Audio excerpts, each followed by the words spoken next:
Dreamscape presents The Man I Can't Forgive by Noëlle Harrison, narrated by Nikki Thomas. Listen to me.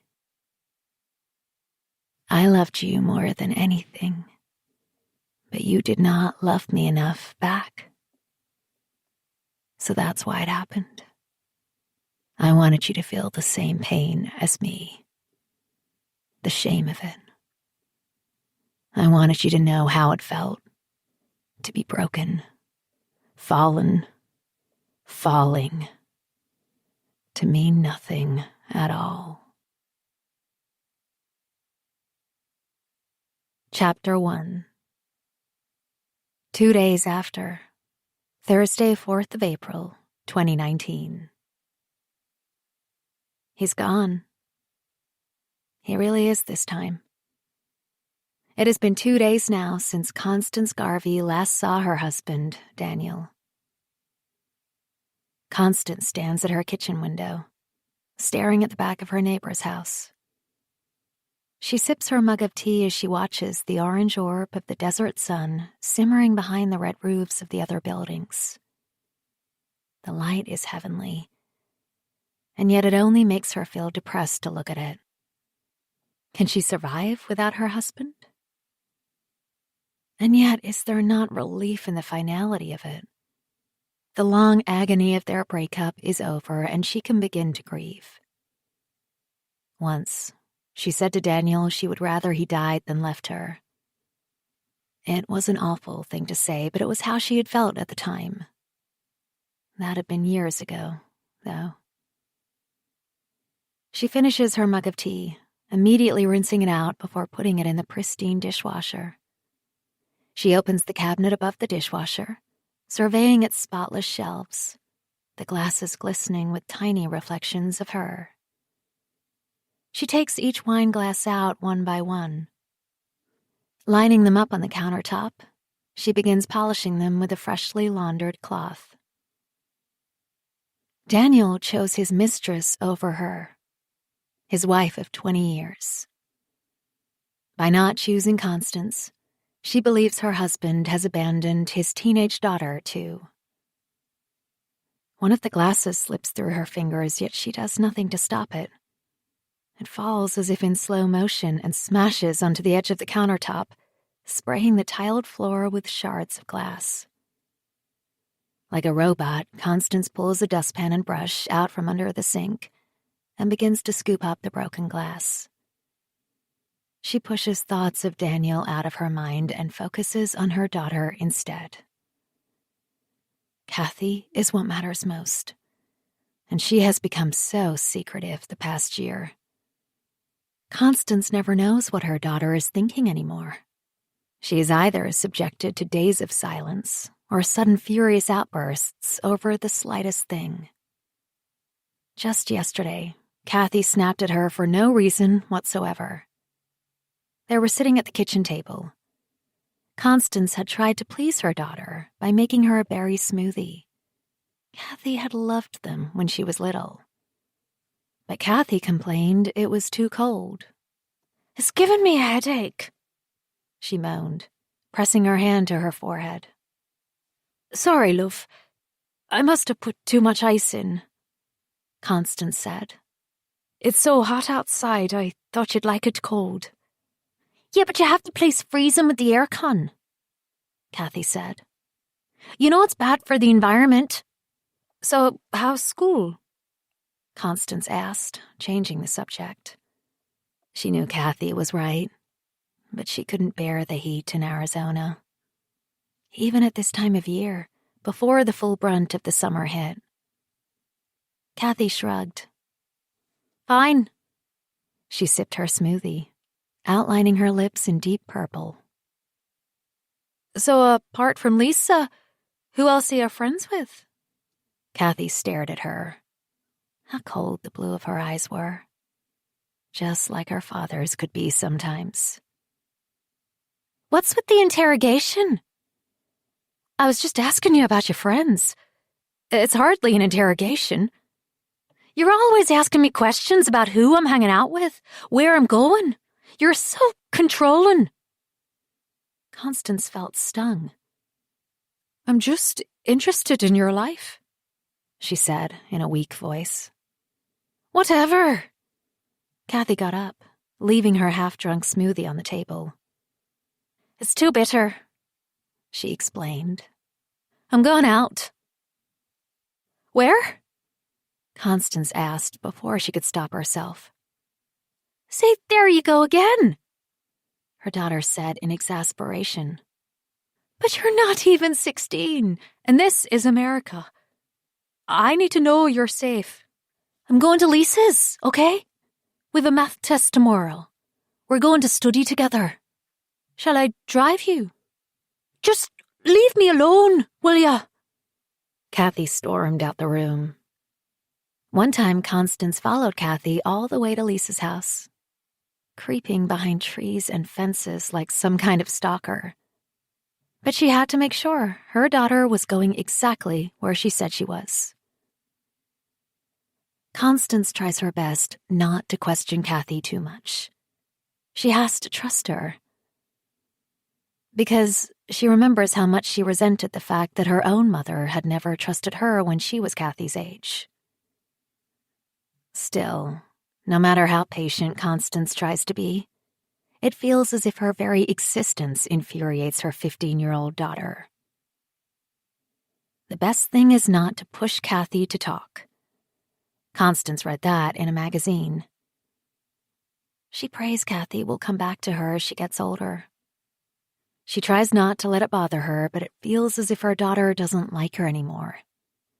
Blames Constance for the fact that Daniel has hardly ever been around the past few months. She explained to Kathy that her father was busy in his new job as a realtor, working long hours for his brother, Liam, trying to provide for them. But she had suspected otherwise. For a while, she tried to ignore all the signs that Daniel was unfaithful because she hadn't wanted to acknowledge her marriage was over.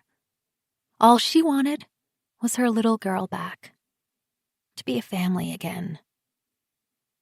But over the last couple of weeks, she's realized there is no hope of that now. It is only 3 days ago since her suspicions were confirmed and she found out for certain her husband was having an affair.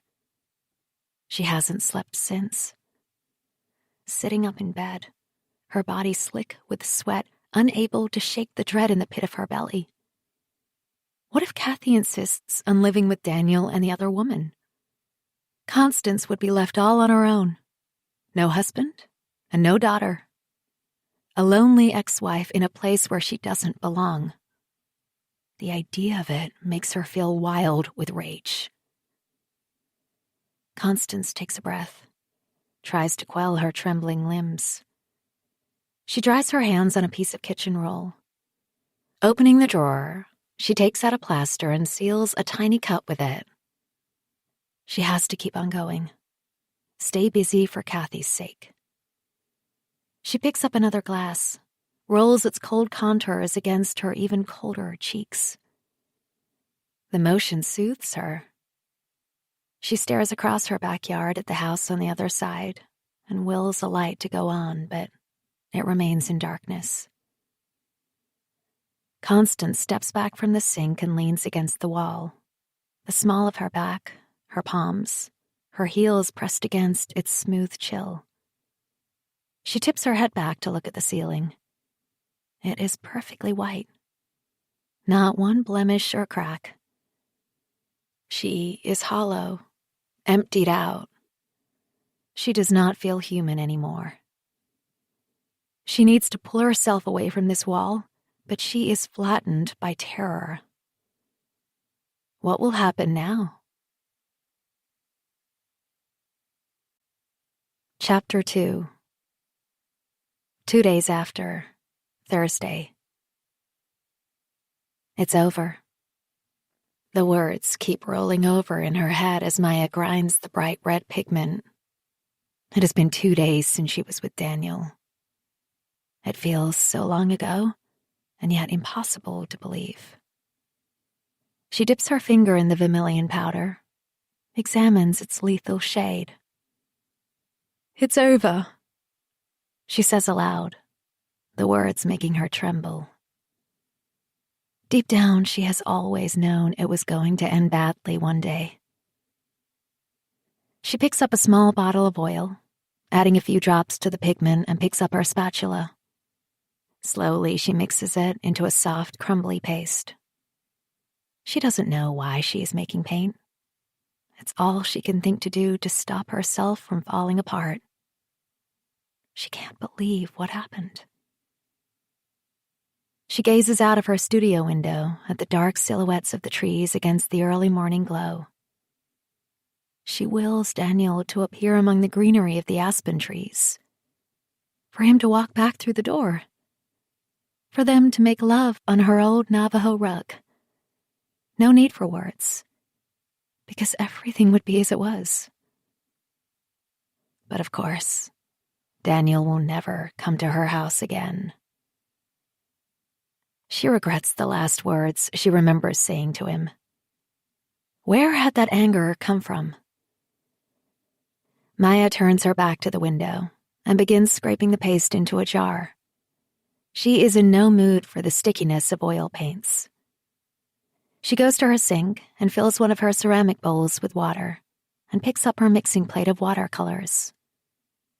She grabs one of her biggest soft brushes and dips it into the bowl of water, splattering it onto the ceramic plate and swirling it into all the colors.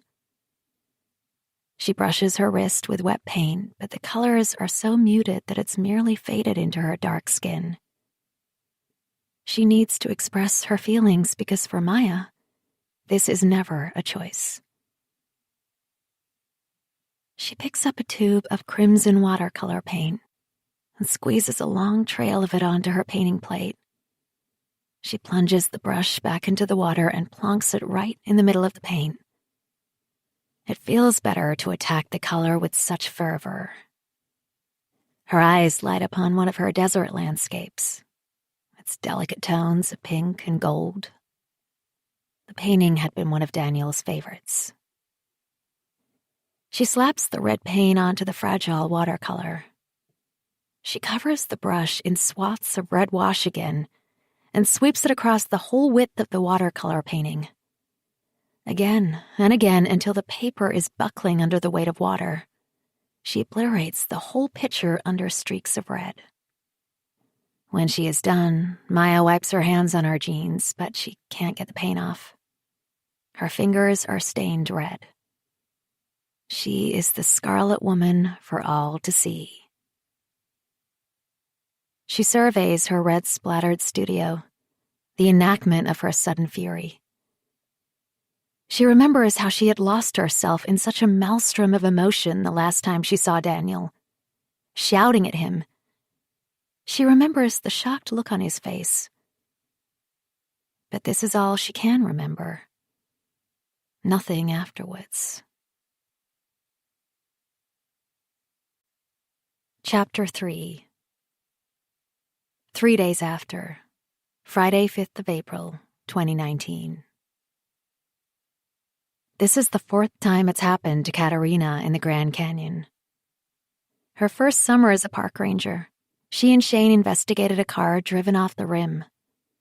She remembered her dry throat, the battering of her heart against her ribs as they approached the crushed vehicle. Shane had asked her if she was okay, and she said yes. But she knew that she probably hadn't looked it. They had seen it all before. Not just in the Grand Canyon, but before that in Yosemite as well. Deaths that were impossible to tell whether they were accidental or not. Lots of folks died in the Grand Canyon. Fewer people have managed to hike the length of the Grand Canyon than scale Everest, and even fewer respect the dangers of hiking the canyon's unreliable terrain. It is not just the inexperienced who perish. She has known several seasoned hikers who have taken an unlucky step. Just one slab of rock needs to shift, and within a heartbeat, you can plunge hundreds of feet. No one survives a fall like that. Most deaths, though, are the result of dehydration or hyponatremia, when the hiker drinks too much water without any food. pure lack of preparation. The heat can be punishing in the middle of the summer. Sometimes, when she's on patrol in the height of the season, she feels like she's literally being grilled under the blaze of the hard Arizona sun. But as a ranger, she has no choice. She has to get out on the trails every day and rescue the stupid people, usually city dwellers, of course, who think they can trek through the Grand Canyon in their sneakers with no food or a little water. As Shane was always saying, folks come to the Grand Canyon and they die.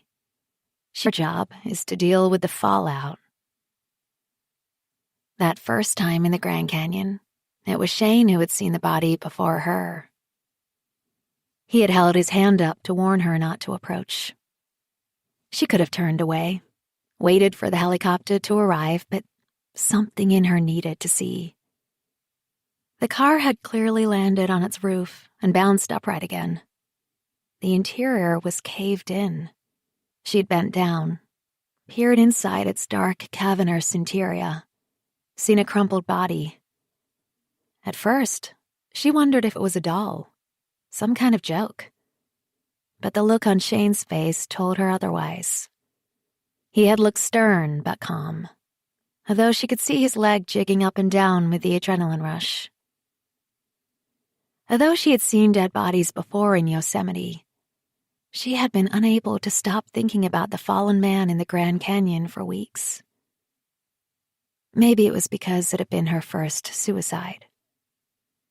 She kept imagining the moment the soon-to-be divorced man, as they had later found out, pressed his foot down on the accelerator and sped towards the rim.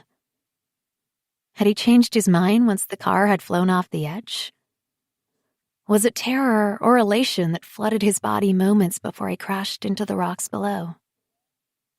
Night after night, she had woken up shaking and parched. Shane would find her drinking glass after glass of water in the dark. "What is it, baby?"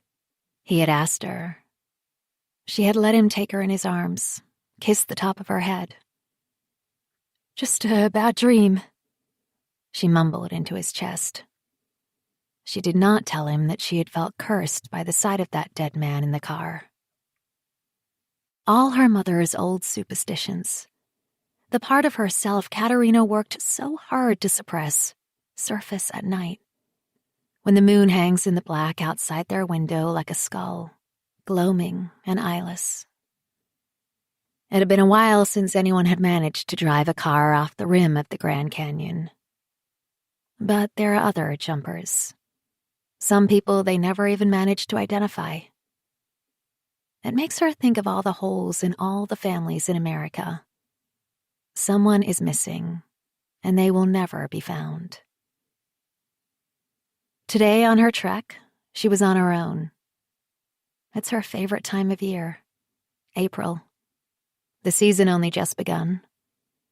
The land still felt fresh, the air scented with wild flowers. The Colorado River rolled wild and swollen.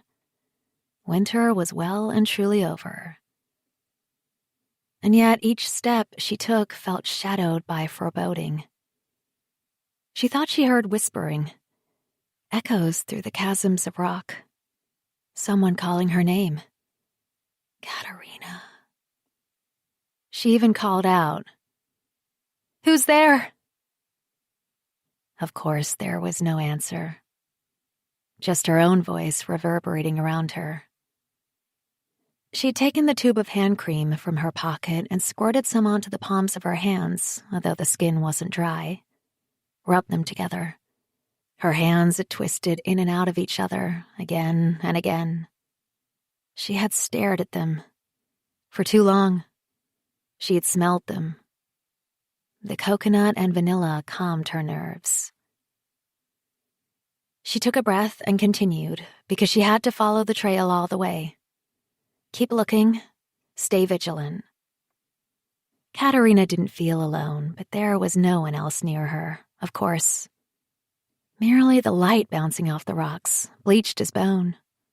The space between the boulders almost skeletal in its form. She thought of her mother's devotion to Santa Muerte, Our Lady of Holy Death, the skeleton in the woman's robes. Señora de las Sombras. Lady of the Shadows. She who could work miracles. She knew before she even saw him that there was something bad up ahead. She felt the breath of Santa Muerte upon her cheek.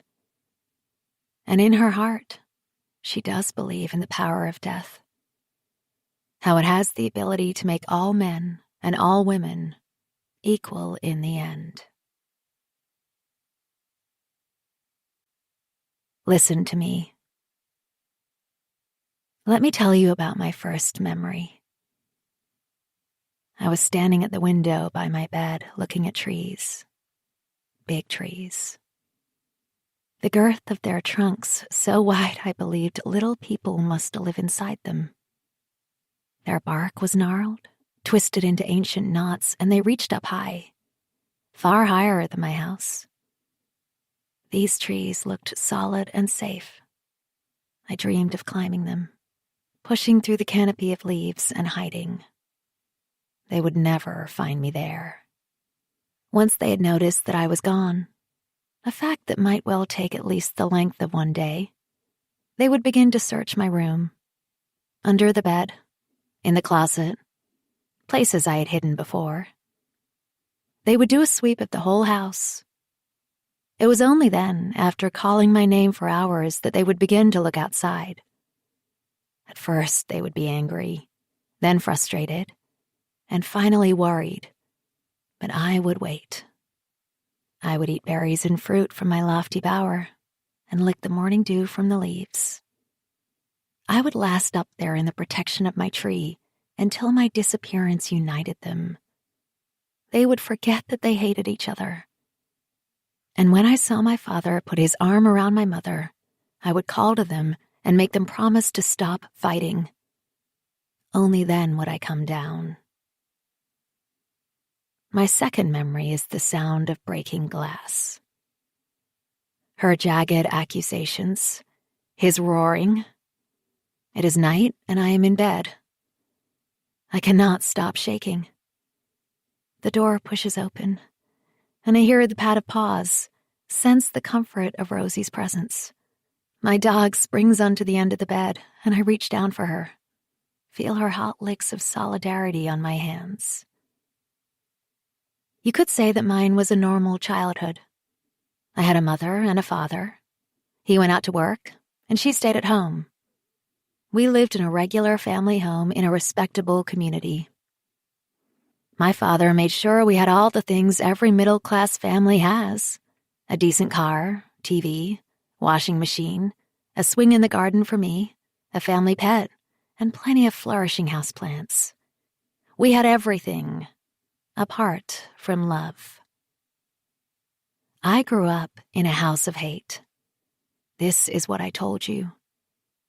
And you said, but of course, two can never be one. You are a fool if you think so. I did not want to believe it, but I knew you were right. Always there will be someone else to break up a family. A stranger, an intruder, another rival. Chapter 4. 1 year before, 5th of April, 2018. Rain sweeps in across the Atlantic Ocean, and the wind batters her car as Constance drives home from the gallery. It has been an exhilarating day, hanging a new exhibition in preparation for the opening tomorrow, and the bad weather does little to dampen her spirits. She still can't believe her luck in finding her dream job here in Galway, but she's now been working at Francis's gallery for nearly 2 years. Constance has never been good at making friends. When she was at college in Cork, she'd spent every weekend traveling to see Daniel in Galway, and there had never been any time to hang out with girlfriends. Since they got married and Kathy was born, she has retreated even more. Things hadn't improved when Kathy started school either, despite Daniel's encouragement to make friends with the mothers of Kathy's playmates. Constance dreads the boisterous camaraderie of the other mothers at the school gate so much that she will always arrive late to avoid them.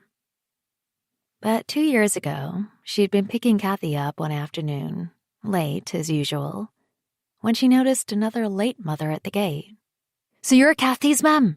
Late like me, so?" the woman said to her. "I'm Frances." Constance immediately warmed to the smiling face, the outstretched hand. "I come late because the other mothers give me a vibe. I've no husband." Frances rolled her eyes.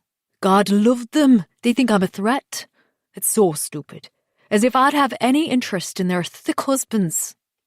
After a few weeks, Constance found herself looking forward to her chats with Frances. Sometimes they would take their girls for toasted sandwiches in a cafe after school. Once Frances showed Constance the art gallery she ran all on her own. Constance was in awe of Frances. She was older than her, from Dublin, and just so different from all the local women. She made Constance feel as if there were possibilities in her life.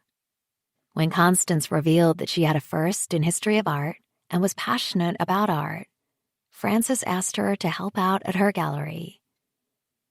Constance loves every part of her job, meeting the artists and learning about their work, talking to the clients, and experiencing the thrill of a sale. Her confidence has grown as Frances gives her positive encouragement. Most of all, Constance feels of value. In Frances's art gallery, she is more than a housewife, even if it is only for 3 days a week. By being around paintings, she can imagine herself outside the confines of being a mother and a wife. Art is a world where she can be herself, for no one else but herself. Constance turns into their drive, her good mood sinking as she sees Daniel's car parked in front of the house. He has an interview for a new job this afternoon, in which case he shouldn't be home for at least another hour. 3 months ago, Daniel had come home from work with the shocking news he'd been made redundant. She hadn't been too worried at first. Daniel is so charismatic and clever, she believed he would get another job easily. But as the weeks wore on, no matter how hard he looked, Daniel couldn't seem to find any position. He's overqualified for service industry jobs and not experienced enough for management positions. She has tried her best to be sympathetic, but he's in such a bad mood all the time that she dreads evenings with him. Constance sits for a moment in her car, engine off, as the rain buckets down. She takes a breath, preparing herself for the tense atmosphere when she walks through the front door. As she runs from her car to their stone cottage, she sees the flashing lights of the TV on in the front room, already setting her on edge. Sure enough, as she walks into the hallway, the house is in the same state as she left it this morning. Daniel hasn't even hung up his coat, but left it hanging at an awkward angle at the end of the banisters, with his shoes kicked off and in her way. Her husband is slouched on the couch, eating crisps in front of an episode of Judge Judy. "Hey, how did it go?" she asks him. He doesn't look up at her, but continues to munch on his crisps. "Where's Kathy?" She tries a different tack. "Did she get dropped off?" "Yeah, she's with Darren O'Reilly. They're upstairs, studying," he says, picking up the remote and flicking through channels. Constance struggles to suppress her irritation. "So, how did it go?" she asks again. "Well, I think it's pretty obvious it didn't go at all now, did it?" Daniel snaps, looking at her at last. His eyes are dark and angry, and the expression on his face makes her flinch. She reminds herself he isn't angry at her, but the situation he's in. He's always worked since he was a teenager. It must be so hard for him to be without a job. "What happened?" she asks in a small voice. "They cancelled the interview. The position was already filled," he says, settling on an old episode of Top Gear. "That's really shit." she says. They could have told you before. Yeah, well, that's what it's like out there, in the real world. Daniel interrupts her. Have you anything else lined up? She asks. Christ, he says. I'm only just in the door. Sorry, she says. The tension stretches between them against the sound of racing cars on the TV. No, I'm sorry, Daniel says after a minute, looking up at her sorrowfully. I didn't mean to snap. It's just really tough. What am I going to do? She sits down opposite him, trying to ignore the crushed crisps all over the couch, which she had hoovered yesterday. What about I work instead? She suggests. Francis has offered me a full-time position in the gallery. Let me be the breadwinner, and you can take your time, look after Kathy and work out what you want to do. Are you mad? Daniel looks at her incredulously. I need a career. But what if I want one too? The gallery's just a hobby. You know that. It doesn't pay enough to cover everything. I mean, we need to start saving for Kathy going to college. He is right. Even if Francis gave her a raise, she probably wouldn't make near enough money to provide for the family. But still, his words infuriate her. Why is what you want more important? She complains. You've no interest in what I want. No understanding of what art means to me. You're being ridiculous. Your little art gallery hobby isn't a proper job, he says. Have you any idea how much it costs to support this family? We could cut back. Get real. His tone is condescending. Instead of whining on about how much art means to you, think about the fact I don't have the luxury to waft around artists for the love of art. I need a proper job in the real world. And rather than moan on, you could be more supportive. How dare you? She cries out. All she has done the past few weeks is be supportive. Listen to Daniel's endless ranting about how unfair his situation is. Type up his CV again and again and hunt the internet for agencies and positions. She has been cheerleading him every day, telling him that he deserves a good job, that he is worth it. And yet all he does is put her down. Keep your voice down, Kathy will hear. He hisses at her. But his warning only infuriates her further. A part of her is desperately trying to stay calm and rise above her reaction to his words, and yet another part of her wants to let go and tell him exactly what she thinks of him. She is turning into her mother, bitter at the disappointment of her husband. All you think about is yourself. You're so selfish, she screeches. His eyes harden, and she recognizes the look. He will not take the bait. Do you even care what I might want to do with my life? Am I just here to serve you both? She continues, her voice getting even louder. Daniel gets up suddenly and thrusts his face close to hers. Well, fuck off then, he hisses before turning on his heel and slamming out of the house. His words feel like a stab to the belly, and her anger curdles around it. She gasps breathless with the shock of his cold hatred. She might feel like her mother in this moment, but Daniel is not like her father, who always shouted back. The two of them locked in verbal dispute for hours, which would eventually resolve. No. Daniel always walks out. Has the last word, storms off, and leaves her fuming.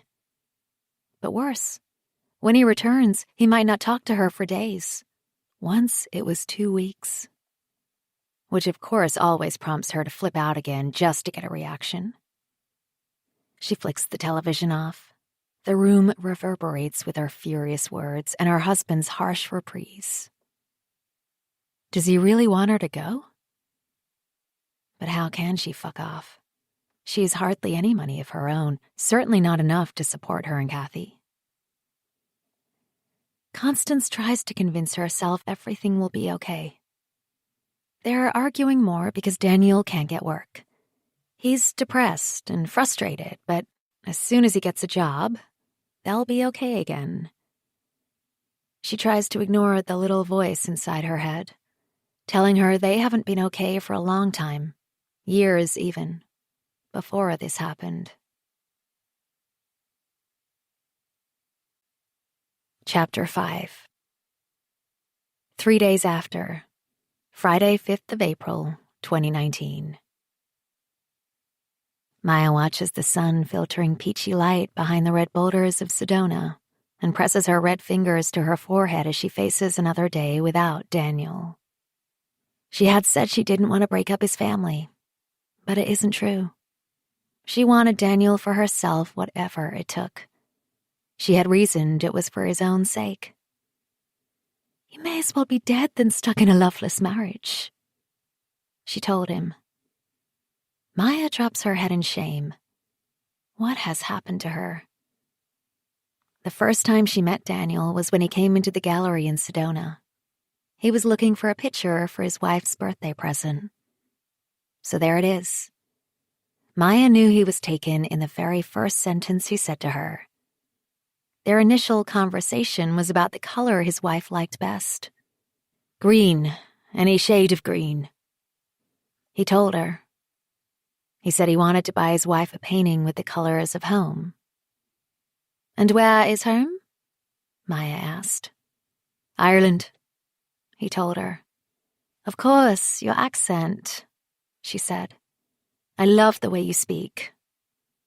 He actually blushed. She detected a rare shyness in this man. Her ex, Joe, was a musician used to the adoration of women, confident of his own charm. In fact, all the men Maya had ever dated had been that way. His face looked young, his cheeks almost rosy, and he possessed clean blue eyes. Yet deep laughter lines revealed his maturity. His red hair was a penetrating shade that she had since tried time and again to mix upon her palette. He looked like a pure Celt. She could see the powerful definition of his body through his clothes, and she began to wonder what he might look like if he took off those blue jeans and white shirt. How pale was the skin beneath? Are you on holidays? She asked him. No. We moved to Arizona a couple of months ago, he told her. So where do you live? She continued to question him, noting how his blushing cheeks were fading into a pale pink blur. Flagstaff. He was looking at her. She was glad she had ditched her old jeans that morning in favor of a dress. It was green, his wife's favorite color. And what about you? You're not from the States, are you? I grew up in England, but my father's Indian, from Goa, and my mother's American. I came to study art here. I never left. We're not so different, he commented. Both mixed heritage. My father was from New York, but I grew up in Ireland. How do you like it in Arizona? She expected him to complain about how much he missed home. All the Irishmen she had ever known would get nostalgic over Ireland, moaning about the heat in Arizona in the summer. Great as the States was, it just wasn't home. And yet this Irishman raised his eyes to her. They flashed a brilliance, and she could see through their blue right into his inner landscape. I love it, he said with vehemence. It sounded as if he had been defending himself a long time. Nothing happened that day. She admired him, that was all. She wondered about his wife. Even her name intimidated her. Constance. It was dignified and solid. It gave her the image of a wife as permanent as rock. A constant Constance. Constance would love this. He held up one of Maya's small watercolors of the coastal plains of Texas. His hand brushed against hers as he put the picture back down. She had not been sure if it was accidental. It had to be. Daniel walked to the other end of the gallery. Hands in his pockets, he had stared up at the series of landscapes she had painted in the Suspense State Park. "I can see why she likes your paintings," he said. "All the green, just like Ireland." Daniel pointed to a small watercolor of the gallery forests that edged along the big creek's banks. It was a simple composition of the sparse corridor of trees, sycamore, cottonwood, and willows, all trailing into the water covered by green algae and aquatic plants so that everything merged into green apart from glimmers of the rich black soil. "This is beautiful," he said. "How much is it?" He turned to look at her, hands still in his pockets. "It's sold." Maya replied quickly, not knowing why she was lying. "Oh." He looked disappointed. "But there is no red sticker by it." "I can paint another one, just like it," she offered. She wanted him to come back, though she could not reason why. "Her birthday's this weekend," he told her. "That's okay. It's a small watercolor. I paint those fast." "That would be great. It's so hard to find her something she likes." He sighed. "She's very difficult to please."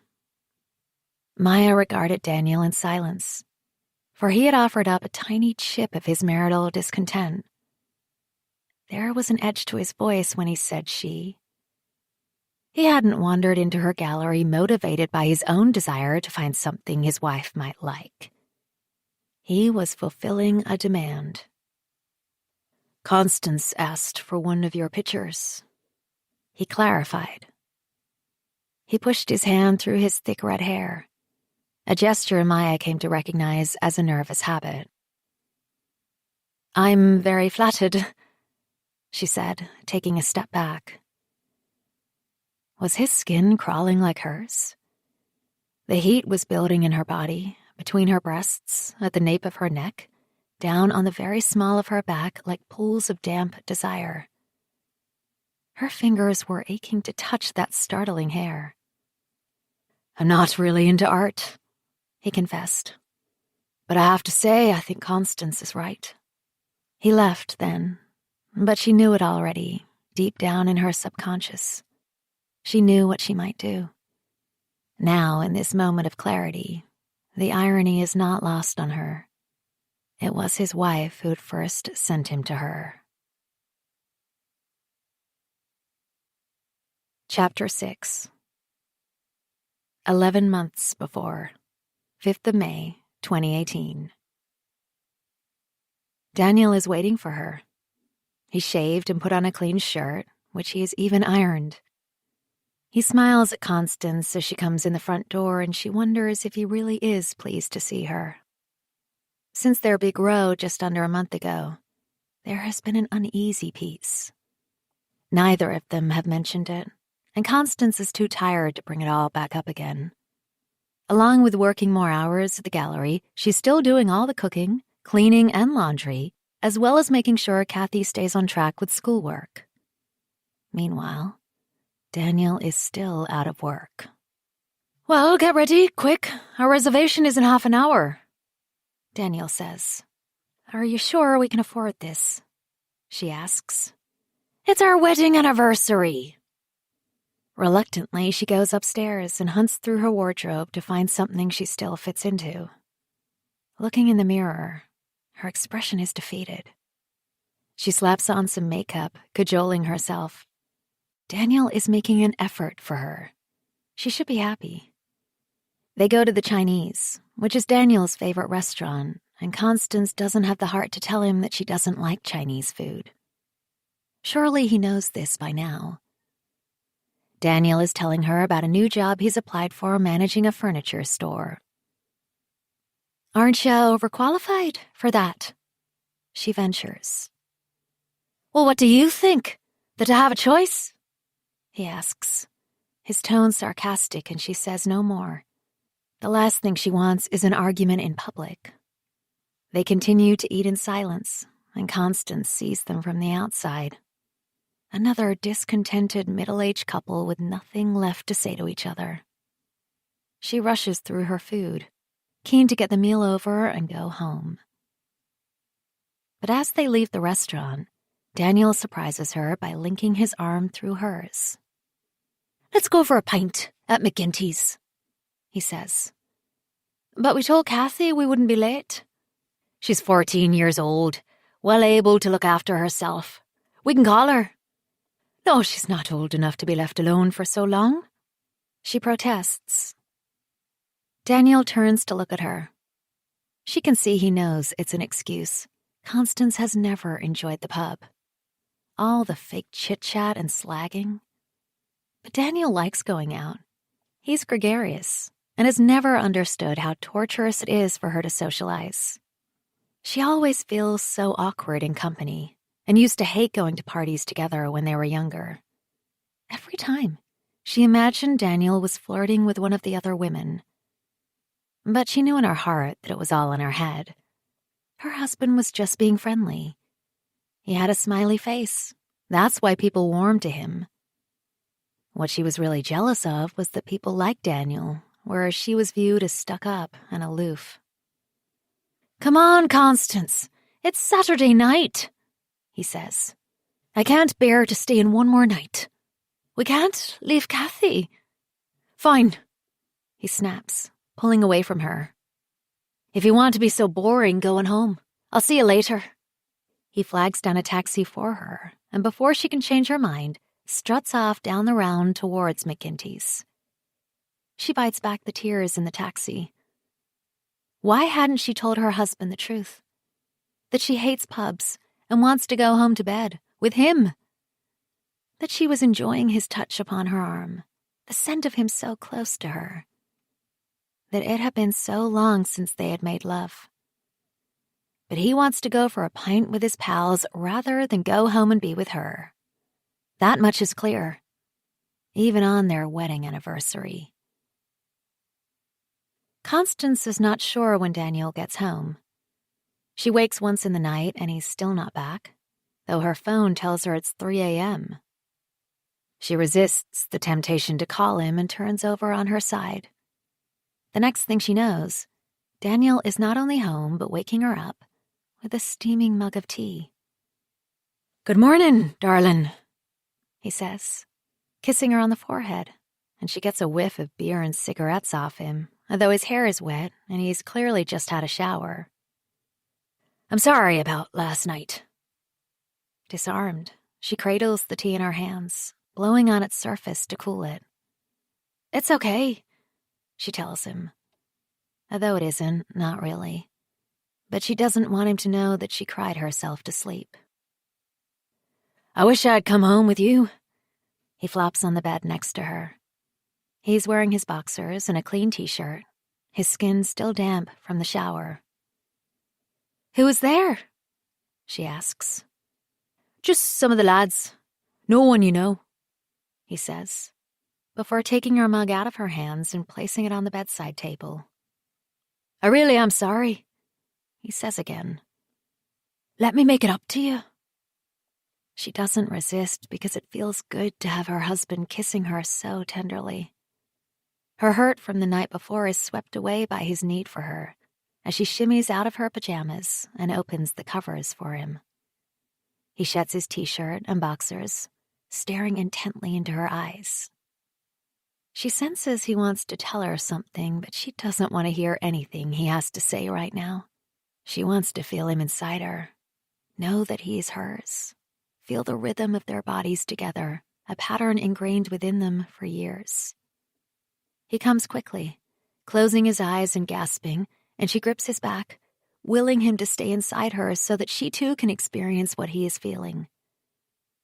But he withdraws too soon, and she is left sticky and worried they haven't used contraception. The last thing she needs is to get pregnant again. Rather than falling asleep, Daniel surprises her by getting up again and pulling on his jeans. "Are you hungry?" he asks her. She wants him to stay in bed with her, to fall back asleep in his arms, but already he is out the door and calling to Kathy to help him make breakfast. She can't understand the sudden change of mood when he's been so irritable for weeks, but it gives her hope. Daniel and Kathy make pancakes for her, and it almost brings tears to her eyes to see the two of them joking around in the kitchen together. There'll be a big mess for her to clean up after they are done, but right now she doesn't care. They are a family eating Sunday breakfast together, and that's all that counts. "Are you sure you've made enough?" she jokes as Kathy presents her with a stack of pancakes. "You can never have too many pancakes, ma'am," Kathy says, her cheeks flushed as she drowns her plate in maple syrup. Daniel's phone starts ringing and he picks it up but doesn't answer it. "Who's that?" she asks. "Just one of the lads from last night," he says, not looking at her as he helps himself to another pancake. And she knows. He's lying to her, but not why. Over the next few days, Daniel's phone keeps ringing at random times, once waking them up in the middle of the night. Every time Daniel picks it up and looks at the caller ID, he ignores it. "Why don't you answer your phone? It could be a job." "No, it's not," he says every time. "Just a sales call. I recognize the number." She wonders again why he is lying to her. The answer is obvious, but despite the fighting between them, she trusts Daniel. Other husbands cheat on their wives, not hers. The following Saturday afternoon, she's on her own at home. Daniel and Kathy have gone to the cinema together to see a horror movie called It, but she declined. Her husband and daughter love horror, but she hates it, though she asks Daniel not to fill Kathy's head with such dark stuff. He ignores her. In the morning, she collected bluebells in the woods, and their stone cottage is now filled with their purple haze. She shouldn't have picked so many. It is greedy of her, but there are so many bluebells in the woods. A vast carpet that spreads forever. She wants to bring some of spring inside her home. She has just finished arranging the last jug of bluebells and is placing it on their pine kitchen table when the landline rings. "Mrs. Garvey?" A woman's voice, brittle and accusing. "Yes, who is this?" "Your husband is a dirty whore." The woman is gone, but her voice is ringing in Constance's head. It doesn't need explaining. She knows what the woman's accusation means. Constance runs into the bathroom and throws up. Wiping her mouth with toilet paper, she gets up unsteadily and walks back into the kitchen. The sight of all the bluebells in her home sicken her even more. Who is she fooling with her blooms of hope? Their marriage is broken. Daniel had sex with another woman and then came straight home and had sex with her. She runs to the kitchen sink and spits into it, anger and hurt coursing through her. When Daniel and Kathy get home, Constance manages to control herself while they eat dinner, but as soon as Kathy goes up to her room, she turns on Daniel. "Have you cheated on me, Daniel?" she asks him. Her husband starts at the directness of her question. "What do you mean? Why are you asking me this?" He stutters. Her heart sinks. What tiny piece of faith she had in him is gone. The guilt brims in his eyes. "Answer my question," she says in a low voice. "Did you fuck another woman the night of our wedding anniversary?" She is surprised by how calm she sounds because inside she is screaming. He says nothing for a moment, staring at her, and to her astonishment, his eyes fill with tears. "It meant nothing. I was drunk," he whispers.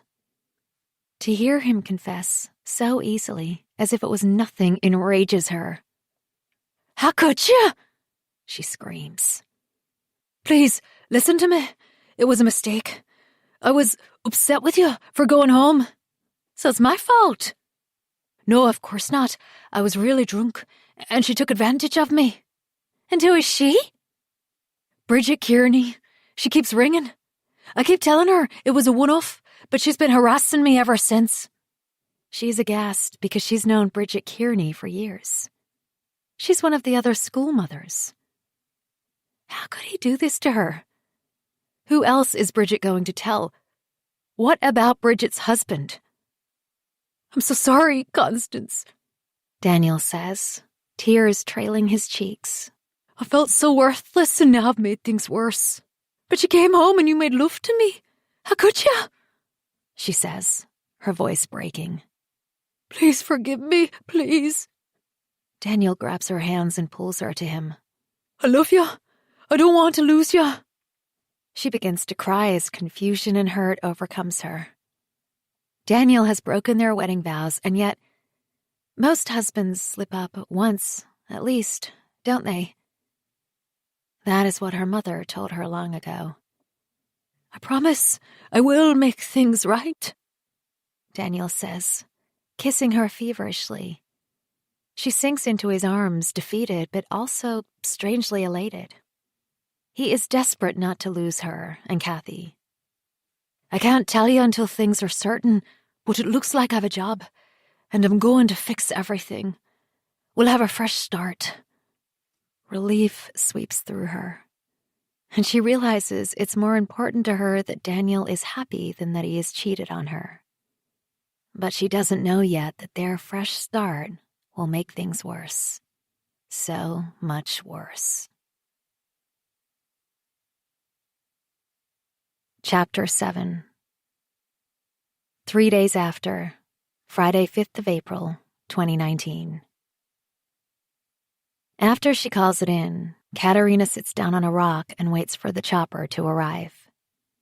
Her heart is hammering inside her chest, and she feels sick at the thought of what happened to this man. She takes out her hand cream, squirts it liberally over her hands so that they are slick with it. She laces her fingers together, the cream oozing through the cracks. She rubs her hands together again and again, turns her back on the body, and looks up at the sky. There is not a strand of cloud. The surrounding woods are still and unusually quiet, the sky steady blue. The long winter is finally departing the South Rim. April is the best time of year in the Grand Canyon.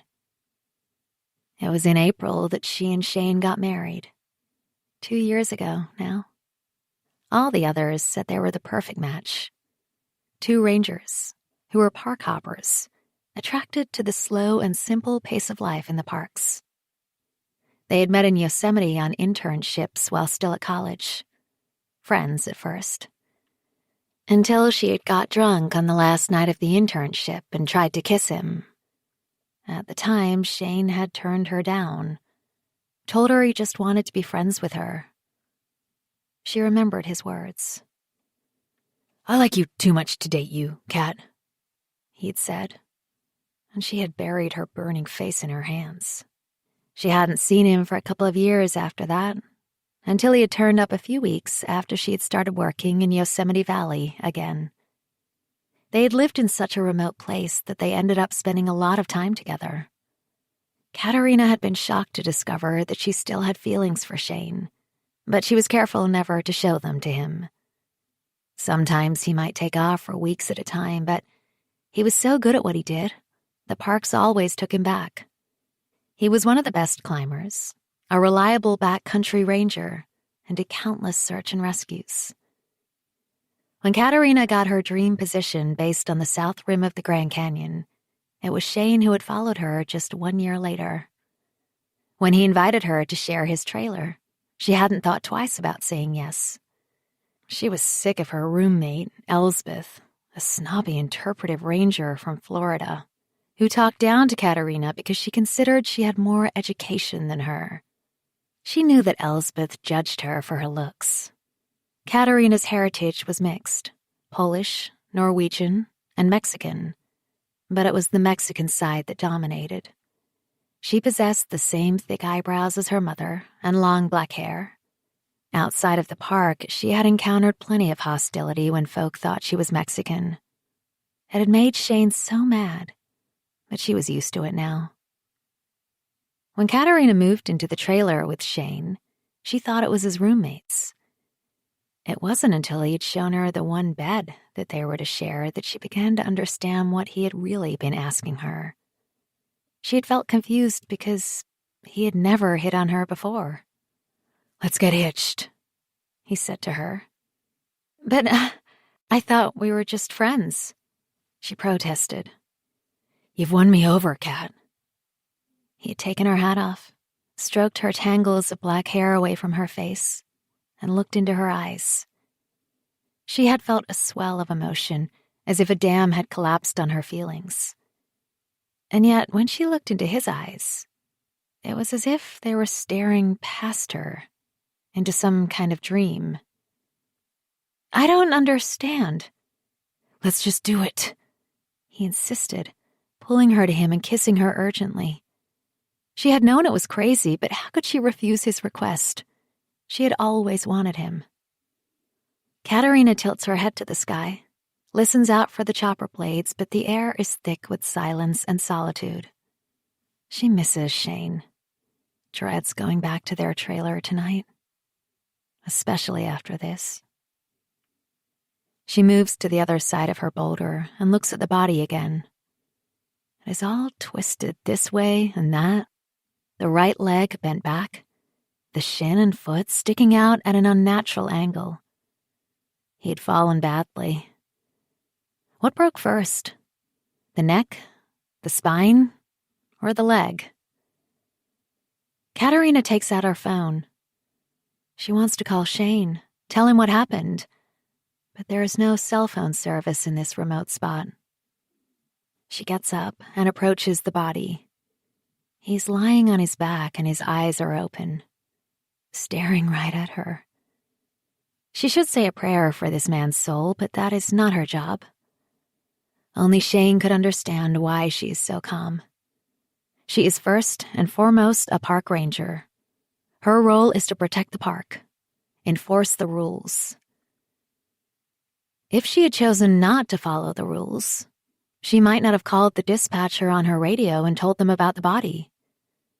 She could have just left this man here, in the dense undergrowth, and after a while his body would have returned to nature, where it belonged, after all. The bones would have been picked clean by the wildlife, and as the seasons turned, they would have been washed away by the summer storms into the river. His essence drifted down to its muddy bottom. No one would ever know where this man had gone to. Maybe that would be kinder for his family. They would get to avoid the whole media circus when a body is discovered in the Grand Canyon. Tragic accident or suicide. She gets up and takes a step towards the dead man. Rousing herself, she realizes she should look for ID. She scans the ground around his twisted form, takes another step forward so that she is standing over him. She feels pity for him now. He is better off in the next world. She bends over him and gingerly tugs at his jacket, slips her greasy hands into the inside pockets, but they are empty. No wallet. Just a few quarters and crumpled tissues in the outside pockets. She steps back. She is feeling a little dizzy. She should leave him alone. Wait. She closes her eyes, and as she does so, she hears the chopper. She watches as the pilot lands on a patch of flat red rock. She has been correct in her estimation that there is enough space for the chopper to land. It's Special Agent Lopez, who comes running under the blades towards her with his medical packs. Her heart sinks a little. She was hoping it would be one of the other investigators. There is something about Lopez that always puts her on edge. "Is he gone?" Lopez asks, strands of black hair blowing loose from his baseball cap as he looks past her at the body. "Yeah, no hope." "Any idea who he is?" Lopez asks, walking towards the body. "No ID," she says, following him. "Hey, what's this then?" Lopez kneels down by the boulder she was sitting on. Tucked into the grass at its base is a leather wallet, black and shiny as raven feathers. How could she not have noticed it? Are you okay? Lopez asks her. You look like shit. Tough morning for you, Ranger. She nods but can't meet his eye. She feels sick in the pit of her belly. Lopez opens the wallet, pulls out an international driver's license and shows it to her. The face is the same. No mistaking. Daniel Garvey, the poor bastard, Lopez says. Irish. Katerina knows Lopez is about to say, like your Shane, but he doesn't.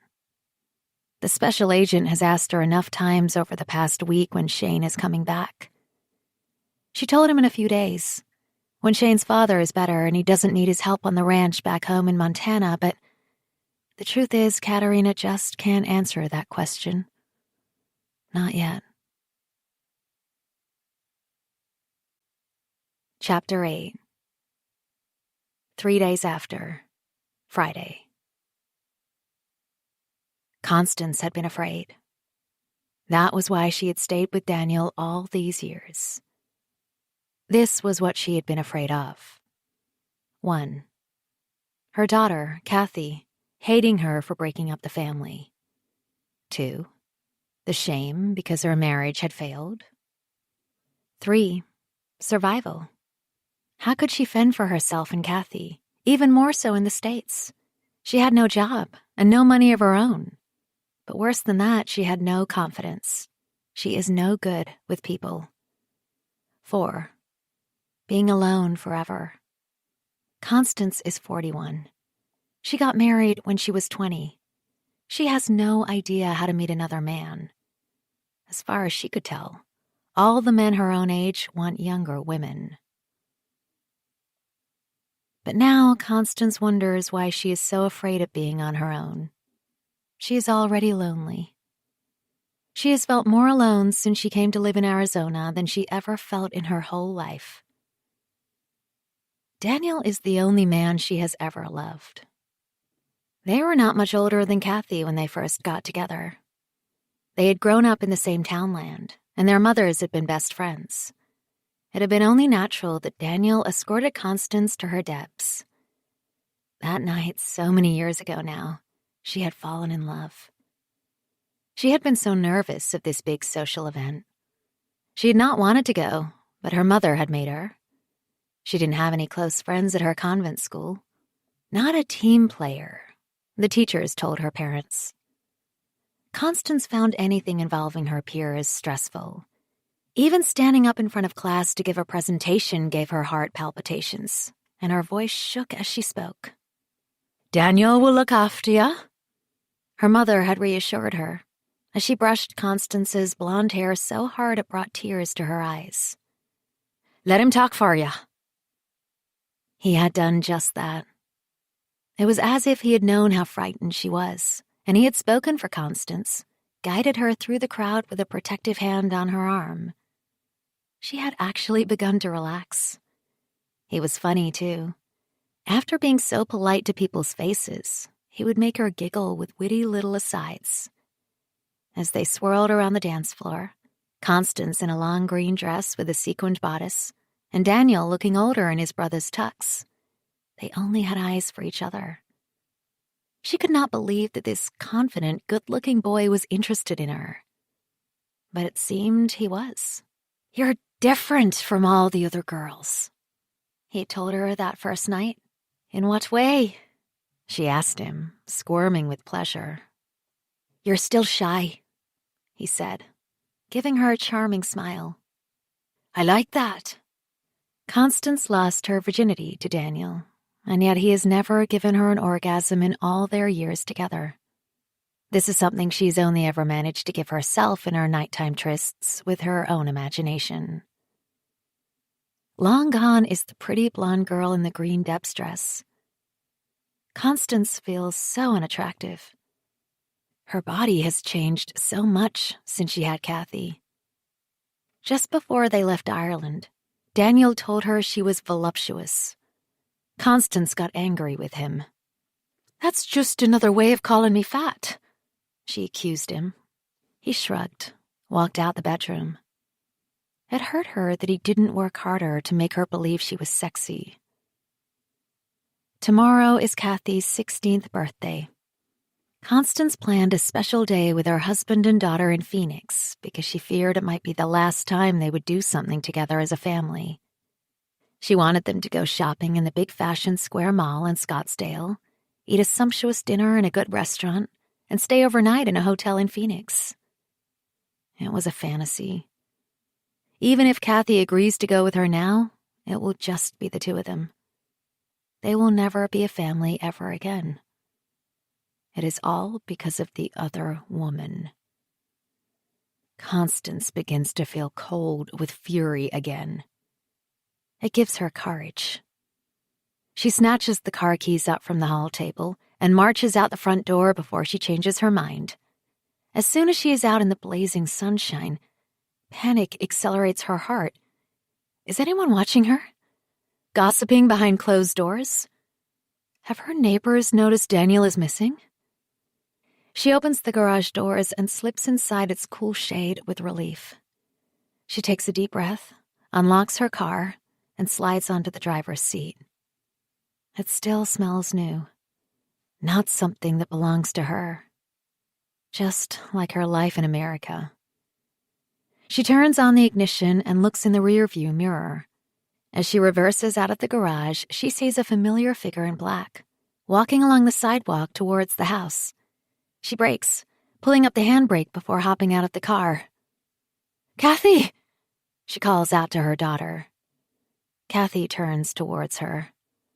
A cross-flick of long red hair, the whitest skin, hunched shoulders in a large black t-shirt. Her daughter says nothing, just pulls the straps of her book bag higher onto her shoulder, her expression hidden behind dark glasses. Constance can see the straining weight of the bag pulling down the whole of the right side of her daughter's slender frame. The tote bag is a copy of the classic book cover for Virginia Woolf's A Room of One's Own in horizontal bands of purple and white. The brilliance of its colors stand out even more against Kathy's somber clothes.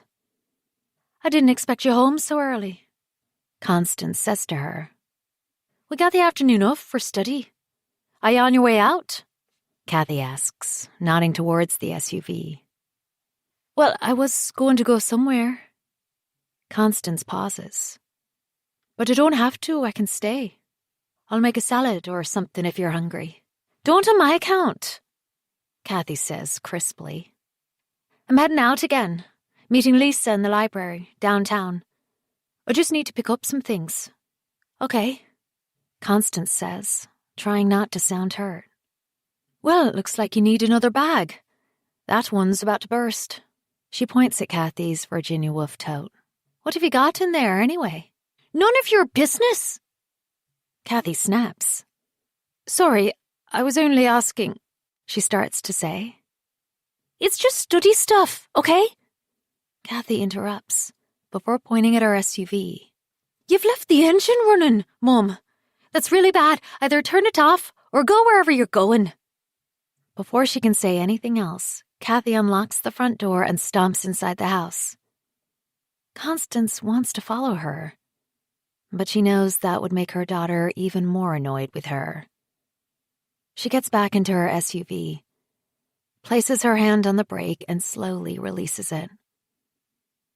The truth is, Kathy doesn't want to spend time with her anymore. Nor does Daniel. Constance has hours to herself. It is time she faced her husband's mistress. Chapter 9. 3 days after, Friday. Maya should have stopped it from happening. Daniel had driven to her studio at her cabin in Oak Creek Canyon the very day after he commissioned the painting for his wife. He didn't need to. Maya told him the painting would be ready to collect in the gallery in Sedona on the Friday. Yet, he had been standing on her threshold, the Wednesday sun spilling in behind him. "Hi," he simply said. "Hi," she said back, drawn to the flickering of his blue eyes. A long moment. He licked his lips. She watched the tip of his tongue pass over their tenderness, and she could feel herself clench inside. "I thought I should pay you first," he said, producing a wallet from his back pocket. "But there's no need," she told him. "Pay me when it's done." "Are you sure?" "Yeah," she said, looking into his eyes. "I trust you. You shouldn't have driven all the way here." He was drinking her in. Maya could see it. He was fighting this attraction too. "Right, okay," he said, suddenly breaking away and opening the door again. "I'll see you." After he left, she felt altered. The way he had looked at her, the heat in his gaze. Something was stoking between them, and it was alarming. Maya climbed the stairs to the cluttered space of her bedroom and stood looking out of the window. Her little house was situated in the heart of Oak Creek Canyon, surrounded by a dense wood and framed by those red rock mountains of Sedona, containing her within their unearthly landscape. She watched the water tumbling down the creek, the sky blazing blue between the trees. The day was only halfway through, yet hot and tired. He was nowhere. Gone. She had not even heard him drive off. No, she counseled herself. Resist. Do not let this happen. She should have called him. Told him she couldn't paint the picture, but she did not have his number.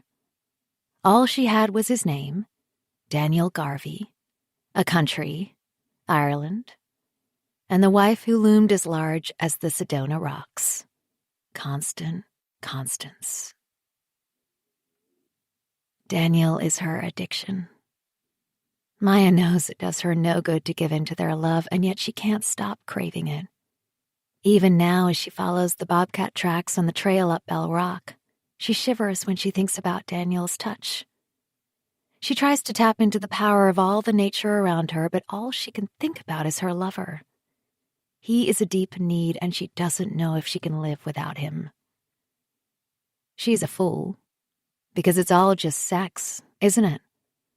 Self-indulgent and a moral pandering to the basest part of herself. She tempted Daniel to cheat on his wife. She destroyed his marriage. It's not so simple. Nothing to do with love is ever black and white. Daniel's marriage was over long before they met. That much was obvious. At the beginning, Maya tried to stop the affair, but it was as if some kind of force was bringing them together. Besides, he kissed her first. Maya remembers that moment. The sun had been setting, filling her studio with a sultry red light. They had stood in its glow, side by side, as Daniel looked at the miniature landscape she painted for his wife. Its dripping green tones. Its watery world infused by the burnt-out Sedona sun. It gave the painting an otherworldly quality. A picture of a place that was more than just a memory. A painting of shadows and secrets. "It looks like home." Daniel's voice had been distant, as if he were in a dream. "So you like it?" she asked him. "Yes, it's perfect," he said, suddenly turning his attention to her. "This painting looks just like a place I know, not far from where I grew up." "And where is that?" she asked, counting the freckles faint upon his pale cheeks. "It's this secret place," he said, "on this old estate in the west of Ireland, all run down and abandoned. It's so lush, all this green spilling into the river, like a place fairies would live." He paused, giving Maya the benefit of his brilliant blue gaze. "And when it rains, it is even more beautiful. The water dripping off the leaves. You can smell the earth's richness." She stared at him in wonder. No American guy had ever talked to her like that. "Where is your most beautiful place?" He was looking at her, really looking as if for the first time. "It has to be the Grand Canyon," she answered without hesitation. "The immensity of it always takes my breath away. And the colors in the strata of rock, ochres, burnt siennas, sizzling crimsons." "Have you painted it?" "Oh, yes, many times." "I'd like to see those pictures," he said softly. "It's better to view the canyon itself." "I've never been." Maya looked at him in astonishment. "But you live in Flagstaff. How could you not have visited the Grand Canyon?" He blushed, and she had wanted to cup his flaming cheeks in her cool hands. "I know it's pathetic, but you see, I'm afraid of heights." He coughed with embarrassment. "Actually terrified?" "Well, we have to rectify that," she said boldly. "You must experience the Grand Canyon." He said nothing in reply. It was her turn to feel embarrassed. She had been too forward. "I love all this space in northern Arizona," she babbled. "No high-rises, no light pollution. At night the skies are so clear, you can see right up into the heavens." "So you like stargazing?" he asked her. They were so close. She knew she should step back, break the spell, but instead, she was diving into the blue of his eyes. His cheeks flared again. That blush was deceptive. He was not so shy. Daniel had taken her by surprise. Leaning over, he touched her cheek with the tip of his finger. "You have some paint on your face," he explained. She had let him rub the speck off her cheek. To feel his finger upon her skin was sending tremors through her. "What color paint?" she whispered. "Blue." He leaned in closer. "Midnight blue." He kissed her. She didn't resist him. She reveled in the sensation of the tip of his tongue against her lips. He put his hands on either side of her waist. She moved in closer. It felt so good to have the weight of his hands resting upon her hips. His fingers pressing into the denim of her jeans. Their kiss deepened. He knew she would not reject him. He walked her backwards across her studio floor, all the way to the end of the space where Maya stored her paintings.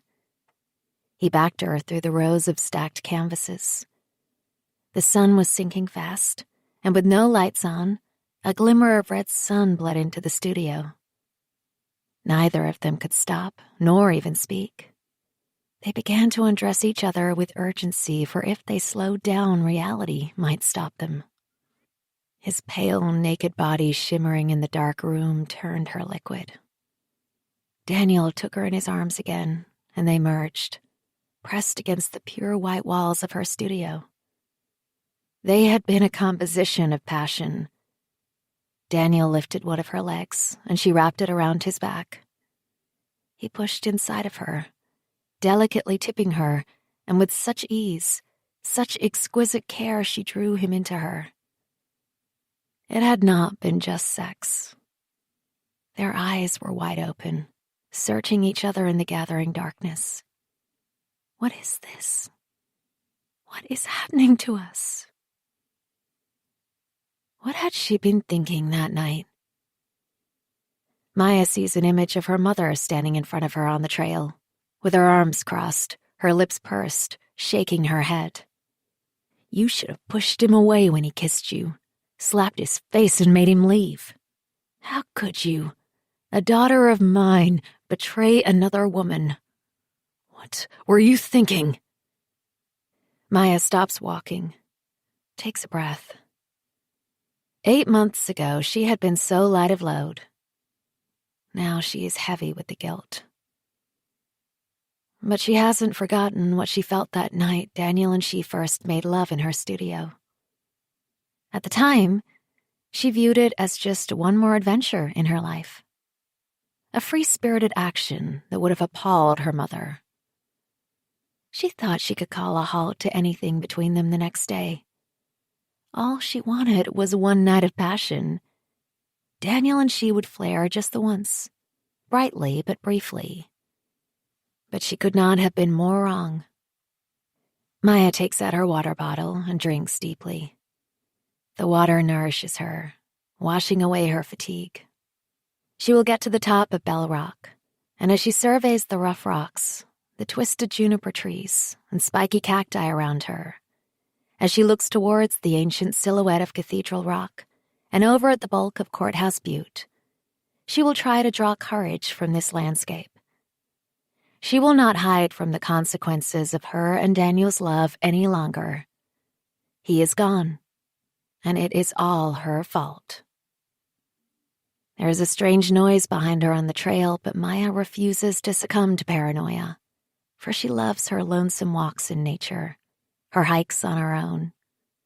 It's most likely a small creature, a jackrabbit or a squirrel, or the rustle of a dry, tight breeze among the juniper, a whisper of wind through the steps of rock above her. Sometimes she can hear nature sigh, especially here in her beloved Sedona. Maya turns around. Sure enough, the trail behind her is empty. She thinks of Daniel again. Begs for a miracle. She wants to tell him that they can work it out, somehow. She wants to say sorry, but she cannot fix what happened. He wanted them to take a break, but it was for too long, and she told him to get lost. Forever. She keeps on walking, away from the red heap of Bell Rock, not even glancing towards the monumental Courthouse Butte beside it, as she clenches her fists. Daniel lied to her. In the end, he had less courage than her own cheating father. He hadn't followed his heart. He had given up on them. She can still hear the fury in her voice. "You promised me. You said we'd be together. Soon." "I know, I'm sorry. But can't you see I've no choice?" Daniel pleaded with her, reaching out. She had pushed him away, her whole body vibrating with betrayal. "You're pathetic," she raged. "I hate you." They had been at Shoshone Point on the South Rim. There was no one around to witness her breakdown. "I'll never forgive you." Her pain echoed across the vastness of the Grand Canyon. "Maya, I'm sorry." She remembers how confused he looked. Where was the chilled-out, sexy young woman he had fallen for? Who was this raving, demented creature beating her fists on his chest? She had been unable to contain her fury. It was as if all those years she thought she had worked it out had blown into the wind. The numerous therapy sessions and yoga retreats for nothing. She'd been mad, deep down in her core, at her father and at Daniel. They both let her down, and she was so angry with them for it. Maya's legs buckle and she drops to her knees on the rough ground of the trail. Not anymore. She doesn't hate Daniel now. She just wants him back. Chapter 10.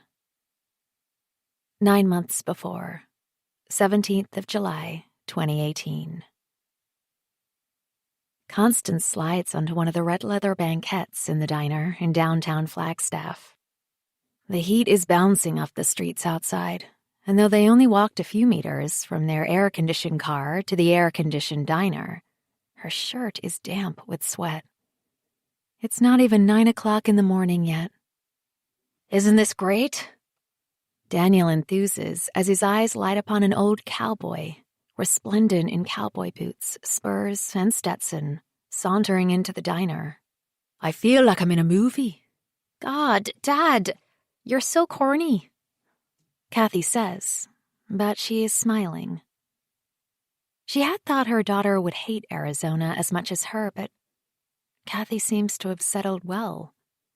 They've only been here 1 month, and Kathy already has a new friend called Lisa, whereas Constance is still struggling to leave their house on her own.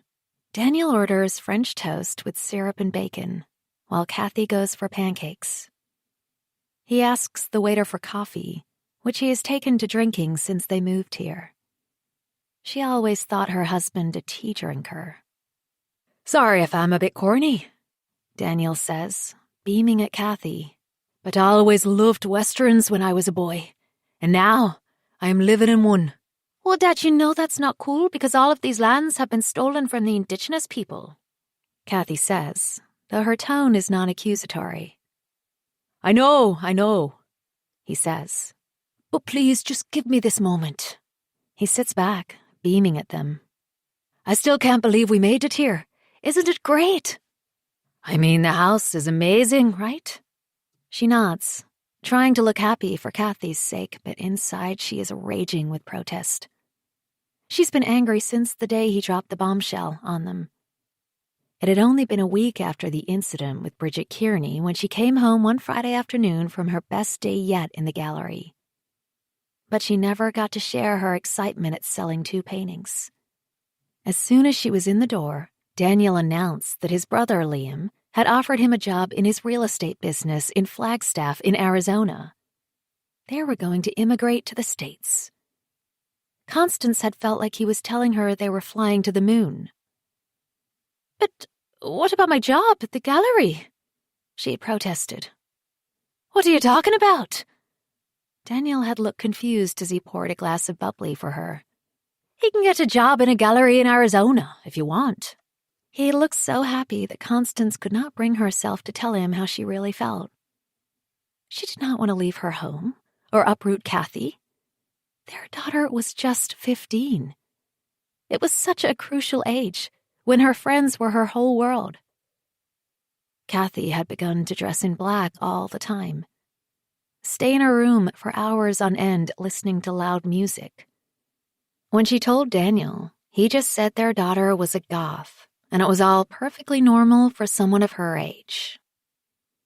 But there would be no Francis in Arizona. Constance would have no support, and she would be all alone. Daniel saw no problems. This was his golden ticket out of Ireland and unemployment. He had taken her hands in his and spun her. This is our fresh start, honey. Despite her resistance, Constance had found herself smiling at him. He hadn't called her honey in so long. A new beginning. We can leave all the bad things behind us. He stopped spinning her, hugged her tight. You know I will never forgive myself for what I put you through. It's going to be different in Arizona. I promise. Constance decided to believe him. She had been determined to try, if not for their marriage, then for Kathy. But she didn't expect to hate Arizona as much as she does. As her family tuck into their huge American breakfasts, she wishes they were back home jumping the waves on Spadell Beach. The 3 of them huddling together afterwards on the windy beach, drinking hot tea from a thermos and munching slices of her homemade bombrack. What's wrong with you now? Daniel says, frowning at her. Nothing. She mumbles into her plate of scrambled eggs. But you're crying.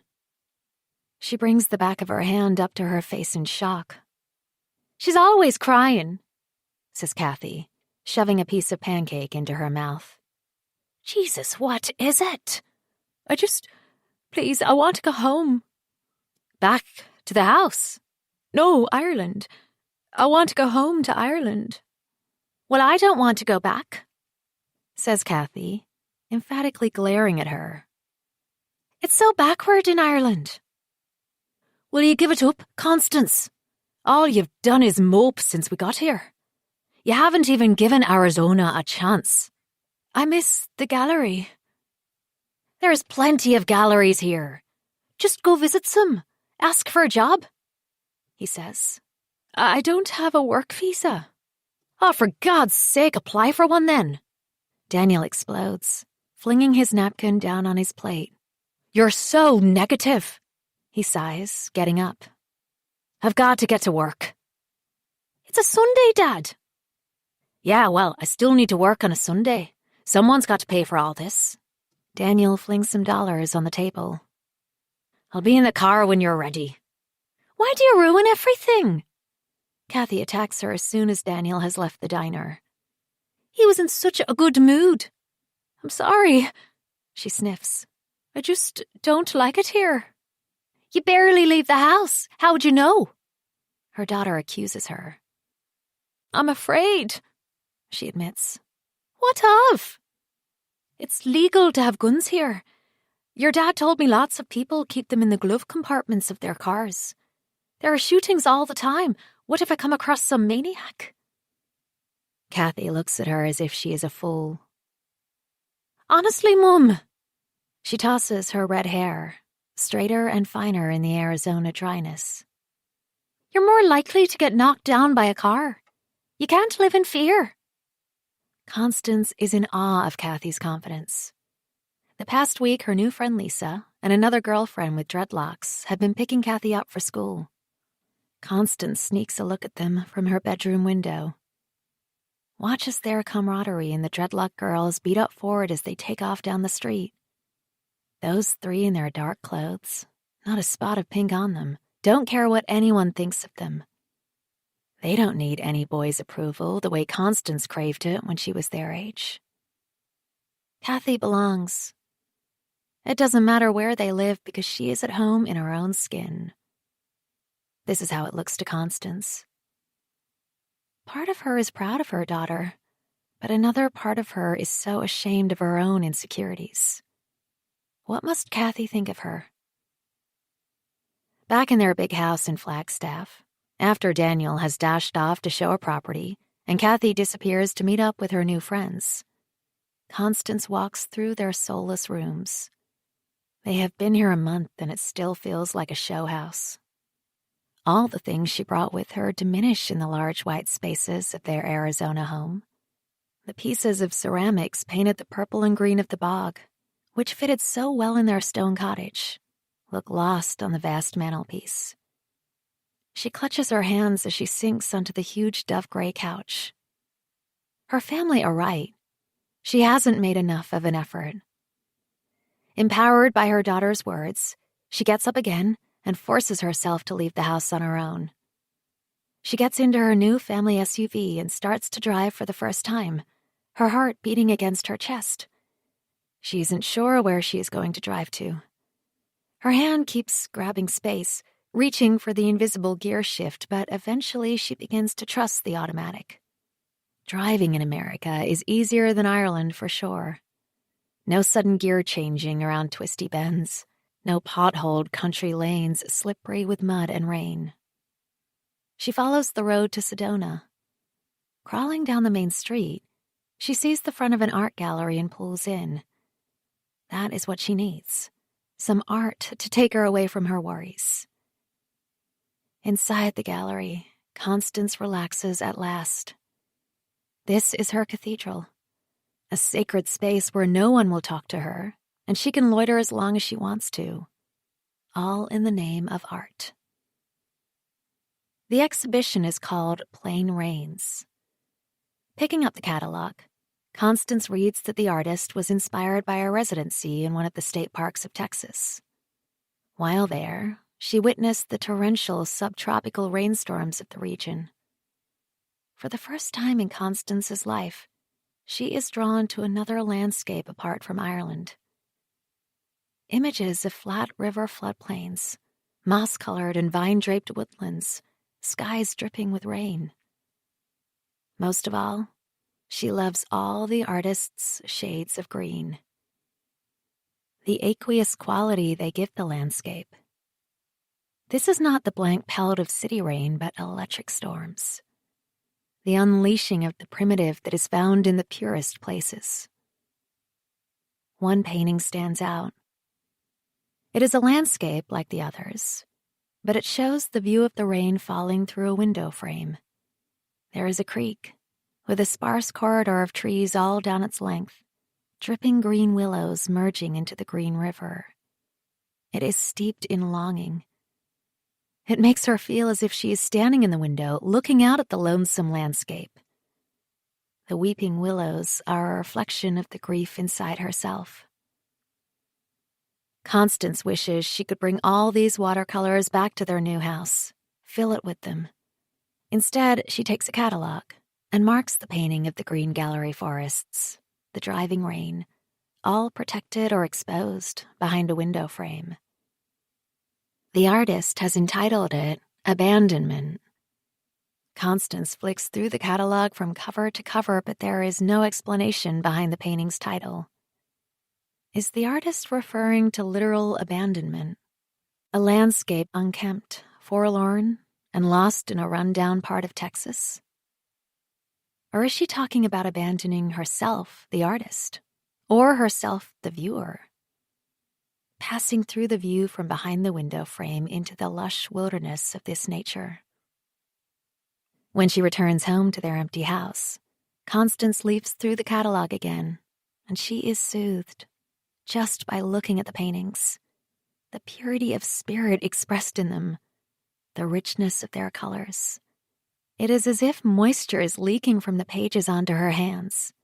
She can almost smell the damp freshness of those wet woodlands. It helps her to ignore the scorching sun outside. When Daniel gets home, she shows the catalog to him. "I want one of those paintings," she says. Chapter 11. 3 days after, Friday, 5th of April, 2019. Every time Constance encounters the startling landscape of Sedona with its misshapen mountains and red earth, she feels as if she's landing on another planet. In a way, she is. It is alien territory for her. So far from all that feels safe. Her husband has become a stranger. Daniel is not the same laughing Galway boy she fell in love with over 20 years ago. He is so serious now, full of secrets and not just the mistress. What has happened to him? Just 4 days ago, she had driven the same route. Everything was booked, and she was ready to leave her husband and bring Kathy with her, though she'd still not told her daughter. But there had also been a little voice inside her head asking her if she was wrong. She needed evidence to confirm her suspicions and vindicate what she was about to do to her husband. So, she had followed Daniel as he drove through the shaded woods of Oak Creek Canyon, the red boulders of Sedona flashing in and out of view. He suddenly took a right off the highway. Constance had driven on and pulled in, waited. So he wasn't going all the way to Sedona. This explained why she had lost him all the times before when she had followed him. The aircon was up full, but her hands were sweating, her heart tight in her chest. Daniel could be working, she had reasoned. He was a realtor, after all. He could be showing one of his brother's properties to potential buyers. Even so, she could not drive home without checking. She had to know for sure.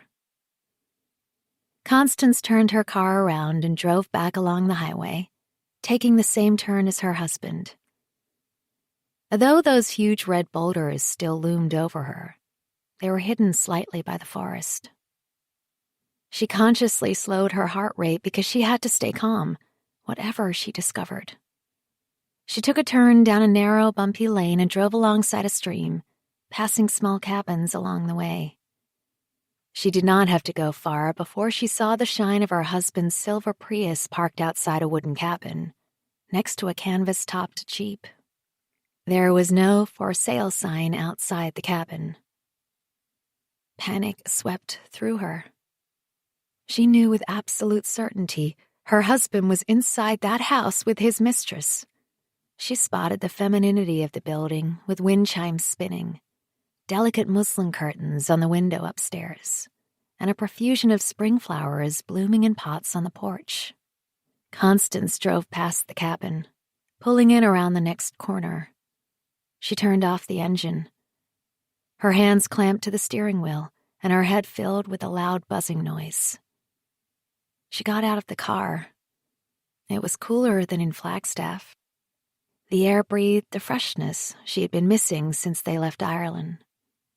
Winter was fading towards spring, though the trees were still bare, and the sun blessed her with fragile light. If her task had not been so unpleasant, she might have enjoyed her surroundings, but their tranquil beauty mocked her. She walked back around the corner towards the cabin. She approached cautiously, read the mailbox. No name, just Luna House. Of course. The other woman's house was called something romantic. Constance hated her. The cabin was small but on 2 different stories, with a stone patio hanging over the creek. It was sheathed in the foliage that surrounded it, like a hideaway in the heart of the woods. Constance took another step towards the cabin. There was a light dusting of spring blossoms on the soft canvas top of the Jeep. A 2-seater. This woman had no need for the boring family SUV that Constance drove. She imagined herself charging inside the cabin and catching them at it just like in the movies. But to really hurt Daniel, he had to still think she knew nothing so that her and Kathy's departure would come as a complete shock. What she needed was evidence. She crept around the side of the cabin, crouching behind a low wall. As she peeked over its top, she faced onto the back of the cabin by a bubbling creek. The porch doors were glass and she could see movement behind them. She held her breath, calming her heart, and then she turned on the video on her phone, raised it to her face. She zoomed in, gasping, as she made out what the movement was. 2 people making love. Not even in bed, no. They were so hungry for each other they were fucking on the floor. She gritted her teeth, controlling her rage as icy cold hatred poured into her whole body. She couldn't make out the woman's face clearly at all, but her husband filled the frame. His startling red hair and his naked body as he fucked the other woman. She pressed stop and lowered her phone with shaking hands. It was too much. She had had enough. It would be a last resort if Daniel made any trouble. She would threaten to show it to Kathy, though she wouldn't dream of doing such a thing to her daughter. But Daniel didn't know that. She crept back along the side of the wall, her whole body trembling with shock. It wasn't as if she didn't know he was cheating on her, and yet still, it was shattering to actually witness his infidelity in front of her eyes. She felt a blaze of frustrated fury. She understood now how people could commit murder because if she had a gun, she wasn't sure she wouldn't have run back and shot the 2 of them. She took a deep breath. She had to remain calm and exact her revenge with cold composure. She wanted Daniel to hurt as much as she had been hurt. Taking Kathy away was the best revenge. Even so, she couldn't resist kicking over the other woman's flower pots on the way to her car so that all her plants upended on the ground, and one of them even shattered. It looked precious, and the plant was mature but not as old as her marriage. "Bitch," she hissed under her breath. "Bitch," she says again as she pulls up outside Luna House, the memories from Monday still raw. But as she gets out her car, she realizes the Jeep is missing. She feels deflated. Now she wants a confrontation with Daniel and his mistress, and to be able to see the look on his face when she tells him that she and Kathy are flying back to Ireland in a few days, and they are never coming back. Constance notices the broken plant pot has been cleaned up and the other plants repotted. She kicks one of them over again and climbs the porch steps, walking around the side onto the stone patio. The sound of the creek rushes by below her.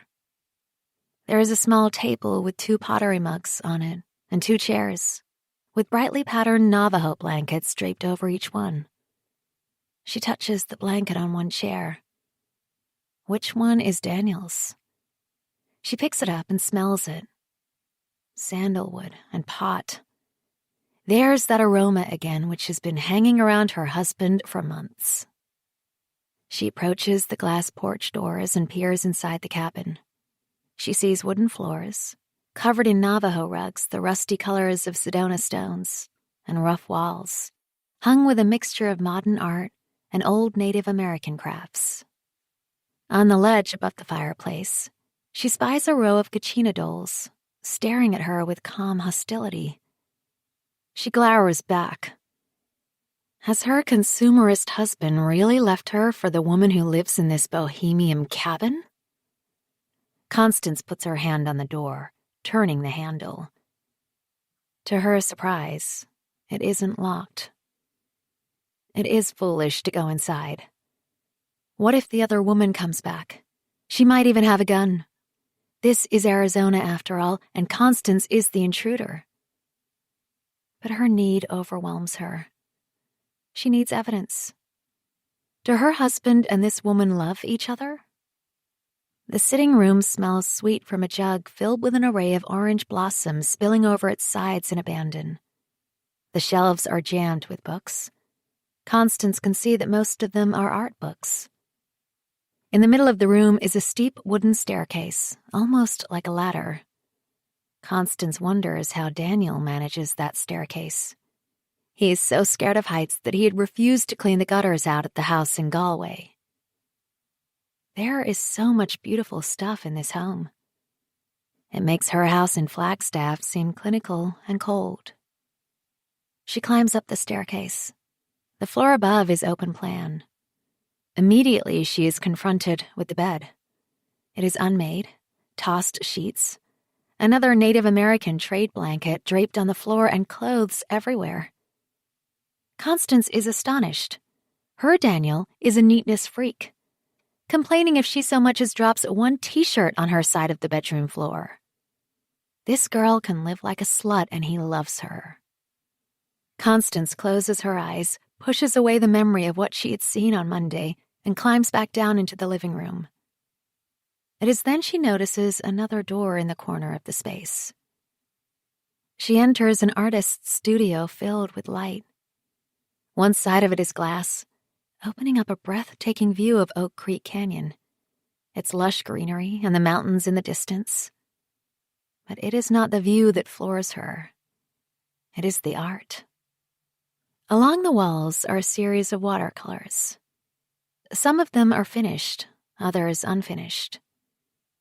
She's seen that hand before. Those brush strokes. The texture and tone of paint that adorns nearly all of the canvases leaning against the wall as well. She walks over to the paintings. It feels as if she is wading in thick mud. She crouches down and reads the signature on one of them. Maya DaCosta. Her heart freezes. Maya DaCosta is the name of the artist whose paintings she admires so much. Her favorite watercolor is by Maya DaCosta. She gasps. Now it makes sense. Why she had been so surprised when Daniel presented her with one of Maya DaCosta's paintings for her birthday a few weeks ago after she had asked for one.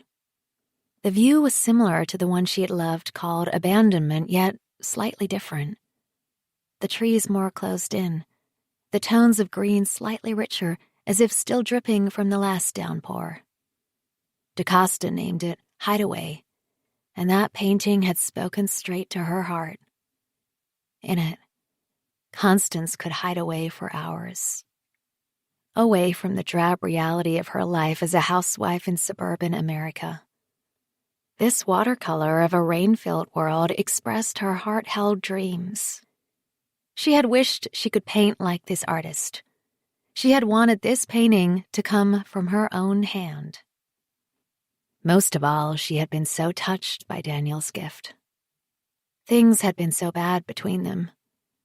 She could barely find the words to thank her husband. "I'm glad you like it," he said, yet he'd not looked in her eyes to seek approval. "I can't believe you went to all that trouble," she said to him. He shrugged. "You asked for it, remember?" "Yes, but I didn't really believe you would buy it." "I didn't know what else to get you. He had been odd with her. Yet, for the first time since they arrived in Arizona, she felt something like hope.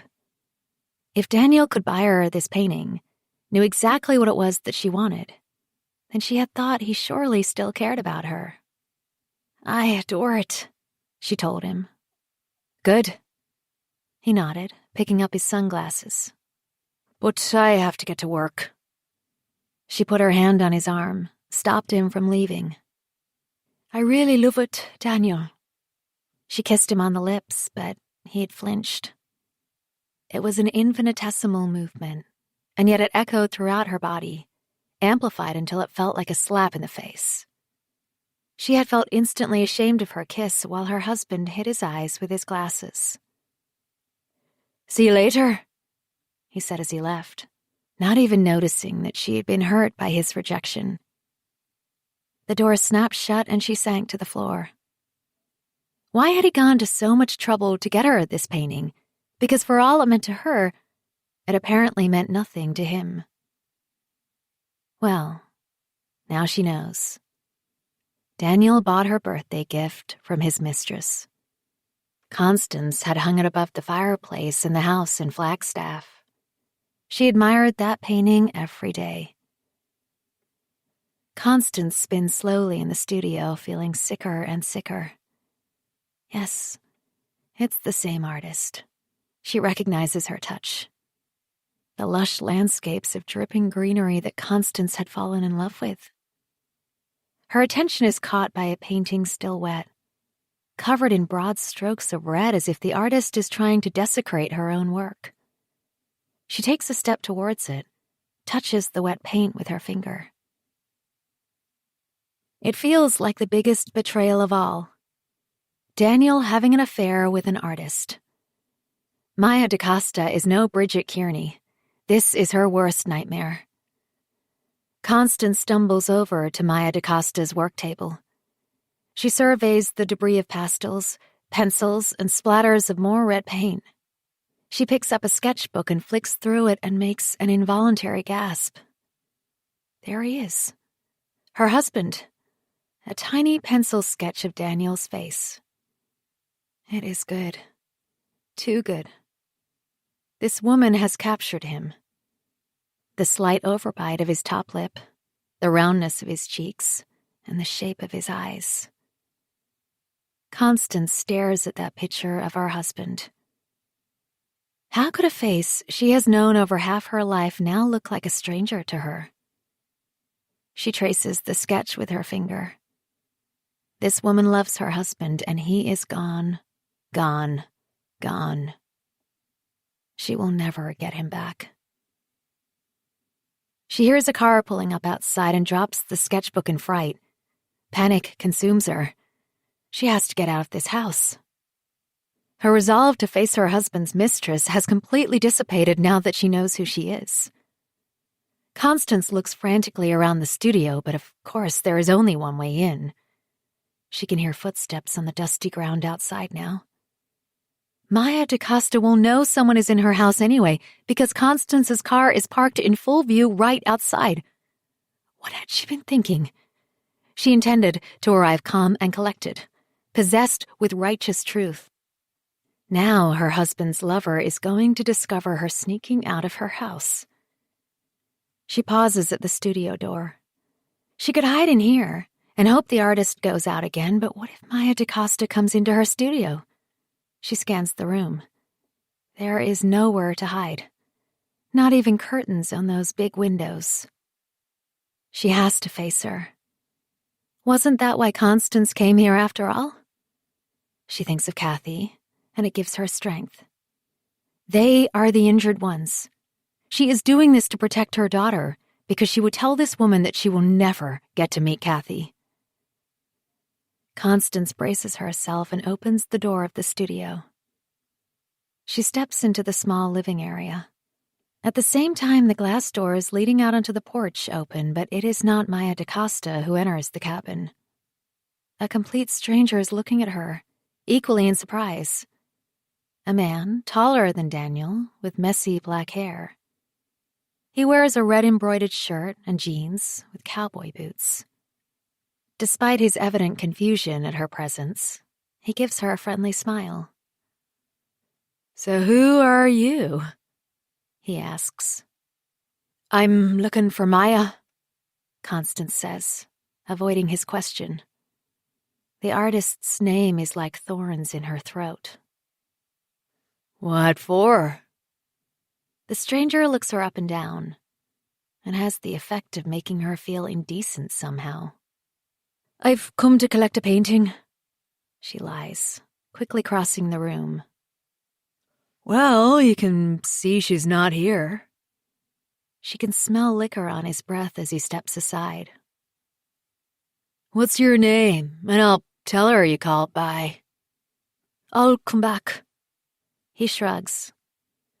"Okay," he says, collapsing onto the couch, his body taking up its whole length. Constance makes her way to the patio doors. All the while, she senses this man appraising her. She stumbles over the rug and bumps into the table, sending the jug of flowers wobbling. "You wanna smoke?" he asks, pulling papers and a pouch of tobacco out of his jeans pocket. "You look like you could use one." The man begins to roll a joint. "No, thank you." This guy looks as if he is right at home here in the Luna house of Maya DaCosta. She turns to look at him, watching as he sprinkles grass on top of the tobacco. "So who are you?" The words are out of her mouth before she can take them back. "Joe." He frowns at her. "Did Maya not tell you about me?" He balances the joint between his fingers as if to ponder its creation. "She's my girl," Joe tells her. "Maya's mine." Listen to me. Let me tell you that their arguments were like thunderstorms. I could sense the pressure of them building up during the days before. It made my eyes itch, my body shaky. I would take Rosie for walks in the forest. It was not a safe place, but I believed that my dog could protect me. They were so intent upon their own animosity that they did not notice when I was gone. He was the thunder and she was the lightning. That was how it worked. Locked in a violent reaction, neither of them knew how to stop. When their storm broke, Rosie and I would hide in my bedroom. I would bury my face in her fur and hug her shaking body as we listened to my parents tear into each other. Rosie understood. She took my pain, fear, and hurt, and she lived it every day. In her soulful eyes and her trembling limbs, my dog was the embodiment of a small child's grief. When the storm was over, there might be temporary break. Once or twice, I had even heard my parents laughing.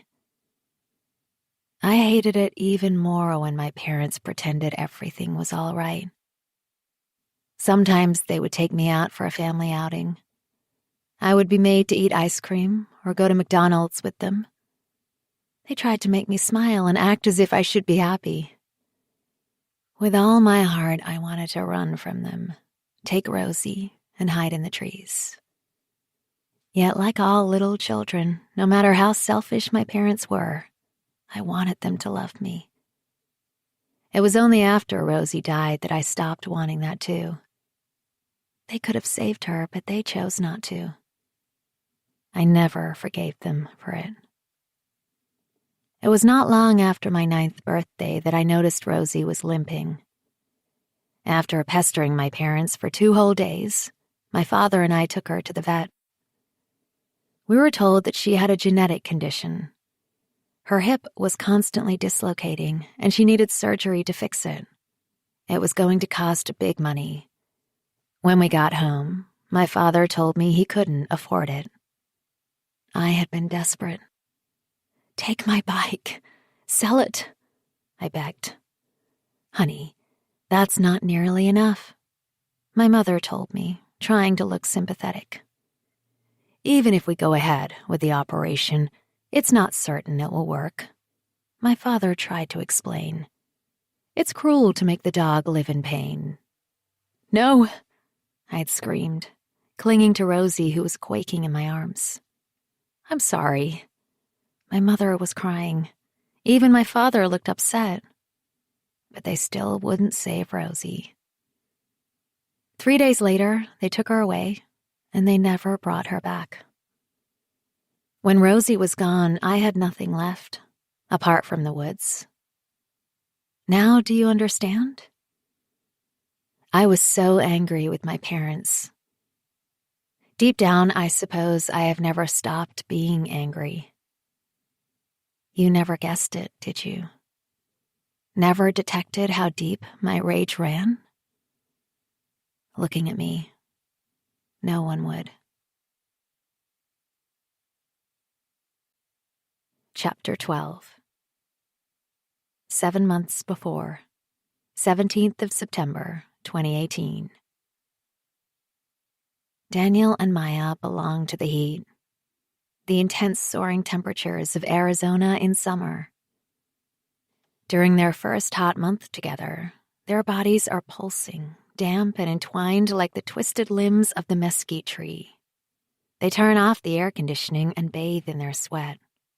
Soundless, apart from the whir of the fans stirring up the hot air filled with his sandalwood scent and her beating heart.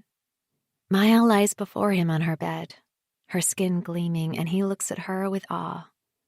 She senses him pulled towards her, as if she possesses some kind of magic.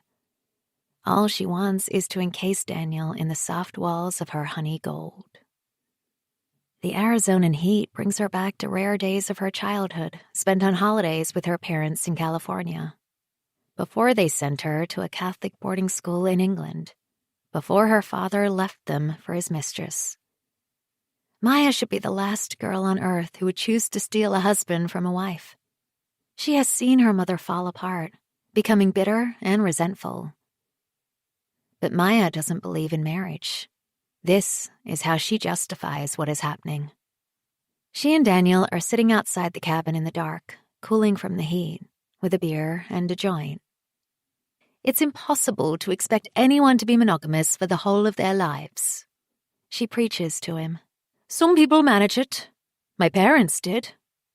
Daniel looks amused as she waves the joint around in the air. But at what price? She says. Did you have a happy childhood? Or were you witness to the growing dissatisfaction of your parents? To be honest, I didn't really notice, he tells her. My dad was up in London working on the building sites most of the time, and my mam was too busy to have the luxury of deciding whether she was happy or not. But when they were together, I thought they were happy. Well, my parents were miserable. She takes a slug of her beer. And then they broke up, and it was brutal. My mother had impossible expectations. Maya always felt she possessed more maturity than her mother. Brainwashed since she was a little girl by her own mother that all she should want in life is the Prince Charming who will provide for her. And did she try to instill that dream in you? Daniel teases. What do you think? She laughs. My mother gave up on me long ago. The joint has gone out. Maya flips open her Zippo, lights it, and takes a big toke. All the while, Daniel is looking at her. So, you don't ever want to get married? He asks. No, thank you, she says, passing him the joint. I have no desire to belong to another, or try to own another person. But that's not what marriage is, Daniel says in a soft voice. Don't you want to share your life? Not all of it with the same person, Maya says emphatically. There is no such thing as the one, Daniel. You can fall in love with many different people and share many precious moments. Maya gets up, swaying, a little dizzy. Perhaps she has gone a little overboard on the grass. She wants to stop talking. She wants to show him what she means. She holds out her hand to him.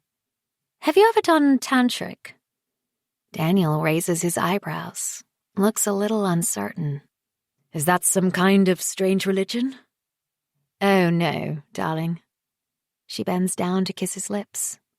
It's all about rapture. He follows her into Luna House. He doesn't want to climb the stairs to her room, so they make love on the rug. It is pitch dark outside apart from an array of stars, and they don't turn on the lights. So the night seeps into the cabin, envelops them in its sensuous arms, pulling away all their inhibitions. Finally, Maya persuades Daniel to venture upstairs to her bed, and they make love for hours, until dawn breaks. I've never experienced anything like this in my life, Daniel says to her as they watch the sun rising through her bare window. Maya lays her head upon his shoulder, her body still resonating with their lovemaking. She feels the same way. No lover has ever touched her as deep, but she doesn't tell him this. It frightens her a little. Let's go for a hike, she suggests, before the heat of the day. I love that you're not afraid to go hiking on your own, Daniel says, gently stroking her hair. Constance won't go with me. She's afraid of snakes. Maya tenses for a moment. She had forgotten about the wife. Where to today? He asks her, not noticing her reaction. Boynton Canyon? Red Rock Crossing? Or how about Bell Rock Vortex? I loved it there. Today I am taking you to the Grand Canyon, she tells him. You have to see it. I don't know, Maya. I can't take heights, he says. But you got up the ladder to my bedroom last night. That's hardly a great height, he says. Besides, you motivated me. Well, I am motivating you now, she says. There will be great rewards if you face your fear and come see the Grand Canyon with me. What kind of rewards? He grins. She snakes down his body. I will give you a little taster now. She wants to obliterate thoughts of his wife through sensation and touch. They are just setting off for the Grand Canyon in her Jeep when Daniel gets a call. She deduces that it's Daniel's brother, Liam, and notes how the tone of Daniel's voice changes when he is talking to him. Sorry, honey, I have to view 2 properties on the way, he says once he finishes the call. It'll be too hot to hike if we delay any later, she protests. I have to do it, he says. I mean, that's the excuse I used for not going home last night. It's good. It means I won't have to lie so much to Constance. Her hands grip the steering wheel as she speeds up. She's trying to literally put distance between Daniel and his wife. Her mouth is dry and she feels a little panicked. She should turn the Jeep around and take him back to his own car at Luna House. Tell him they should stop things now before anyone gets hurt. But she doesn't because she's already fallen for Daniel Garvey despite all her preaching against monogamy. She bites her lip, furious at herself. Someone will get hurt, either herself or the wife. She's in too deep. It takes the whole day for Daniel to view the properties, and Maya is left waiting in her Jeep, aircon on and listening to music. By the time they get to the Grand Canyon, the sun is already beginning to set, and she brings him to Taraweep Point to see the view. Daniel grips her hand tightly and lets her lead him to a sun-bleached rock. Do we have to sit so close to the edge? He asks, nervously. We're perfectly fine, she assures him. The precipice is way over there, and you have to get a little close to see the view. It's worth it, right? Yeah.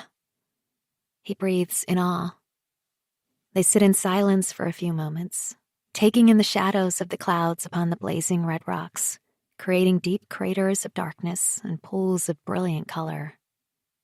Wow, it is spectacular, Daniel says, interlacing his fingers in hers.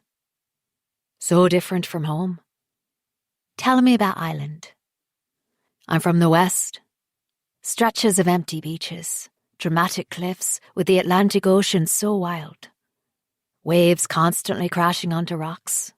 There are places where the sea is the most amazing colour, a sort of aqua green. It sounds stunning. It is, he says. There is this road in Connemara called the Sky Road. I would love you to see it. The views are out of this world, though not equal to this. He spreads his hands. Different. Do you miss Ireland? Daniel doesn't reply for a minute. Not too much, he says eventually. I love the West. The Irish are my tribe, and yet being in Ireland saps my confidence. He pauses, holding her hand again. I got depressed a lot. Maybe it was the rain. He gives a sad laugh. I felt held back, trapped, judged by other people. She squeezes his hand tight, as if she understands, but she doesn't. Not really. Maya has lived her whole life without caring what other people think of her. It's so different here in America, he says. I feel I can really go for it. I came here for the anonymity, Maya tells him. I need a big world. She could add that she also settled here in Arizona so that she would be far away from her mother. Daniel tells her more about growing up with his brother Liam. He clearly looks up to his big brother, and he makes her laugh with stories about Liam's ditzy wife, Stacy, and their hyperactive boys at their weekly barbecues. Though she must be there too. Constance isn't mentioned again. But she is the cloud hanging over them in the unblemished Arizonan blue sky. Maya tries to banish her from her mind. Daniel always takes his wedding ring off when he is with her. Maya doesn't want to know about his wife, or his life with her in Flagstaff. Every time Constance's name emerges from Daniel's lips, Maya hushes him with a kiss and distracts him with lovemaking. She wants to keep Mrs. Constance Garvey a figment, the forgotten woman she painted that picture for a month ago. And where did you grow up in England? Daniel asks her now. London, born a city girl, she says. My mother still lives in the flat in Islington where I grew up. When did your parents break up? Daniel looks into her eyes, and she can see his sympathy. She is surprised by how much emotion rises in her chest. A long time ago, I would have been a kid still, she says. My father and stepmother live in Miami. I haven't seen them in years. I'm sorry, Daniel says. Don't be, she says, pushing down the unwelcome memories. I don't need him, and my mother, well, she's a handful, I guess. She sighs. That's why I don't want to live near either of them. My friends are my family. Do you hate your father for cheating on your mother? Daniel asks, his voice low. No, I don't think so. Maya watches 3 black ravens as they hop on and off the rocks around them. My mother is a very difficult woman. My father fell out of love with her. He fell in love with someone else. Even though it was hard for me at the time, he did the right thing. I don't want to mess Kathy around, Daniel says. Though the evening is still warm, a shiver runs through her. Who is Kathy? He turns to look at her, frowning in puzzlement. You know who Kathy is? She's my daughter. Maya feels as if a hand is squeezing her throat, slowly, torturously. I didn't know you had a daughter. She forces the words out. She can barely breathe, let alone speak. Daniel's famous blush springs to his cheeks. I told you about her when we first met, he says, not meeting her eyes. She's 15. His daughter is the same age she was when her father left her mother for his other woman. Maya feels winded, as if Daniel has kicked her in the stomach. I told you the first time we met, Daniel repeats. I never lied to you. Oh, no, I never knew. Maya squeezes her eyes shut as she tries to banish the image of his daughter, Kathy. Does she have red hair like him? The same blue eyes? Is she taller or shorter than her? Does she wear braces or glasses? Does she know? Because she had. Maya discovered her father's infidelity a long time before he came clean. Darling, Maya, that's why I can't leave Constance yet. Daniel puts a hand on her shoulder. It's because I don't want her to take Kathy back to Ireland and turn her against me. Maya pushes his hand away. Don't touch me. She stands up all of a sudden, swaying slightly, the Grand Canyon looming below her. Daniel grips onto his rock with both hands, her movement unbalancing him. I want you, he implores. But I can't walk out on my daughter just yet. She's in a new country, and she's trying to find her feet. I'm not asking you to. Maya suddenly finds her voice. I never, ever want you to break up with your wife. No, not for me. She shouts at him. Daniel stands up. His blush is gone and he is pale now. He looks sick. She can see his hands shaking. I love you, he whispers, reaching out for her. Maya feels the truth in his words. The way they cling to her, bury themselves deep inside her heart. But she pushes him away. He wobbles, looking terrified to be so close to the edge of the rim. Maya, please, I have vertigo, he says, clutching his chest as if he is about to have a heart attack. She's so angry that for a moment she wants to see him suffer in panic, but she pushes the red mist of her fury away. Sorry. She takes his hot hand, pulling him away from the edge as if he is a small child. She can feel him shaking all over, but is unable to look at him. I can't do this anymore, she says, hearing her voice small and flat. He remains rooted to the spot. His shock is absolute, for he knows what they are, and how impossible it is to break them up in that moment. They are in the middle of it. Their great love.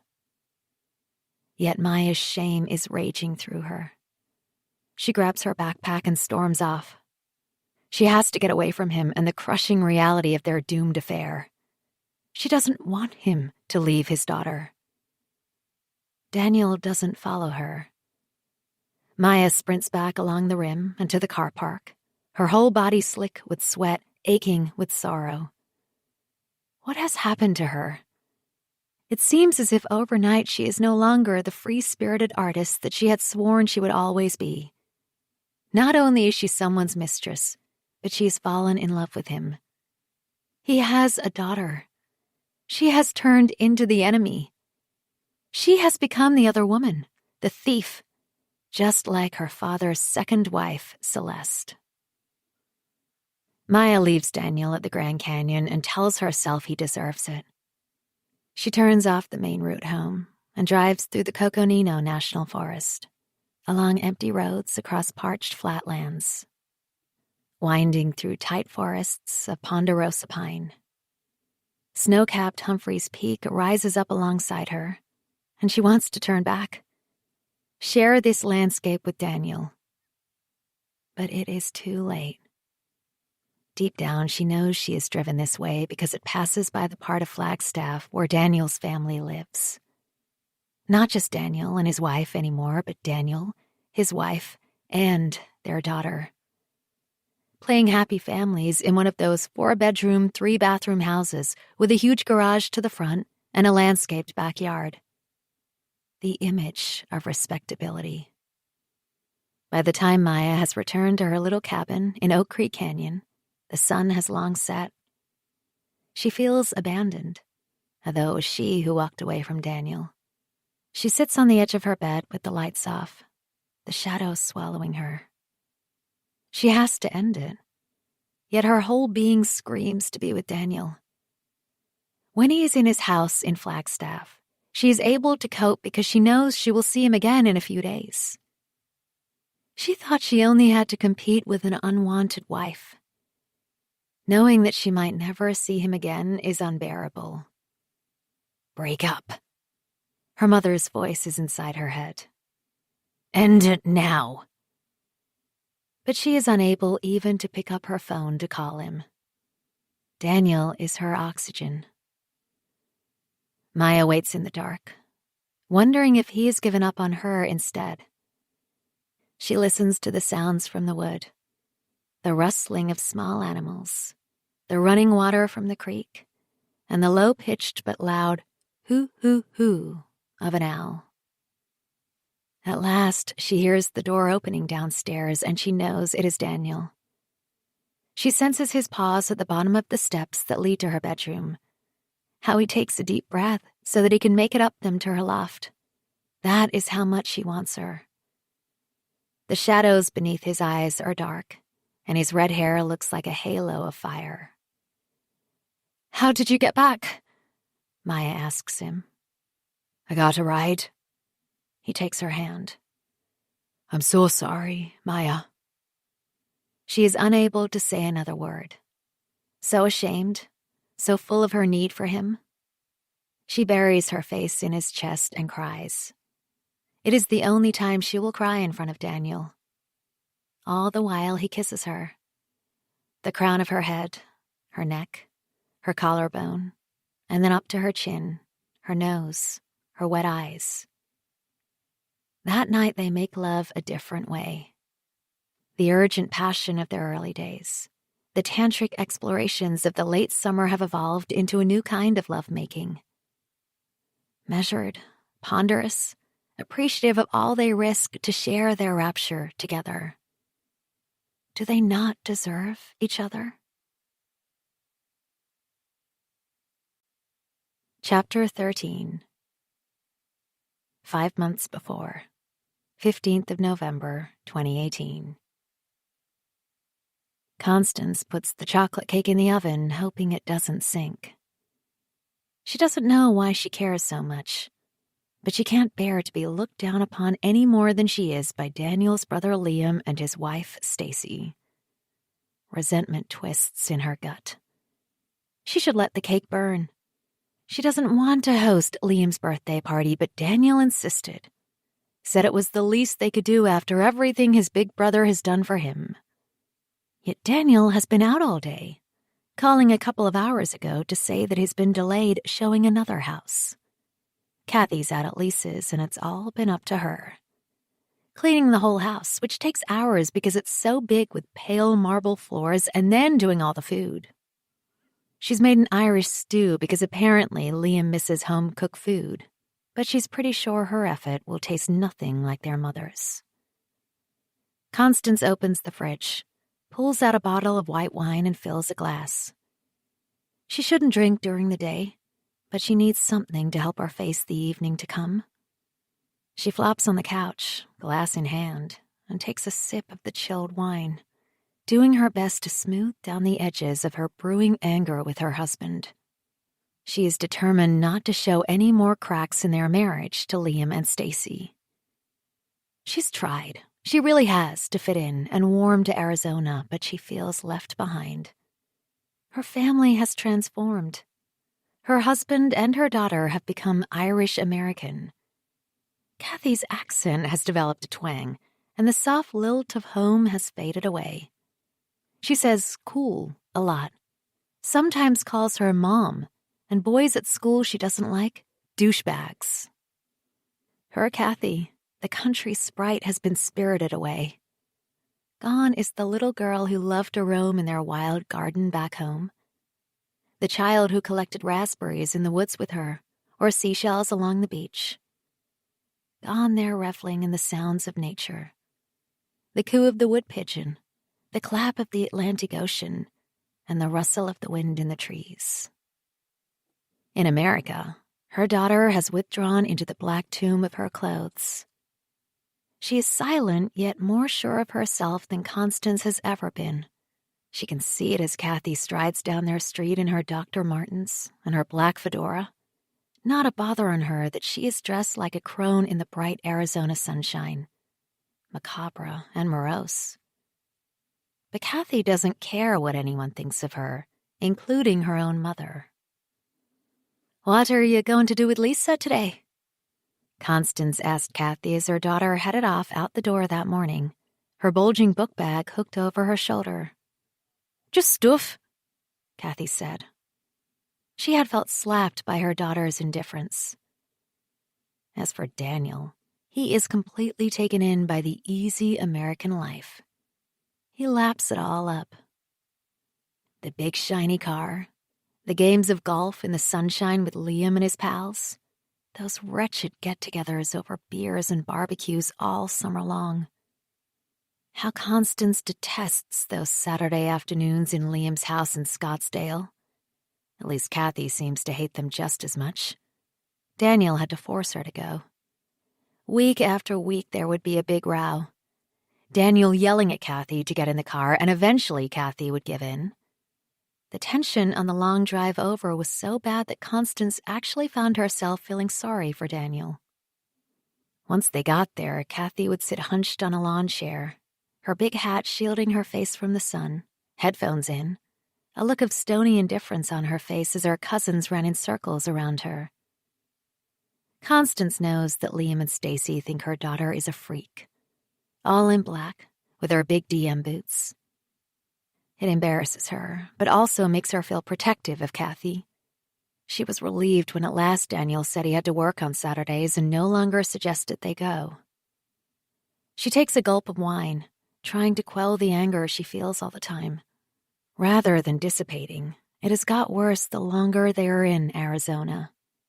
Daniel has taken away her life in Ireland and brought her to this land where she feels like an outcast. It was only 2 nights ago that she let fly at the dinner table again. Daniel had complained that she had presented them with takeout for dinner. "What do you do all day?" he said, flicking the Chinese takeout box with his hand. "But you like Chinese?" she protested. "That's not the point. I thought you might have cooked something for us, seeing as you have all this time on your hands," he said, making another dig at her. Constance was aware of Kathy sitting opposite, putting her chopsticks down, staring at her. And she knew she should say nothing, keep the peace for her sake, but she just couldn't. Her fury at Daniel was so close to the surface it spilled out. "And whose fault is that?" She turned on her husband. "I had a job in Ireland. I had dreams. But you made me give them up. You're not even grateful." "Come on, Constance. It was only a little part-time job in a gallery." "It was more than that." "Well, we're here now, and there is no point whining on about it," he said. "Why can't you make an effort? Make some friends? Do something with yourself, even if it's going to the gym. I mean, Stacy has offered enough times to bring you, and Liam said he'll pay for a day out for the two of you to go shopping to your heart's content." She flinched, hurt by the barb of his comment and the memory of Liam's exact words. "Let Stacy fix you up. It's all on me. I don't want to go to the gym with Stacy, and I can't think of anything worse than going shopping with her. I want to go home. I hate it here. You're a selfish bastard." "I am fucking sick of your moaning." He slammed down the salt shaker. "Do something with yourself. I pay for everything, and look at the state of you. It's you who's ungrateful." Before Constance could reply, Kathy had pulled her chair back and stormed out the room and upstairs. She gasped because she had forgotten her daughter was still sitting at the table with them. Constance had run upstairs after Kathy, banged on the door, begged her forgiveness, but her daughter had told her to go away. The damage had been done. Constance drags herself off the couch and is shocked to see the time on her phone. She dashes into the kitchen to rescue the cake. She should have put the timer on. It's a little burnt, and the inside is probably dried out, but she smothers it in chocolate icing. Besides, by the time they are eating dessert, it's likely everyone will have drunk so much wine they won't notice. An hour later, Daniel still isn't back, though Liam and Stacy, plus several of their friends, are due to turn up in less than an hour. She tries his phone yet again, but it rings out. Is he punishing her? There has been no resolution from their fight the other night. Daniel has been perfectly pleasant to her, unlike the old days when he would ignore her for days. Then they would have had another row, followed by passionate make-up sex. She knows deep down they are far from reconciliation, but it's as if Daniel doesn't care anymore. It fills her with panic. Why is he so late home on a Saturday? Surely there are no viewings going on at 6 o'clock in the evening. Why won't he answer his phone? She pushes her suspicions down. In Ireland, he had promised her he would never cheat on her again. The States is a fresh start for their relationship. Constance stares at herself in the mirror, at her messy hair, an unmade-up face. Is it her fault? Daniel arrives home moments after Liam and Stacy walk through the door. "Sorry, guys," he says, carrying 4 bottles of champagne in his arms. "I was trying to get the fancy stuff, and I had to drive around for hours to find a liquor store that sells it." Her husband looks flustered, his red hair tousled, the blue of his shirt bringing out his eyes. It occurs to her that he probably looks younger than her, though they're the same age. "Wow, you look great," he exclaims, catching sight of her. "I was just telling her, doesn't she?" Stacy enthuses. "You should wear makeup more often, Connie." Their compliments should make Constance feel good, but all she can see is the flush on Daniel's cheeks. He's hiding something. She can tell. 2 other couples arrive and a single woman, friends of Liam and Stacy. Constance is relieved that at least they have a sitter for their boys, and they won't be tearing around the house causing chaos. "Where's Kathy?" Stacy asks her. "She's at her friend Lisa's for a stayover," she tells her. "Is she still dressing like a witch?" Liam jokes. "Don't be so narrow-minded. I think she looks very stylish." Stacy says kindly. "She'll grow out of it," Daniel says confidently, filling up champagne flutes with his expensive bubbly. "Do you not remember how we used to wear those ripped jeans which fell off our arses? Grunge, we called it. Jesus, don't remind me." Liam laughs. Constance finds herself surrounded by Stacy and her friends as they share experiences of diets and workouts. So many different ones, she loses track. She realizes none of these women will eat her chocolate cake. "Hey, Connie, let me know when you want to get some Botox done. I've got the name of a great guy who'll give you a discount," Stacy offers. "I'm not too keen on someone sticking needles in my face," she responds. "You say that now, but believe me, a few months in Dryall, Arizona, and you'll be screaming for it," Stacy's friend Jackie says, giving her a friendly push. "You don't want Daniel looking elsewhere now, do you?" Jackie gives her a big wink as she flicks the long layers of her highlighted hair. "I better check on the stew," Constance says, getting up, mortified by the woman's comment. Unlike Daniel, she never blushes, and she imagines her expression is an unreadable mask. "Gee, she's a bit standoffish, Stacy," she hears another woman, Crystal, say as she walks away. "Yeah, she's real stuck up." Jackie joins in. "I was only trying to do her a favor. She could do with Botox. Urgently." Constance doesn't hear Stacy's response, but what does she care? She has nothing in common with the woman, apart from the fact she is married to her husband's brother. As they sit around the table eating dinner, the conversation turns to teenage antics, dominated by Liam, as usual. "Jesus, we were so wild, all those early morning lock-ins and driving our cars as if we were rally drivers," he reminisces.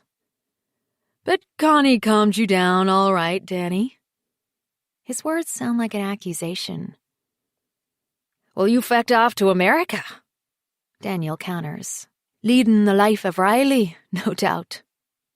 Were you a bad boy before you met Stacy, Liam? Jackie laughs.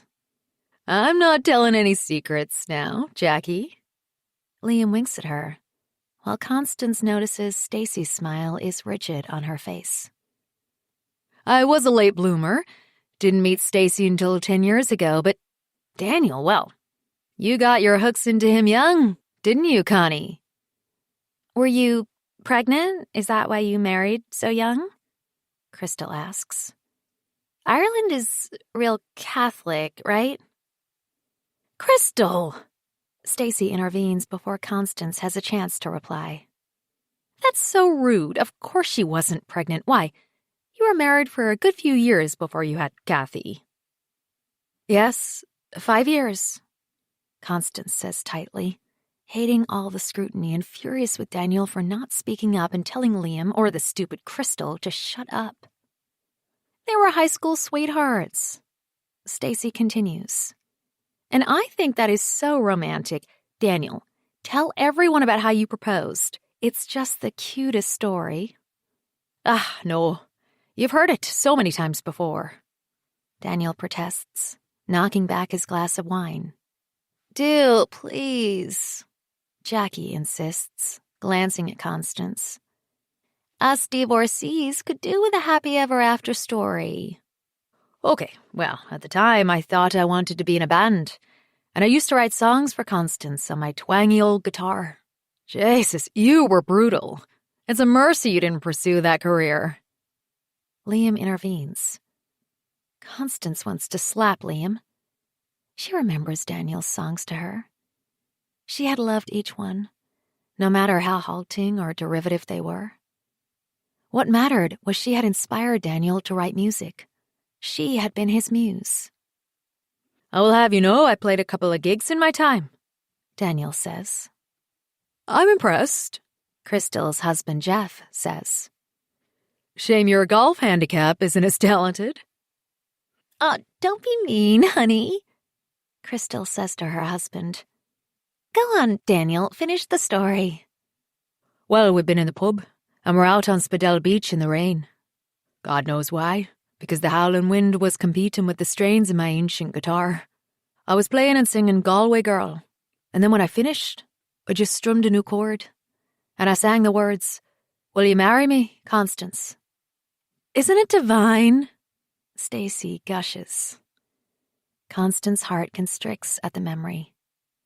She remembers screaming yes out to sea, and the two of them ecstatic on the beach. Their love as vital as the crashing ocean. But Constance can't remember the last time she has heard Daniel sing. He stopped years ago, long before Kathy was born, even. She gets up suddenly, clumsy at the table, and begins to grab plates to bring into the kitchen, even though some of the guests haven't finished eating. Tears are stinging her eyes as she rushes out the room. She glances at Daniel, but he isn't even looking at her, merely checking his phone yet again. In the kitchen, she drops the dirty plates into the sink, not caring if some of them break. She squeezes her eyes shut, trying to force the tears back down. Are you okay? It's Stacy. Her sister-in-law is behind her and places her hand on her shoulder. She nods, unable to speak. I'm so sorry, Stacy says. I didn't mean to upset you. Constance turns and wipes her face with her sleeve. Here. Stacy hands her a tissue and Constance wipes her eyes. Thanks, she says. I'm fine. Are you sure? Stacy asks, frowning. It's been so long since we've been happy, she whispers. We used to be happy. We were so in love. But it feels like that's all gone now. Of course it's not gone, Stacy says. It's just marriage is hard and there will always be bad patches. Having kids changes things too. Constance thinks back to when she had Kathy and how she had struggled to cope at the beginning. Her mother had died a few months after Kathy's birth, and Constance had struggled with depression. There were days when she just couldn't get out of bed and Daniel had to do everything. He had had to wean their daughter onto bottles because she found breastfeeding too hard. Was that when he had stopped loving her? Had he only been in this marriage for Kathy for all these years? Her throat dries with the humiliation of it. "Come on back in," Stacy encourages her. "Have another drink. You two will get through this. It's hard settling into a new country, but Daniel is a good man." Constance is touched by Stacy's kindness. She has misjudged her, and while she can't stand Liam, she shouldn't tarnish his wife with the same brush. But Stacy has no idea how deep the rift between her and Daniel is. Her husband isn't present, not even on the night of his brother's birthday dinner. She feels his absence so keenly. His physical form might be here, but she suspects his heart is elsewhere. Finally, the long night is over, and Liam and Stacy, the last of the guests, have been sent to their hotel in a cab, drunk as lords. Her cake sits uneaten on the kitchen counter. No one wanted dessert, opting for tequila shots instead. Her head is spinning as she attempts to load up the dishwasher. "Just do that in the morning," Daniel says, carrying in some of the dirty champagne flutes. "It's way too late. Come on. You did a great job. Thank you." He is smiling at her, buoyed by the success of the night. He fits right in with Liam and his pals, and all the wives love his Irish wit. Her throat tightens. What if he's having an affair with one of those women? The one, Jackie, who had told her to have Botox, had been sitting next to him at dinner, flicking her hair and fluttering her eyes at him. She was sure of it. "Are you sleeping with Stacy's friend Jackie?" She turns on him, hands on her hips. "What the fuck?" He laughs at her as if she is crazy. "Well, are ya?" "Of course not," he says, still smiling. "Give me some credit, will ya?" "This isn't funny, Daniel," she says. "Are you having an affair?" "What's brought this on?" he says, looking more serious. "You work every weekend, evenings." "I have to. We need the commission," he says. "I just feel like you're hiding something from me," she says. "You promised me, Daniel. You said what happened in Ireland was a one-off. But if I find out that you're sleeping with someone else, I will leave you, and I'll take Kathy with me." "Nothing is going on with Jackie," he says, spreading his arms. "I mean, she's so loud, a bit of a joke. How could you think I would go for someone like her?"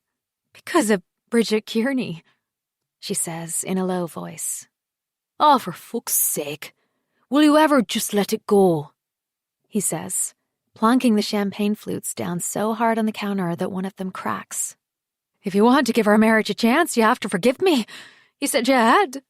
His voice is shaking, and he has his back to her. "I think we should go to counseling," she says. Daniel turns around, eyes wide open. "I don't need therapy," he says to her. "But I think our marriage does." She tries to explain.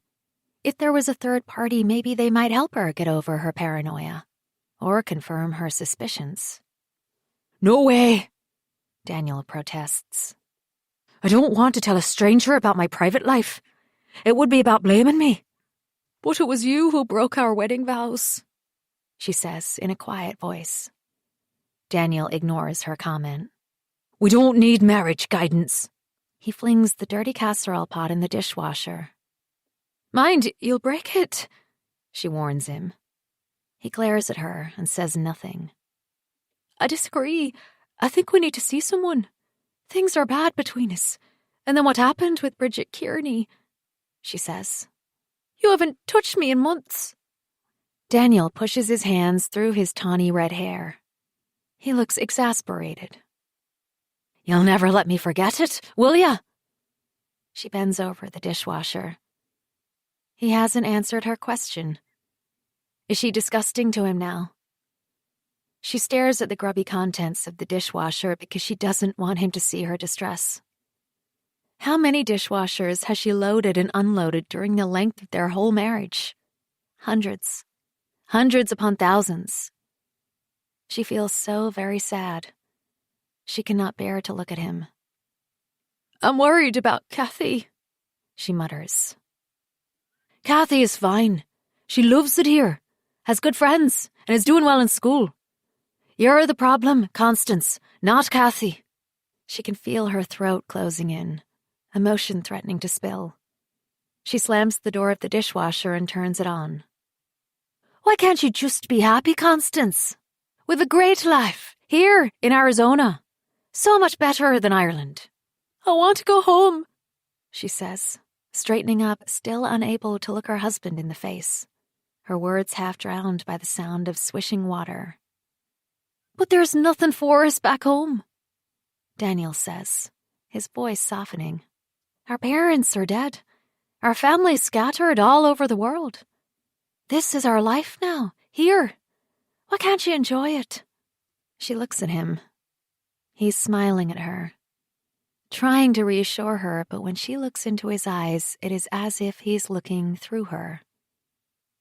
How is it that her husband no longer knows who she is? Daniel shrugs when she doesn't respond to his question. "Turn out the lights when you come up," he says before leaving her alone in the kitchen. She bangs around with no set purpose, doing what she always does, moving pots, opening and closing cabinets, looking for something she can never find. Though she's had too much to drink already, she pours herself another enormous glass of white wine, turns out the lights, and stands at the kitchen window. She does what she has done every evening for the past 2 months in her suburban house in Flagstaff. She looks across the parched back garden into the upstairs windows of the house behind theirs. Just one window is lit. It is her window. The object of her attention stands in front of his mirror, bare-chested, a towel tied around his waist. The window is frosted over at the bottom, and all she can see is to just below his belly button. He has dark hair, but a smooth, hairless chest. She only knows him in profile. A straight nose and high cheekbones. She imagines keen eyes, dark as a blackbird's. She wonders if she would even recognize her neighbor if she saw him head-on. He is shaving the old-fashioned way, and the bottom of his face is covered in white shaving foam. It is strange. Why would he be shaving at 3 a.m? She watches him with the razor to his face, as if he is slicing through snow. She imagines the tender new skin on his cheeks. Daniel is asleep by the time she goes to bed. She creeps past her snoring husband and locks herself into their ensuite bathroom. She touches herself, imagining that hand, with the long, strong fingers caressing her breasts, trailing down the length of her body. She would open up to this stranger just because he is not her husband. Chapter 14. 3 days after, Friday, 5th of April, 2019. It feels like Maya has been walking the Bell Rock Trail for hours, but it has not taken her away from her heartache. She sought comfort in the nature around her, but she feels just as troubled as when she arrived. All her anger is replaced by fear because on Tuesday, Daniel hadn't followed her home from the Grand Canyon like that time before. As Maya pulls up at Luna House, the evening shadows are lengthening and light is fast seeping away. Her heart takes a tiny leap as she spies a figure through the windows. The miracle she hoped for has come true. She runs across the porch and slides open the doors. Light floods out of her cabin and she blinks, suddenly awake. It isn't Daniel. How can it be? Disappointment swells up inside her. Leaning against the fireplace is Joe, her ex. Well, don't look so happy to see me. Joe's tone is rich with sarcasm. She notices his eyelids are heavy and his pupils dilated. He is stoned. What are you doing here? I've come to see my girl, haven't I? He says, flopping down on the couch and picking up his cigarette papers. My girl. Could Joe really be serious? Joe, I haven't seen you since last June.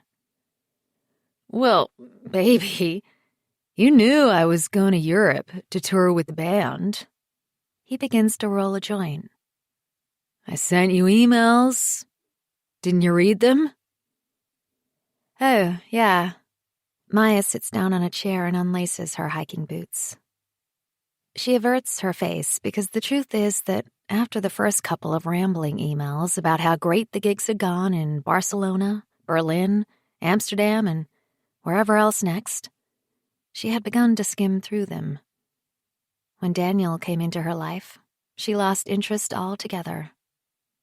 The last 3 emails Joe sent to her are still unopened in her inbox. So when did you get back? A week ago, Joe says. I had to sort out a few things, but I came by a couple of times. You were out. You're a busy lady, Mistress Maya. Is there an edge to his voice? Does Joe know about Daniel? Maya sneaks a look at him, but her ex is focused on lighting his joint, his expression indifferent. He inhales deeply and then passes it over to her. So, baby, what do you think? He says as smoke plumes out of his nostrils. Sorry, Joe, you've lost me? He pats the seat beside him on the couch, gives her a smile. Maya used to think his unkempt look sexy, but now he looks like a mess. Come on over here and give me a proper welcome home, will ya? She remains sitting on her chair. You've been gone months, Joe. Sure, Maya, and I don't expect you to have been sitting at home with your legs crossed, neither. He winks at her. That's not what we're about, is it? We're two of a kind, free spirits. Maya passes the joint back to him. As she does so, Joe takes a hold of her hand and pulls her over towards him. I don't expect nothing from you, he says. His face is inches from hers. She can smell his breath, dusky with smoke. I know. She remembers how simple her life had been when she was with Joe. Painting, fucking, getting stoned. No wife, no daughter, and no broken heart. What's your answer, then? He lets go of her hand. Past the stoned glaze, Maya can see something else in his eyes. A look she has never noticed before. Intense and dark. About what? She says lightly, pulling off her hiking socks. Jeez, make a man beg, why don't you? He passes the joint back. About moving in with you. We're recording an album in Phoenix, so I'll be back and forth. But thought we could share some soul time together. You know what I mean? Baby? She wishes he would stop calling her baby. When had she ever told him she liked it? Sorry, Joe, it's not a good idea. Oh, come on, Maya. I won't get in your hair, I promise. I'll be with the boys most of the time in Phoenix. She gets up and takes 2 beers out the fridge, handing him one. He's always more amenable once he's had a beer. Joe pats the space on the couch beside him again. I can't live with you, Joe. Maya remains standing as she flips the lid of her beer bottle off with a quarter. Why's that, now? Don't you think it will be cool?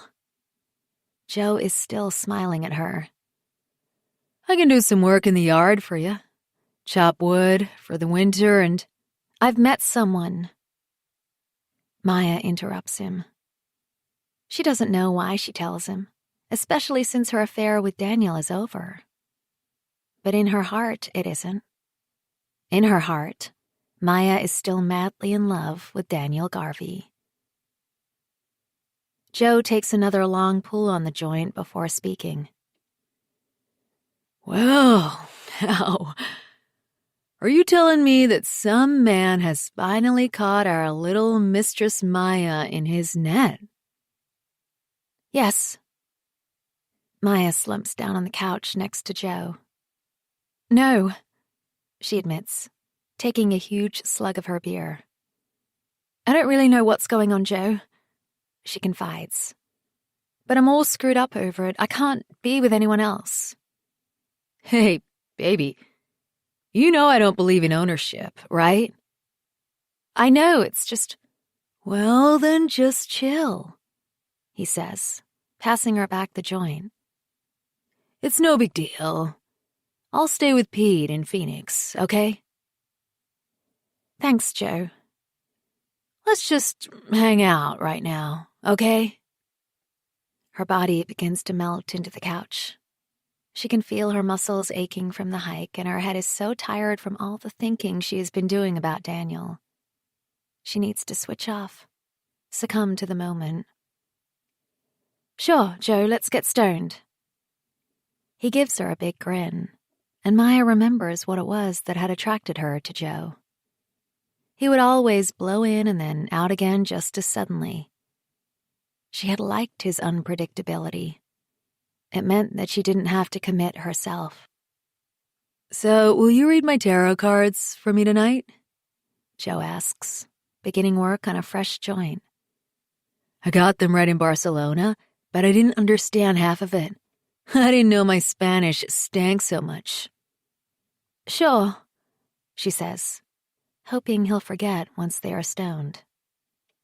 Oh, yeah, and some woman was here looking for a pitcher, Joe says, knocking back his bottle of beer.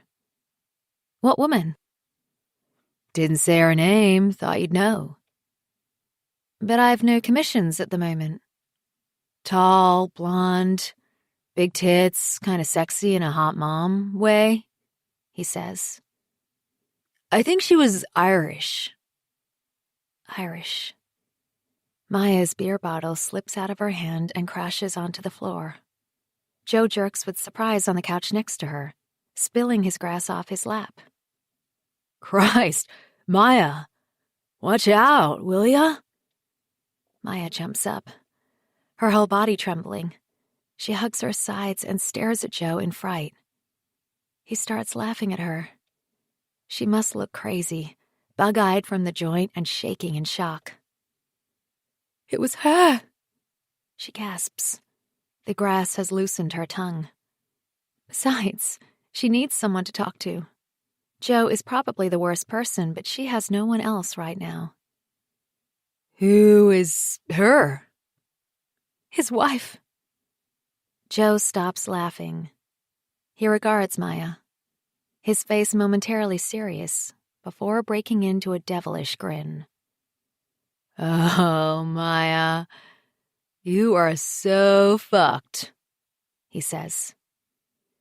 She was here, Maya mutters in horror. Christ, she was in this cabin. She could come back. I was the mistress, Joe. The fucking mistress? Hey, baby. Joe stops laughing and gets off the couch. He pulls Maya into his arms. You're a goddess, Maya DaCosta, he whispers into her ear before kissing her on the forehead. She lets herself fall into his arms. She closes her eyes and lets him touch her. Maya wants Joe to fuck her love for Daniel Garvey right out of her. Things had got too messy, especially because of the daughter. Chapter 15. 4 months before, 20th of November, 2018. Maya and Daniel are in the desert botanical garden, one of her favorite places which she has wanted to share with him for weeks. Although the fierce heat of the summer has long waned, Maya can still feel the sun slap upon her cheeks. As she takes her straw hat out of her bag and places it on her head, she notices a group of high school girls coming out of the center's shop. They are one mass of laughter, chat, mobile phones, sparkling nails, and long silky hair. Daniel doesn't pay them the slightest bit of notice, but Maya always looks at people. It is one of her things. In this noisy bunch of girls, one stands out. For a start, she is dressed all in black, in DMs, and a black fedora hat upon her red hair. She is carried along on the wave of her friends almost as if she is motionless. The girl is staring right at her. Maya looks behind her. Surely that girl is looking at someone else with such a penetrating gaze. But there is no one behind Maya. She nearly says to Daniel, "Look at that girl staring at us."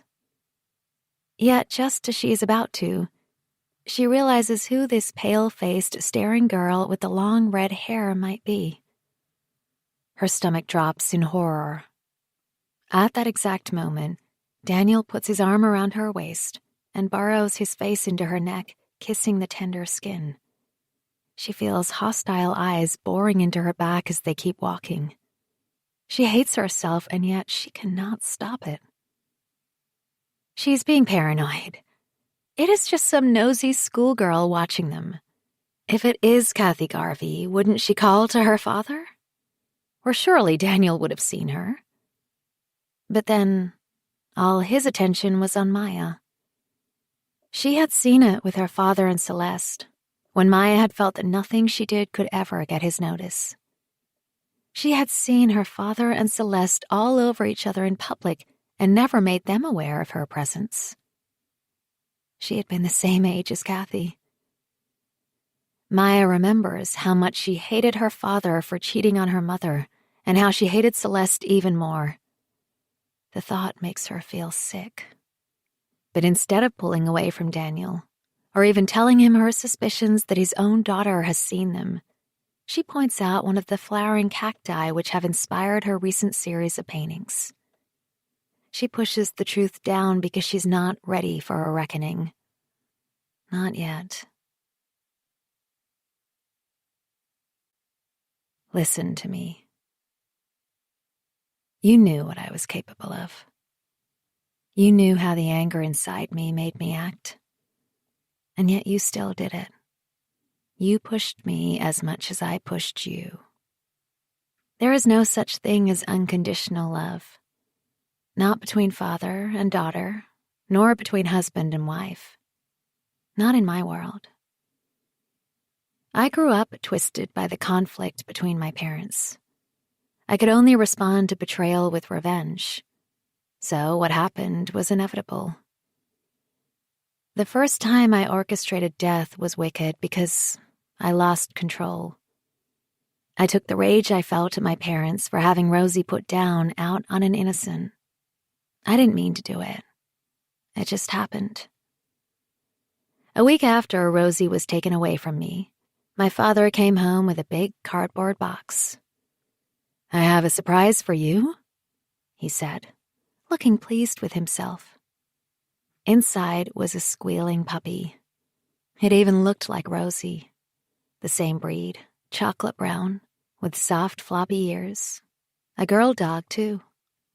But it wasn't Rosie. The puppy was nothing like my beloved hound. "I don't want it," I said, and my father had looked shocked. "Come on now," my mother said. "Look how cute she is." She took the puppy out of the box and forced her squirming body into my arms. "Go on, hold her." She tried to persuade me. "What are you going to call her?" I had dropped the puppy onto the floor. "She doesn't want it," my mother said to my father. "Of course she'll want it. I told you it was too soon." She turned on him. "You always have to be right, don't you?" They started into each other. I felt myself become invisible. Their raised voices agitated the puppy, and it began to whine. "Get used to it," I whispered to the stupid creature. "They don't care about you." I picked the puppy up again, took it upstairs, and I dumped it on the floor. It immediately pissed on my carpet.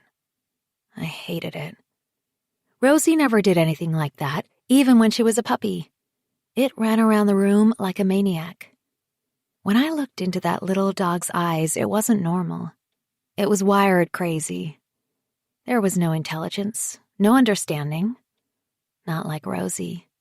It kept jumping up at me and pulling on my clothes.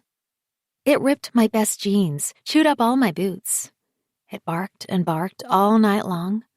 My father would tell me to shut it up, but I would poke the puppy then to make it bark more. It was wild and out of control. No one could tame that stupid puppy. We never had to worry about Rosie running off, but as soon as that puppy got outside, it would tear off into the woods for hours. My mother was terrified it would get run over if it got out the front of the house. She asked my father to put up a fence, but the puppy got bigger and bigger, and soon it could jump over the fence easy. "Control your dog," my father would tell me. "What's it called, anyway?" I never gave it a name. It was just it. When I think about that poor dog now, I feel really bad. The way I treated it proves that I was not normal right from the beginning. How could I be so cruel? But when I pinched and poked that dog, when I pulled its tail and watched it jump around, tearing at their things, destroying the house, it gave me some kind of joy. It was a way I could get back at them. It was always going to end badly for that dog. I take the blame for its death because I knew exactly what I was doing when I left the back door open. It went bounding out into the garden. I calmly unlatched the gate and left it wide open. It ran straight out into the road and smack into the oncoming traffic. I regretted it immediately. Ran out onto the road, screaming. It was lying on its side, panting its last breaths, red streaking its chocolate brown coat. I knelt by its side and I looked into its eyes. And for the first time, it looked at me with knowing. "I'm sorry," I whispered to the poor dog. That dog always knew I would destroy it. It had been frightened of me, a mere child from day one. What happened to the dog taught me that fear can push anyone over the edge, no matter how solid they might seem. I wanted my parents to be as afraid as that dog, as I was. I wanted you to feel the same fear. And I guess you did, at the end. Chapter 16. 3 days after, Friday, 5th of April, 2019. As she drives back towards Flagstaff through Oak Creek Canyon, Constance feels as if the woods are pressing in on either side of her. These are not like the woods back home in Ireland, with their moss carpet and fairy rings. These woods are spiky, dry, and brittle. There is something sinister about them. She glances at her door to check she is locked inside the car. Ever since she has come to live in America, she has not felt safe. Light is fading fast. She reads the clock on the dashboard. She has been much longer than she planned. She connects to her Bluetooth and rings Kathy's number. The first time, her daughter's phone rings out. Nothing unusual. Kathy is very lax about answering her phone. The second time, she picks up. "What is it, Mom? I just called to let you know I'll be back in 20 minutes, love." "Whatever." Constance can hear the sulk in her daughter's voice. "I'm not home, anyway." "But what about dinner? Are you still at the library?" "Nope, I'm at Lisa's. I told ya, we're working on our math project together. Her mom will give us something to eat. What time should I pick you up?" "No need." I don't want you walking home in the dark. Her daughter interrupts with a frustrated sigh as if her mother is an imbecile. Lisa's mum will drop me when we're done, or I might stay over. The hostility in Kathy's voice hurts her. So I planned a trip to Scottsdale Fashion Square for your birthday tomorrow. Constance tries to sound upbeat, as if she hasn't noticed Kathy's rudeness. Listen, Mum, I don't really care if we go out. Kathy pauses for a moment, her voice a little softer. What with things the way they are with you and Dad? I'd rather we didn't, okay? Just us two. No Dad. Constance pleads. A girls' day out. It'll be fun. Thanks, but no thanks. Constance grits her teeth. But it's your birthday, she protests. Exactly, it's my 16th birthday, so I'd rather not go out with my mem. I want to hang out with Lisa. But Kathy... Have to go, she interrupts. Before Constance can try to persuade her otherwise, Kathy has hung up on her. She feels a mixture of hurt and confusion. Since Kathy was about 12 years old, her moods have swung between silent and sullen to flashes of indignation and frustration. Constance remembers one time, not long after Daniel had been made redundant, when Kathy lashed into her about how pathetic she was not to have a proper career. How could you live off Dad all these years? Her daughter had criticized her. I was looking after you. Oh, don't give me that, Kathy said dismissively.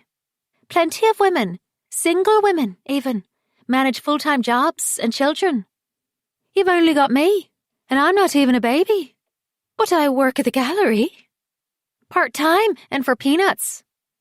She looked at Constance in disdain. I am never going to let myself be dependent on a man. Well, good for you, Constance said, her heart burning with humiliation. The sun is glaring in her eyes as Constance drives into the outskirts of Flagstaff. Her head is throbbing. It all feels too much. Kathy despising her and Daniel gone. Her daughter has always been a daddy's girl. Once she announces they are returning to Ireland, Kathy will hate her even more. Constance drives past their turnoff from the highway. She can't bear going home to that big empty house yet again. She keeps going all the way into the historic downtown of Flagstaff, across the railroad tracks and onto the iconic Route 66. Daniel loved this part of Flagstaff, said it reminded him of the whole beatnik culture. Constance remembers that when they first met, Daniel had carried around a battered old copy of Jack Kerouac's On the Road in the back pocket of his jeans for months on end. He had spoken of his dream to hit the road and be free from all of his family in Ireland. He had presumed that she would want that dream too. But Constance has always been a homebody. Over the years, Daniel transformed from that lanky lad with wanderlust into the silent, serious watcher of their failing marriage. He had not spoken of his dreams to travel in years.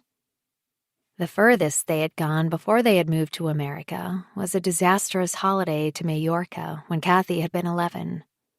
Constance had got food poisoning from tiramisu. Her husband and daughter had turned down dessert, of course, and had spent the holiday stuck in the apartment sick as a dog while Daniel and Kathy had gone exploring over the whole island. She had hated every minute of it, felt left out and abandoned by them. She had missed Ireland and just wanted to be home again. Maya DaCosta is bound to be a great traveler. Just her name is enough to make Constance think of foreign lands. She's an artist, too, probably exhibited all over the world. She imagines Daniel confiding in Maya DaCosta. The two of them making plans to travel together to lost islands and beautiful beaches. And yet, there had been another man inside Maya DaCosta's Luna house today. What had this Joe meant when he called Maya DaCosta his girl? Is she sleeping with Daniel and that wild-haired druggie? What kind of woman is she? Constance wants to be disgusted, but she isn't at all. She clenches her jaw, bites her lip, and tastes blood. She is jealous of Maya DaCosta. Without even realizing it, Constance is driving back over the railroad tracks and in a loop around Flagstaff. Round and round in a circle like the headless chicken she feels she is. She drives past the library, one of Kathy's favorite haunts, and finally pulls into the small parking lot behind the red brick Monte Vista Hotel. She turns off the engine and opens the window of her car. Now the light has gone. Cool air floods into the car. She picks up her phone and opens Google. She can bear it no longer. She has to see a picture of this woman. She types in Maya DaCosta. No Twitter, nor Facebook, nor Instagram. Not even a website. What kind of artist is she? Surely all artists nowadays have websites. There are several reviews of her paintings, all of them glowing. Then something pops up that makes her tremble. Coverage of the exhibition in Sedona called Plain Rains. With shaking hands, Constance chooses one of the articles and clicks on it, waiting as her phone slowly downloads. Maya DaCosta is smiling up at her. She is so young, beautiful, and talented. Tears well in her eyes. How could she ever have competed with this radiant creature? The photograph is a shot of the artist at the opening of the exhibition.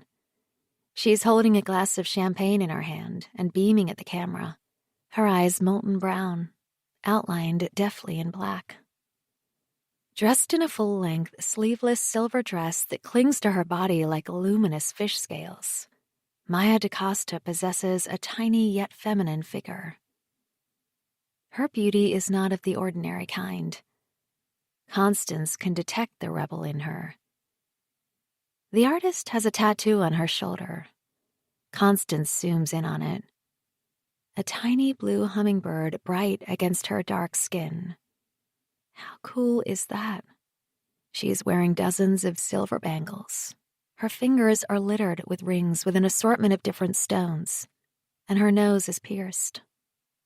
If Constance had decorated herself in such a way, she would have looked like an eccentric, but Maya DaCosta looks enticing. Her hair is a long sheath of silken black with streaks of red in it. Constance instinctively touches her own hair. It is cut short in what she had hoped was a gamine style, but she fears ends up making her look masculine. When Constance first had her hair cut back home in Ireland, Daniel had complained about the loss of her long blonde locks.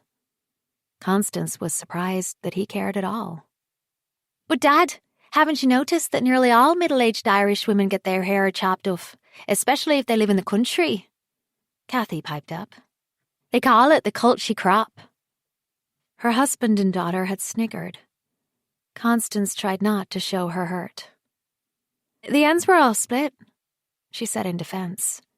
"I needed a change." "I'm sorry, Constance. It is nice," Daniel said to her, but she could tell he was lying. She had meant to grow her hair when she got to Arizona, just as she had meant to join a gym and lose some weight. She also meant to mix with the mothers of Kathy's new school friends, make her own friends. Constance has not done any of these things.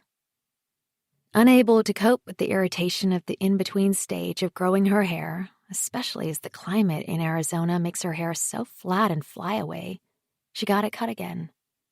She can't face the energy involved just getting to the gym, let alone working out. As for making friends, this is an ordeal for Constance. It always has been. She has no understanding of how Americans interact. It all seems so falsely cheerful. What are people really thinking of her? Constance looks back down at the charming Maya DaCosta. She looks like she would have friends. Many of them. And still, she steals another woman's husband. Constance's phone begins ringing in her hand. It gives her fright. Liam's name comes up on the screen. She silently curses. The last person she feels like talking to is her brother-in-law. Constance waits until the phone rings out, but then it just begins to ring again. Reluctantly, she answers it. Hi, Connie, how's it going? Liam's voice is a strange mix of American and Irish accents. It adds to the overall sense of fake whenever she speaks to him. I'm grand, thanks. Is Daniel there? Nope. Constance presses the phone to her ear as she watches a woman get out of her car in the hotel parking lot. It's important. I can't get hold of him. The woman walks past her car, swinging a blue leather bag onto her shoulder. She's around the same age as Constance. Her hair is as short as hers, and she looks good. Constance watches the woman cross the street and walk off, swinging her hips with inner confidence. She could be that woman if she wanted to be, strong and self-possessed. I'm sorry, Liam. I don't know where he is, Constance says. She is tired of lying, pretending that everything is all right. He didn't turn up today at the viewing? Liam continues, sounding cross. He was supposed to be back in. He can't just not turn up, not even ring the client. He's cost me thousands. You don't piss off these people. It's nothing to do with me, Constance says. He's gone. What do you mean he's gone? Liam rants. He rang in on Tuesday and told me he had food poisoning. Said he'd be back today. That's why I set up the viewing. Constance's cheeks sting as if slapped by her husband's deceit. Well, he was lying, Liam, because he's gone for good. Constance hangs up before Liam can say anything else. The phone begins ringing again, but she throws it onto the passenger seat and starts up her car. She just wants to get home now and bury her sorrows in a big glass of wine. She wants to forget what has happened for one evening at least. Tomorrow, she will have to wake up and face her new reality. Life without Daniel. She will have to tell Kathy they are moving back to Ireland. And Constance is dreading her daughter's reaction. Chapter 17. 3 days after, Friday. I've missed Mistress Maya's flowers, Joe says as he pushes his hand into the waist of her combats. He unzips them to reveal the tattoo of faded roses, their stems entwined, spread across Maya's pelvis. I want you so bad, baby, Joe says, brushing his lips against hers. He smells of grass and tastes of beer and bourbon. He pushes his tongue into her mouth. Her head is spinning. She is stoned, wiped out. Everything feels wrong. She has slept with Joe hundreds of times before, but he feels like a stranger now. A wave of repulsion sweeps through her, and she pulls his hand out of her panties. He tries to go again, but she pushes him away. No, Joe, Maya tells him, pulling up her combats and fastening them. I'm sorry, but I can't cheat on Daniel. He looks at her incredulously. You're not serious, he says. The guy is married. He was cheating on you all the time with his wife. No, he wasn't. They stopped having sex. Oh, right. His voice is sarcastic. That woman is hot. I saw her. Course he was still banging her. Maya knows in her heart that Joe is wrong. No. Daniel told me they hadn't had sex for over a year. Oh, come on, Maya. I'm a guy, right? I know guys. He wants to have the best of both worlds. Believe me. Not all men are like that, Joe. She is surprised at how defensive she is of Daniel. I never took you for dumb, Joe says, giving her a hard look. He shrugs. She can tell he is trying to look as if he doesn't care about her rejection. I don't give a crap either way, he says, pulling 2 more beers out of the fridge and handing her one. Just thought we could hang out. You know, share some lovin'. No big deal. Sorry, she says, relief surging through her. Hey, it's you I feel sorry for. Missing out on my big dick. He grins, but his smile doesn't quite reach his eyes. You got anything to eat? Maya makes them a huge mound of nachos. Joe likes it hot, so she puts extra green jalapenos on it, the kind Daniel can't handle. She can't think of 2 more different men than Joe and Daniel. She remembers hikes with Joe and how he'd leap with confidence from rock to rock. She pleaded with him to be careful. Daniel gripped her hand so tight on Tuesday when they were at the Grand Canyon. But she had let go of him, shaken him off. She remembers that. She had been so angry with Daniel for breaking up with her after all his promises. She wanted to hurt him as much as he was hurting her. She can't remember what she actually screamed at him. It is a hot blank in her head. Like yesterday, when she vandalized her own painting with red paint. She hates this side of herself.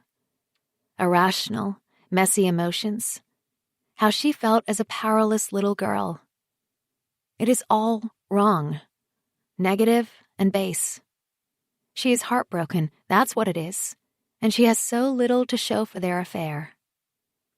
Daniel only gave her one precious gift. Everything else was experiences and roses. Maya puts her hand on her wrist, but the watch Daniel gave her for Christmas is missing. She needs to wear it, right now. Her head is foggy from all the joints that she and Joe smoked. She can't remember when she last had it on. She always takes it off when she is painting in case she gets it splattered. She staggers into the kitchen and begins to pull open drawers, bursting with all the small things she likes to collect. Stones, leaves, dried flowers, and bags of herbs. Candles come tumbling out, sticks of incense, an array of stash boxes, and little bells tinkling onto the floor. Are you okay, Maya? Joe asks her from the couch. I can't find my watch, she says, sounding panicked. Who cares what the time is? It's dark. That's all I know. Maya ignores him. His presence is an irritation to her now. She climbs up the stairs to her bedroom, throws clothes around the room. You sound like an angry bear up there, Joe calls up. Hey, get your tarot, will you? She opens the drawer of her bedside cabinet and pushes her hand right to the back of it. To her relief, her fingers clutch the hardness of the watch's face. She pulls it out, holds it up to the moonlight. It is 23 minutes past 8. She straps it onto her wrist, and immediately she feels held by Daniel's love. This watch reminds her she is still lost inside Daniel's heart. How will she ever find her way out again? When she comes back downstairs, Joe is rolling another joint. She wishes he would go, but then he's too stoned to drive. She shouldn't smoke anymore tonight, and nor should he. After a certain point, Joe transforms from chilled-out dude to paranoid basket case when it comes to dope. So, did you find your watch? Joe asks, as he scoops up a handful of nachos and shovels them into his mouth. Yes. Joe pulls at her hand with his greasy fingers so that he can examine the watch. So he gave you the watch, I guess. Maya nods, still gazing down at the ivory watch face and the golden hands. Not cheap, Joe says as he drops her wrist. Maya circles the watch face with her fingertip, avoiding Joe's scrutiny. She can sense his mood changing. He's dumped you, he says. She can hear something like glee in his tone. You know that, right? I don't want to talk about it. I promise you, baby, you will never see that man again. Joe's eyes are half closed, but she senses that he's not drowsy. He's watching her. The energy in the cabin has changed. She is strangely unsettled. There is something different about Joe. She picks up a bunch of sage out of the bowl on top of the fireplace and lights the end of it, waving it around the room to clear the bad energy. Joe is fumbling with his papers and grass. She prays that he will fall asleep soon. The last time he smoked too much grass, he had a huge rant about the other members of his band. He had been sure they were trying to get rid of him, and asked her again and again if he wasn't the best mandolin player she had ever heard. Maya can't shake from her head what he just said. I promise you, baby, you will never see that man again. How could Joe be so certain? He has never met Daniel. Come on, Maya, get out the tarot, Joe demands from behind her on the couch. She doesn't want to read Joe's tarot cards and predict his true intentions, let alone discover what he might have already done. Chapter 18. 3 days after, Friday. As Constance drives down the street, for a moment she thinks she sees Daniel's car. It's the same type of car, in the drive of the house behind theirs. The man in the mirror's car. It's the first time her secret obsession has crossed her mind all day. She shakes the image of those hands gripping the razor's handle from her head. She is pathetic, fantasizing over a complete stranger when her own husband has strayed. She turns into their street, pausing before opening the automatic doors of their garage. She looks at her U.S. home. It's a new building, twice the size of their Irish cottage, with a large porch and a pool out the back. Inside, the lounge is vast, the walls cream, the floors marble. Her mother would have thought it the height of luxury. Constance hates it. The brightness and the light. She wants to be back in her little stone cottage, sitting in the shadows by the window, watching the rain pelt down, sweeping across the beach, the Atlantic Ocean wild and roaring. Constance misses her Irish rain so much. In Arizona, occasionally it rains, but it's violent, sudden, and short. What she misses are those soft, rainy days in the west of Ireland, when she is wreathed in a gentle mist of rain, clinging to her sweater like tiny pearls. Her skin soft as flower petals in all that moisture, but in Arizona she's dry and itchy. She keeps getting heat rashes on her thighs. She is forever covering herself in body creams and lotions, but this desert air seems to suck them out of her almost immediately. Constance sits down at the breakfast counter, sweeps her hands across its unblemished marble top. The house hums around her, as desolate as a vast desert. She takes out her phone, scrolls down to Kathy's number. She wants to call her daughter and beg her to come home. But she can't because Kathy would despise her even more. A shopping trip in Phoenix was a terrible idea. Kathy has no interest in fashion. A shopping trip with her daughter in Phoenix is a bad idea. Driving lessons? Money. She's a useless mother because she has no idea what to give her daughter for her birthday. Constance picks up her phone and searches for Frances's number. She will know what she should do. But Frances sent her a voice note last week asking when to expect her, and Constance still hasn't replied. If she calls her, she'll only ask her if she's spoken to Kathy yet. She's ashamed of her relationship with Kathy.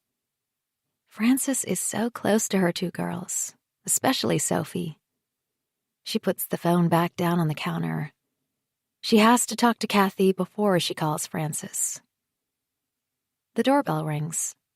It's so loud that it makes Constance jump. She walks down the hall, realizing she's been sitting in the dark.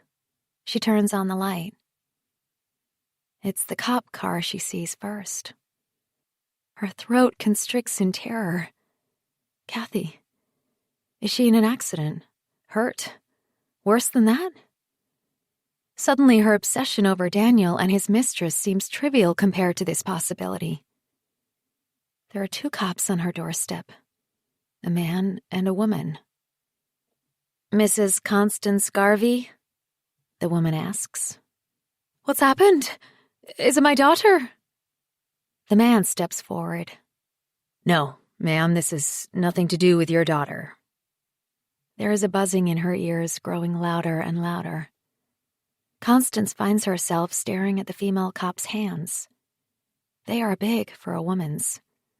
The skin weathered, too old-looking for her face. She begins to shake.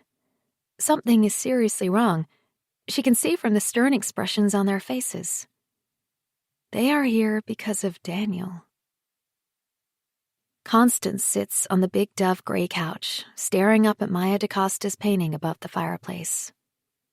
She remembers that sometimes she had caught Daniel looking at it, and she had thought he might be appreciating what she liked. How stupid she had been. It had been nothing to do with her. Daniel had been looking at the painting because he was thinking about his lover right in front of her eyes. But none of that matters now because Daniel is gone. The fake Tiffany lamp bathes the painting in golden light, drawing out those emerald tones, the twists of verdigris upon the river. Constance glares at it. She wants to take it down and smash it. The anger wells up inside of her and she clutches her shaking hands. The cops still haven't told her why they're here, only that it's to do with Daniel. They insisted she sit down, which means it's serious. Her thoughts stray to Liam. She always thought he was shifty. What have the 2 brothers got themselves caught up in? She remembers Liam's anger earlier, his accusation that Daniel had cost them thousands of dollars. "My name is Deputy Peters from the Coconino Sheriff's Office," says the woman. "And this is Special Agent Lopez of the National Parks Investigative Services Branch."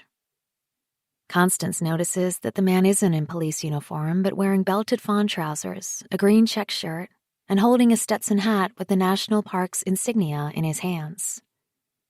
He looks familiar, but his name, Lopez, means nothing to her. "Ma'am, a body was found this morning in the Grand Canyon, alongside your husband's ID." Deputy Peters says bluntly. "What?" She gasps in shock. "Whose body?" "We believe it is your husband," Lopez says more gently. "He was found by a park ranger." "No!" She brings her hands to her face. What are they telling her? "Mrs. Garvey, this is a big shock. Let me make you some tea," Deputy Peters offers, looking uncomfortable. Without waiting for a response or any direction, she disappears into Constance's spotless kitchen. She supposes that the cop has done this before. Delivered bad news, and then made tea or coffee for the victim's next of kin. Constance's throat is so dry she begins to cough. "Peters, can you get Mrs. Garvey a glass of water?" Lopez calls out. "Just breathe," he says to her, his brown eyes rich with concern. "You've had a terrible shock." Peters returns with water and a steaming cup of tea. Constance grabs the water and knocks it back. She takes a breath, but she still can't speak. Questions tumult in her mind. What had happened to Daniel? How had he died? But he can't be dead. He can't. She realizes the last time she saw him alive, he was fucking Maya DaCosta in her Luna house. The thought makes her feel sick and she gets up, running to the downstairs toilet where she throws up. The cops wait patiently, in silence. She wills them away, for time to go back, for this not to have happened. But when she returns to the lounge, toilet paper bunched in her hands to wipe away the tears. They are still there. I'm sorry for your loss, ma'am, Deputy Peters says, handing her the tea. Drink this. It'll help. Constance takes a sip, her hand trembling as she raises the cup to her lips. It is possibly the worst cup of tea she has ever drunk, sickly sweet, but she keeps on sipping. The deputy must have put half a bag of sugar in it, but the sweetness, though revolting, gives her strength. It looks like an accident, Special Agent Lopez says. It happens, I'm afraid, more than you might think. Especially outsiders hiking in the Grand Canyon. They go too close to the edge. He fell? Yes, from the rim. Lopez confirms. Daniel falling. Falling. Her heart pounding in horror at the thought of it. Did someone see him fall? Constance's heart is accelerating even faster. She just can't imagine it. This is all a bad dream. Any minute now, Daniel will come marching into the house. Ask what these strangers are doing in his lounge, drinking tea with his distraught wife. There are no witnesses that we know of, Lopez tells her. As I said, he was found by a park ranger on patrol this morning. He coughs, avoids her eye. We're not sure exactly when he died. We'll know more when we have the autopsy report. He must have gone too close to the edge and slipped. We've had a few similar incidents in the Grand Canyon the past couple of years. Deputy Peters adds, They are wrong. Constance thinks of the time she and Daniel went to the cliffs of Moher back home. He'd been so nervous to be that high up, he refused to walk the cliff path with her. But that can't be, she protests. Daniel would never have gone too close to the edge. He's terrified of heights. The deputy says nothing, but Lopez leans forward in his chair. His eyes are keen, shimmering almost black.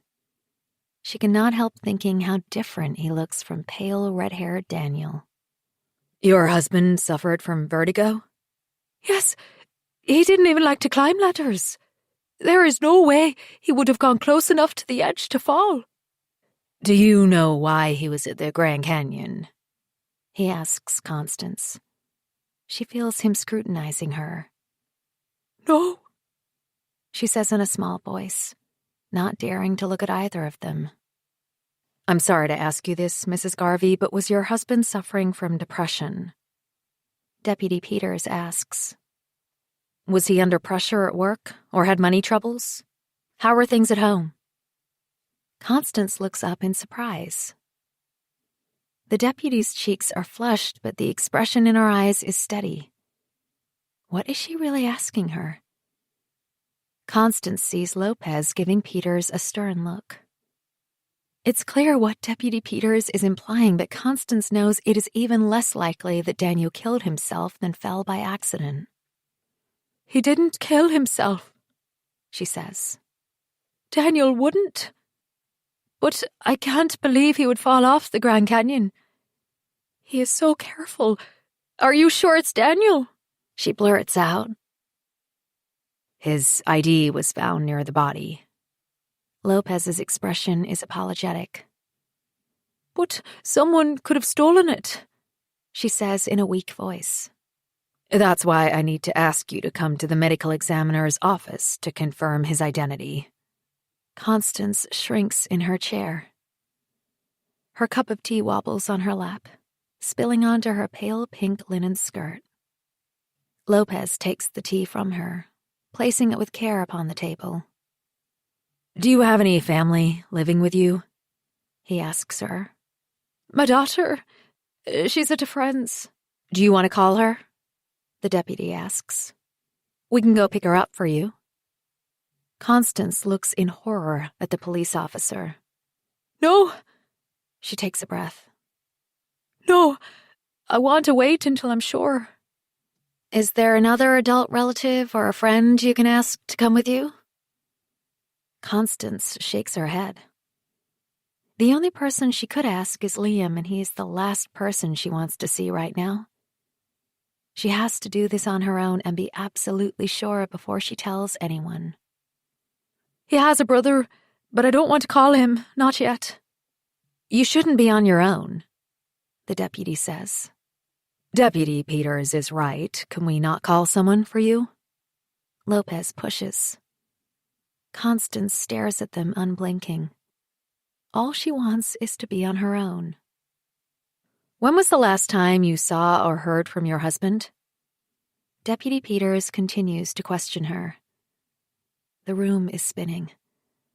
Constance feels sick again to the pit of her stomach.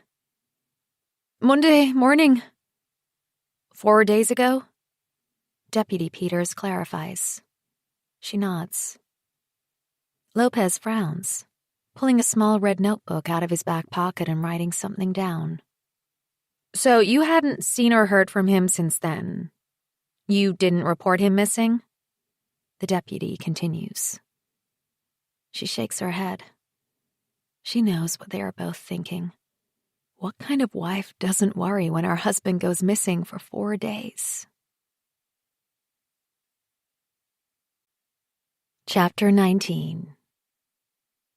3 months before, Christmas Day, 2018.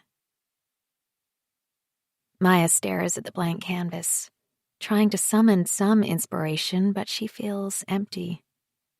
She never used to mind spending Christmases alone, but today she cannot help feeling lonely, and her thoughts continually stray to Daniel and how different his Christmas Day, surrounded by family, is to hers. It has taken years for Maya to banish the depression she used to feel at Christmas time. Her father left her and her mother to be with Celeste and set up a new home in Miami. Every year they invited Maya for Christmas, but she refused. She hated Celeste, and besides, she couldn't leave her mother alone in London. The festive season for Maya became dragging days and cheerless evenings in her mother's flat in London. Every night they would watch the round of Christmas movies. Her mom, drunk as usual. Though years have passed, Maya's mother never seems to adjust to the fact that she is divorced. She still refers to Maya's father as her husband and wears her wedding ring. It frustrates Maya. Her mother had been just over 40 when her parents broke up. Young enough still.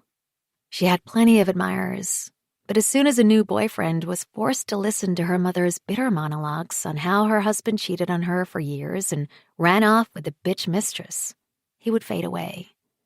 No one likes a scornful woman. They were lonely Christmases with her mother. Maya had no siblings. They had no contact with her mother's family back in the States. Her grandparents were uptight Baptists that her mother had turned her back on when she went to London and met Maya's father. Maya's grandparents had never got over the fact their daughter had married an Indian and a Catholic. That he went on to become one of the most celebrated artists in America was a fact that her mother's family had always ignored. Maya has never been tempted to build bridges and visit either her mom's family in Minnesota or her father and his second wife in Miami. Maya thought that nothing could be as bad as those dreary drunk Christmases with her mother in her damp flat in Islington, but today is worse. She can't help comparing who she's become with herself last year. A content and self-contained woman. Daniel has dismantled her and left her yearning. She understands a little about her mother's pain now. She had judged her so harshly, but her mother was nursing a broken heart for years. Maya puts down her palette and paintbrush, wiping her hands, and picks up her phone. She looks up her mother's number and presses the call button. It's 3 p.m. in England, and her mother has already had a few. "Hello, honey." Her mother slurs. "Merry Christmas? I'm sorry I wasn't kinder to you. I'm sorry what Daddy did to you." Maya suddenly blurts out. "What's all this?" her mother says, startled. "I'm sorry he left you for Celeste. But it's not your fault. It's that bloody bitch. I can't believe they're still together. Knowing Antonio, he's probably cheating on her anyhow." She is off, and Maya immediately regrets stirring it all up again. She listens to her mother berating the other woman for half an hour before she manages to get a word in.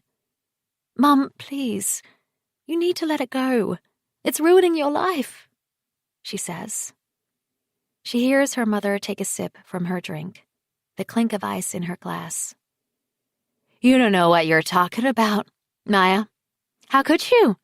You've never married anyone, let alone been in a committed relationship." Maya feels patronized, and though she shouldn't react, her mother is drunk and lashing out. She can't help herself. "I'm in love," she says. "Oh, well, that's fantastic." Her mother's tone changes, all warmth and excitement. "Tell me all about him. Or is it a she?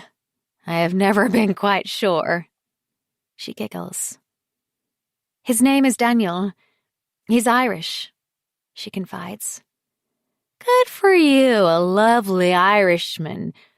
It's about time you settled down," her mother says. "Well, I am delighted for you, darling. At last your prince has come. Is he there? Can I say hello?" "No, he's not here."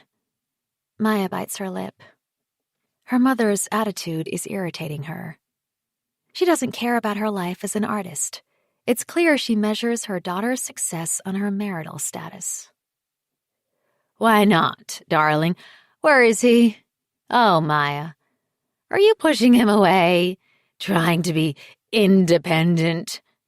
Don't lose another good man because of your pride." "He's married," Maya interrupts before she can stop herself. There is a stony silence on the other end of the line. "Mom, are you still there? Mom?"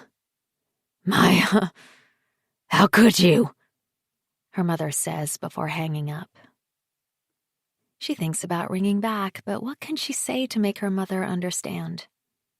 Her daughter is the other woman, and her mother will never see things from that perspective. Maya slides open the glass doors and sits out on her porch, wrapped in blankets, smoking a joint. She watches the sunlight and the shadows chasing each other across the Sedona skyline. She has done it now, admitted her love for Daniel to another person, even if it is her mother all the way over in England, drunk and furious with her. She thinks of Daniel on his family holiday in Colorado. She imagines him walking the snowy streets of Aspen with his family. It is like an image in one of those Christmas movies. He is weighed down by boxes in multicolored, sparkling foil wrapping and with trails of long lengths of ribbon. His daughter is by his side, holding her daddy's hand, excitement shining in her eyes. And his wife is there too, beside him. Constant Constance, who owns Maya's beloved. The three of them walk together in the falling snow with Christmas lights sparkling all about them. What does she expect? That Daniel abandon his family at Christmas time? He told her weeks ago that Liam had paid for the whole holiday, renting a chalet in Aspen where the two families were going skiing. Daniel tried to make it up to her. They celebrated their own Christmas 2 weeks ago. He managed to get away for one night, and they had such fun decorating Luna House together. Maya never bothered with Christmas trees before, but he insisted. They drove out to the old-time Christmas tree farm, where they gave them a measuring stick and a saw, and they trudged through acres of cypress Christmas trees to find the perfect fit for her cabin. Afterwards, they drank hot apple cider while Daniel got her to pick a Christmas garland. That evening, they decorated the tree together, hanging baubles off each other's ears, trailing tinsel through their hair, kissing and teasing. She had made a beautiful star out of card and golden paint, sticking it on top of the tree instead of an angel. Daniel made Maya excited about Christmas for the first time since she was a little girl. He even cooked her a traditional Irish Christmas dinner with turkey, potatoes, gravy, even Brussels sprouts. He forgot that she didn't eat meat, but she didn't remind him. She had been so touched by his effort. After Daniel cleaned up, they sat together on her couch in front of the fire. It had turned cold outside, and the clear night sky was clustered with stars. They stared into the pulsing fire, watching the wood as it crackled and crumbled like fallen cities. "It's not Christmas without a fire in the hearth," he said, tucking the hair behind her ears and kissing her neck. She squeezed her eyes shut, willed it to really be Christmas Day, not their pretend Christmas. Imagined herself in Ireland with Daniel at Christmas time. Dark, cozy nights by the fire, snow falling outside. Midnight mass in the flickering candlelight, accepted by his family, part of his tribe. "Don't leave me," Daniel whispered. "I can't bear to be without you." She twisted around on his lap, her cheek brushing his. "Daniel, you can't walk out on your daughter." His gaze warmed her, and he pulled her to him. "I love you," he said. "I love that you are so selfless. I wish we could be together all the time." She put her hand to his mouth. "Shush," she chided him. "It's enough that we're with each other right now." He spoke to her with his body. They made love in front of their fire. And while they did so, it began to snow, lightly. A soft smattering that left a fine glaze of unblemished white all around them, far, far away from their guilt. The next morning, Daniel left early, while Maya was still asleep. When she got up, she found a small box wrapped in gold foil and tied with long spiraling sprays of silver ribbon on her workbench. She peeled the wrapping off slowly, her heart pounding. In front of her was a small black case. She opened it. Inside was a watch. Not a dainty, sparkly thing, but a watch with a large face and a wide leather strap. Daniel knew exactly what she would like without even asking her. Maya looks at the watch now, its face so huge upon her narrow wrist, but she loves it. She is surprised to see it as late into the afternoon. How long has she been sitting outside getting stoned? She gets up and wanders back into her cabin. She needs to cook something to eat. She picks up her phone, but there are no missed calls. Her mother hasn't called back. But there is no message from Daniel either. He will ring her, of course. He will, as soon as he has the chance.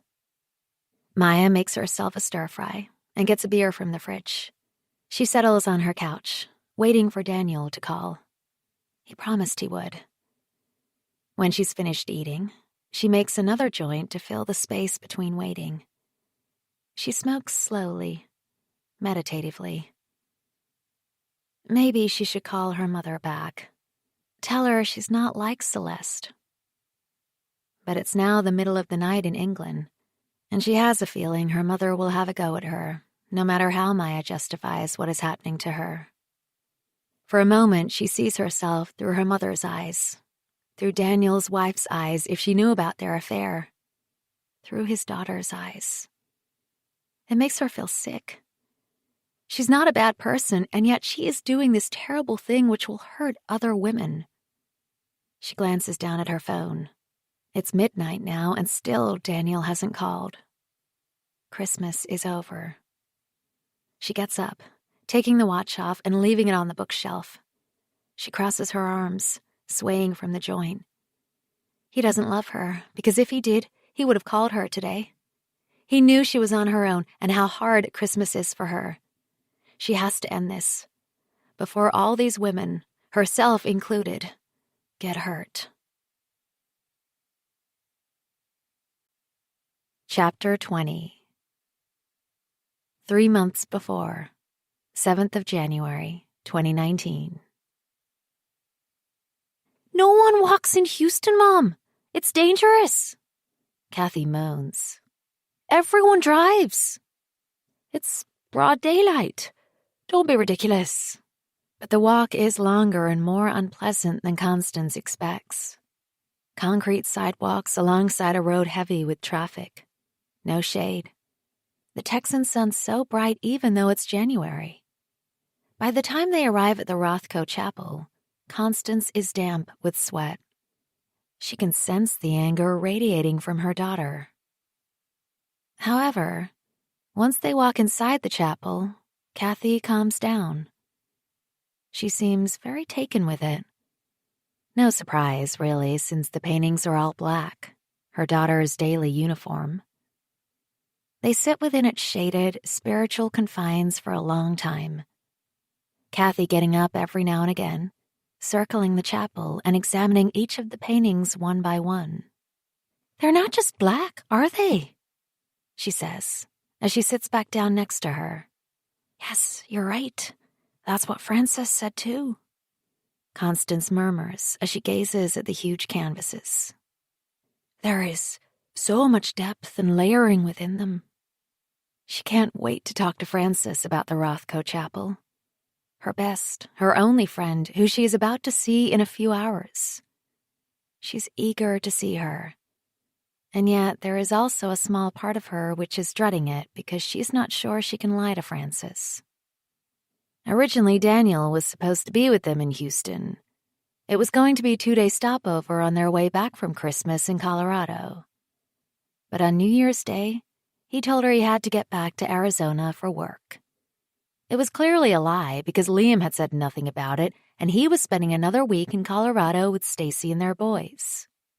"But you're supposed to hang out with Kathy while I see Frances," she protested. "It's been planned for ages. She's on a quick trip to visit a potential client who wants her to buy art for him." "I'm sorry, Constance," Daniel said tight-lipped. "It's work." "But Liam isn't going back." "That's because he's the boss. He might be my brother, but I still have to prove myself. There's a lot of competition with the other realtors." He pushed his hand through his red hair, his eyes not meeting hers. Liam would never fire Daniel.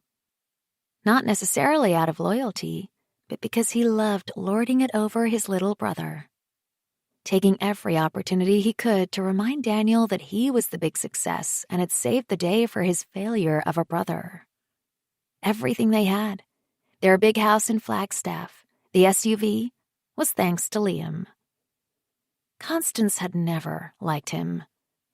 Not since the night before their wedding, when she had overheard him telling Daniel not to marry her, that she wasn't good enough for him.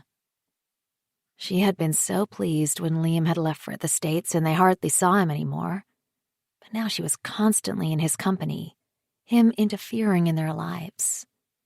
She should have been grateful because Liam had clearly gone to a lot of expense and trouble to organize their family Christmas in Aspen. But as much as she tried, she hadn't enjoyed it. Right from day one, Liam insisted they get out in the snow and ski.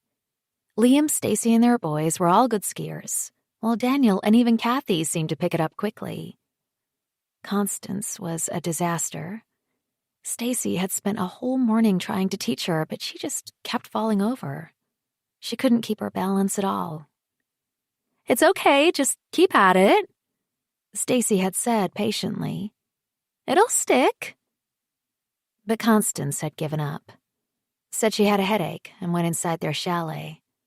It was a relief to sit on the big couch with a steaming cup of tea and look out the window at the others skiing down the slopes outside.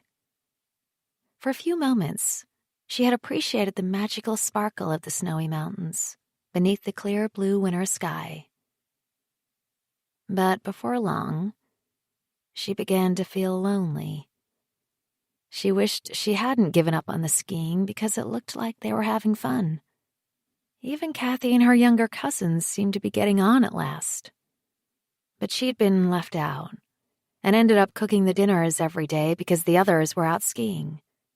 In the evening, everyone was so exhausted they all went to bed early. Constance would lie next to Daniel, listening to the rhythm of his breath and feel like such a loser. It was a relief when it was time to leave, despite her annoyance that Daniel was flying straight through to Arizona. But now, in the Rothko Chapel, she feels she is in a place where she belongs again. Black is a color associated with depression, And yet, Rothko's paintings make me feel quite the opposite, she remarks to Kathy. Black is not depressing, her daughter responds. It's safe. Once they are back outside again, Kathy continues to discuss the chapel with her. I love that it's a place for everyone of all religions and philosophies, Kathy says to her. A place for human rights. Yes, it's special. Constance is pleased that for once, Kathy is opening up to her. I believe the founder set it up specially in mind for civil rights activists to gather together. I want to be a human rights journalist, Kathy announces, gazing at Barnett Newman's broken obelisk sculpture as it rises from a reflecting pool. Constance looks at her daughter in surprise. This is the first she has heard about Kathy's career plans. She bites back the temptation to tell her daughter that she might be unrealistic in her aspirations. She has never once known her to write anything. That's great, Kathy, she says. As they walk across the street to the Noëlle collection, Kathy talks with passion about shocking human rights abuses, especially in America. It's not getting better, she says, sounding angry. It's getting worse. Constance has not seen her daughter so animated in months. She feels a swell of pride. Frances jumps up and waves as soon as Constance and Kathy enter the hotel restaurant. Emotion sweeps through Constance as she sees Frances's big smile and she pushes back the tears. She has missed her so much. As the two women talk breathlessly to each other and Frances fills her in on all the news from the art world, Kathy retreats into her old monosyllabic self, taking out her phone and tapping away on it. You look great, Frances says to Constance. It must be all the skiing on your fancy trip in Colorado. Mum didn't ski, Kathy says, looking up from her phone. She was scared. I wasn't scared, Constance says, embarrassed. I just didn't like it. Oh, I'm with you there, Frances says. Tried it once myself, hated it. All the fuss with boots, skis, gloves, hats. You spend all this time going up the mountain to whiz down it in 1 minute. After dinner, Kathy declares she is tired and goes up to their hotel room to bed. Constance and Frances stay on to have a nightcap at the bar. As soon as she has taken a big slurp of her gin and tonic, Constance confides in Frances. I think Daniel might be having an affair. Oh, no, not again. Constance feels a twinge of guilt that she broke Daniel's confidence and told Frances about Bridget Kearney. But she needed someone to talk to at the time.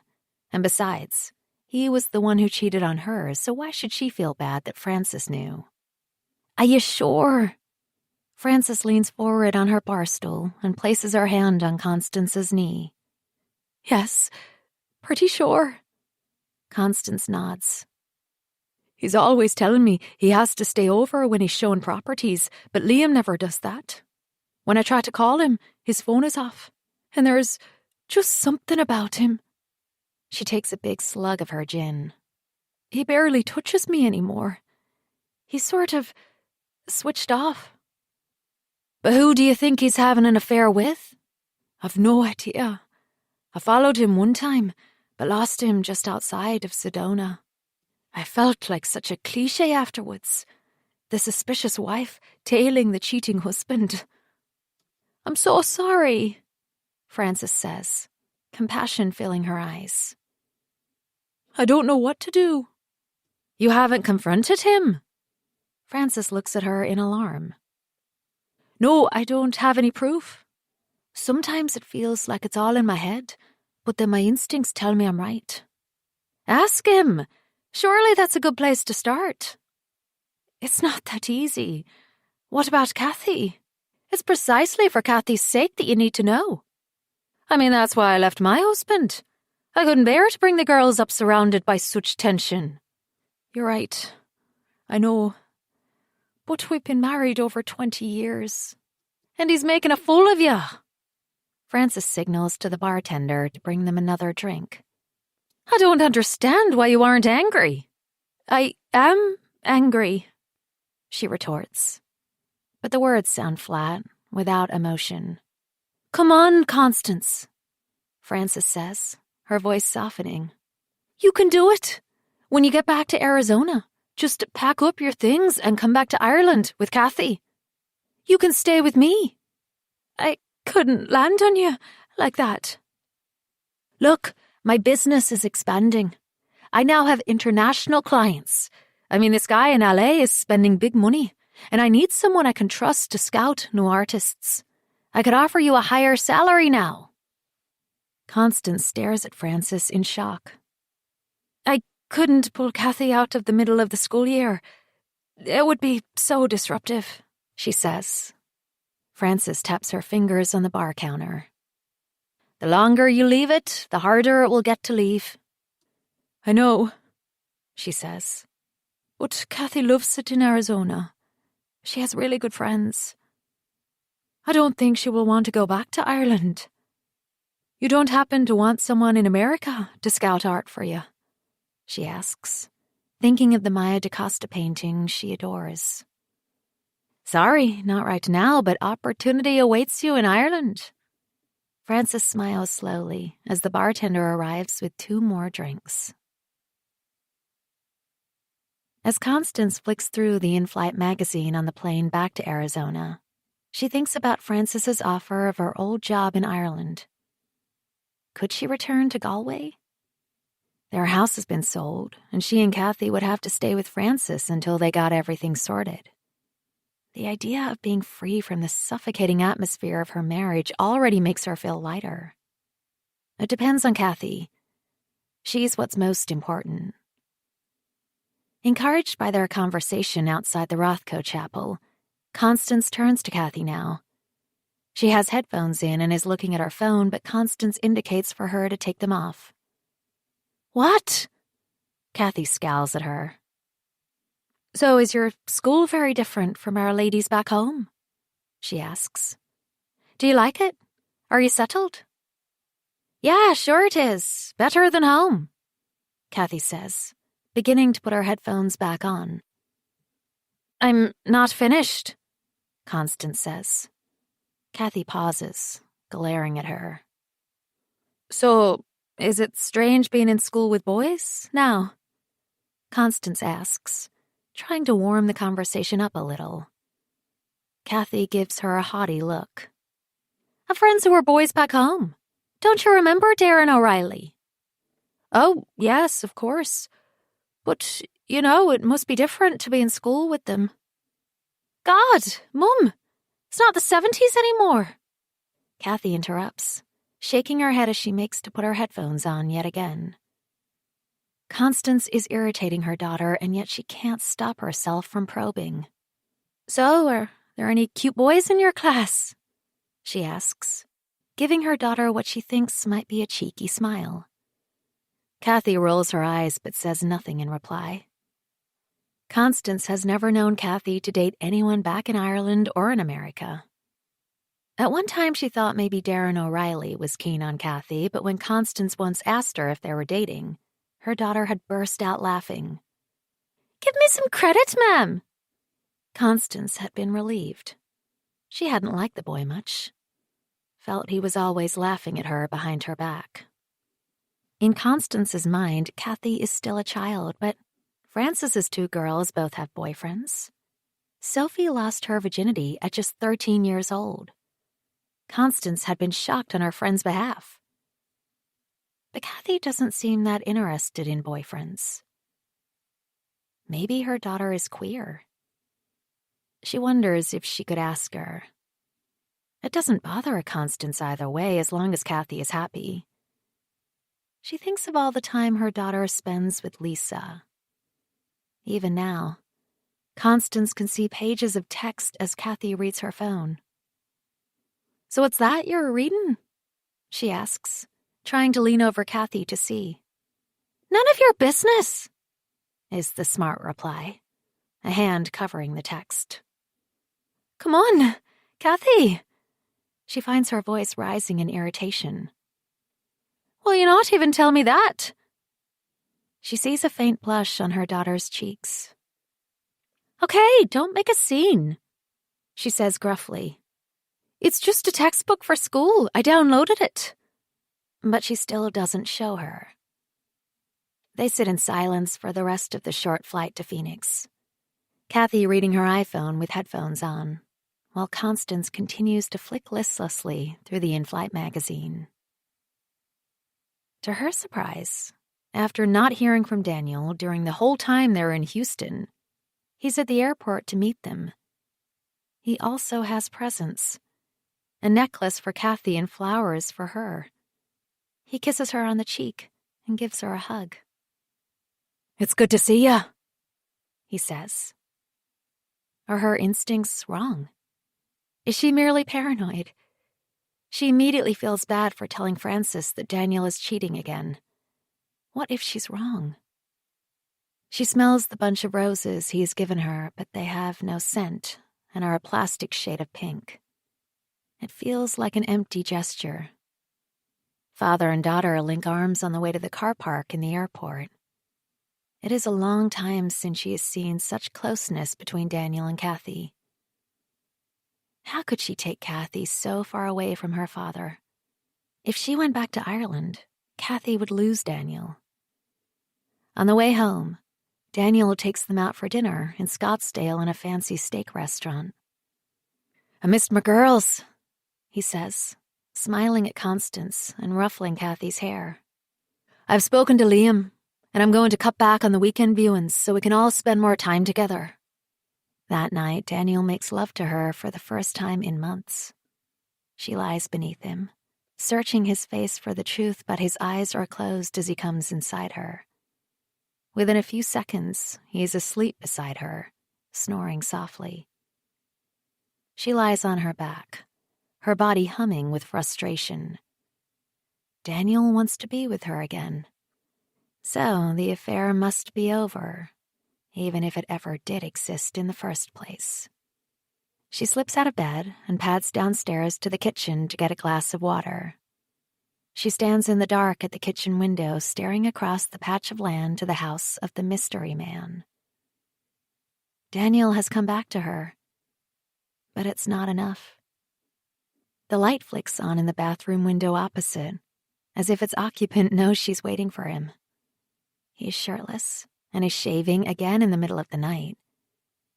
She slips her hand inside her silk pajama bottoms and begins to stroke herself. She's already on edge, and it doesn't take long to come. She gasps as she bends over the sink, her glass clattering on its side as water drips off the counter and onto the floor. She is shocked at herself. What if Kathy had come in? Or Daniel? But she feels a flint of retaliation in her heart, and when she thinks back on the whole day, she knows Daniel well enough to see the guilt in his eyes, his words, and his actions. He has been lying to her for weeks, and she's not going to let him get away with it this time. Chapter 21. 3 days after, Friday, 5th of April, 2019. Her husband is dead. Not only that, he has died a dramatic death, fallen hundreds of feet in the Grand Canyon. He will be a news story. She imagines people from back home in Ireland reading about it on the internet. Will it become one of those newsfeed stories on Facebook? Irishman falls to his death in Grand Canyon. It makes Daniel sound stupid, as if it is his own fault. How on earth is she going to tell Kathy? Lopez is holding her elbow and guiding her out of the morgue. The smell of the place has permeated every pore in her skin. She is sick to her core. Toxic, as if she needs to scrub the place off every inch of her body. Yet she didn't cry, nor did she touch Daniel or sob or kiss goodbye the man she has spent half her life with. Daniel was messed up. He was laying before her, but he was in bits, ravaged from the fall and from the exposure. Although she confirmed his identity, in her heart he was not her man. He was long gone. They walked down a long corridor and up some stairs, following the medical examiner into his office. She can still smell the clinical morgue, taste it in her mouth. Constance slumps into the chair Lopez pulls out for her. As the medical examiner takes out the initial autopsy report, Constance feels herself breaking out into a sweat. The room is so hot. His voice drones on. The estimated time of death was on Tuesday afternoon. He begins to list Daniel's injuries. The broken ankle, the damaged ribs. But what do they matter now? She just needs to know what killed him. "Excuse me, can you open the window?" She interrupts the man. Lopez springs up from where he's sitting beside her. She's almost forgotten he is there.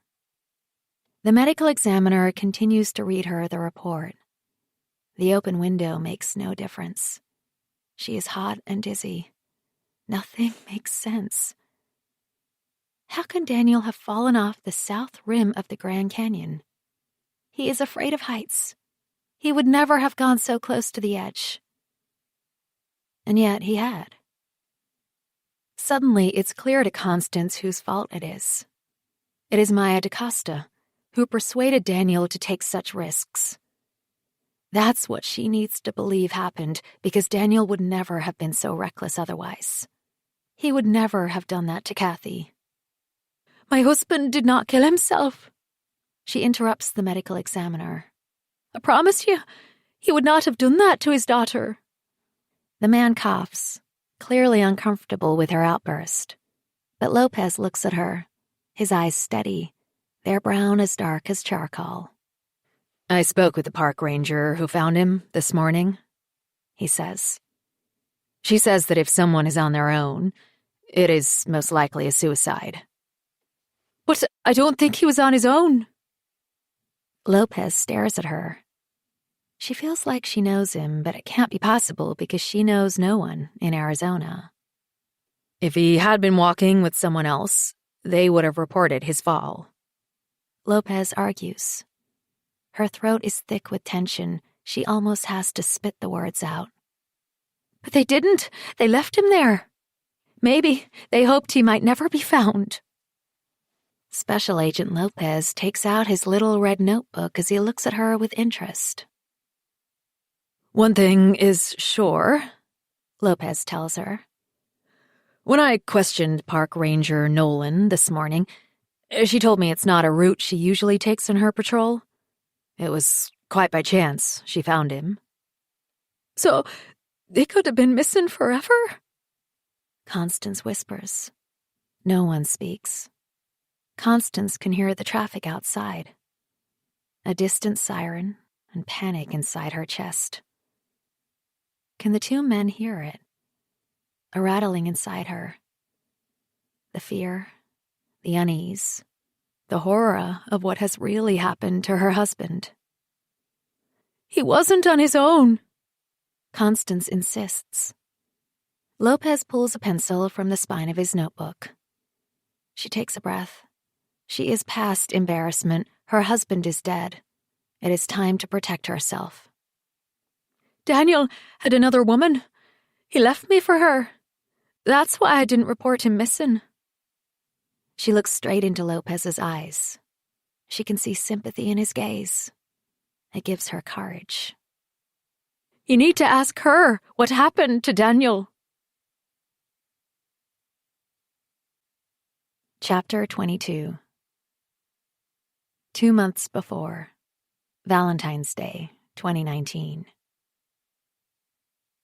Maya has held out for 6 weeks, ignoring Daniel's texts, phone calls, and once hiding in her studio while he banged on the front door of Luna House. She thought he would give up, but he hasn't, and her will is weakening. And then, on her birthday, which also lands on Valentine's Day, there is a card pushed under her door when she comes down in the morning. She sighs, picking it up, knowing it's most likely a Valentine card from Daniel, but to her surprise, it's a birthday card. She's never told him when her birthday is. Inside are written the words, "Talk to me," geographical coordinates, and a time, 1800 hours. She opens her front door, but he is nowhere to be seen. In front of her is a carpet of red roses strewn outside her cabin. Their sweet, luxurious scent wafts over her as her heart aches for Daniel. He has broken through. She can't keep ghosting him. It's only fair she explains to him why they can't see each other anymore. Besides, when she punches in the map coordinates on her sat-nav, it brings up the luxurious enchantment resort. He's clearly gone all out. The least she can do is put him out of his misery. They meet in the bar at the enchantment resort, surrounded by Valentine balloons and pink hearts. As soon as Maya sees Daniel, she realizes this has been a mistake. All she wants is to touch him, kiss him, make love to him. Chemistry fizzes between them as she sits down, and she can see Daniel is restraining himself from touching her too. How can she break up with him now? But you must. She hears her mother's voice inside her head. He's a cheater. How do you know it's my birthday? She asks him. I read your birth date in the catalogue for your show, he says, looking pleased with himself. You got one of the catalogues? Constance bought it. The mention of his wife's name is a sharp reminder of their situation. I don't believe in birthdays, she says. Don't be such a killjoy. Daniel gives her a flirtatious smile. But it only annoys her, because how can he mention his wife in one breath and flirt with her the next? Daniel, I need to tell you the reason I've been ignoring your calls, she says, stirring the olive in her martini. What's going on? He cuts across her. I've been going crazy. She looks up at him as she pops the gin-soaked olive into her mouth. His blue eyes are blazing, and her heart tightens. This is going to be so hard, but she has to do it. I can't keep doing this, she says. I thought I could keep things light, but it seems I've fallen for you. Sooner or later, your wife will find out, and you've a daughter, too. I don't want to hurt these women. Daniel doesn't say anything for a moment, just regards her with his hypnotizing blue eyes. I'm sorry, she says. I don't want to be the other woman. The shameful secret knowing you're constantly looking over your shoulder in case someone you know sees us. I hate the lies. She takes a breath. So after this drink, I'm going to leave, okay? Do you love me? Daniel says, staring at her intently. Because I love you. Please don't say that. Her voice breaks as she struggles not to cry. But do ya? Of course I do, she admits. I love you, too. Daniel leans forward and takes her hands. I'm so sorry, Maya, that I've made you feel like this, especially after what you experienced as a child. He pauses, licks his lips. I'm going to ask Constance for a divorce. Kathy's nearly 16, and she's old enough to understand. In fact, once she gets used to the idea, I think she'll be happier. Things are so toxic between me and Constance. It's bad for everyone. But I don't want them to be hurt, Maya begins to say. Honey, they're hurting right now. My wife is miserable. I want her to be happy, I do. And if we break up, she has more of a chance of that. We don't love each other anymore. And Kathy? She's never home because the atmosphere is so bad. She will get over it. In fact, I think she'll learn to love you too. I mean, you're going to be such a cool stepmom. What are you saying? She whispers, tears spilling down her cheeks. Marry me, he says. I want us to be a family. I don't believe in marriage, remember? She says, a smile hovering around her lips. Daniel cocks his head on one side. But I do, he says. I want you to know how much I love you and how committed I am to you. She considers his proposal. She feels a little blindsided and struggles to remain composed. I am not giving up Luna House, she says. Of course not. I was hoping I could move in with you, he says. Constance will have to have the house. He raises her hand to his face and kisses it. I am madly in love with you, Maya DaCosta, he continues. I can't live without you. Don't say that, she says, but she can resist no longer as she leans forward and kisses him on the lips. So? He asks, peering into her eyes. She gives him a little nod, and a smile breaks across his face.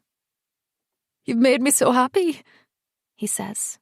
I promise we'll be together soon, and everyone will know. Chapter 23. 2 weeks before, 22nd of March, 2019. Everything is in place. Has been for weeks. Constance isn't sure why she's stalling because she's certain Daniel has resumed his affair. It happened on Valentine's Day, if not before. She knows not only because he forgot to give her anything, but he didn't come home either. She had cooked his favorite, beef bourguignon, and bought an expensive bottle of red wine. The beef had gone in the bin, while she had drunk the whole bottle of wine on her own. As usual, Kathy was out, and Constance was left sitting waiting for Daniel, her phone calls not answered, staring across her yard at the darkened windows of the house opposite. Even her mystery man was out. When Daniel turned up the next day with excuses that he had to show a property in Prescott late in the day and ended up staying over, Constance could smell the other woman on him. She realizes that she had always smelled her because that's what had been different when Daniel had come back to her. He had smelled like he was hers again. Now his clothes stink of wood smoke and outdoors, his hair of tobacco, and something else feminine and sensual seems to seep from his skin. It makes her want to throw up. For the past month, Constance has been squirreling away money for her and Kathy's new life, moving money from the joint account into her old personal account in Ireland.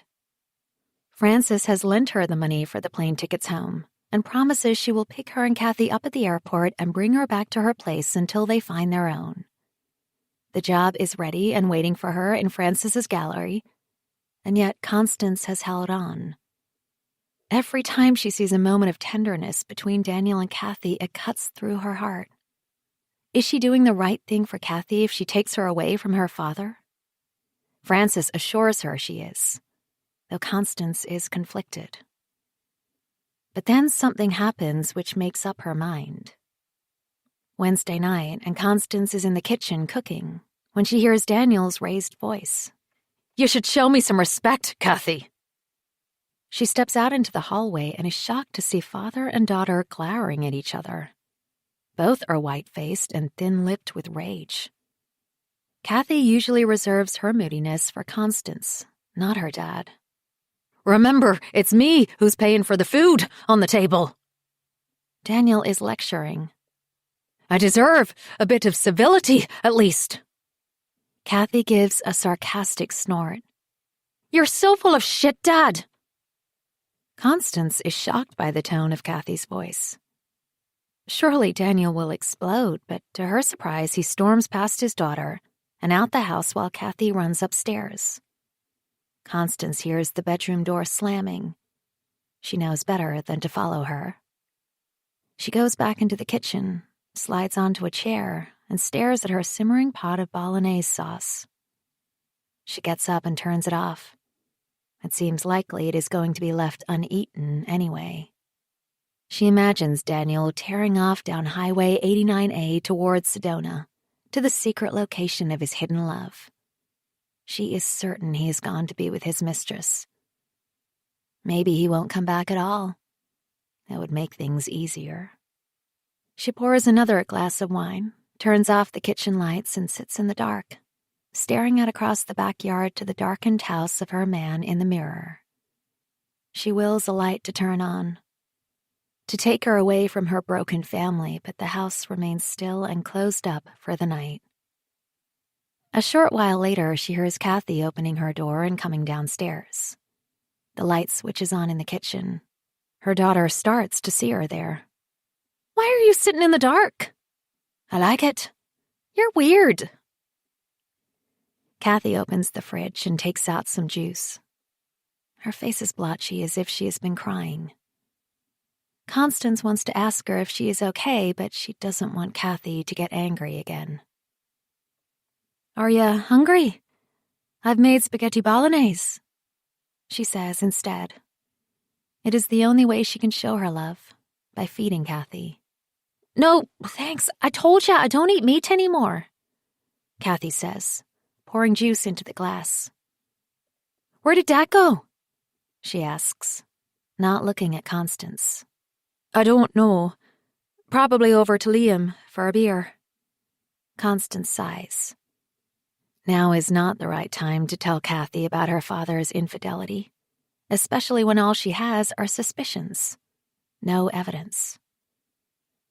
"What was that all about, Kathy?" Her daughter takes a sip of her juice, framing her top lip with orange. She says nothing for a moment, as if she is sizing Constance up. Kathy takes another sip of her juice. She looks as if she is about to say something, but Constance can bear the silence no longer and cuts across whatever she is about to say. "Why's your father mad with you? What have you done?" Kathy raises her eyebrows. Says nothing, but again Constance has the feeling her daughter is looking down on her. "You need to tell me what set him off," she pushes. "It's none of your fucking business, Mom." Kathy slams down her glass on the counter, the remainder of the juice splashing all over to spatter the worktop. "You know what? You both deserve each other. You really do." She heads back upstairs again before Constance can say anything else. It occurs to her that maybe Kathy knows about Daniel's mistress, too. But how? He has kept it so well hidden from Constance. All she is going on is instinct. How would Kathy know? A few seconds later, she hears music pounding overhead. That night, Daniel doesn't come home again. She tries calling, but after the 5th missed call, she gives up. As she lies in bed awake, she realizes that he is forcing her to do something, making it so obvious to her he is cheating that she has to break up with him. "Coward," she whispers, as tears trail down her cheeks. Her curtains are open, and she gazes at the waning gibbous moon, the pristine stars in the dark Arizona sky, as its tone changes while the hours pass. As the sun begins to rise, her hurt turns to anger. She is sick of being the victim, the wronged wife. Daniel is going to pay for what he has done to her. She is going to take his daughter away, and Kathy will know everything. She will know that it's Daniel who destroyed their family, and she will never forgive her father. Listen to me. I could not understand why my mother didn't leave my father. He cheated on her, humiliated her, and still she stayed. I lost all respect for that woman. He would let her down again and again, but sometimes it seemed to me that she wanted him to. It gave her the opportunity to take on her favorite role, the victim. All the bad things that happened to my mother were never her fault, of course. She was the wronged wife, the martyr who sacrificed her own happiness for the sake of her family. "I've never betrayed you." I would hear her sob at him. I began to despise her. What had happened to the truth? He didn't want to be with her, So why did it take him so long to leave? Your father doesn't want to walk out on you, my mother once said. He loves you so much. So now it was my fault? I was so angry with her I could not speak. I banged out at the back of our house and took off. I marched like a soldier off to war until I got to the woods. Only in the secret shade of the trees did I let my whole body sag. How dare she make me feel guilty? It was hopeless. I had seen my father with his mistress. It had been winter, and I had been walking home from school. The temperatures had dropped suddenly, and I had wanted to test the ice on the frozen lake, prolong returning to our miserable house. I knew what I would walk into when I got home. My mother sitting by the window in the kitchen, everything polished to perfection, her eyes red from tears, and a large glass of wine in front of her. Her whining voice. I could not bear it. Trudging through the thick snow in my boots, I did not feel the cold, although my teeth were chattering. I went through the trees and out the other side where the lake spread before me, silent and becalmed by stretches of ice. I could see it was not sturdy enough to step upon, although I was craving to test it out. I could see bubbles of water trapped within the ice, and scatterings of pebbles on its surface where some of the boys had tried to shatter it. As I thrust my frozen hands deeper into my pockets and turned to head back home, I noticed a car parked by the side of the lake. I hadn't seen it on my way over. I took a step forwards, stared in surprise. It looked like my father's car. Without thinking, I approached the vehicle. As I got closer, I could see that the windows were all steamed up. I felt a prickle up my spine. Whispers. Sighs. I stared intently at that steamed-up glass. Walked around my father's car until I could see through the front windscreen. I knew exactly what I was looking at. She was pushed up onto the back seat, and my father had his back facing me. He was pushing into her. He did not turn. He did not see me, but I knew for sure it was my father. The woman had her head tilted on the back seat, but it was as if she sensed my eyes upon her. She dropped her head and looked right at me, cool as they come. I turned away in disgust. Ran. Chapter 24. 3 days after, Friday, 5th of April, 2019. Detective Lopez drives Constance home from the medical examiner's office.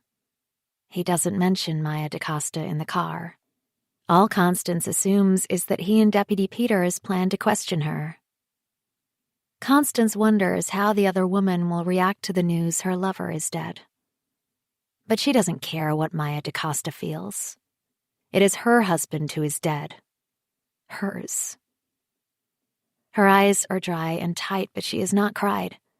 Not since she threw up in the toilet earlier. Lopez must think she is cold and unfeeling. As each wave of pain hits her, she withdraws further. The world is a dull haze around her, and she wants to shut it all out, but she can't. She has to face Kathy. Tomorrow is her daughter's 16th birthday. She will be back from Lisa's by now. Constance rang her from the medical examiner's to see if she was on the way home, but her daughter hadn't answered. She had been forced to leave a voicemail that she was out but back soon. Constance is frantic to get home to her, and yet, at the same time, dreading it. She has no idea how Kathy will react. She's not sure even what to tell her. Accident? Suicide? How can she tell her daughter that her father is dead the night before her 16th birthday? It is beyond cruel. I have to tell you something, Mrs. Garvey. Lopez begins to speak again as they pull up outside her house. Constance can see the light on in Kathy's room, and her throat constricts in panic. Her daughter is home. Call me Constance, please, she insists, irritated that now he is talking to her. He had the whole car journey to speak, but she has to go. Her daughter needs her. Okay, Constance, he says in his low drawl as she opens the door. I feel I should tell you that we're kind of neighbors. We are. Constance starts, completely taken by surprise. Yeah, I live in the street behind you. She is halfway out the car door. She looks at him over her shoulder. He's giving her a significant look. My yard faces onto the back of your house. Constance is speechless. She just keeps staring at him. I believe your kitchen window looks out over the back of my house. He continues. She is a small creature caught in his headlights. Now she knows why he looked faintly familiar. He is the man in the mirror.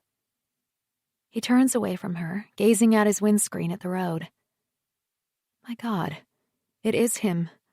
The profile, the high cheekbones, and the straight nose.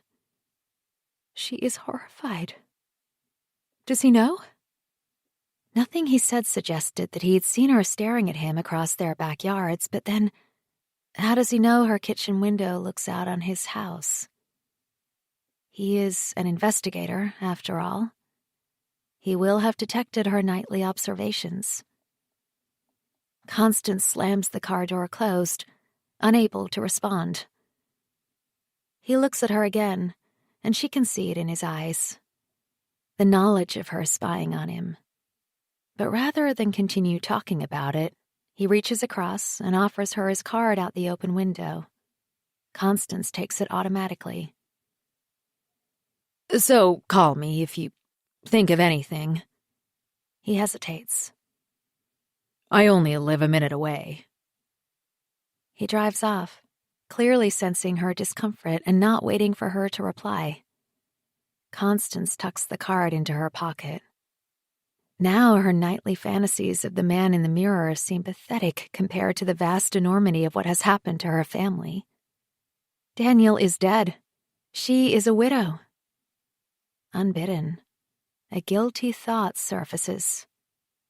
She and Kathy can return to Ireland without the trauma of facing Daniel. She'll have to change the tickets because they are booked for a few days' time, but at least Daniel isn't in the way anymore.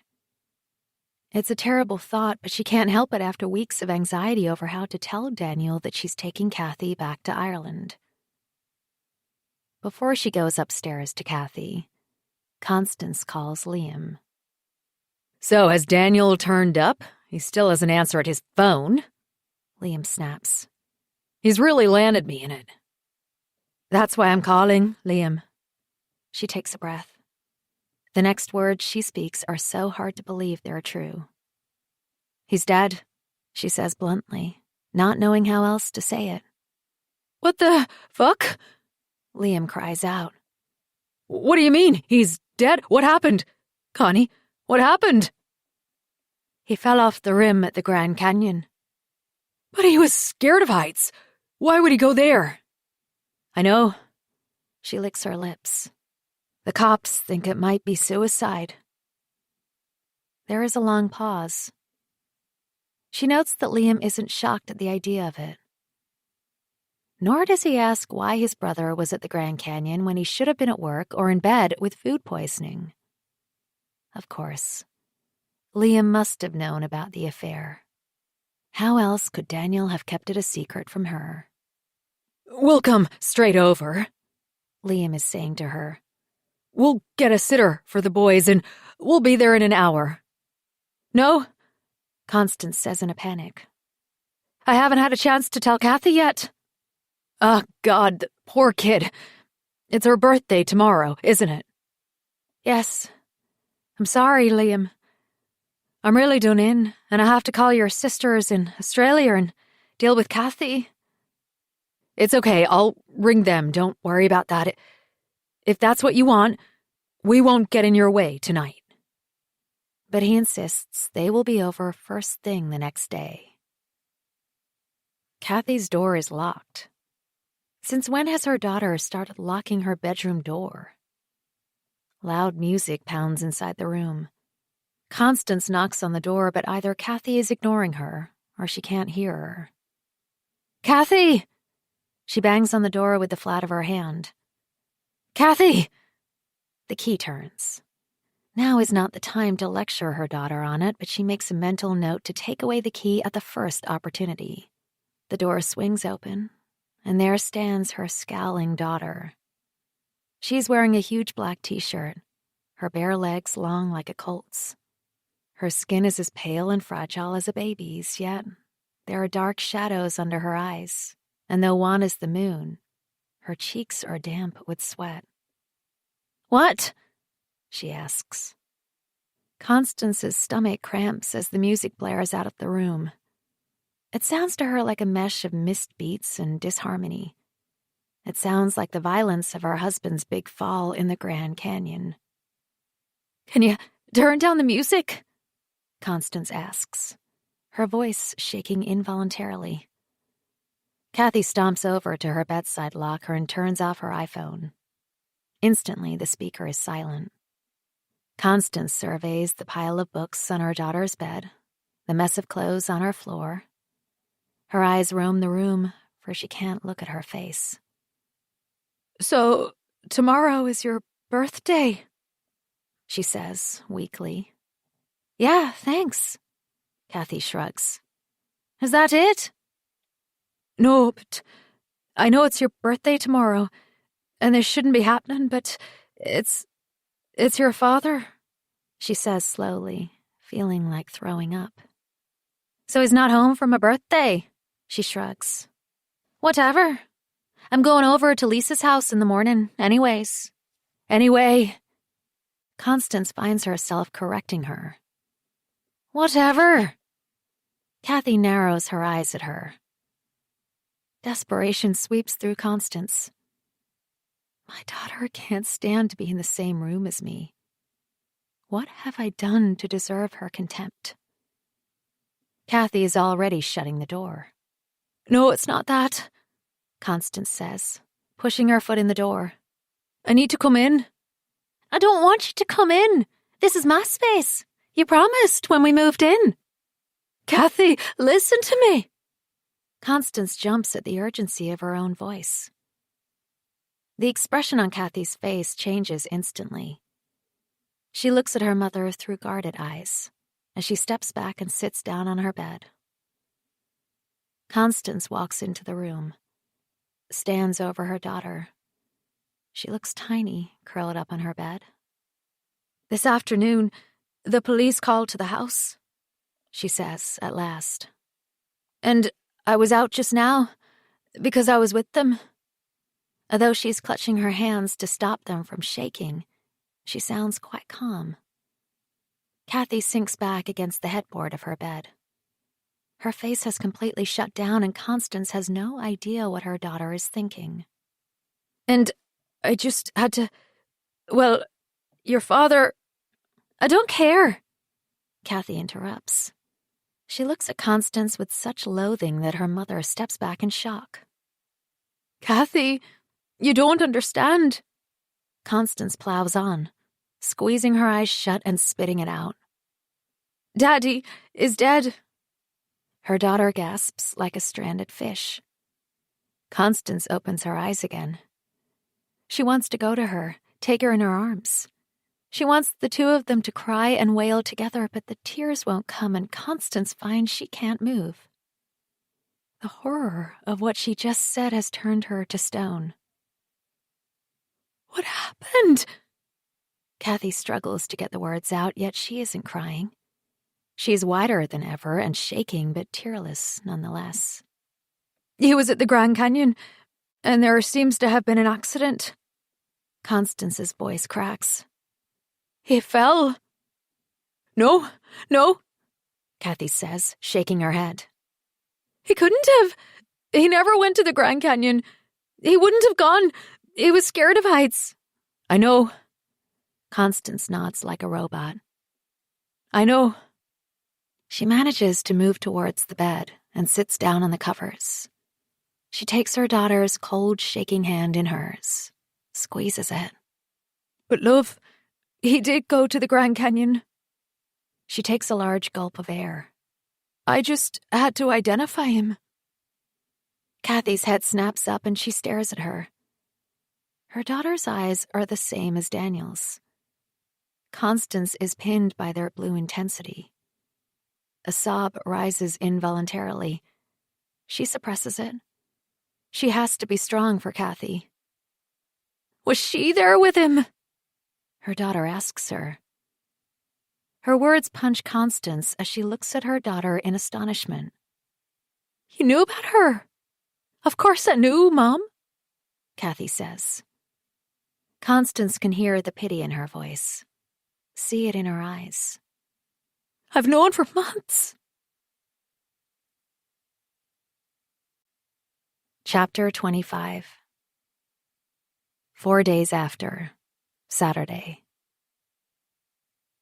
All Maya wants to do is paint. It's what she does when she's upset. Bury herself in her art. Usually it works.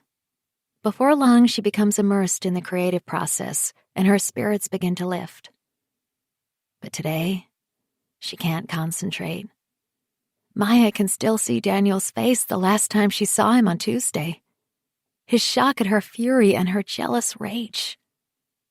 Maya, calm down. He tried to placate her. This isn't you. Maya had pushed him away. I hate you, she screamed at him. Daniel had become her father, leaving all over again.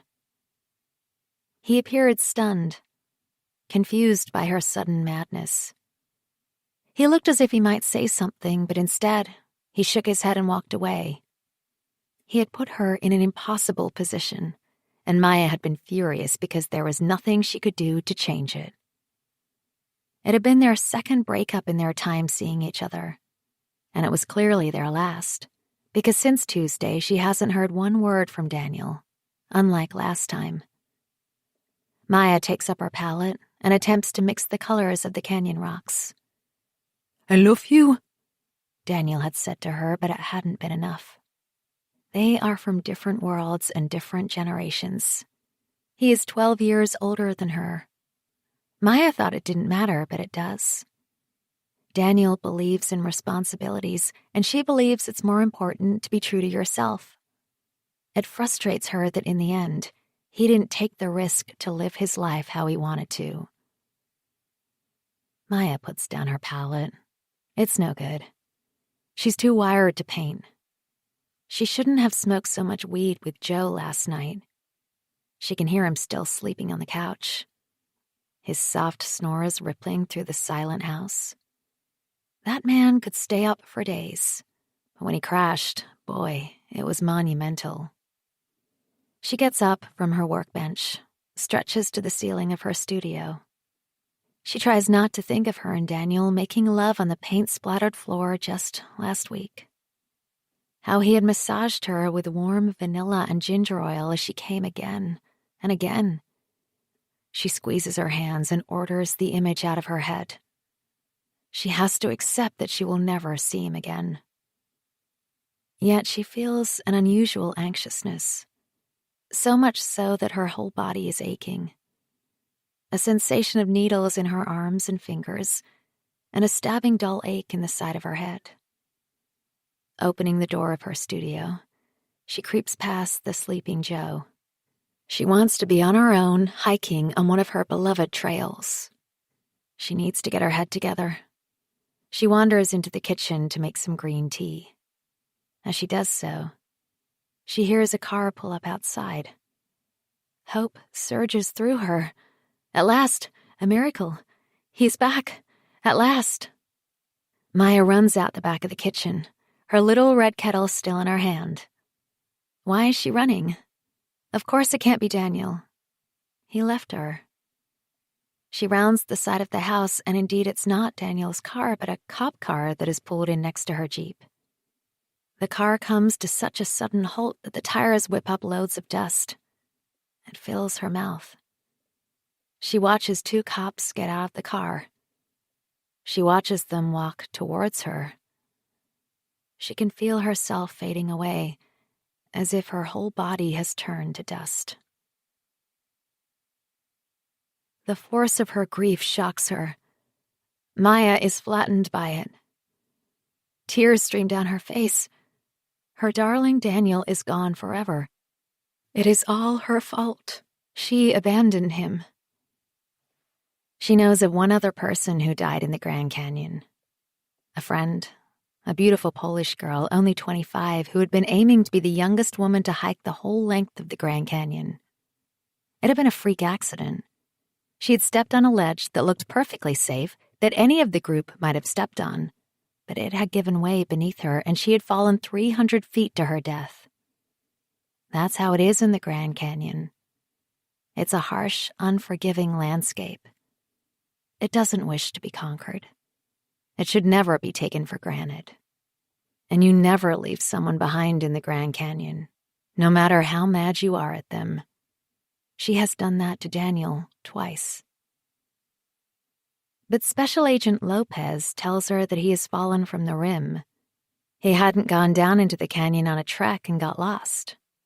He hadn't tried to negotiate any difficult terrain as her Polish friend had. He had fallen from a spot that they had gone to dozens of times. Shoshone Point. He knew the way back, and he would never stand too close to the edge. She tells Lopez that. "Daniel's scared of heights," she says to him, wiping the back of her hand across her eyes, trying to contain her tears. "I don't see how he could have fallen," she says, trying to control the wobble in her voice. "He wouldn't have gone right to the edge of the rim. Definitely not on his own." That's what his wife told us. Deputy Peters from Coconino Sheriff's Office says to her. She winces at the mention of the wife. She can feel the female cop's censoring glare. She knows she is judging her. The way Maya is dressed in her cut-off shorts and billowing chiffon top, slightly see-through. She isn't wearing a bra either. The deputy is looking at her hummingbird tattoo on her shoulder. Maya notes her wedding ring. The woman clearly thinks Maya is as good as a prostitute. "He wouldn't have gone off the path, not on his own," she insists. "So, what do you think happened that made him go right to the edge?" Lopez asks her, his expression stern. "Do you think he was on his own?" She shakes her head, squeezes her hands sticky with sweat. She knows that Lopez is insinuating that Daniel has killed himself, but she can't believe it.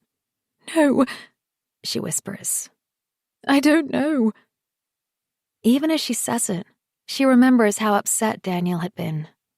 Should she tell the officers about what had happened between them on Tuesday? One of the last things Daniel promised her was that they would be together in another lifetime. But it hadn't been enough for Maya. His promise had felt like an excuse. It had made her furious.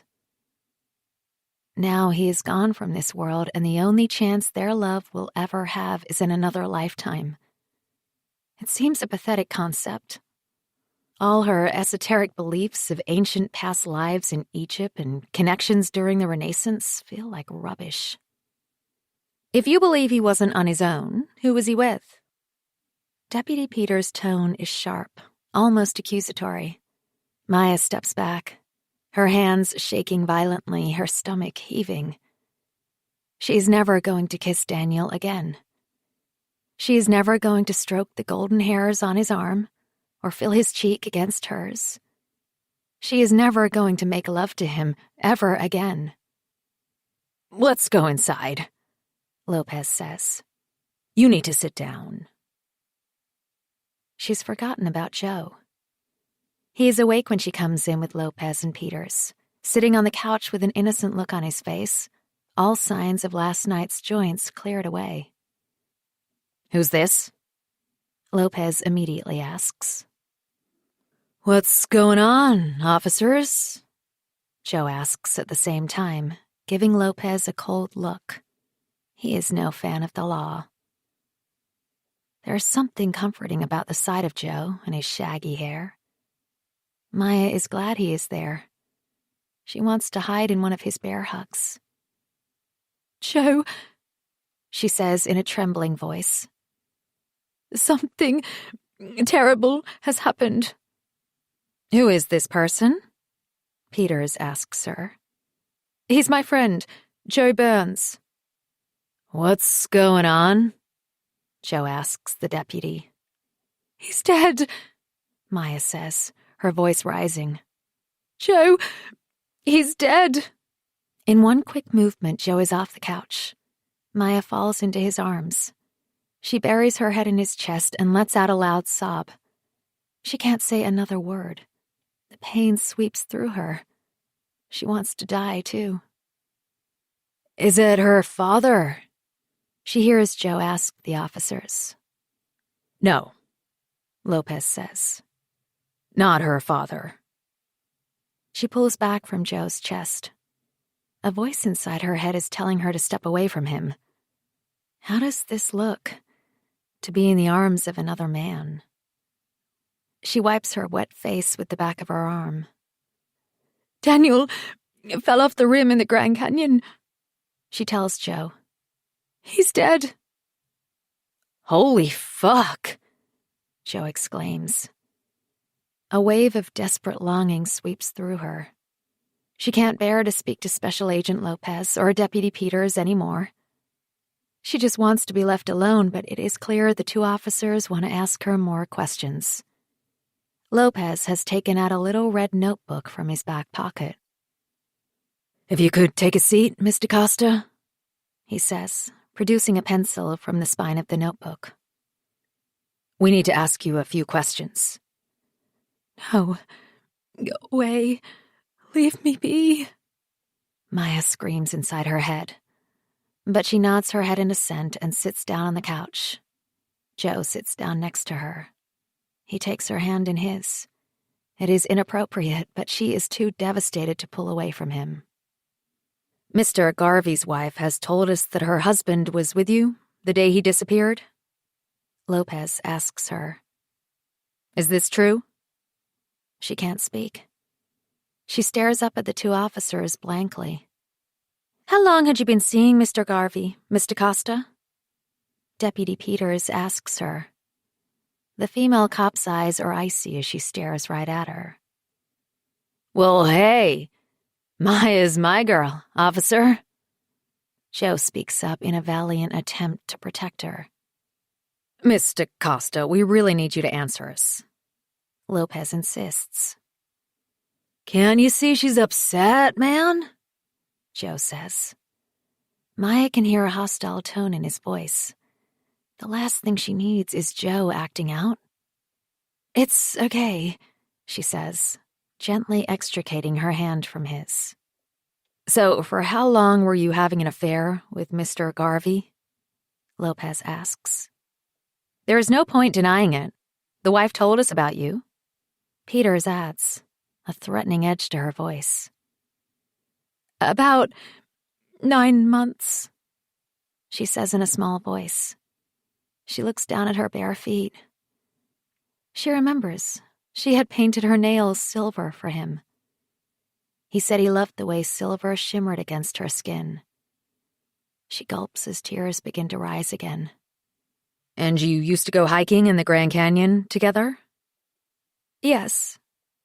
So, were you with Daniel Garvey at the Grand Canyon on Tuesday? The two cops are scrutinizing her. She doesn't know how much to tell them.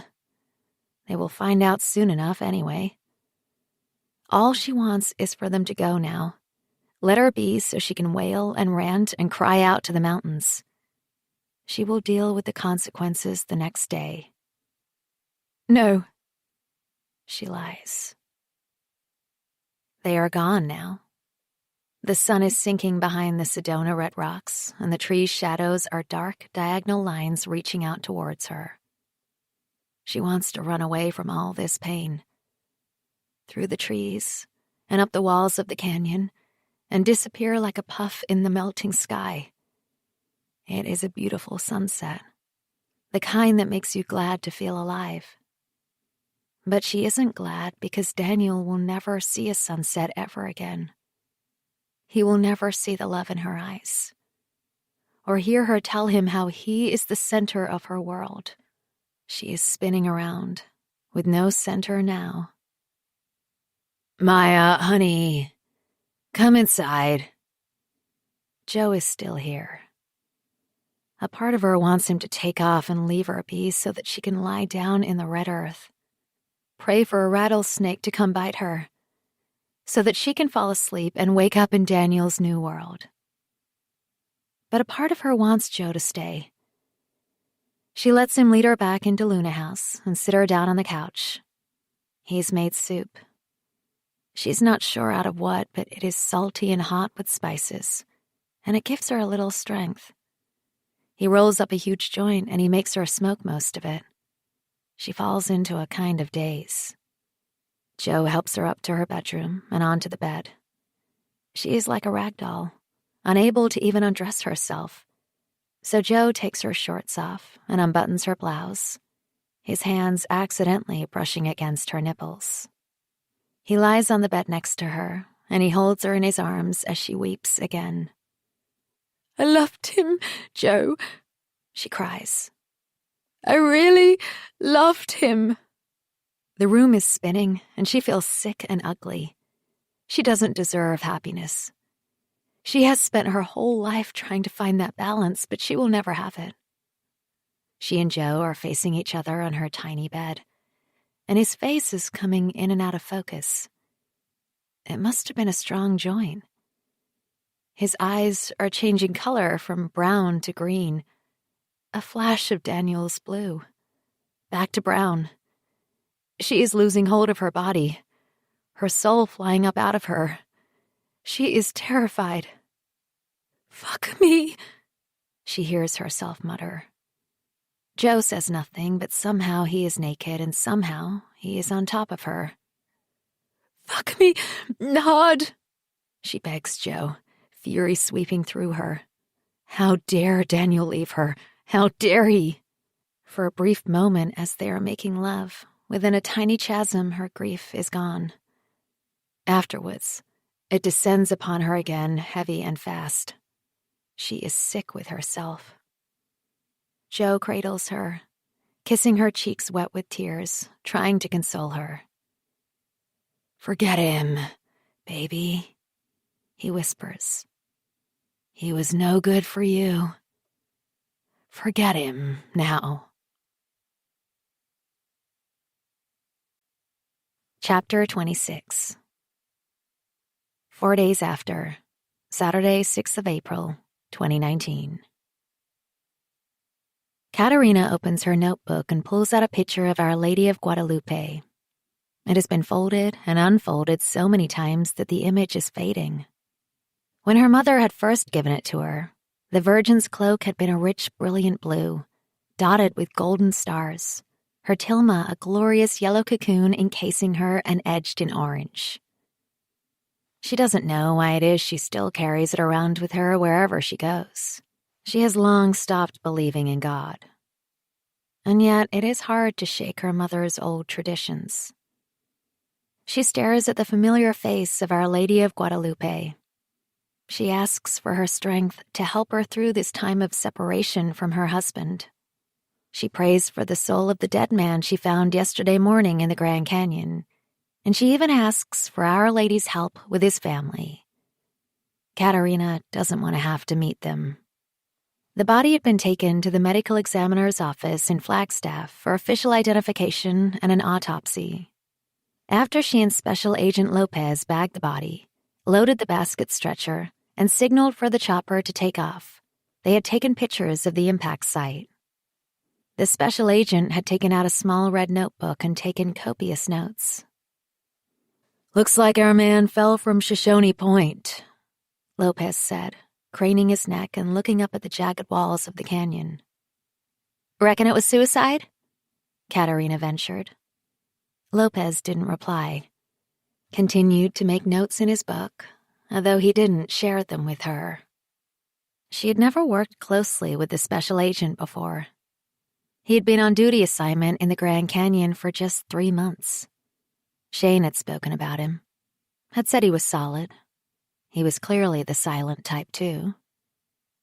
What had Lopez been looking at exactly? The puddle of dried blood, the view of the deadly rim above, the vast chasm that Daniel Garvey had fallen down.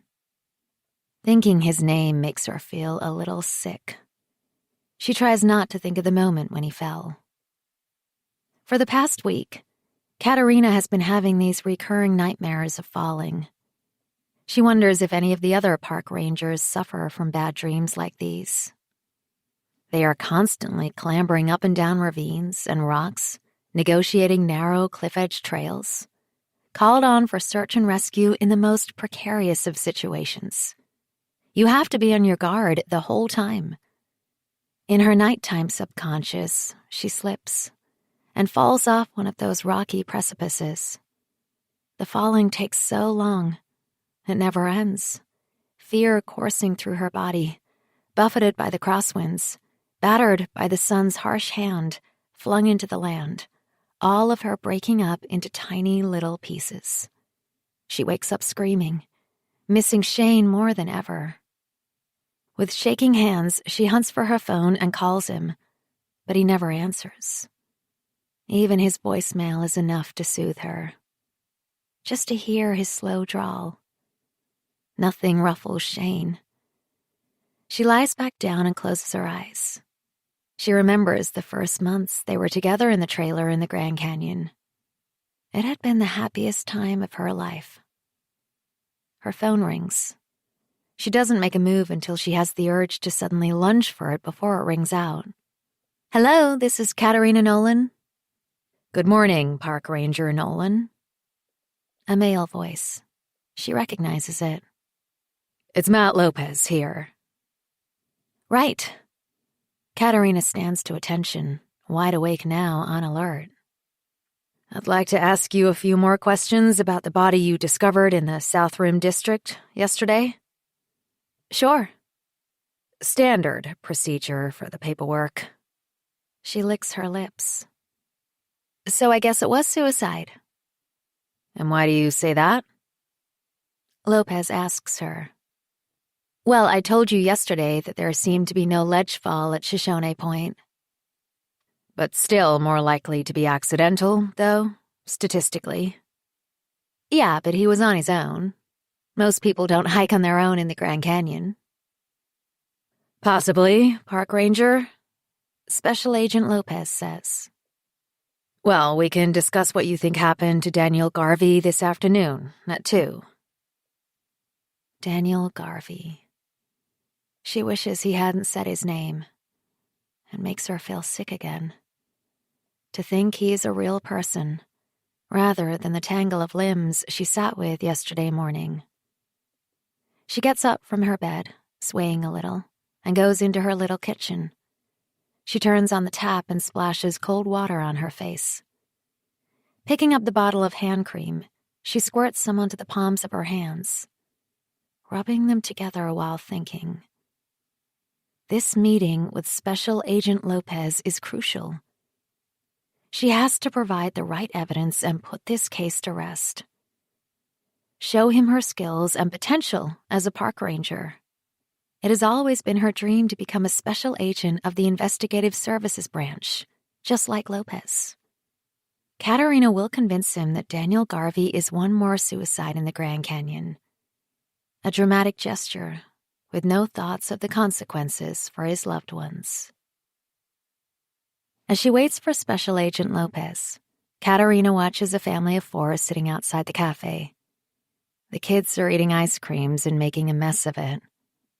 2 boys between the ages of 6 and 8, she reckons. One of the kids drops his ice cream and starts wailing. The father does nothing, just stares at his kid almost coldly as he drinks his coffee while Katerina watches the wrecked-looking mother trying to mop the kid up. In the end, she brings him back into the shop to buy another ice cream. It all looks so exhausting. Katerina had started out in her life as a park ranger, working on many different kids' camps. Indeed, she had done her stint as an interpretive ranger and taken kids on guided tours. Yet the truth is, she has no desire to have her own children. She likes kids when it's all fun and adventure, but not that nitty-gritty stuff of discipline and boundaries. She'd be no good at that. She really doesn't want to be a mother. Does that make her unnatural? It annoys her that so many of their friends had expected her and Shane to have children. They were happy just the two of them. Why mess that up? What she wants more than anything is success and respect in her profession. To help protect the national parks and root out any behavior that threatens the institution both physically and morally. She wants to become a special agent. If this investigation goes well, maybe Lopez could help her. Morning, Ranger. The first time Katerina met Special Agent Lopez, with a name like his, she expected him to look a little like her, too. Maybe even more Mexican. But though he is dark-haired, it's clear that his heritage is Native American. This afternoon, he is an arresting figure in his uniform, with his dark glasses and gleaming jet hair, mostly hidden beneath the green baseball cap.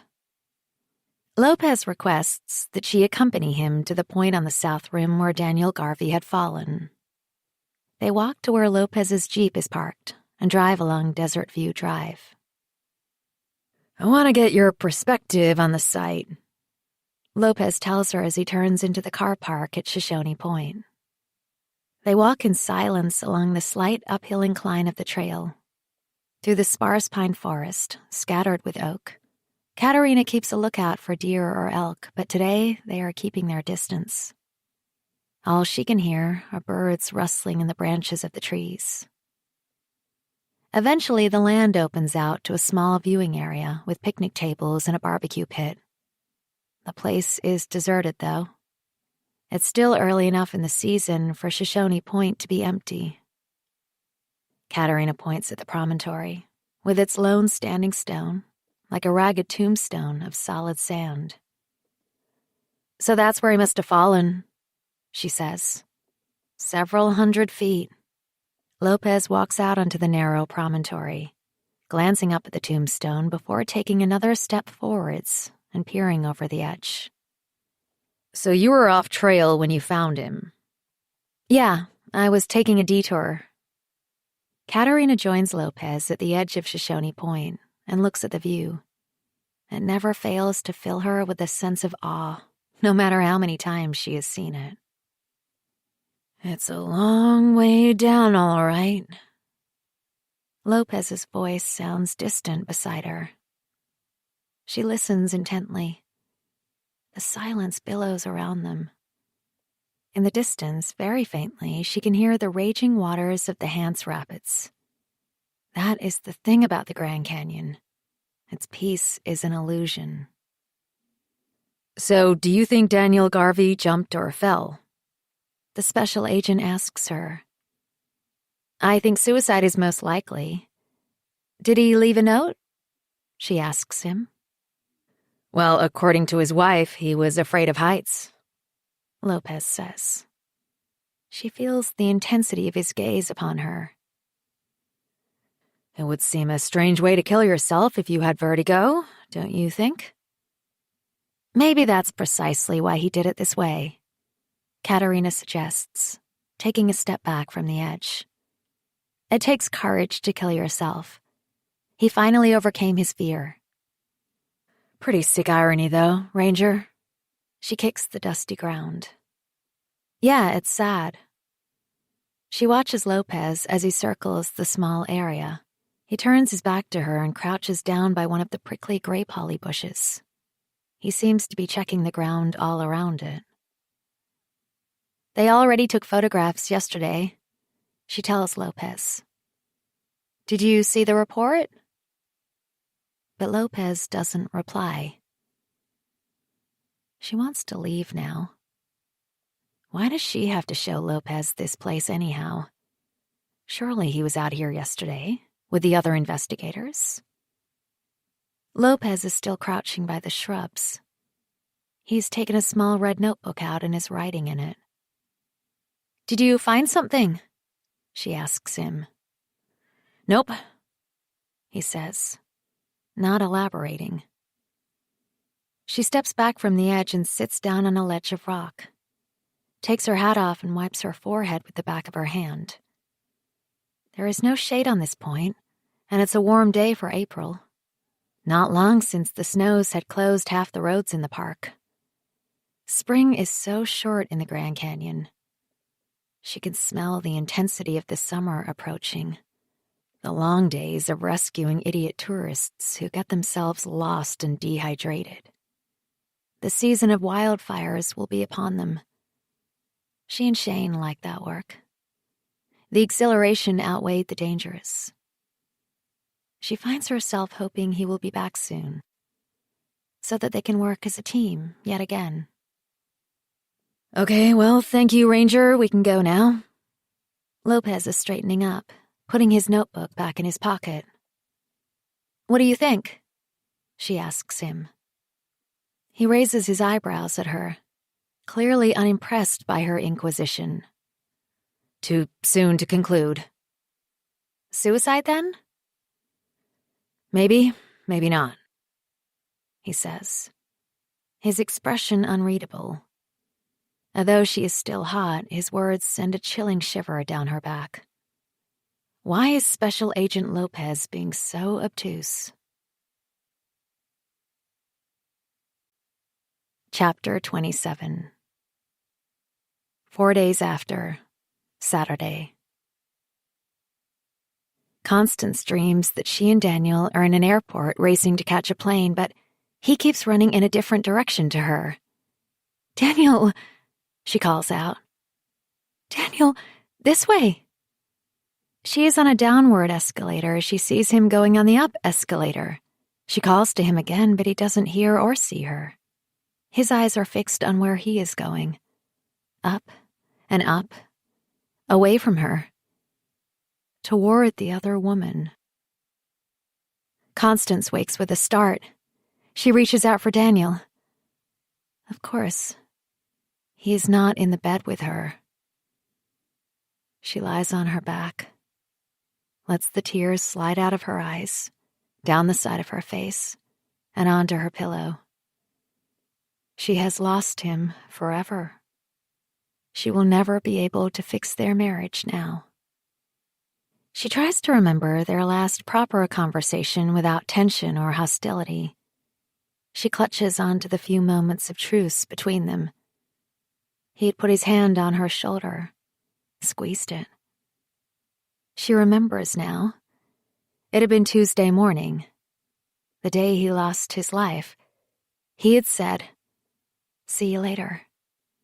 He had smiled. His eyes had been sad, the faded blue of washed denim. She picks up her phone on the bedside locker and looks at the time. It is 4 minutes past 2 in the morning.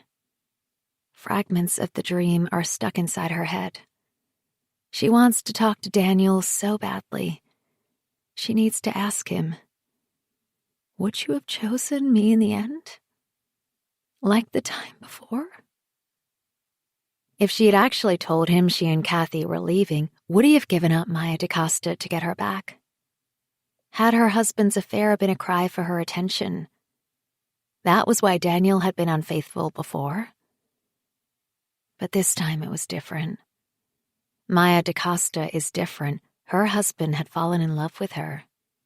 Love had not come into his first infidelity. Maya DaCosta is a very different kind of woman from Bridget Kearney. It had not been a one-night stand. Her husband had pursued the artist. It had been the death of him. Constance sits up, pulls the covers off her hot body. She falls out of the bed, her whole body humming with restlessness. She glides by her daughter's bedroom door, pausing to listen, but she can hear nothing. Is her daughter sleeping? Could it be possible after the weight of what she learned last night?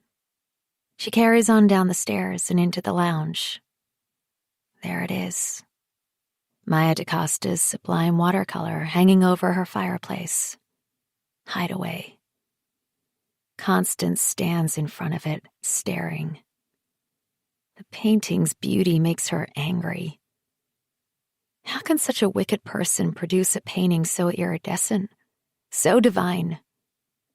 Why has God blessed this bitch with such talent? It's not fair. Constance reaches up and takes the painting down. She considers smashing the frame, ripping up the watercolor, and burning it in the fireplace, but she can't bring herself to do it. It is art, after all. And to Constance, no matter who made it, that means it is sacred. In the end, she opens the sideboard and pushes the watercolor into its dark recesses. Her heart racing, she stumbles into the kitchen and opens the fridge. Pours herself an enormous glass of sparkling water. Her head is pounding, and her throat so dry she thinks she might choke. She takes a big gulp of fizzy water as she stands at the window, staring out at Special Agent Lopez's windows. His house is in darkness. The man in his window had been her fantasy. She had not wanted him to be a real man. She had wasted all these weeks thinking about a stranger when she should have been trying to get her husband back. If she had succeeded, Daniel would never have gone to the Grand Canyon. She would never have met Special Agent Lopez. Constance is heavy with sorrow. She knocks back the rest of her water, but it does nothing to ease her headache. She drags herself back upstairs, turning at the doorway of her bedroom. She can't bear to get back into the vast emptiness of her bed. Constance opens Kathy's door, thankful her daughter has not locked it. Light from the hall illuminates the sleeping form of her child. The curtains are open, and she sees the bright yet tiny slip of silver crescent against the dark moon. She slips into the bed beside Kathy, and her daughter stirs. She puts her arms around her and inhales. Her daughter smells different. Not how she remembers her scent in Ireland. She pulls her daughter closer to her and feels the rhythm of her breath against her chest. Her daughter doesn't push her away. "I want Daddy," her daughter whimpers. "I want my daddy." "I know, sweetheart," Constance says, her voice shaking with emotion. "So do I." Kathy begins to cry. Constance feels her daughter's torment in each racking sob. Her pain turns to fury. Maya DaCosta is going to pay for what she has done to her family. Listen to me. I have told you before how hard I found it to make friends. Why don't you ever have anyone over? My mother would pester me. She would get herself another drink while becoming tearful over the fact that she had lost contact with all her girlfriends since she had got married. I knew it was all a lie. My mother had been as friendless as I. In some of his better moments, my father would ask me if I wanted him to take me and a friend to the town pool or out for pizza, but I always refused. "Haven't you got a best friend? Don't you want to have fun?" he'd ask me, clearly mystified. But it was their fault that I never had any friends because I never wanted to bring anyone home, especially after the disaster of my 10th birthday party. Even at that young age, I had known it was a bad idea, but my mother had persuaded me. Told me she had booked a clown and a magician. She had brought bright yellow invites that she made me fill in and give to everyone in my class at school. I hated the color yellow, but of course my mother didn't want to take that on board. She dressed me up in canary yellow to match the invites and patent black shoes with white socks. I felt like a freak when all the other children were in jeans. To be honest, I was surprised that anyone turned up in the first place. I really did have no friends. I guess it was pure curiosity to find out more about me. You know all about my early school days. There really is no need to pity me. As I have already said, I didn't have any friends, but that was my choice. I was never bullied or picked on. Sometimes even one of my classmates might try to befriend me, offer me some snacks at break, or ask me over to play, but I always said no. I was a loner right from day one. Just like you. That's why we always understood each other. Back to that dreadful party. My mother had tried, I have to give her that. The house was filled with balloons and streamers, and she'd been baking all day. There were little cupcakes with lemon icing, and a big chocolate cake with birthday candles, as well as stacks of snacks and big bottles of Coke. I was never normally allowed to drink Coca-Cola at home. I began to tuck into it before anyone had even turned up. There was something not quite right, though. My mother was rushing around, her face all red and her voice raised to pitch. She ordered the clown to smile more, the magician to entertain us with better tricks, and screeched at the children to play this game and that. She was kind of demented. By the time the clown and the magician had packed up and left, my mother was in the middle of organizing a game of musical chairs. At that precise moment, my father came home. As soon as I saw his face, I knew there was trouble. He stormed into the front room, and it was as if he didn't even see me or anyone else at the party. All he had eyes for was my mother. "In the kitchen, now!" He hissed at her. Some of the kids tittered in embarrassment. My mother didn't even look upset. In fact, she looked far from it. Her cheeks were flushed, and her hands were shaking as she put down a chair. There was a triumphant look in her eyes. "Not in front of the children," she said, following him into the kitchen and behind the closed door. "You do know I've lost my job because of you?" I heard my father accuse my mother. "I don't know what you're talking about," she said. "We can't discuss this now. I have to get back to the children." "No, you've got to phone my boss up. Tell him it's not true." "What's not true?" "Don't pretend you don't know what I'm talking about." My parents continued to bicker. I could feel the eyes of all my guests on me, 12 10-year-olds, all holding their breath as they heard my parents' voices beginning to rise. "Shouldn't you go in there?" Frankie, a weedy boy with black hair, said to me. I shook my head, too mortified to speak. "You've destroyed our lives." My father's voice was rough with anger. "Well done. How do you think we're going to manage now?" "Don't blame me," my mother screeched. "This is your fault." "Wow," a girl called Carla giggled. "Your parents are mental." All the kids laughed in response to her remark. "I think you should all go now," I said, suddenly finding my voice. "But we haven't had tea yet," Carla protested. I opened the hall cupboard, pulled out coats and jackets. "Really, just go. All of you." I could feel myself close to tears. "Now," I yelled, opening the front door. "Go away. Fuck off." I had never said such a bad word before, but I had heard my parents saying it once or twice to each other. All my classmates looked at me in stunned silence. We could hear my parents laying into each other. "Just go away now." I shoved Carla first out the door. I sealed my friendless state by destroying any sympathy my classmates might have had for me by throwing them out. Most were protesting that they needed to call their parents to collect them. I didn't care. I slammed the door on the whole lot of them. I watched from the window as they all sat down on my front lawn and waited to be collected. Before too long, I saw them playing chase.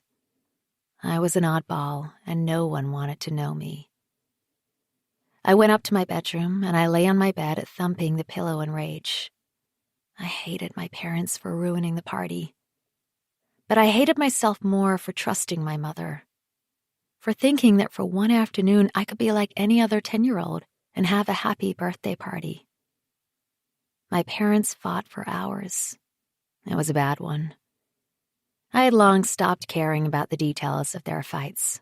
It was all venomous words, but they never actually hit each other. they always stopped short at that. They were locked in a game together. Their arguments were part of their relationship. I do believe there was a part of them that actually enjoyed being joined in such conflict all the time. Later, my father went out. I heard the door banging. And then a while later, I heard my mother crying. I tiptoed down the stairs and spied on her in the kitchen.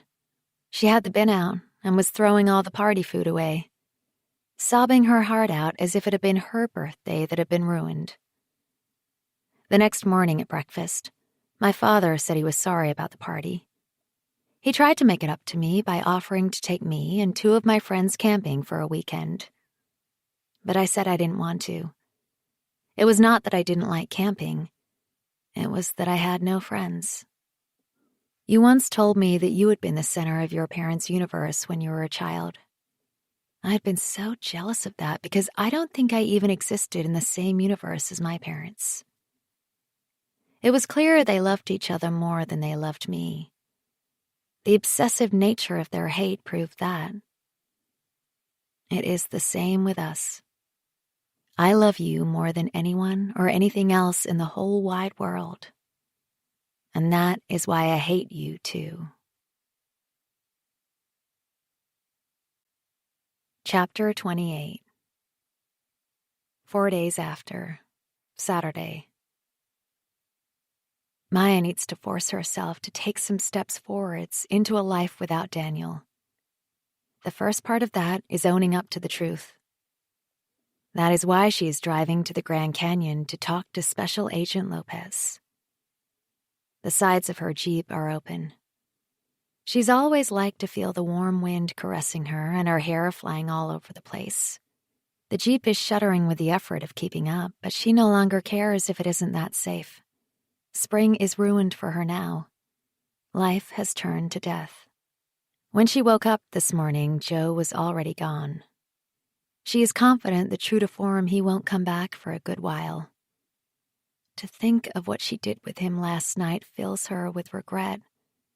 It was a terrible betrayal to Daniel. Afterwards, she told Joe that it was well and truly over between them. There was no reason for him to ever come back to Luna House. Everything is such a mess. Maya needs to talk to someone. She even wishes she could call her mother, but there is no way that she could tell her about what's happened to Daniel after she told her they had split up weeks ago. She thinks fleetingly of her father, but he is like a fading dream to her now. She has not seen him in so many years. Maya has a half-brother and a half-sister she has never met.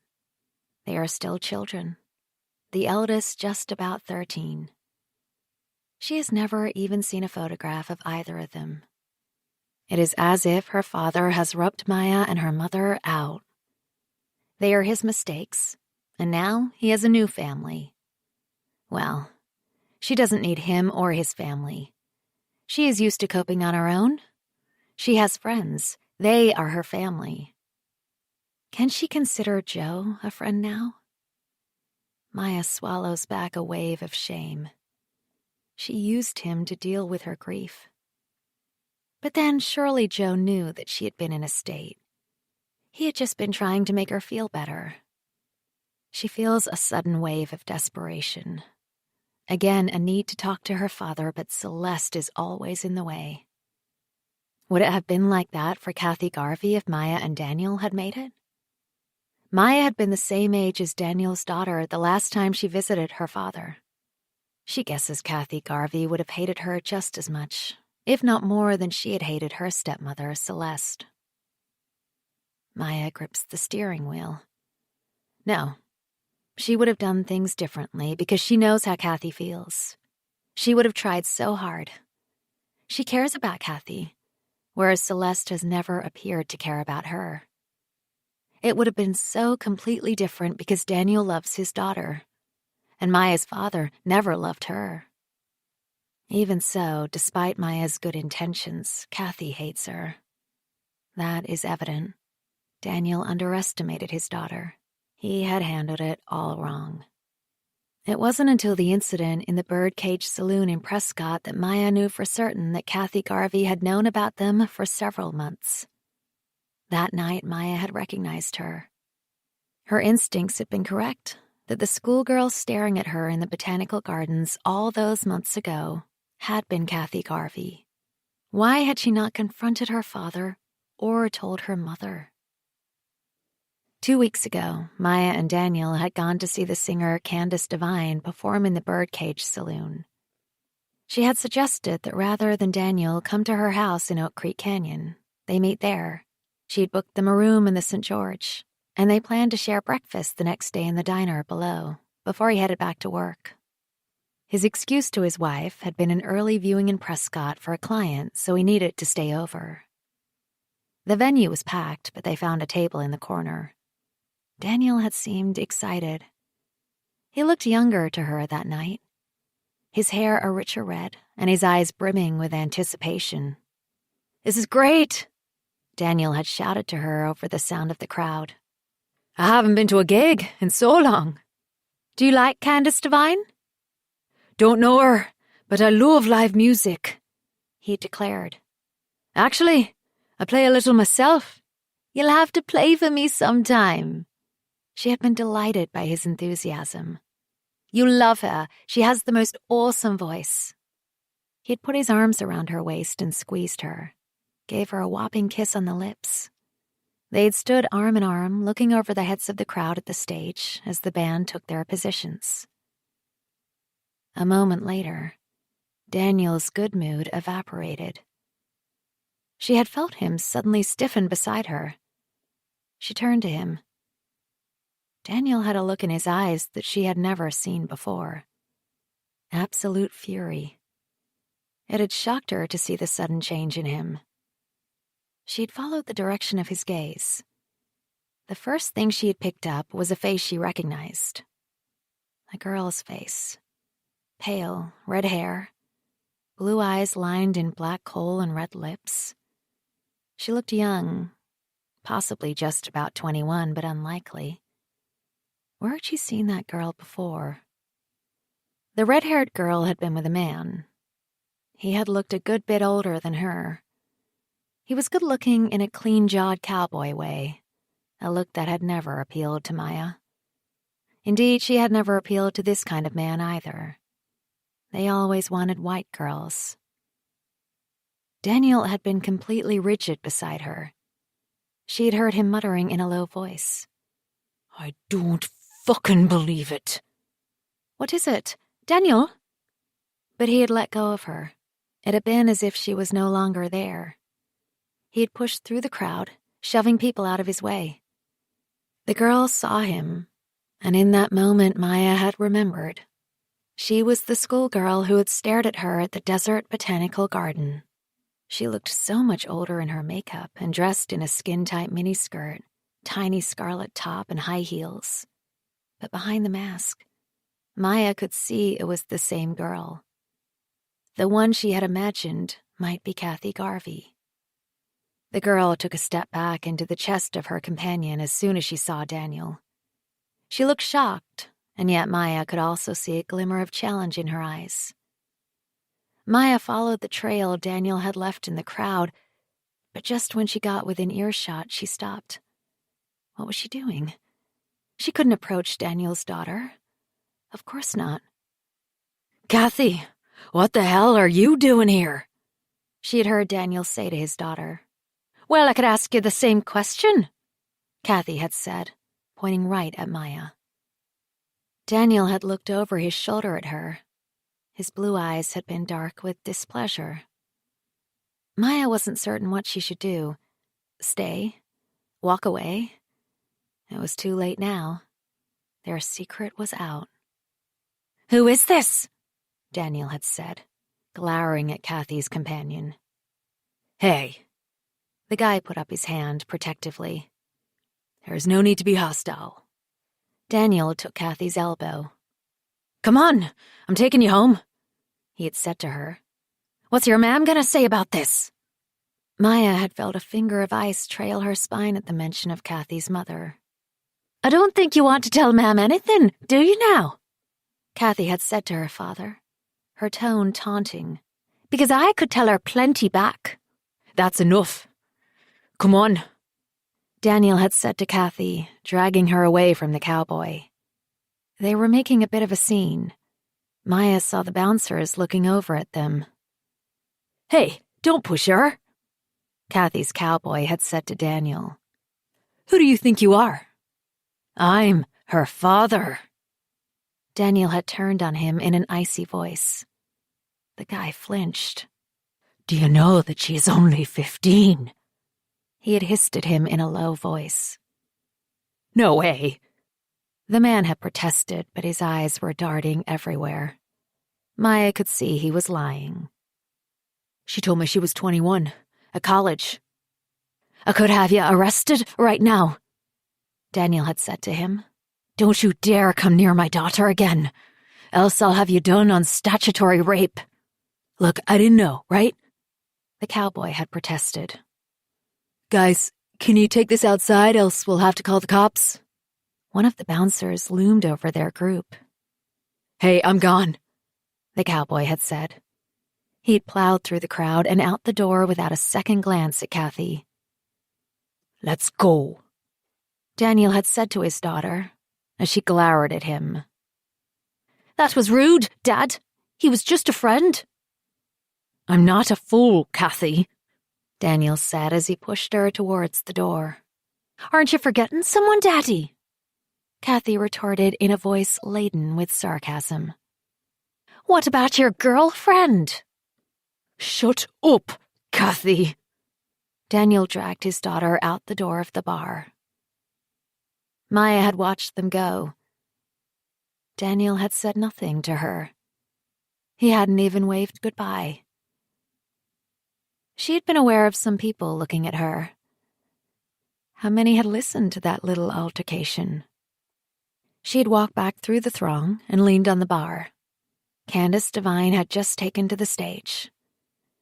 Maya had taken a deep breath, pushed the tears back. He would come back for her. Surely. Or at least send a text. Candace had launched into a powerful rendition of her song, Tell Me How to Stop. Maya had felt almost winded by the impact of the lyrics on her, as if her vulnerability was being channeled through Candace Devine. She had felt so ashamed of her codependence. But Maya had waited patiently, trying to let herself get lost in the power of the music. Yet she could not switch off from her fears. Why had Daniel not even sent her a message? With Candace Devine set over, Maya had pushed her way to the door and stumbled out onto the street. There had been no sign of Daniel and his renegade daughter. He was probably back home in Flagstaff by now. The two of them having had a screaming match in his car all the way. At the end of the day, what could he do? He couldn't tell her mother because if he did, Kathy would tell her about Maya. So what then? Was it over between her and Daniel? She had needed a drink. There was a bar next to the hotel. It was a bit of a dump, but she hadn't cared. She went straight to the counter and ordered a shot of wild turkey. Then another. The bourbon had burned her throat, but it had made her feel better. So what if she never heard from Daniel again? It had to end one day. Everything ends. She had ordered another drink, and turning to look over at the pool table, she had seen two cowboys playing. As she had watched them, she realized one of them was the tall, fair man she had seen with Kathy Garvey. He looked older in the brighter lights over the pool table.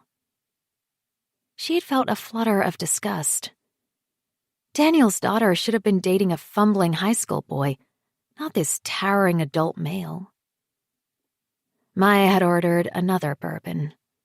As she had knocked her drink back, she watched the blonde cowboy leave. When he reached the door, she distinctly saw him take a gold wedding band out of his jeans pocket and slip it onto his finger. He was married too, just like Daniel. Another liar. Maya slows down as she approaches the entrance to the south rim of the Grand Canyon Park. Her chest is tight with dread. Only 4 days ago, she had been entering the park in such a different state of mind, brimming with love and expectation, restless to be with Daniel. Within a few hours, she had driven away from him forever. The red mist had descended as it had done to her before, and all her memories were lost in an inferno. Fury in her heart, as passionate as the love that resided there as well. It is time for all the lies to stop. She has to tell the truth as much as she can, because she needs to know what happened to Daniel. Although she's afraid, she hopes that Special Agent Lopez can tell her. Is it all her fault?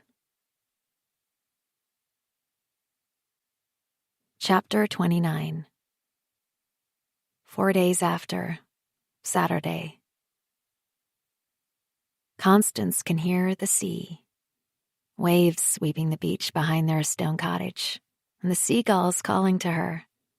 She wants to jump out of bed, pull on her wellies, and walk along the beach. Feel the spray from the ocean patter her damp cheeks, and the wind wreak havoc with her hair. She wants to find a pretty shell to decorate for Kathy. Attach it to a small twist of leather to tie around her daughter's slender neck. A birthday present unequaled in meaning and tenderness. Kathy's birthday. Constance sits up in bed, panicked. She is in Arizona, not Ireland, and she has no present. She remembers sleeping in Kathy's bed last night, and for a moment Constance is confused. Why had she been in Kathy's bed? Why had she been comforting her daughter? Daniel is dead. Her husband. She is a widow. It is as if she is out of her body, yet her mouth is dry and her throat feels sore. She picks up her glass of water by the bed and drinks it down. It's 8 a.m. She lies on her bed and closes her eyes. She should be feeling more. Her husband has died in a most dramatic way, and yet she is hollowed out, empty of emotion. She has felt so alone for so long now that the impact of Daniel's loss can't penetrate her. All she cares about now is Kathy. Her daughter had known about the other woman, and she had never told her.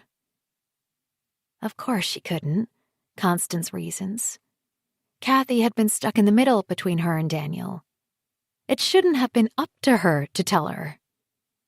Yet at the same time she feels betrayed and a flash of anger at Daniel. How dare he put Kathy in that position? "How did you meet her?" Constance asked Kathy the night before. "What is she like?" "Oh, no," Kathy said to her. "It wasn't like that, Mom."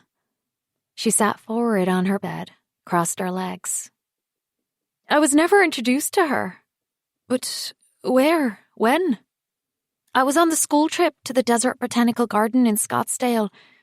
He was there with her, though he never saw me."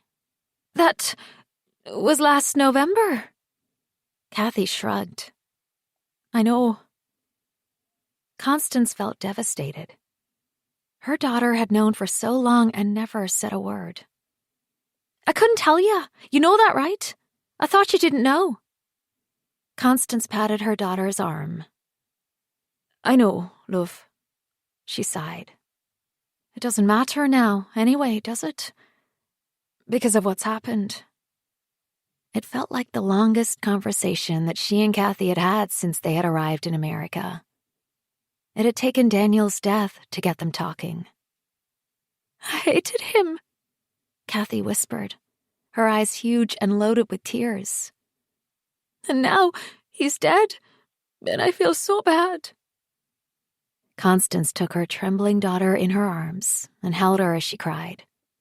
Everything was such a mess. "I wish we'd never come here," Kathy said fiercely. "Why didn't you leave him?" "It was complicated." Kathy pulled back. I used to blame you. It always seemed like you were getting it, Dad. She sighed. I was sick of all the arguing. I just wanted it to end. You wanted us to break up? Constance asked her incredulously.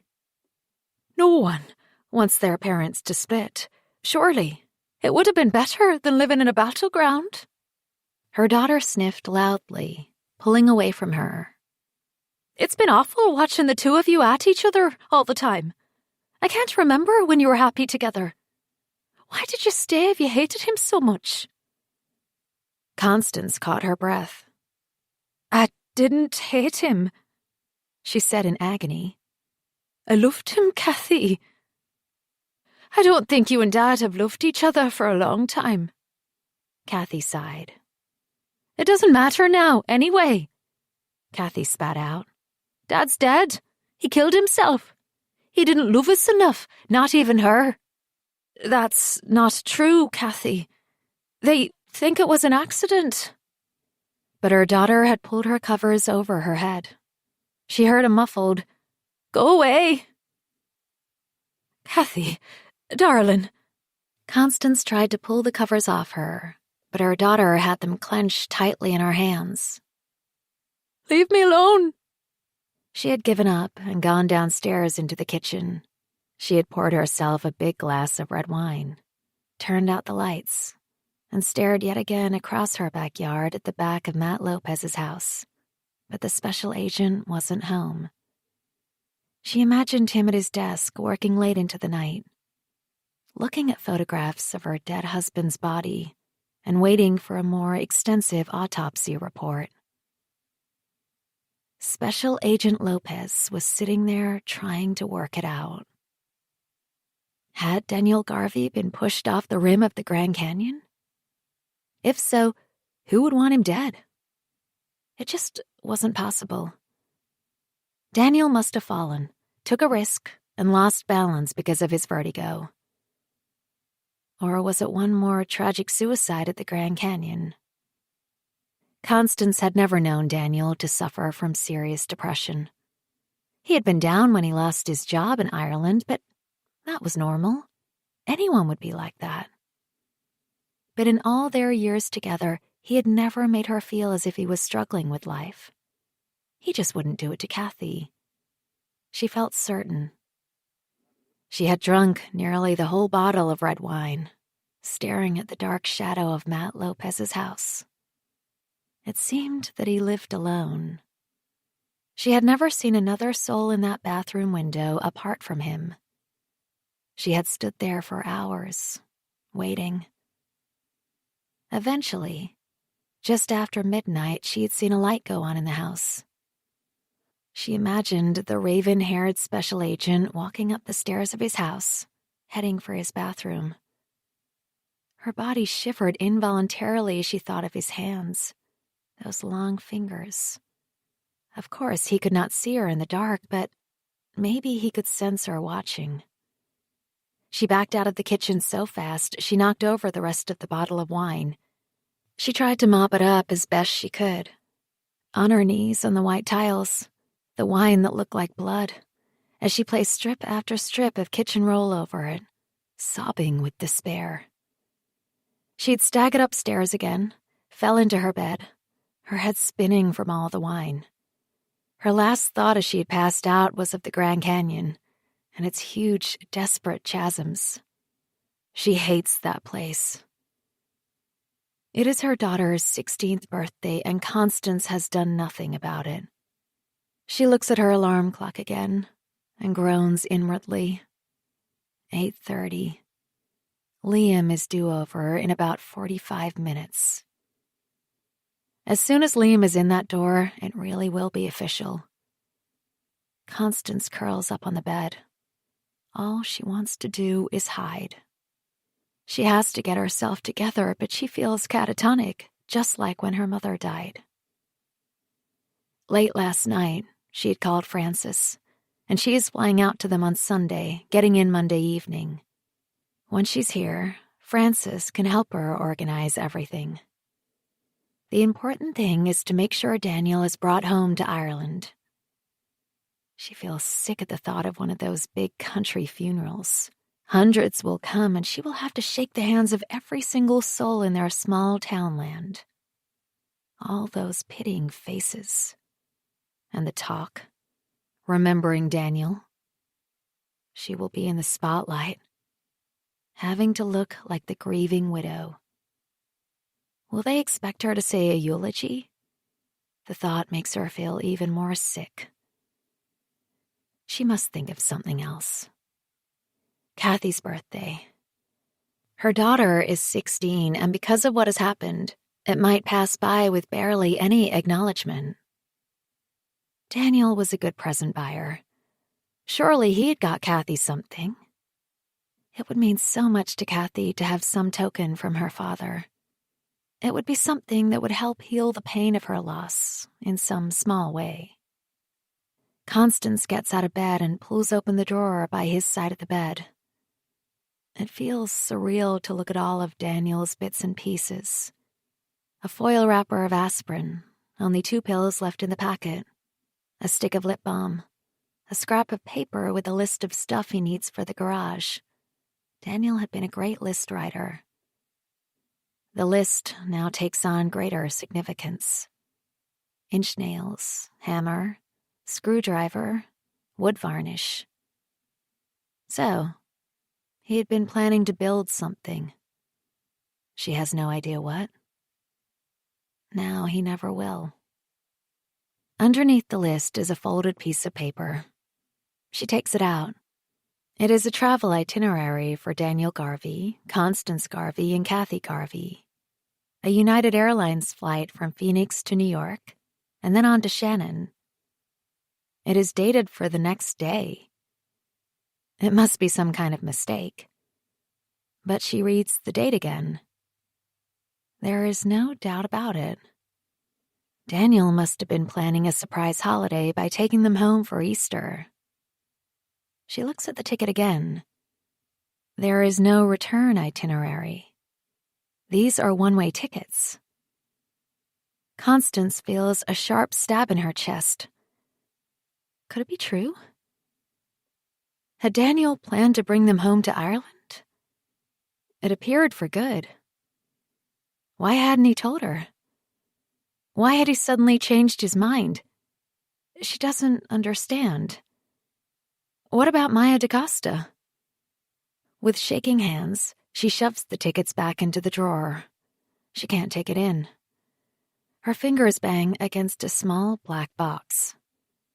Knowing instinctively that it is her husband's birthday gift for their daughter, she takes it out and opens it. Inside is a delicate silver chain. On the end of it, a tiny blue hummingbird. It has to be something Daniel bought for Kathy. Her daughter had fallen in love with the Arizona hummingbirds. She had developed a fascination for them, insisting they fill their arid backyard with hummingbird feeders.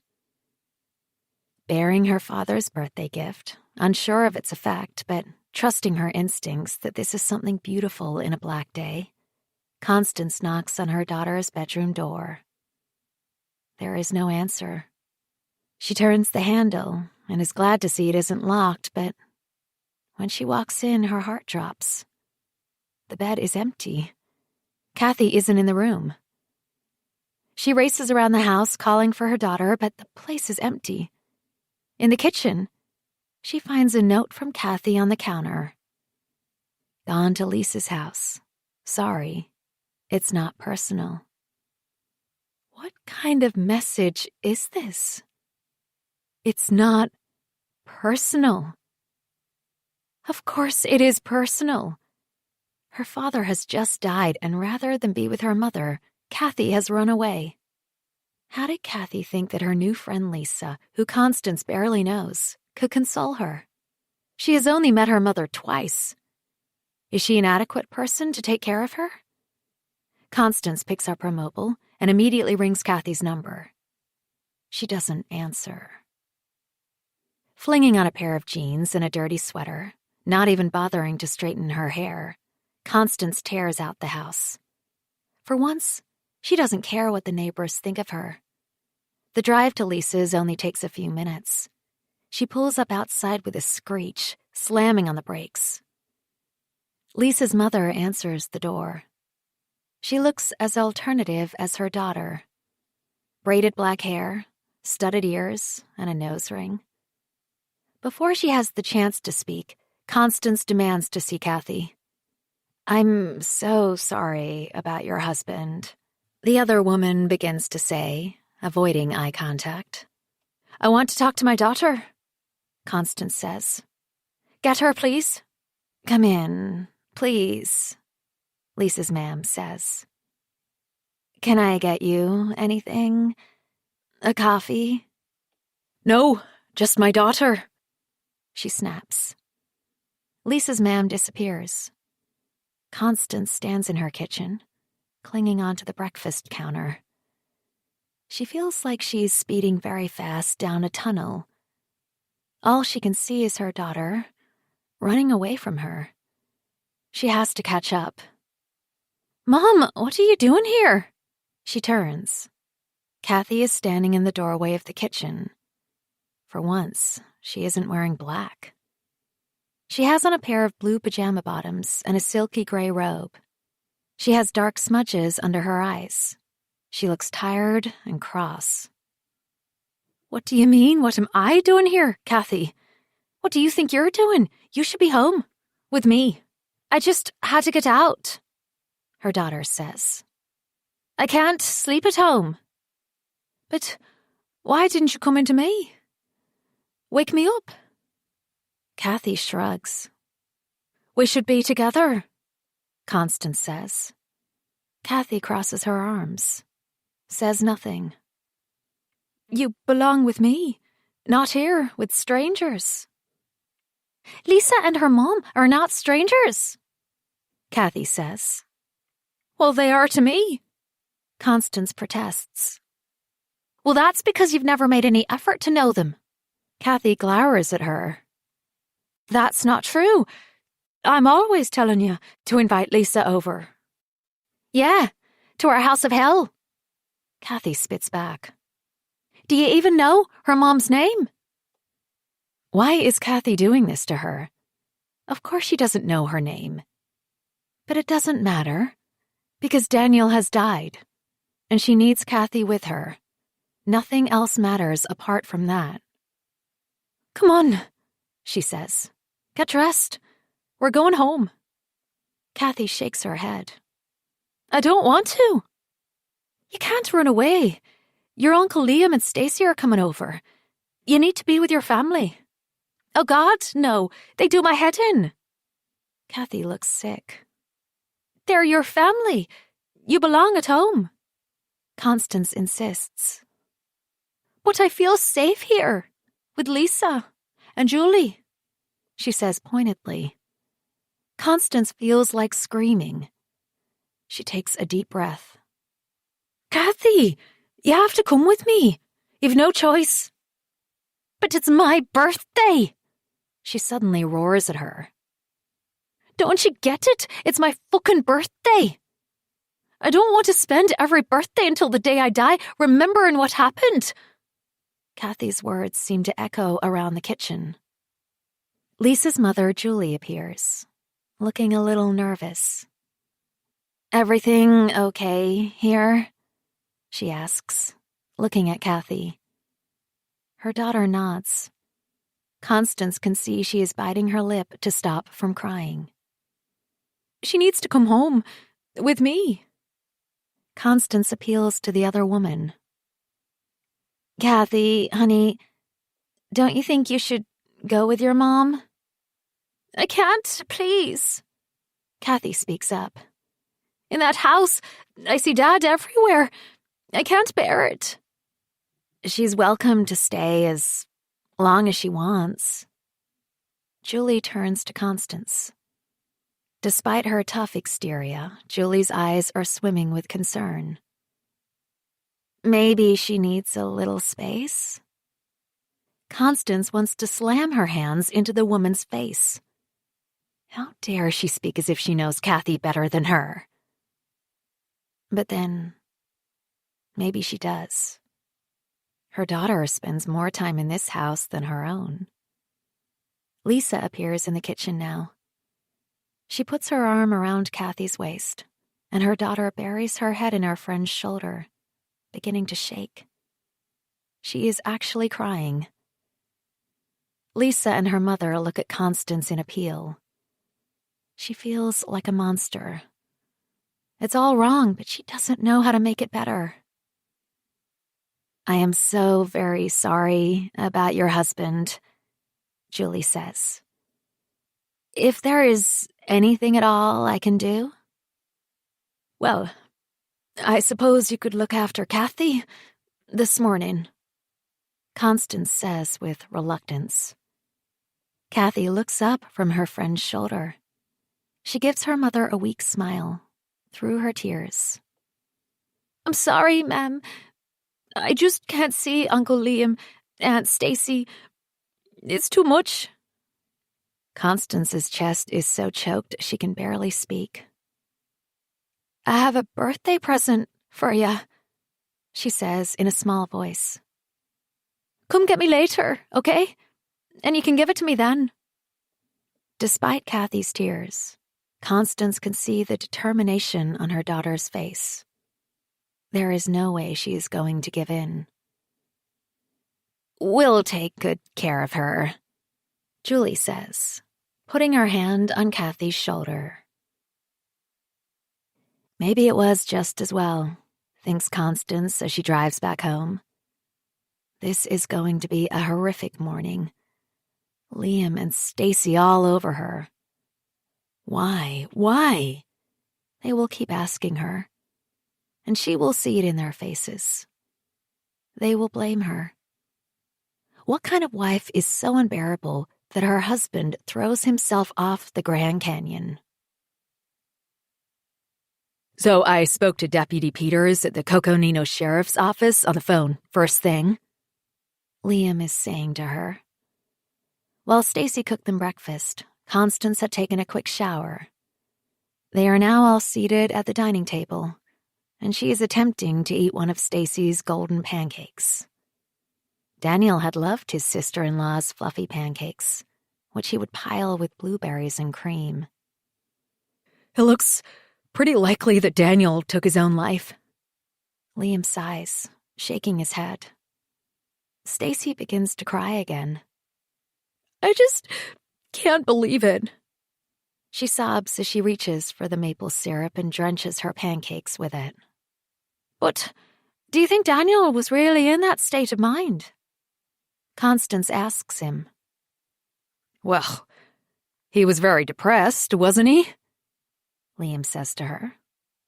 He was. All the money worries. She has no idea what he is talking about, but she doesn't want Liam to know that she has so little a grasp on their finances. Daniel wouldn't kill himself over money. Lots of men his age do, Stacy says in a quivering voice, taking her husband's hand in her own. They feel like they've failed their family. Even with the work I gave him, I don't think he was coping well with all that debt you guys built up in Ireland, Liam adds. Constance is cold with unease. What is Liam talking about? But we sold the house?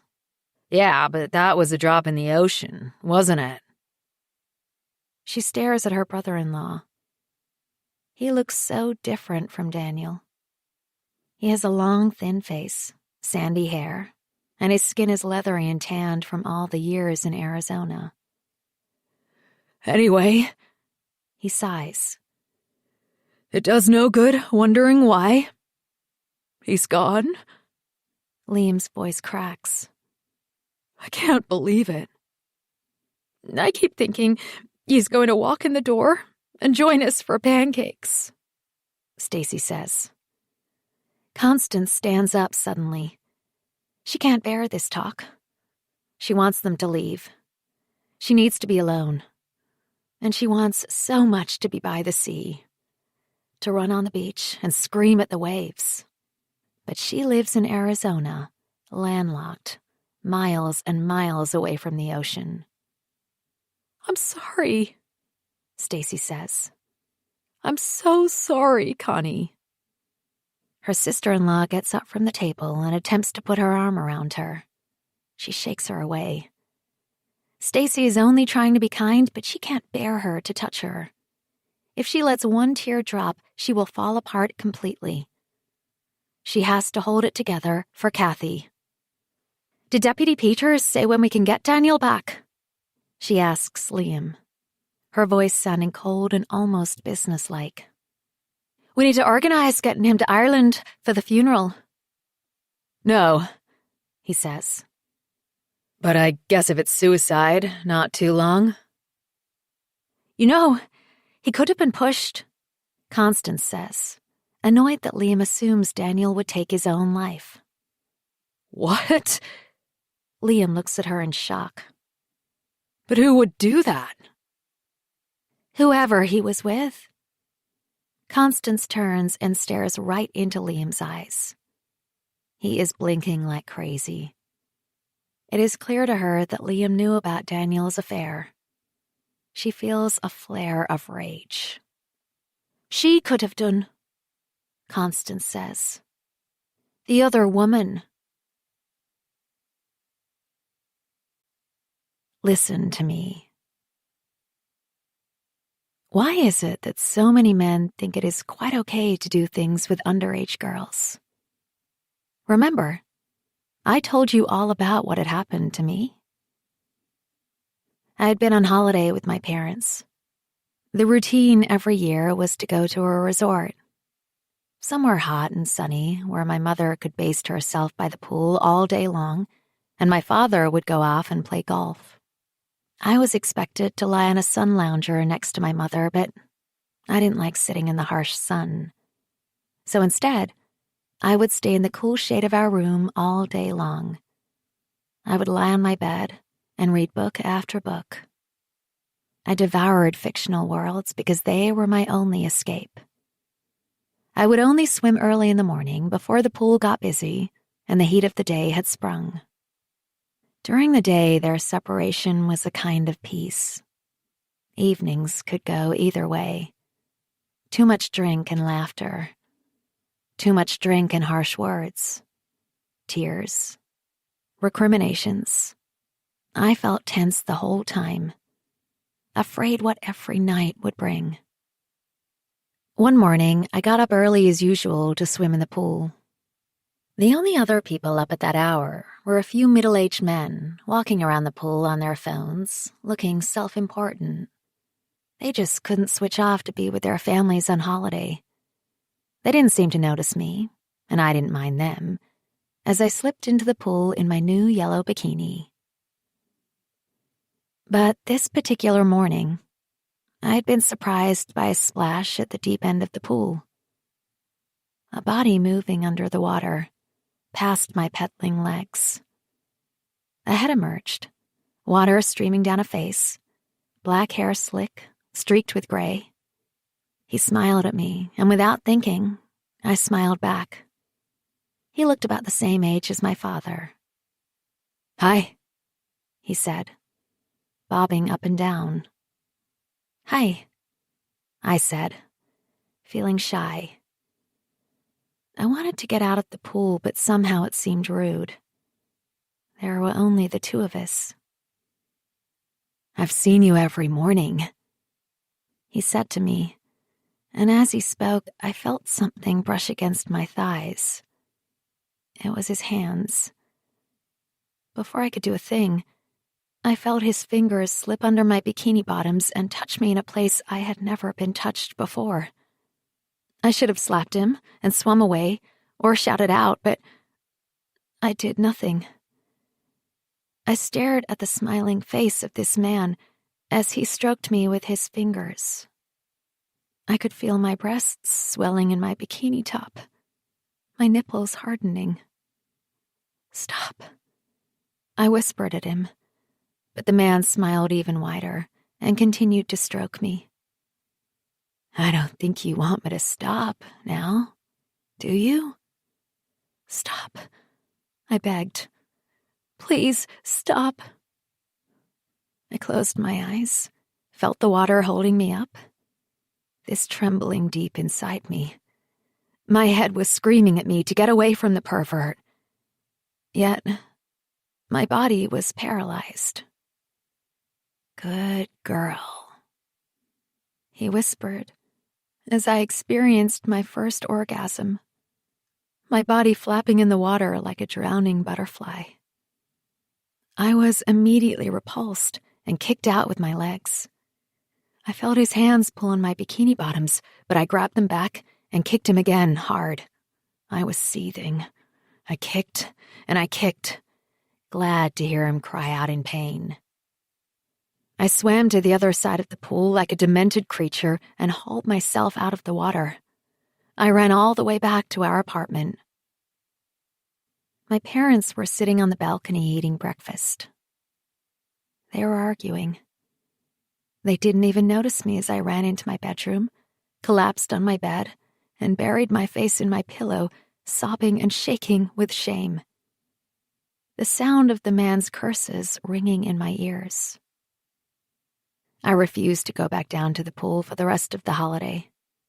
My parents gave up, asking me why. I knew what that man did to me had been wrong, but even worse was that he had made me feel dirty. I craved to be touched again, this time by someone I could love. And failing that, I touched myself. Every time I came, I remembered the guilt and shame that I had felt that first time in the swimming pool on holiday with my parents. It was only with you that I began to feel clean again. You took away my disgust at my own desires and made me see the beauty of pure passion. My love for you suffused all of me, my heart, my mind, even my body. And then you ruined it. Turned all that was good about us bad. You knew all this about me, and yet you still went ahead. You did the worst thing possible. Chapter 30. 4 days after, Saturday. Katerina is just about to knock on Special Agent Lopez's door when it is flung open from the inside. A young Indian woman storms out. She is beautiful in a bohemian way, long black hair with red streaks, and her arms jangling with bangles. Katerina takes a step back, but not quite in time. The hippie woman bangs into her as she sweeps by. She doesn't apologize. Indeed, she doesn't even seem to see her. Her eyes are glazed with tears. Katerina takes a few tentative steps into Lopez's office. The agent is seated at his desk, poring over some papers. He barely looks up at her. "I have the surveillance material that you requested, sir," she says. "Thank you, Ranger. It's not so urgent now," he says, looking up at her. Katerina waits for further explanation. She is dying to know who the beautiful hippie was who had looked so upset. "She's admitted being at the Grand Canyon on the day Daniel Garvey disappeared. I don't know why she lied in the first place," Lopez says, scratching his chin. "Who is she?" Katerina asks. "Maya DaCosta." Lopez sits back in his chair, indicating for her to sit down opposite him. "She was with Daniel Garvey just before his fall." Lopez stares right at her. Katerina finds his scrutiny slightly uncomfortable. "He was having an affair with her. They used to meet at the Grand Canyon and go hiking." Katerina feels her whole body jolt in surprise. Daniel Garvey had been a cheater? What was it Shane always said?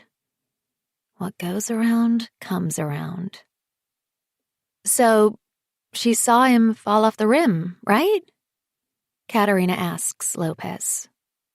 "No, she says not. Well, of course she says not, because why would she not have reported it otherwise?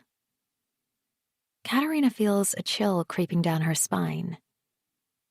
Can she say why he could have taken his own life?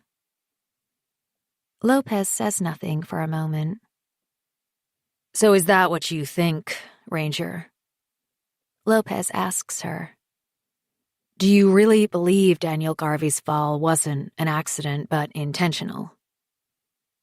I can't say, she says, feeling self-conscious.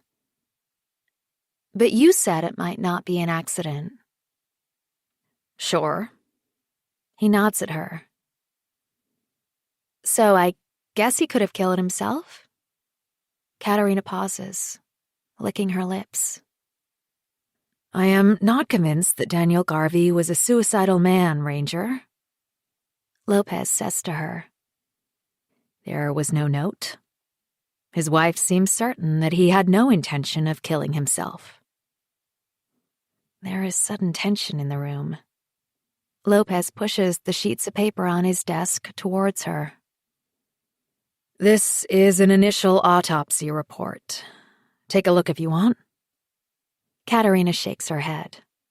It's not in my remit, sir. I'm just a park ranger. That's not true, Katerina? He says to her. She is surprised he uses her first name. You are a valuable pair of eyes and ears. You were first on the ground to find Daniel Garvey. Your opinion counts. Katerina picks up the report, scans the page. The cause of the bruising on the back of Daniel Garvey's head is inconclusive, Lopez says. But you showed me Shoshone Point. Did you see anything that could have been used to hit him? Push him off the edge? Pushed? Her words echo his faintly. Yes, he could have been pushed off the rim. Katerina puts down the report and stares at Lopez. She is surprised that the special agent seems to be so interested in her opinion. Well, there's no tree there. So no branches to hit him with, she says. I guess a rock could have been used, but we didn't find anything. That's true, but maybe the perpetrator threw the rock over the edge after Daniel. She shivers. Murder rarely happens in the Grand Canyon. Special Agent Lopez is way off track in his analysis. So, who do you think might want to kill Daniel Garvey that day? He persists. Well, I guess if he was having an affair, maybe his wife? But it wasn't the wife who was at the Grand Canyon with Daniel. Lopez pauses.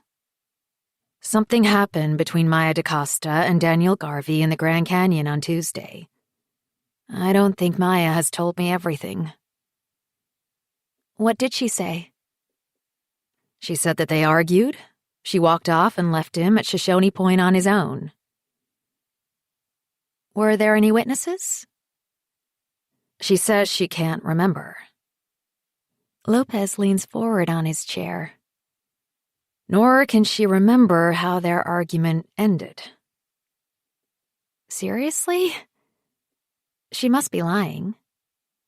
Yes, that's what I was thinking too, Katerina, Lopez says, taking his little red notebook out again and flicking through the pages. You know, I think you should go through the security footage for me, he says. Keep an eye out for Maya DaCosta and Daniel Garvey. It might give us an idea of where they were when she supposedly walked out on him. For the rest of the afternoon, Katerina can't shake the image from her head of tearful Maya DaCosta charging out of Special Agent Lopez's office.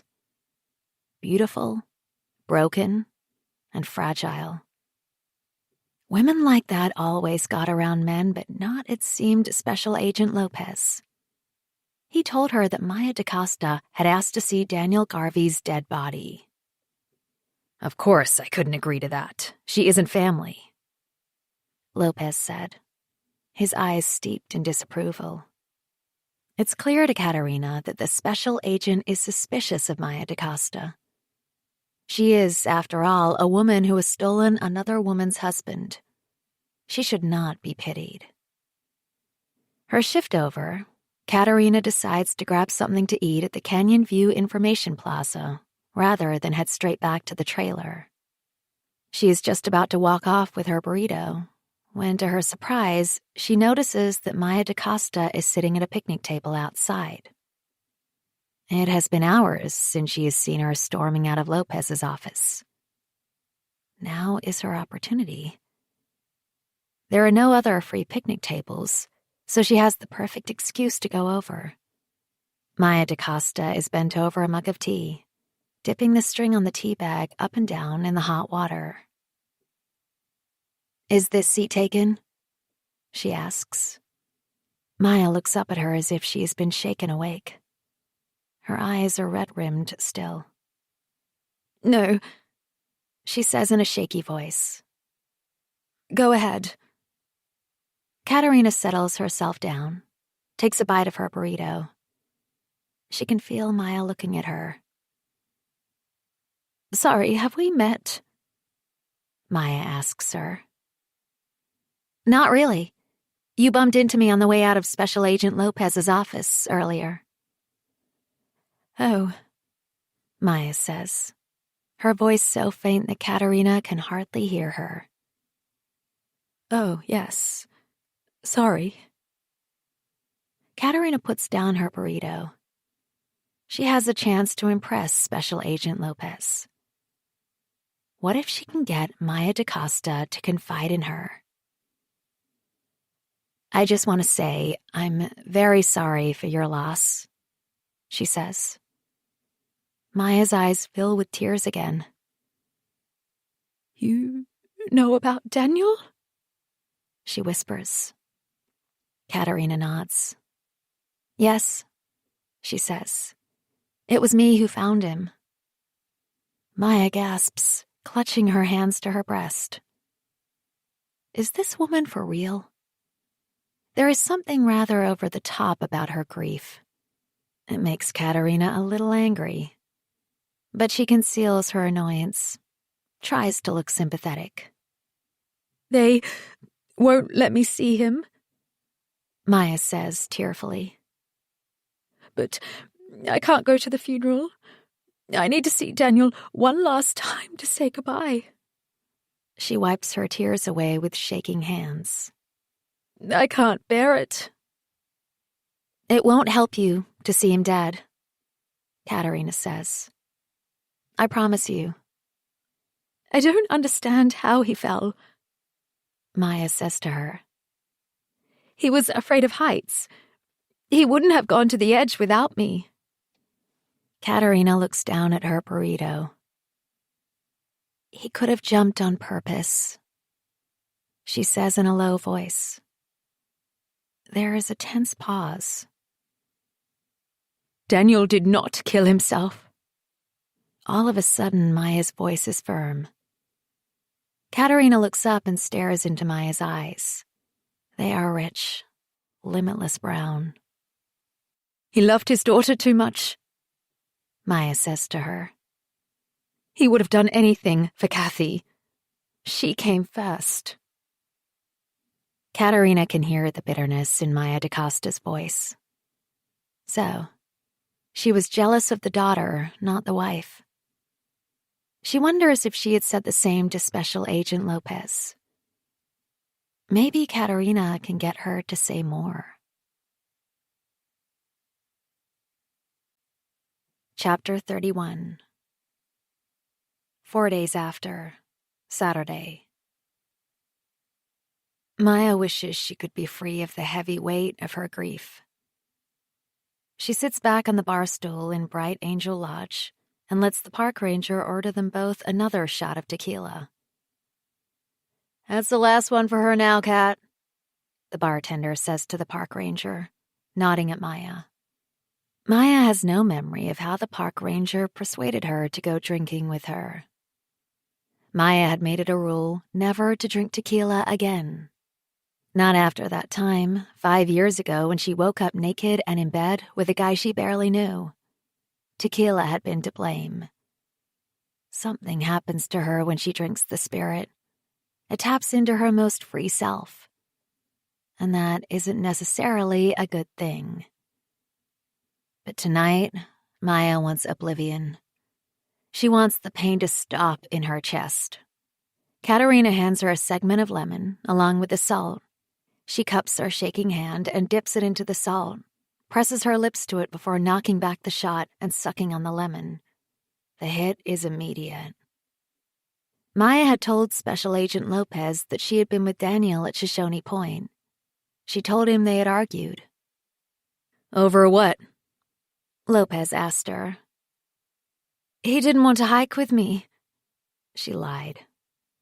We had a small argument, and I left him. Maya chases the tequila with a slurp of beer. I shouldn't have left him. She now confesses to the park ranger who found Daniel.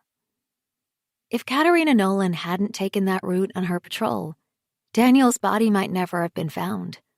Maya can feel waves of hysteria threatening. Daniel fell hundreds of feet off the rim of the Grand Canyon. What kind of a pointless end is that? What I don't get is why you both went to the Grand Canyon if he was so scared of heights. Katerina is asking her. Maya thinks she's being insensitive, but the tequila is working its way through her body, loosening her mind and her tongue. We had gone for hikes before, she says. I was helping him get over his vertigo. Never been bothered by heights, Katerina comments, taking a sip of her beer. Don't like scorpions, though. Check my boots every morning for the little critters. It wasn't really working, Maya confides in Katerina. He could only bear to go close to the edge if I held his hand, and then not really that close either. He was really terrified. So, why did you leave him on his own at Shoshone Point? Maya takes another sip of her beer. She can feel all the alcohol swirling around inside her head. Something is clearing. She is beginning to remember. We had a big argument, she says. And I stormed off. Katerina persuades the bartender to give them one more shot of tequila. This time, Maya doesn't bother with the salt and lemon and knocks it back in one. She can feel wildness creeping into her heart. She looks at the park ranger again. She has long dark hair and brown eyes, just like her, though her skin is paler than Maya's. Her Stetson is sitting on top of the bar, with its national park's insignia, the bison and the sequoia tree with the snow-capped mountains. She's still wearing her ranger uniform. Brown trousers with a thick leather belt and a buff shirt with a crest on it. The sleeves are short and her arms are toned. The clothes hug the shape of her body. She looks fit. Is it my fault he died? She asks Katerina. No, of course it's not your fault. The other woman assures her. If I got back to him, well... Maya gives a big sob. If I had followed him... She can't continue. She is shaking so hard it is impossible to control her voice. She gets up off the stool. She has to get out of this bar. Where are you going? Katerina asks her, putting a firm hand on her arm. Restrooms, she mutters through her tears. Maya doesn't go to the restrooms. Instead, she walks right out of the back of Bright Angel Lodge and towards the wall to the rear. She teeters up to it, almost blind with tears and grief. She could climb over it right now, drop down into the Grand Canyon after Daniel. But before she has a chance to climb onto the wall, she feels a hand on her arm, pulling her back. Hey, watch it there, Park Ranger Katerina says. I want to go climbing, Maya sobs. I want to be with Daniel. Come on, Katerina says. You've got to get it together. Maya stares at the park ranger through her glaze of tears. She can see the power and strength of this woman. Thank you, Maya whispers. Thank you for finding Daniel. The ranger looks uncomfortable. Just doing my job, she mutters. Come on, I'll give you a lift. I only had one shot. Katerina helps her over to her truck. Maya clambers in unsteadily. She has no idea where her Jeep is. You can crash out at mine, Katerina says as she starts up the engine. Maya looks at her companion's face. The irises of her eyes are so dark they look black. All she can see is a tiny glimmer of the white in her eyes in the night shadows. You know, I was so angry with Daniel. I can't remember what I said or did just before I walked away from him. What do you mean you can't remember? Katerina asks, an incredulous tone to her voice just like Special Agent Lopez had had. It happens to me sometimes, she explains. Blackouts. Well, more like red mists. When I get really mad. There is a long pause. I really want to remember. It's driving me crazy, Maya admits. Well, let's take it step by step, Katerina suggests. Her voice is gentle. Maya is touched by the kindness of this woman. They are strangers, after all. Tell me the last thing you remember, and we'll try to take it back from that point onwards. See if you can retrace your steps that day. Maya squeezes her eyes tight, takes a deep breath. It's coming back to her like inside the bar, little by little. We argued because of Daniel's daughter, she says. It was all about Kathy. She was eating an avocado, salsa, and bean burrito sitting at a picnic table at Shoshone Point when Daniel told her. Her mouth had been full of food when he said the last thing that she was expecting him to say. I'm going back to Ireland. She had spluttered, spraying beans all over the picnic table. I'm sorry, he said to her. We have to go back. She was choking with shock and her eyes were streaming. She gasped for breath. Daniel got up and smacked her back. She swallowed, took a breath. She felt the sting of his slap on her back. I don't understand, she said once she could speak again. You told me you never wanted to go back to Ireland. I don't want to, Maya, but I think it's the only thing to do. Why? Even as she asked him, she knew why. Deep down, she had known this moment would come ever since the night in Prescott. Kathy, he said, spreading his arms wide in explanation. She's losing her way here. We need to get her back home. But that won't make any difference, Maya protested. If she wants to behave badly, she'll do it just as well back in Ireland. I can keep an eye on her back home, he said to her. It's impossible to do that in Arizona. But what about your job?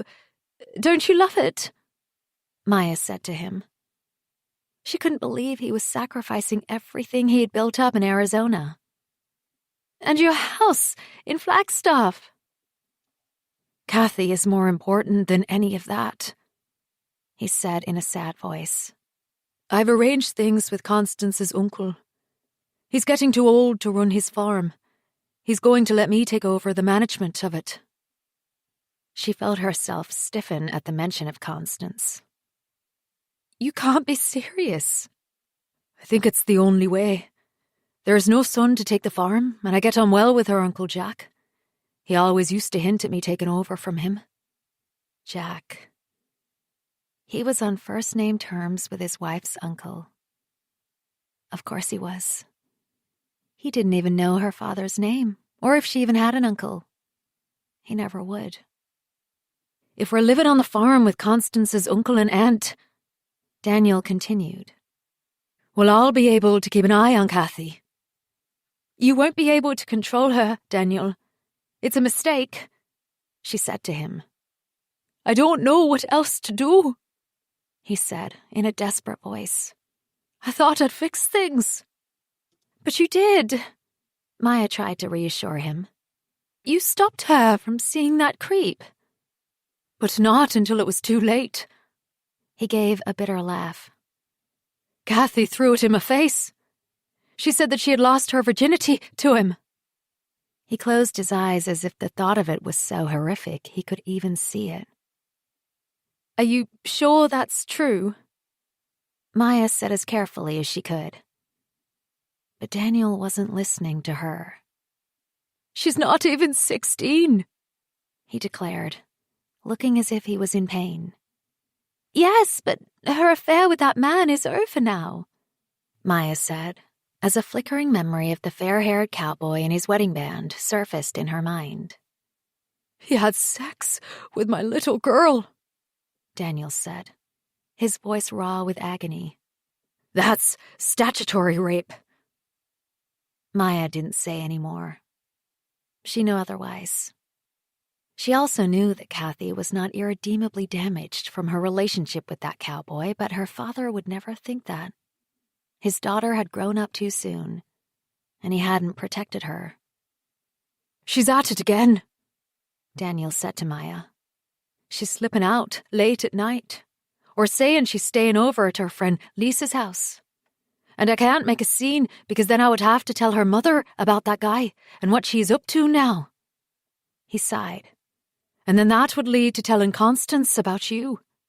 But you've been promising to tell Constance about us for weeks.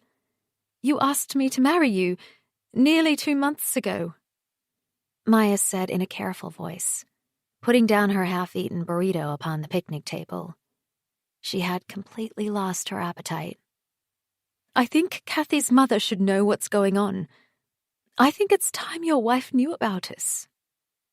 But then my daughter will hate me even more. It's not the right time. Your daughter won't hate you, Daniel, Maya said, putting her hand on his. It's better to live in the truth. One day, she'll respect you for it. Why does it have to be a choice? He asked her with tortured eyes. Why do I have to choose between you and Kathy? Of course you don't have to. Just talk to her. Spend more time with Kathy. Give her more attention and stay in Arizona with me, like we planned. She's nearly 16. Before you know it, she'll be going to college. No, Daniel interrupted. I need to act now. I need to get her away from this place. Maya pulled her hand away. She wasn't good enough for him. It was the same as before. She hadn't been good enough for her own father either, and he had left her too. Her rational mind knew that Daniel was doing the right thing, but her heart was raging. How dare he propose to her? Make her fall in love with him? How dare he just drop her like this, with no chance of ever seeing him again? I can come back when she's left home, he said in a small voice. And when would that be? Maya asked, her tone icy. 2-3 years maximum. And what about Constance? Maya gave him a penetrating glare. What if you can fix things between you? Maybe you'll be so happy on your idyllic little farm that you'll forget all about me. I could never forget you, Maya. Daniel gave her a searching look. I love you with all my heart, but I don't expect you to wait for me. Maya felt a flash of anger, like a lightning bolt in her chest. Don't you dare! Daniel looked at her in confusion.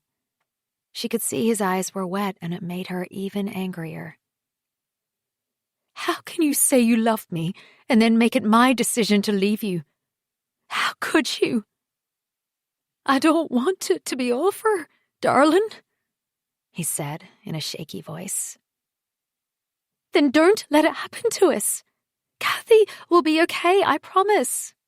No, he said, avoiding her eyes. I owe it to her. And I owe it to Constance to keep our daughter safe. She felt like screaming at him, shaking his hunched shoulders. Maya stood up suddenly. She felt suffocated by the intensity of her feelings.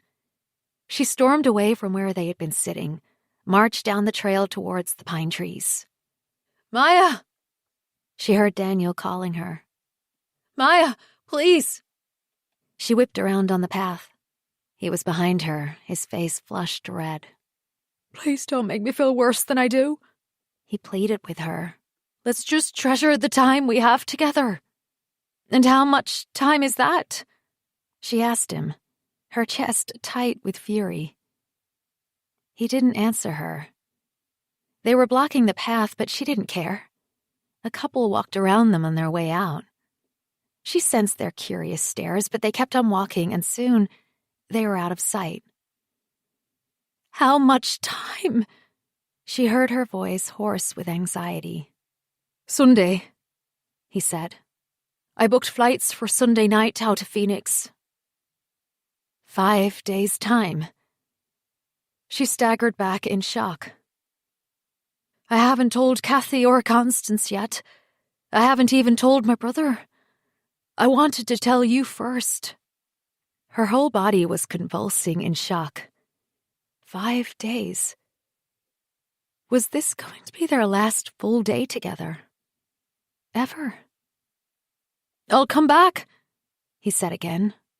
I promise. Black waves of hate swept through her.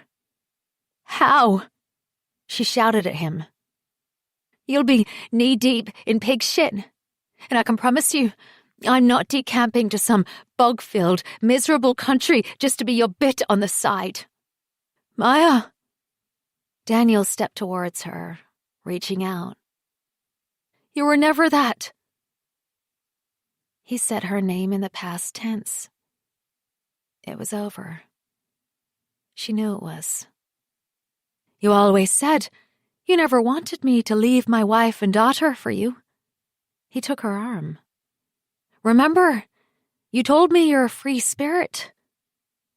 He tried to take her to him, but she was consumed with anger.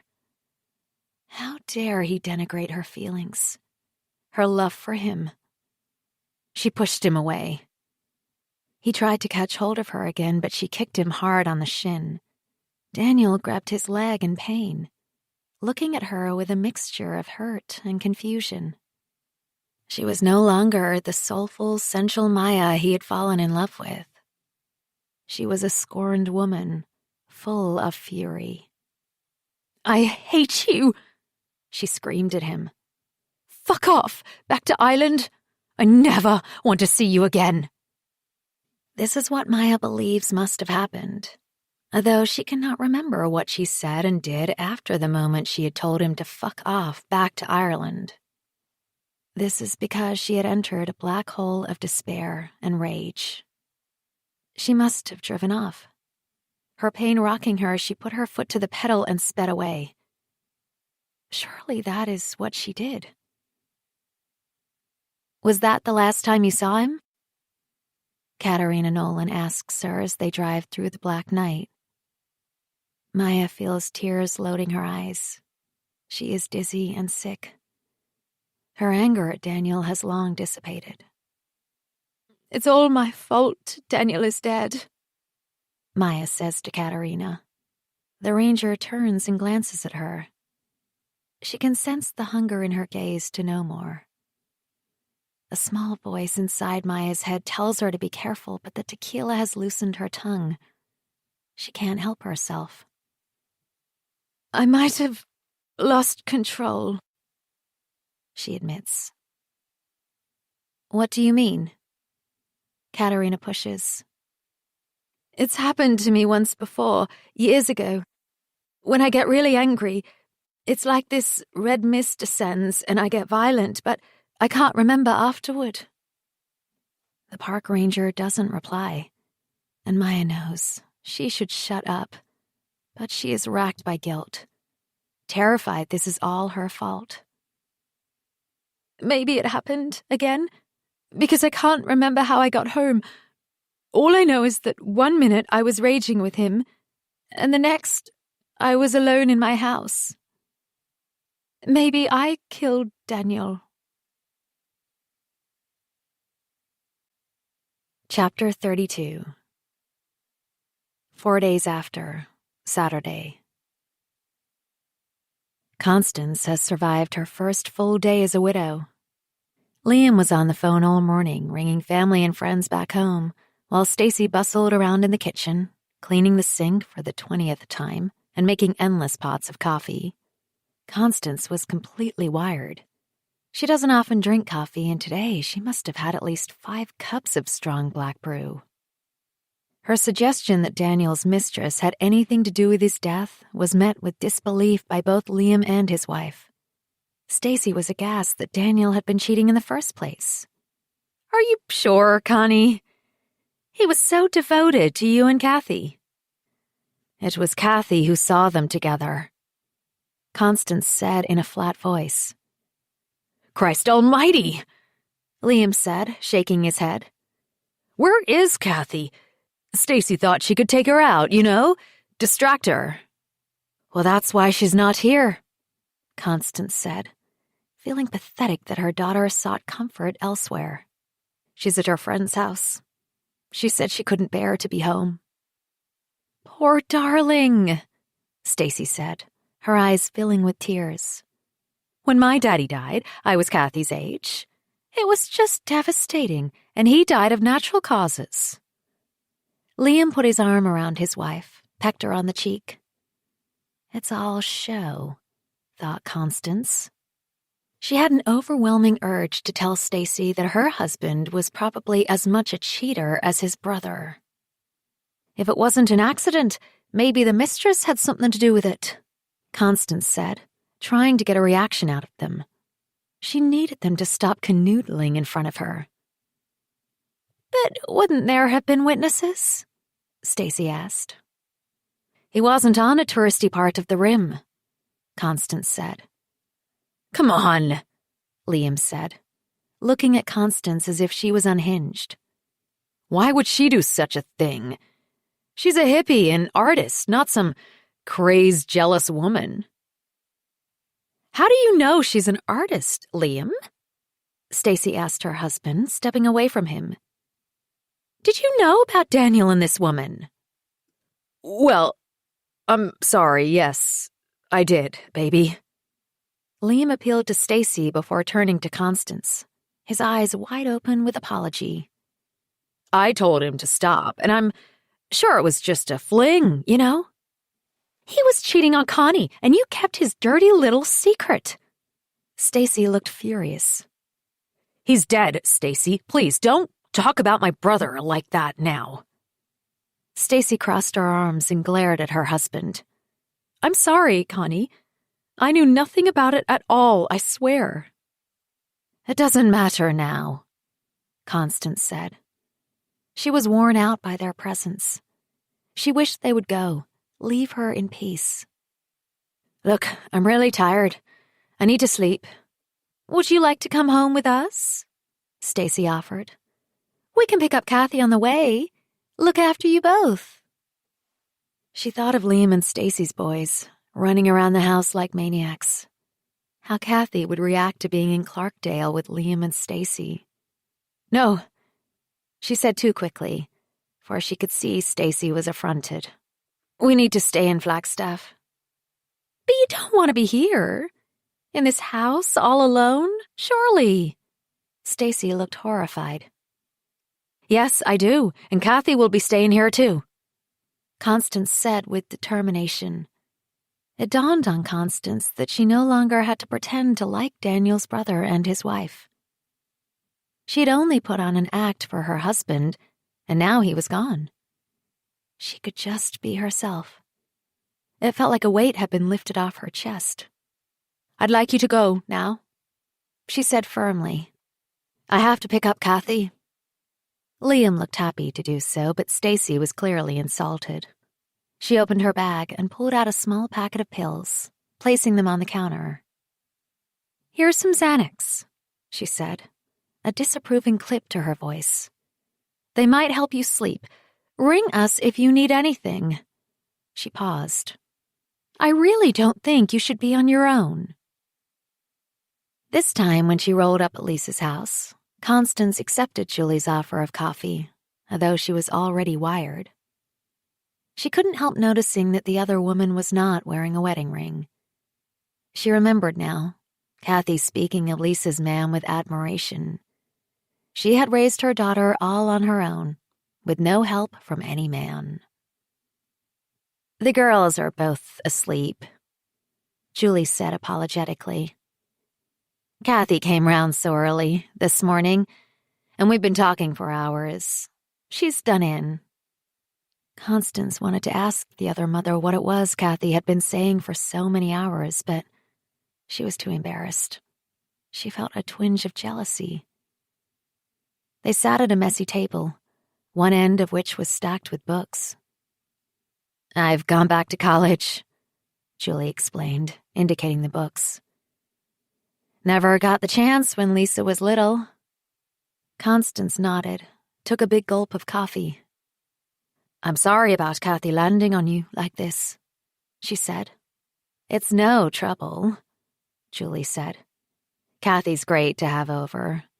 I work late nights bartending, so I'm glad Lisa has the company." They sat in awkward silence. Constance found herself staring at one of the books. It was a huge tome on family law. "How are you doing?" Julie spoke up. "It must all be a terrible shock." "I can't believe it," Constance said in a hollow whisper.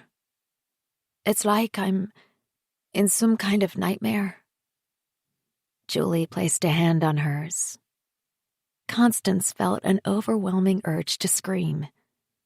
She had to get out of this woman's house. "I think I want to get Kathy. Go back home," she said, pulling her hand away and standing up. "Are you sure? You can stay here," Julie said, looking very concerned. "I've taken the night off work." "Thanks, but no." Kathy and Lisa were fast asleep. Constance stood in the doorway of the bedroom, staring down at the two girls curled up together on the bed. In slumber, years had been shed. They both looked so young, so vulnerable. The sun was close to setting, and it streaked through the blinds, illuminating Kathy's red hair, turning Lisa's dark hair glistening jet. She felt a deep tug in her belly. In sleep, her daughter was no longer angry with her. She was an angel. Once she woke, her peace would shatter. "Are you sure you want to wake them?" Julie was whispering to her. She drove home on her own, refusing to stay the night despite Julie offering again and again. "You shouldn't be on your own," she echoed Stacy's earlier advice. But all Constance craved was solitude. Now she is home. Constance lets the silence in the house seep into her body. She lies on top of her and Daniel's bed, her bones heavy, and her heart racing from all the coffee. She picks up his pillow and smells it.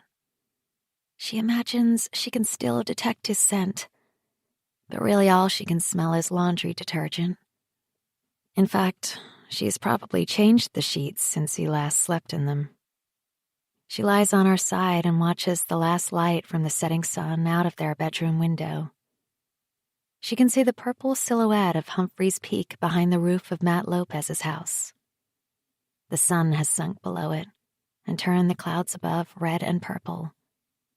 It is resplendent, the kind of sunset that could never be captured in a photograph. Daniel had gloried in these desert skies, the red earth and the red sun, the saguaro cacti that looked like they belonged in Roadrunner cartoons from their childhood. Daniel told her he'd love this cowboy landscape because he'd watched so many westerns with his father. "It's like being a boy again," he'd said. The first week that they had moved here, he had sent old black and white postcards to his sisters of the giant cowboy billboard on the way into Scottsdale. Welcome to the Wild West. It had amused him no end. We're pioneers, he kept telling her and Kathy. Daniel is gone. She closes her eyes. Now that she is all alone, she can let herself cry. She can shout and wail and scream out her pain, and yet none of it comes. She is a wooden effigy on top of the tomb of her bed. It is impossible to sleep. She looks at the Xanax Stacy had given her. She brought them upstairs along with a glass of water, but she doesn't reach out for them. She wants to remain clear-headed. Daniel is dead, but there is more to it than that. Daniel's life had been taken from him. She knows that is the truth of it. She thinks about the past few months and all their arguments. She hunts for a time when they had been happy together. The best she can come up with is when he had met her and Kathy off the plane on the way back from Houston. He had been in great form that day. Constance wonders if that was when he had decided to book the tickets back home to Ireland. Why did he do it? Without even telling her? Liam said they had huge debts back in Ireland. She feels sick with the ignorance of it. It seems that Daniel had deceived her about everything in their lives. Had there been anything true left between them? A loud bang somewhere in the house wakes her up. It is near black. The crescent moon faint, no street lighting. All she can see are the spinning stars in the indigo sky. There it is again. A banging or a knocking sound. She has probably just left a window open. But then she's sure she hadn't. Constance gets out of bed, stands against her bedroom door, craning her neck to listen. Again, she hears a noise. It sounds as if it is coming from Kathy's room. Her daughter must have decided to come home and Constance hadn't heard her. She glances at her alarm clock. It is only midnight. She steps out into the hall and turns on the light. "Kathy?" she calls out. She hears a clatter in Kathy's room, but her daughter doesn't answer her. Constance goes to open the door. She feels a knot of anxiety in her belly for some reason. An image of Maya DaCosta, her sweet, dimpled smile contorted into a maniac's grin, appears in her head. She shakes it away. She is being ridiculous. She opens the door as her heart rate accelerates with anticipation. The room is empty, but the window is wide open, the curtains billowing in the light spring breeze. Constance shivers. She most certainly had not left that window open. Had Kathy come and gone? But she has a key. Why on earth would she climb through the window? Constance walks across the room to close the window. As she picks her way through Kathy's mess of clothes and books, the room feels even more chaotic than usual. She turns slowly in a circle. It really doesn't feel right. Has someone broken into their house through Kathy's window? And if so, is it something to do with Daniel's death? Suddenly, she senses someone watching her. She stares into the dark corners of the bedroom, but they are thick in shadow. She can feel a presence, though. She runs out of the room, back into her bedroom, and slams the door closed, turns the key. She is just being paranoid, surely. But what if Daniel's death at the Grand Canyon pushed Maya DaCosta over the edge? Should Constance ring the police? As she takes her phone off the bedside table, a card drops onto the floor. She picks it up. It's Matt Lopez's number. It takes Special Agent Lopez just over 5 minutes to get to her house. She runs down the stairs to let him in. All the time she imagines the crazed mistress jumping out of Kathy's room to attack her. Okay, Mrs. Garvey, let's take a look. Lopez assures her as soon as he steps over the threshold. I heard a noise. The bedroom window is open. I'm sure it was closed, but it felt silly to call the cops. You said to ring you any time, so she babbles. That's good, you did the right thing. She follows him as he checks out Kathy's room and examines the catch on the window. Yeah, it looks like someone did get into your house.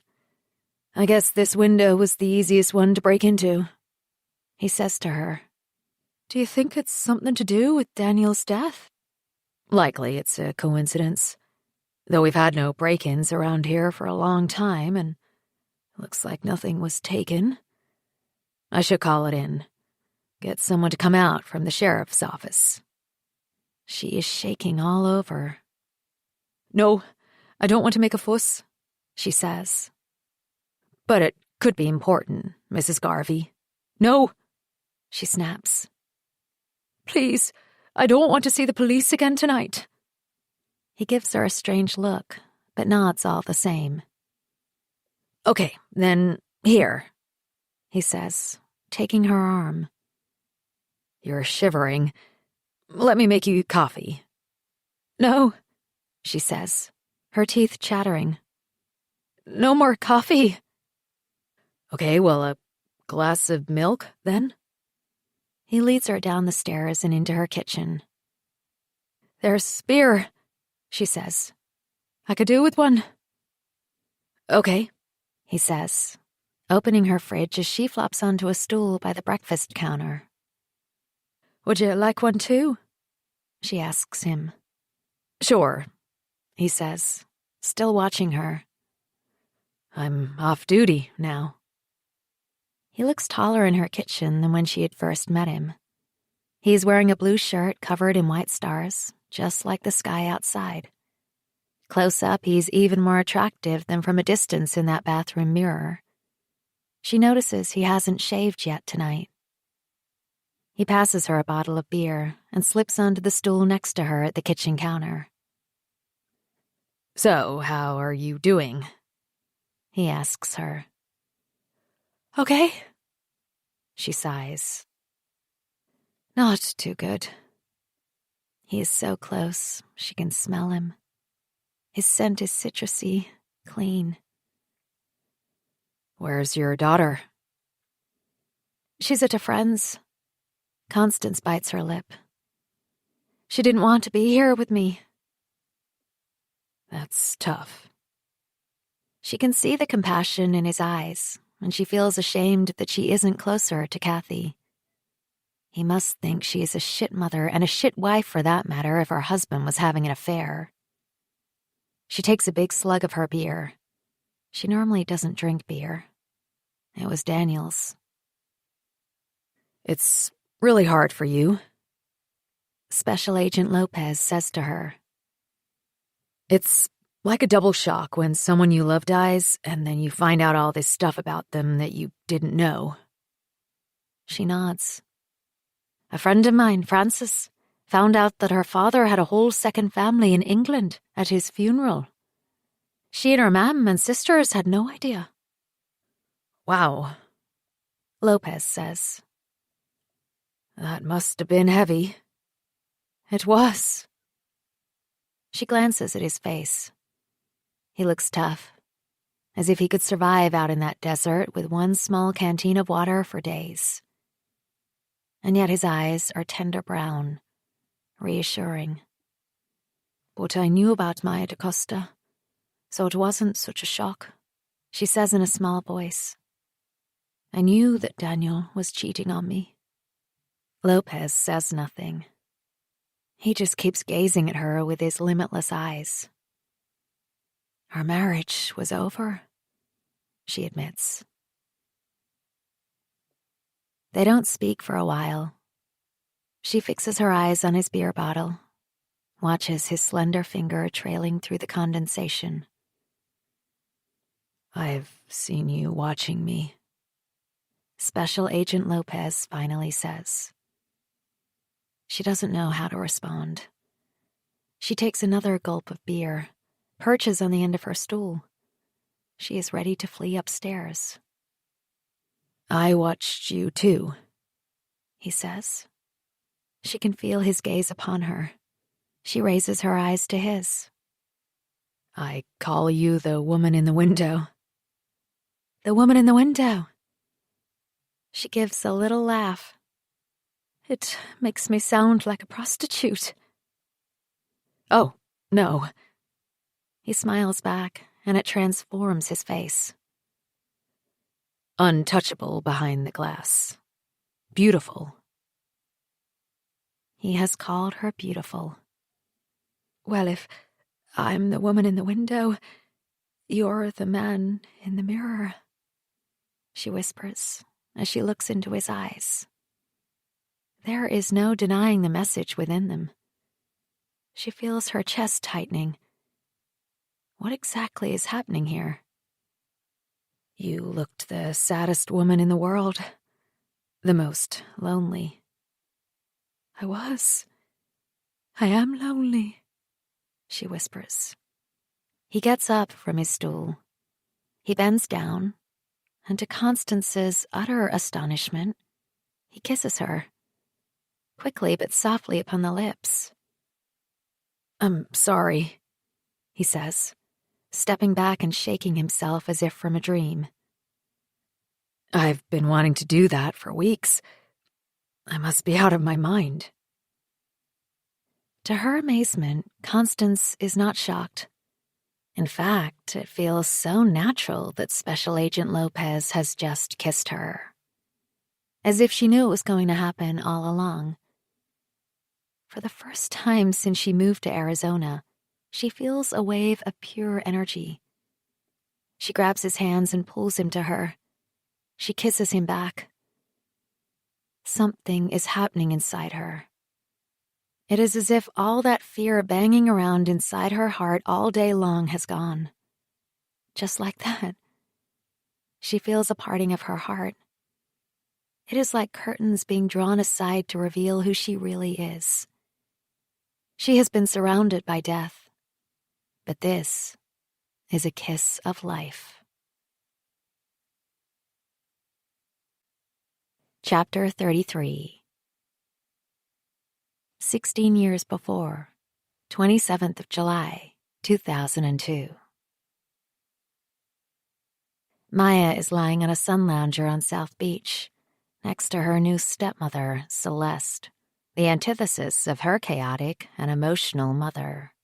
A quiet, contained woman, Celeste has hardly spoken to Maya. But that's okay.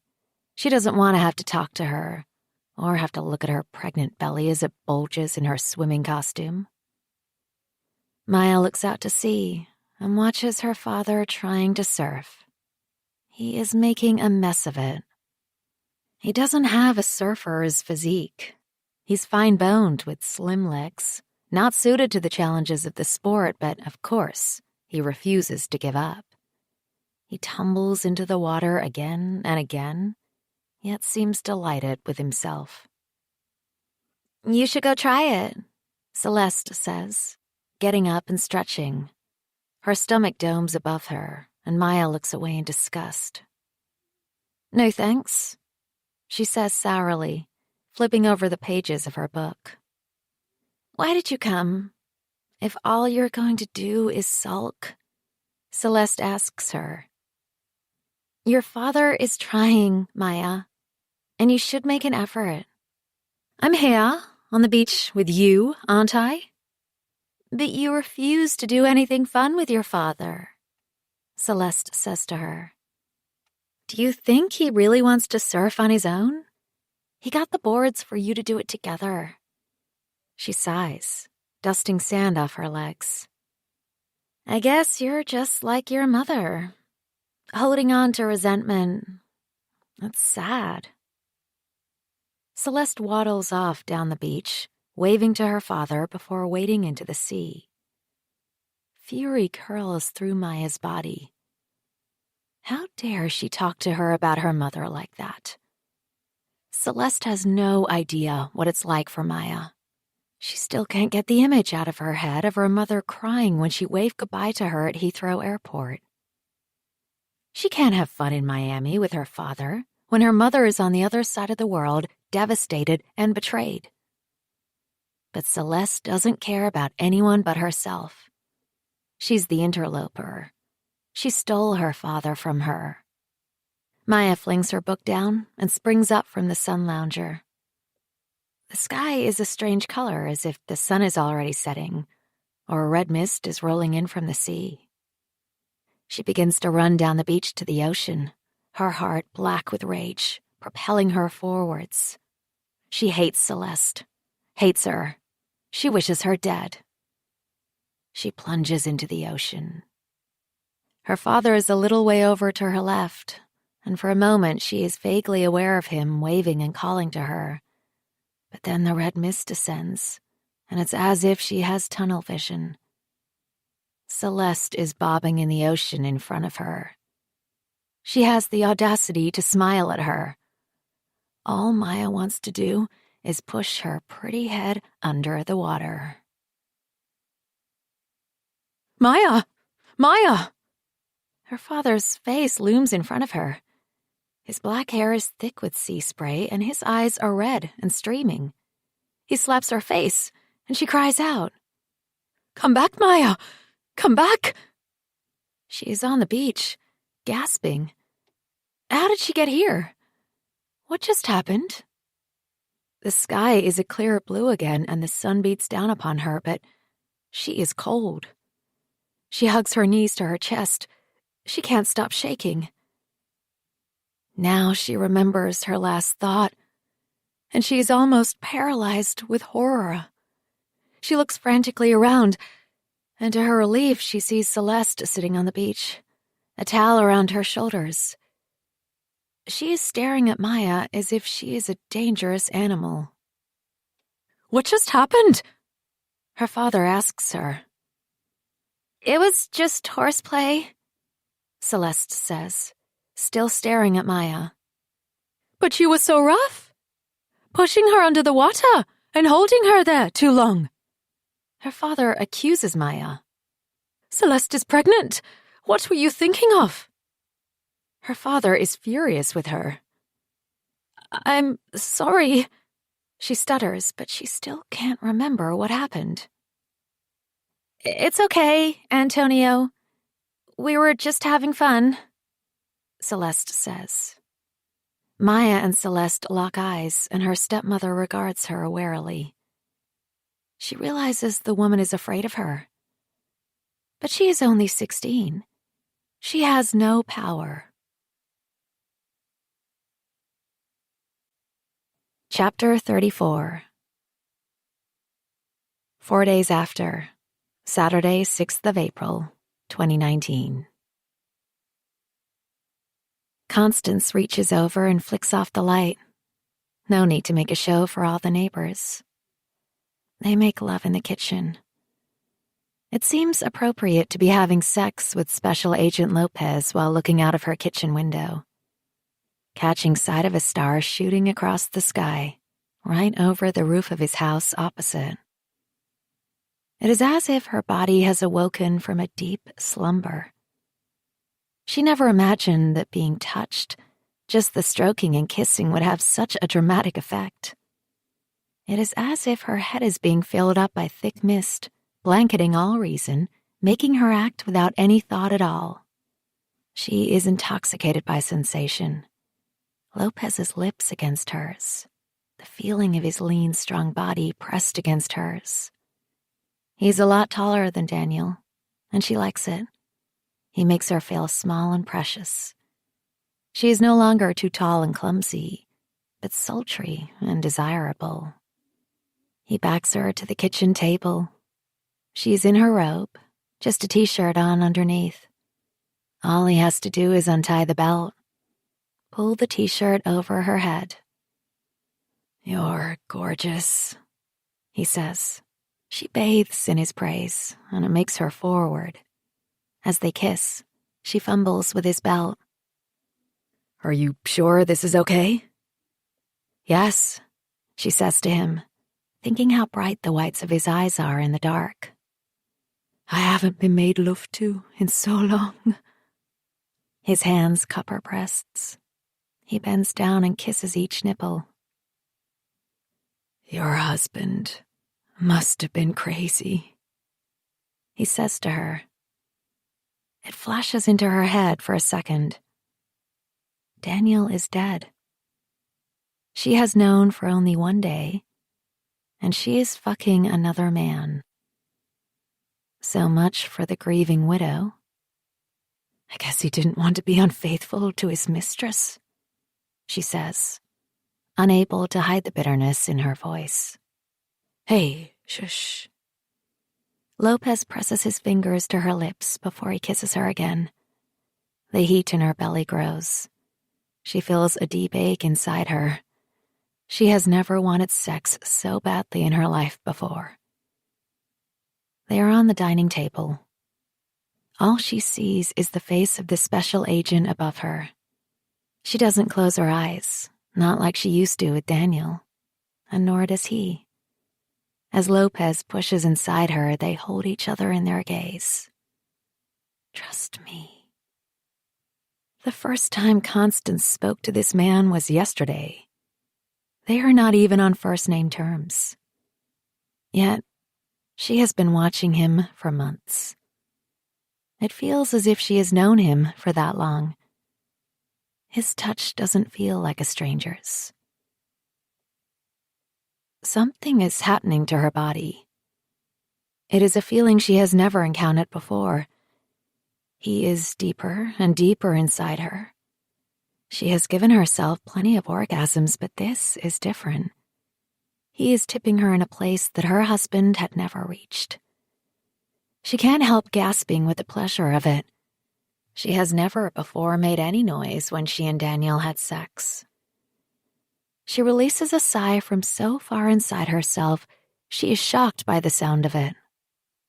She feels herself catapult against Lopez, her whole body liberated from its very core.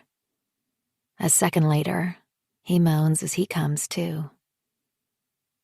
The two of them lie, entwined on her dining table. As this quiet moment unfolds, let the soft music guide your thoughts into a calmer space before the story returns. Yeah, I'm running. Yeah, I'm running. So love me or leave me, I'm standing alone. Can't shake the feeling that lives in my bones. Lie to me, tell me you wish you could, but nothing you gave me is worth what you took. 'Cause I won't love.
Out alone, but it keeps wheeling. The mother willows, I can feast my time. Yeah, I'm running. Yeah, I'm running. So love me or leave me, I'm standing alone. Can't shake the feeling that lives in my bones. Lie to me, tell me you wish you could, but nothing you gave me is worth what you took. 'Cause I won't love.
be able to eat on this again without thinking of Special Agent Lopez. He is still wearing his night sky shirt. It is soft against her skin and it makes her feel safe. What just happened here? Lopez speaks first. He sounds dazed, and he looks at Tu as he cradles her in his arms. I think you went beyond the line of duty, she jokes, weakly. Her heart feels so much lighter. It is all wrong. She should be mourning her dead husband, and yet she feels like laughing so hard. Letting all the pain, the loneliness, and the anger that has built up over the last few years out. You must think I am some kind of whore, she says, her voice more serious. He strokes a strand of hair from her face. Not at all, he says. He was cheating on you, Constance. It feels wonderful for him to say her name with such tenderness. But I guess you know I shouldn't have taken advantage of your vulnerability. He slides off the table and pulls off his shirt. Here, he says, taking her by the hand and putting the shirt on over her head. There is that clean citrus smell again. She never wants to take his shirt off. She sits with her legs hanging over the edge of the table, fingering the buttons on his shirt. Her body is still trembling inside. Do you want another beer? He asks her. She drops off the table. The soles of her bare feet are warm against the marble floor. For the first time in her life, she feels in charge. No, let's go upstairs, Constance says, holding out her hand to Special Agent Lopez. I want more. Chapter 35. 5 days after, Sunday, 7th of April, 2019. Her darling Daniel. Gone forever. Maya tries not to think of his last moments as he fell. How long did it take to drop all those hundreds of feet? Seconds? Or a whole minute? Was he screaming? Or did he pass out with fear? Did he pray for an angel to swoop down and save him?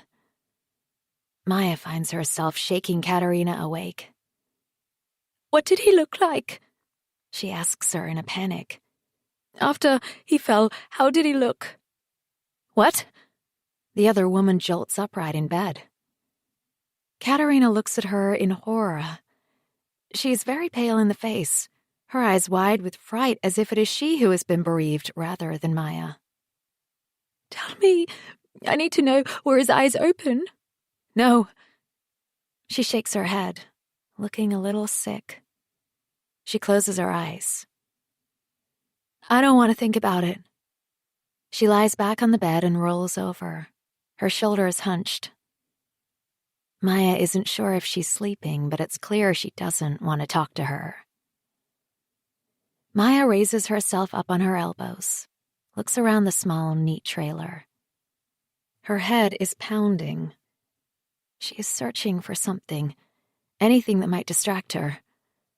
The trailer is extremely clean and smells of winter pine. She can see that the park ranger doesn't own much. There is one bookshelf with a few paperback thrillers on it and a framed photograph of the park ranger with a man. He's tall and broad, with fair hair, and wearing the same park ranger hat and uniform as her. She gets up on shaky legs and opens the door of the trailer. It is early. She can smell it in the air. The sun has just risen, and the rocks are blushed with its honeyed glow. She takes a step out and sits down on the top step. She is still in her dress from the day before. What is she doing here in this woman's trailer in the middle of the Grand Canyon? What exactly had she said last night? She's no memory after the third shot of tequila in the bar. At least she hadn't got so drunk that she stripped naked and had sex with the park ranger. Katerina is the kind of woman that Maya would have been attracted to in the past, but she has been so ashamed of what she did with Joe. It hasn't made her feel any better. By fucking Joe, she has desecrated her love for Daniel. She is despicable. Across the trailer park, a tiny hummingbird is feeding off the top of a blooming barrel cactus. The bird's breast shimmers jade and electric blue. Such vibrancy as it dips its tongue into the bright pink petals. Most hummingbirds live for less than a year. Her and Daniel's love had lasted the span of a hummingbird's life. Hummingbirds never mate for life. That is why she has a tattoo of one on her shoulder. She never told Daniel why she had the tattoo done. It had been a pledge Maya had made to herself when she was 18. She would never marry and try to possess another person as her mother had. She would be a hummingbird. And yet, Daniel had turned all her convictions upside down. She had wanted him so badly. She had wanted him forever. Maya had known that the day Kathy Garvey had turned up at the gallery in Sedona. She had been about to close up when Daniel's daughter had come charging into the gallery space. She had been dressed in black this time. Could not have looked more different from the mini-skirted siren she had seen in the Birdcage Saloon in Prescott the week before. Maya had been lost for words when she had seen Kathy Garvey. The girl had walked in a calm, menacing circle around the gallery. Maya had almost expected her to whip out a knife and start slashing her paintings, but instead, she had walked right up to her so that she was literally a couple of feet away. Her wan face had looked even paler close up. It was like the finest porcelain. Maya had fought an urge to touch its delicate texture. "So listen, you can tell my dad to back off," Kathy had said to her. "Look, do you want to sit down and talk?" Maya had asked the girl. "Have a cup of coffee." Kathy had looked at her as if she had two heads. "Are you serious?" she had said. "Why the fuck would I want to sit down and have a chit-chat with my father's mistress?" "Well, you're here," Maya had begun to say. "I came here to warn you," the girl hissed at her. "If you don't tell my dad to stop trying to control my life, then I will tell my mum about what you two have been up to." "Go ahead. Do it," Maya heard herself say. It had been a relief to get it out in the open. She had been waiting for this moment for months. Kathy Garvey looked taken aback at her words. She had not expected Maya to say that. "I will, you know, and my dad will drop you as if you're toxic and go back to my mum, like he did before." Maya had felt a hot stab of panic in her heart. What did Kathy mean when she said, "like he did before"? "Oh, you didn't know, did you?" Maya's face must have given her away. "You see, Dad makes a habit of cheating on Mum, but he will never leave her for you," Kathy had said, pointing her finger at her. "He's weak, pathetic, and you're just a slut." The girl looked at her in disgust. Maya tried her best to ignore the abuse, even feel compassion for Kathy Garvey, but she seemed so hard. It was clear that her father loved her. Couldn't she see that? "Daniel is a good man," Maya had said. "He's trying to look after you." Kathy had given a sharp, bitter laugh. "You don't know him at all," she had said. "He doesn't care about me." "That's not true." Maya had tried again. "He's worried for you." "Just tell my dad to leave me alone," Kathy had said, slamming her hand on the gallery desk so that the visitor book went flying. "You tell him to butt out of my business." Maya had seen Kathy's lips wobbling. She was trying to appear tougher than she really was. Maya could sense she was close to tears. "Kathy, please, listen to me," Maya had said as gently as she could. That cowboy you're seeing, he's too old for you. He's married. Kathy had put her hands on her hips and stepped back, her face a mask of scorn. Are you for real? She had looked at Maya wide-eyed. He's married, she had mocked. I don't think you're the best person to give me any kind of moral advice now, do you? But it's different for me and Daniel. You're so young. Maya had tried. Your dad's upset that you have been taken advantage of. I was not taken advantage of. Let's get that straight. I knew exactly what I was doing. Maya had shaken her head. He shouldn't have slept with you. I was no virgin, Kathy had said hotly. I lost that when I was 14 in my bedroom in our house in Galway. All the while, my parents were having yet another huge argument in the next room. She had picked up the pen on the visitor's book, twirled it between her fingers. I brought Darren O'Reilly home with me to study together. We were both under no illusions what that entailed. She had given Maya a piercing look. My parents were in the house all the time, so caught up in their own stupid fighting that they didn't even notice I was having sex for the first time. Kathy's confession had not shocked Maya. In fact, it had made her feel so sorry for the girl. She had wanted to tell Kathy she knew how she had felt, but she held her tongue. You know, it was the day after I first saw you with Dad at the Desert Botanical Garden that I started sneaking out at night, Kathy had said. So in a way, it's your fault. Kathy dropped the pen suddenly on the visitor book. It rolled off it and onto the gallery floor. Maya stooped down to pick it up. I was so angry at him, Kathy had said above her. So you did it to get your father's attention? Maya suggested gently. No, that wasn't it, Kathy had said. I was having fun. I could forget about my parents and all that shit. But now I've been dumped because of what Dad did. You're better off, Maya had begun to say. Her words had sparked Kathy again. The girl had swept her hands across the gallery reception desk in one wide, dramatic movement so that the visitor book tumbled to the floor along with the pen again. Well, let's see how you like being dumped, shall we? Kathy had swept out of the gallery, her long black dress billowing behind her and her red hair flying into Maya's face as she turned on her heel. Maya had not followed her. She had stood quite still for several minutes, letting the contents of the conversation sink in before she picked everything up. Finally, she and Daniel's daughter had been able to speak face to face. But it had been a disaster. She could never see that girl accepting her. Maya had felt a little dizzy, sick all of a sudden, and had sat down on a stool, clutching the visitor book to her chest, trying to steady her breath. She was in it deep, right up to her neck.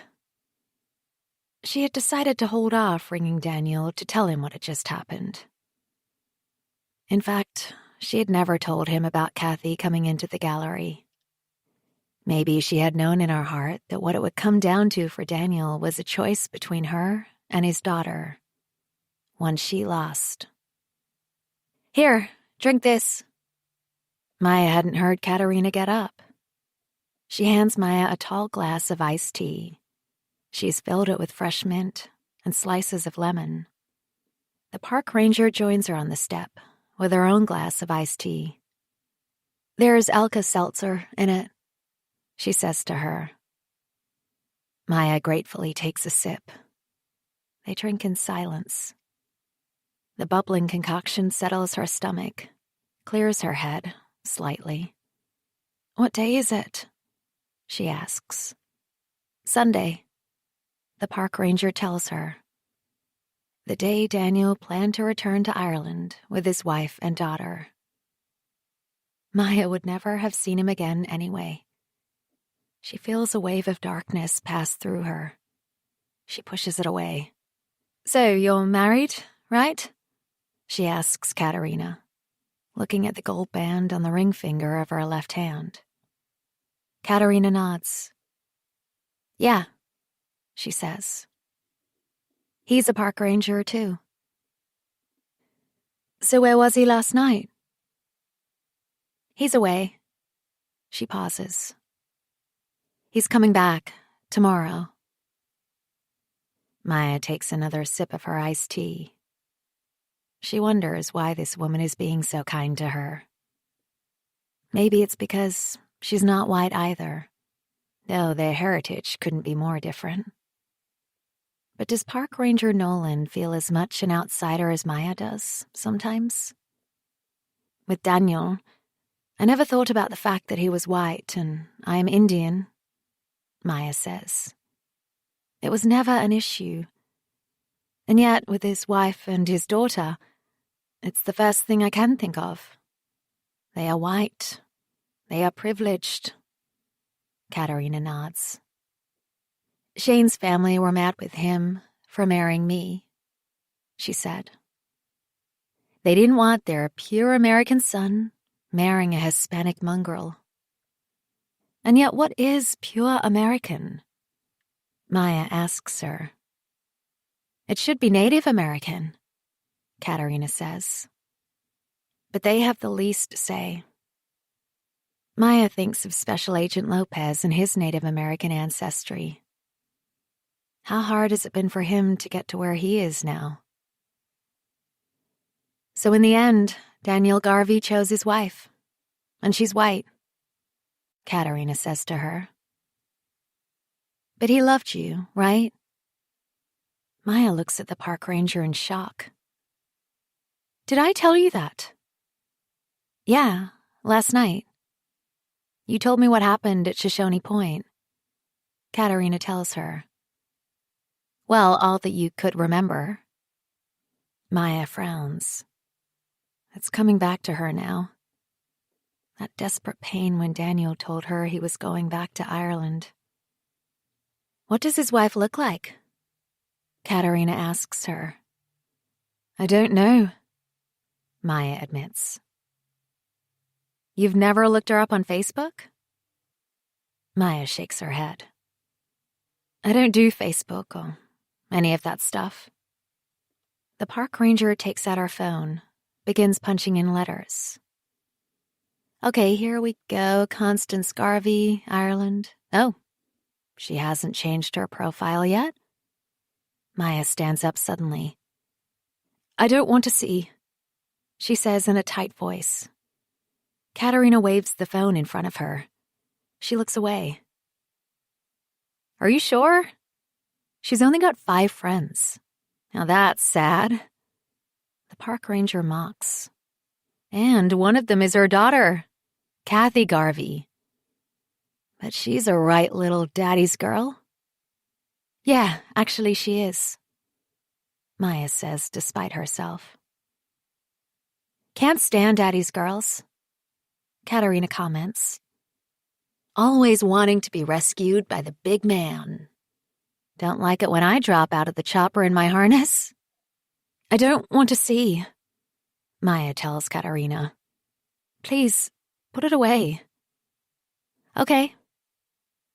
The ranger gives her a sympathetic smile, tucking her phone back into her pocket. If it makes you feel any better, you are way more good-looking than his wife. Stop, Maya says. Please. They sit in silence for a while. Although they are surrounded by other trailers, no one else is up yet.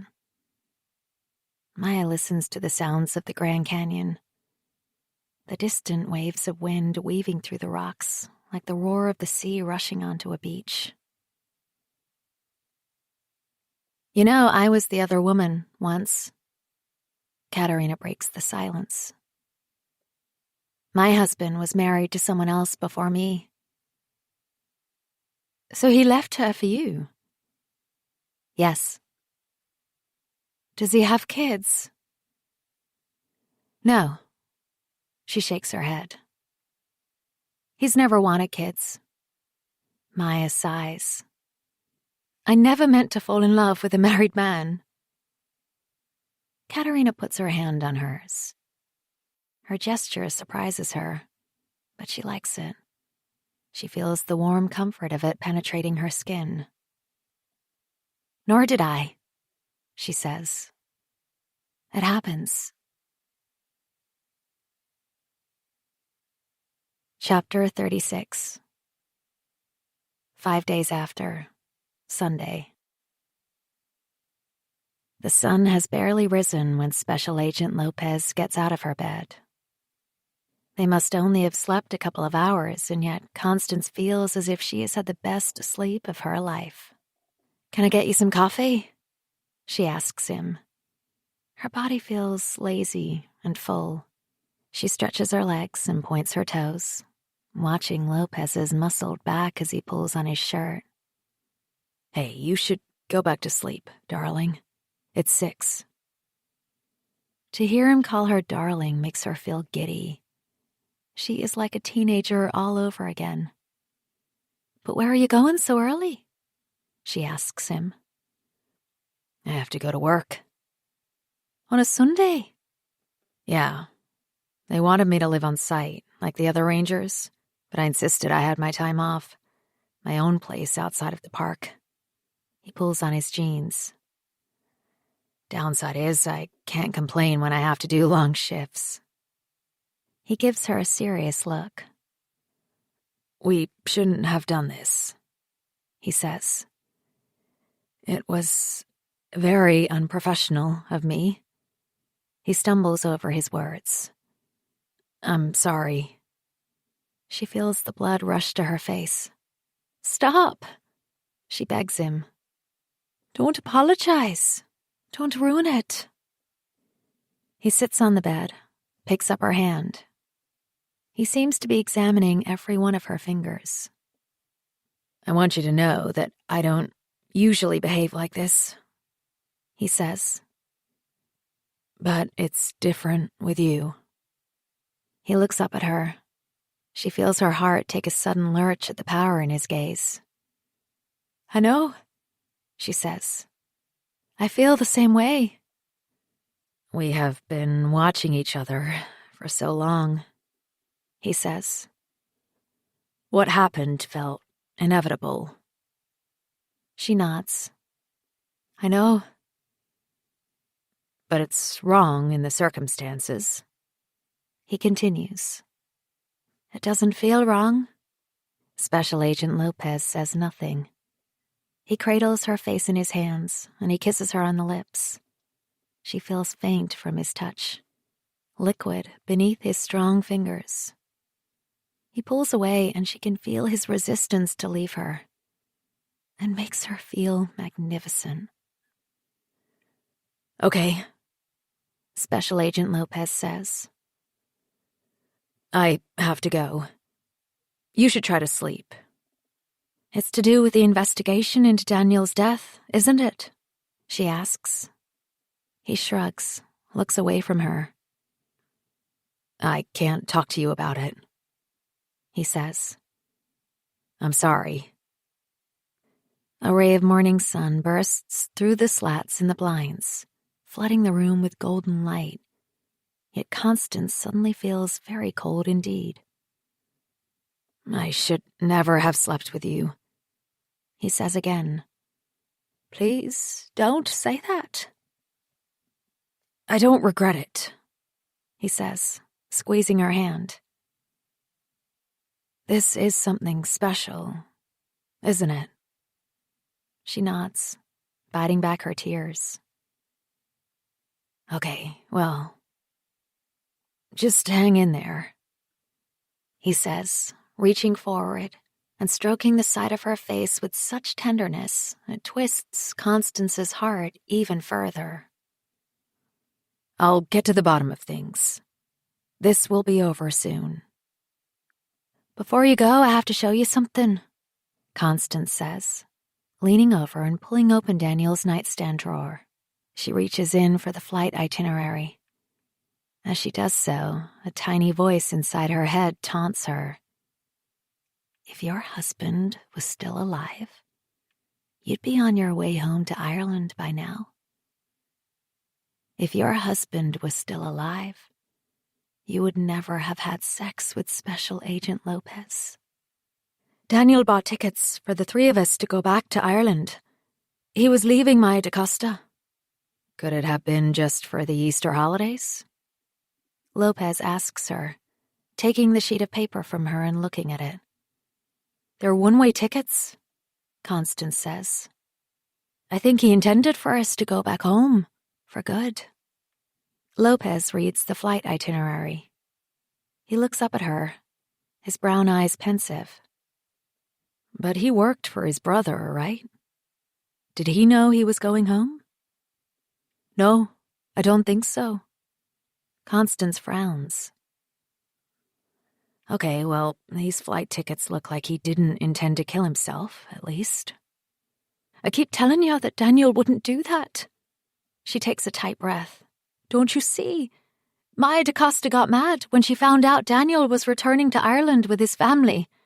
She can feel her head pounding with the rightness of her theory. I mean, she was the last person with him at the Grand Canyon. They had a fight when he told her.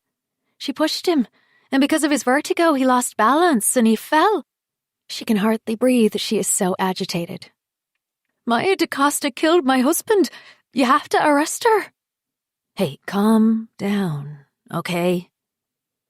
Lopez reaches over and puts his hands on her shoulders. I have Park Ranger Noëlle going through all the surveillance footage available, in the car parks and at the Canyon View Information Plaza. We're also interviewing any witnesses who were on Shoshone Point that morning. If she did it, I'll find out. There's CCTV footage? Constance hears herself asking in a small voice. After Lopez has left, Constance can't go back to sleep. The ghosts of their night of passion are fading, replaced by a tight knot of anger in her belly. What will Park Ranger Noëlle find out? She just can't wait. She pulls back the covers and hurries into the bathroom. Constance stands under the jet from the shower. She turns it on full, blasting herself with its force. Her husband has been murdered. She knows that is the truth. Yet this morning, she feels less like a victim than she has ever done in her life. She is filled with new determination. She knows that now, finally, she can face the mistress. Being with Special Agent Lopez has infused her with new strength. She dresses in a hurry, filled with a sense of urgency. In the sideboard downstairs, she pulls out the painting. She will get rid of it once and for all. She will show Maya DaCosta that she is no fool. She will smash her sublime watercolor up in front of the conceited artist. Show her how it feels to have something you own, you create, destroyed. She is in the kitchen, wrapping newspaper around the picture so that she doesn't have to look at it, when she hears the front door opening in the hallway.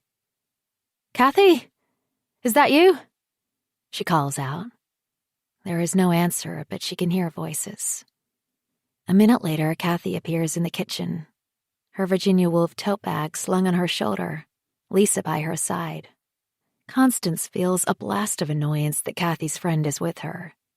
Can she do nothing without the girl? "What are you doing, Mum?" "None of your business," she hears herself snap, quickly concealing the picture with the rest of the newspaper. Kathy looks surprised at her sharp rebuttal. "I was going to come and get you later," Constance says to her. "I didn't expect you up so early." "I couldn't sleep," Kathy says. "Lisa suggested we come over, pick up some stuff." Constance looks at Lisa. The girl possesses the same knowing sea glass eyes as her mother. "I want you to stay here," she says emphatically. "You can't spend all your time at Lisa's." "My mom said it's fine." Lisa jumps in. "I don't care," she says, trying to control her anger. "I want you to stay with me. I'm your mother." "You can't make me," Kathy says, looking furious. "I don't want to be in this house. I can't stand it." Her daughter makes to storm out the room. Constance grabs her arm, tries to pull her back in, but Kathy pushes her away. You're still a child.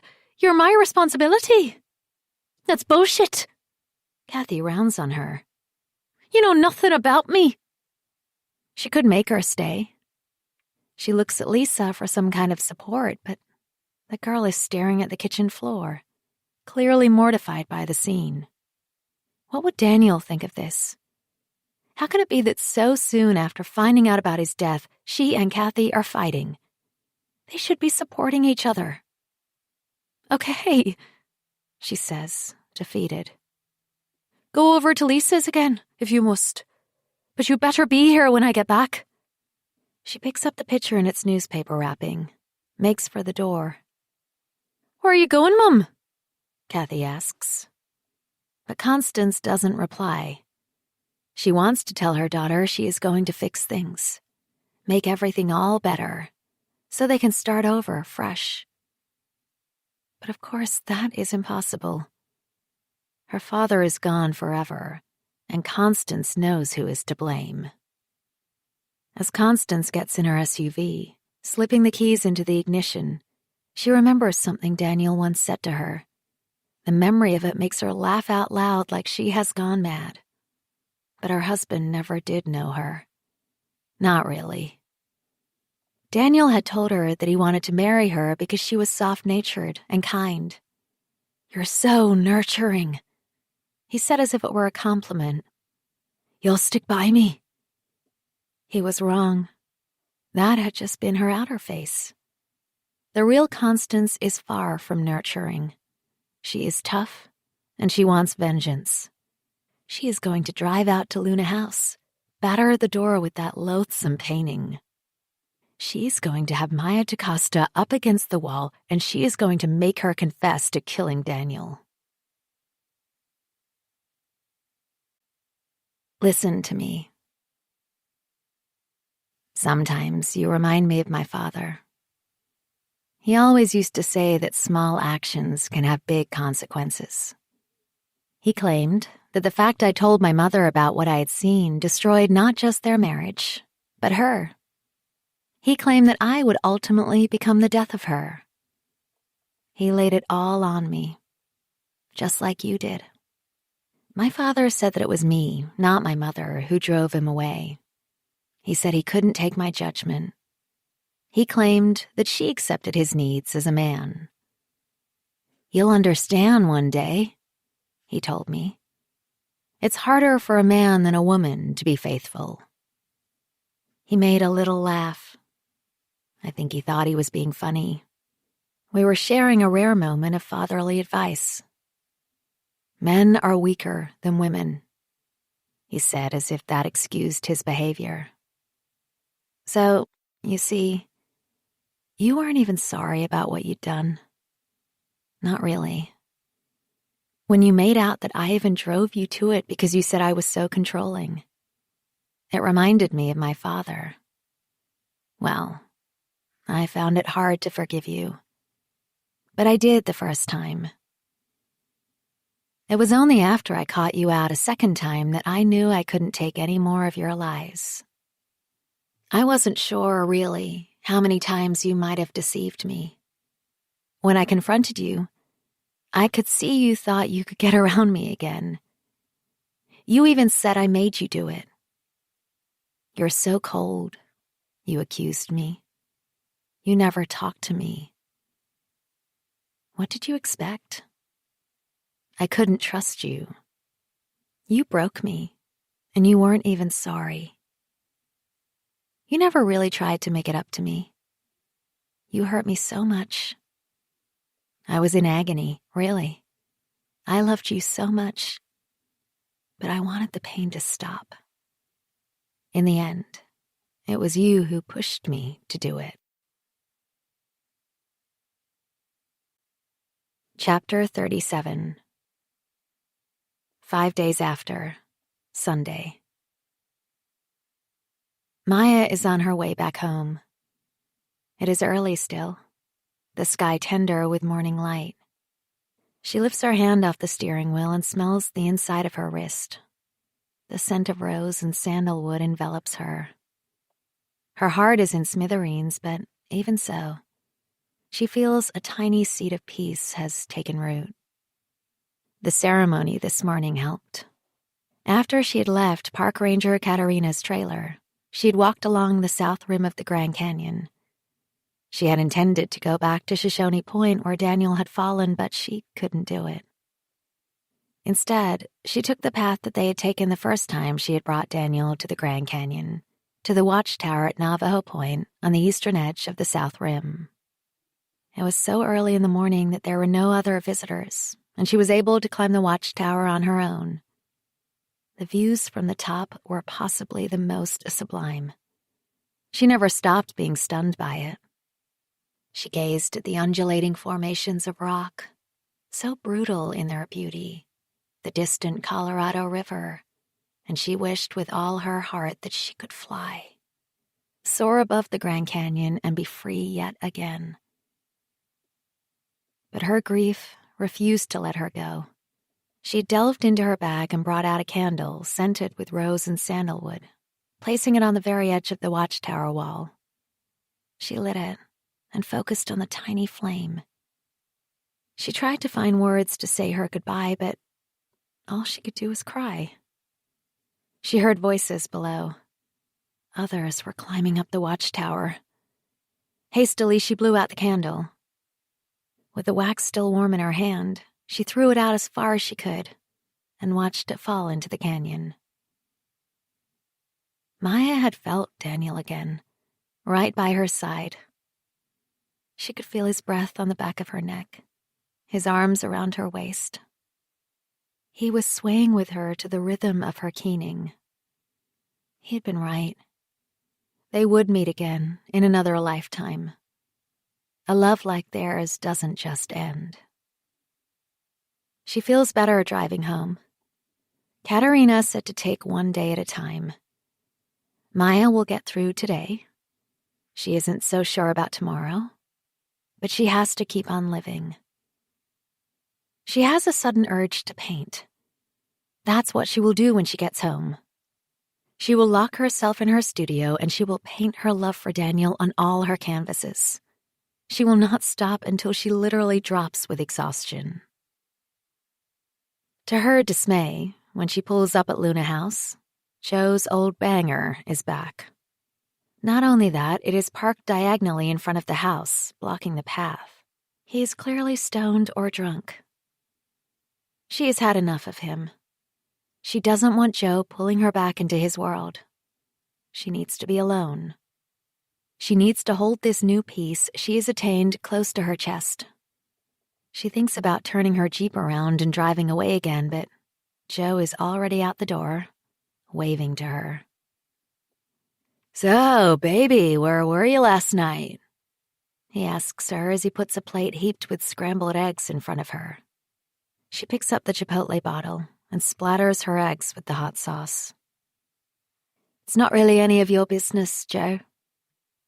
She could have easily told him she was at Park Ranger Nolan's trailer, but she is annoyed to find Joe making himself at home in her house. He has clearly slept there and cooked a huge breakfast. She isn't even hungry. "Well, that's mighty rude of you, especially since I made your eggs just how you like them." Joe sits down opposite her with his plate of eggs. He gives her a little nudge as he does so. He is pretending to be light, but she can sense he is annoyed at her. "I thought you'd left yesterday," Maya says to him. "You'd gone when I woke up." "I told you. I had to go to the recording studio in Phoenix. I said I'd be back." She frowns. She has no memory of Joe telling her that, but then she'd really been out of it. "It's good of you to look out for me, Joe," she says. "I appreciate it, but..." He has his fork heaped with eggs. He holds it midair, staring at her. "But what?" He interrupts her. If she doesn't know any better, there is an edge to his voice. "But I need to be on my own." "Why, Maya?" She looks at him in astonishment. I need time alone to grieve Daniel's passing. Joe stares at her. He looks genuinely surprised by what she has just said. I told you to forget the married guy, he says. I can't just forget him, Joe. I loved him. If you loved him so much, why did you fuck me then? She feels slapped down by his words. She can't believe he has just said that. He clearly has no comprehension of what she's going through. Joe puts his fork down, leans across the table, and picks up her hand. Baby, he was no good for you, and now he's gone, for good. He brings her hand up to his lips, kisses it. I'm here, right in front of you, and I love you. There is an unpleasant whine to his voice. We're just friends, Maya says in as calm a voice as she can manage. You know that. No, baby. You're the one. You've always been the one. She pulls her hand away, completely thrown by his declaration. Joe, you've got it all wrong. I don't feel the same way. Just like that, he changes. A sudden snap. He picks up his plate and throws it across the table. It smashes against the wall behind her. She watches the scrambled eggs run down her kitchen wall in stunned silence. I love you! Joe is yelling at her. How could you treat me like this? He throws his coffee cup after the eggs. You're breaking my fucking heart. She stands up. She has to stay calm, but she can feel anger stoking up inside her belly. Get out, Joe. Get out right now. But instead of leaving, Joe comes towards her. She backs across the room until she is flat against the wall. He towers over her. I know. You love me too, he shouts before lunging at her. She tries to turn her face away, but his mouth grinds against hers. His teeth are biting her lips, and she can taste blood. He is pinning her with his body. He is lanky, but all sinew. She tries to push against him. Come on, baby, he says, pulling back, as he tears at her dress, pushing his hand between her legs. Stop it, Joe. I don't want to. Yes, you do. I know you do. He is forcing himself on her. She feels herself catch fire. She is aflame with rage. She can't move her arms, but she kicks out with her legs hard and knees him in the groin. He staggers back, bent over. How dare Joe make these assumptions? How dare he try to possess her, touch her, force her feelings? Her anger is out of control. This man is the enemy, and she wants to destroy him. Black waves of fury fill her mind, and her body acts instinctively. She picks up the frying pan and raises it above her head. Chapter 38. 5 days after, Sunday. The painting is tucked underneath Constance's arm, wrapped in the old piece of newspaper. She can't bear to even take one peek at it. It is the picture her husband's lover had painted for her. She had adored that painting. It almost feels like the worst betrayal of all, as if Maya DaCosta was a best friend who slept with her husband.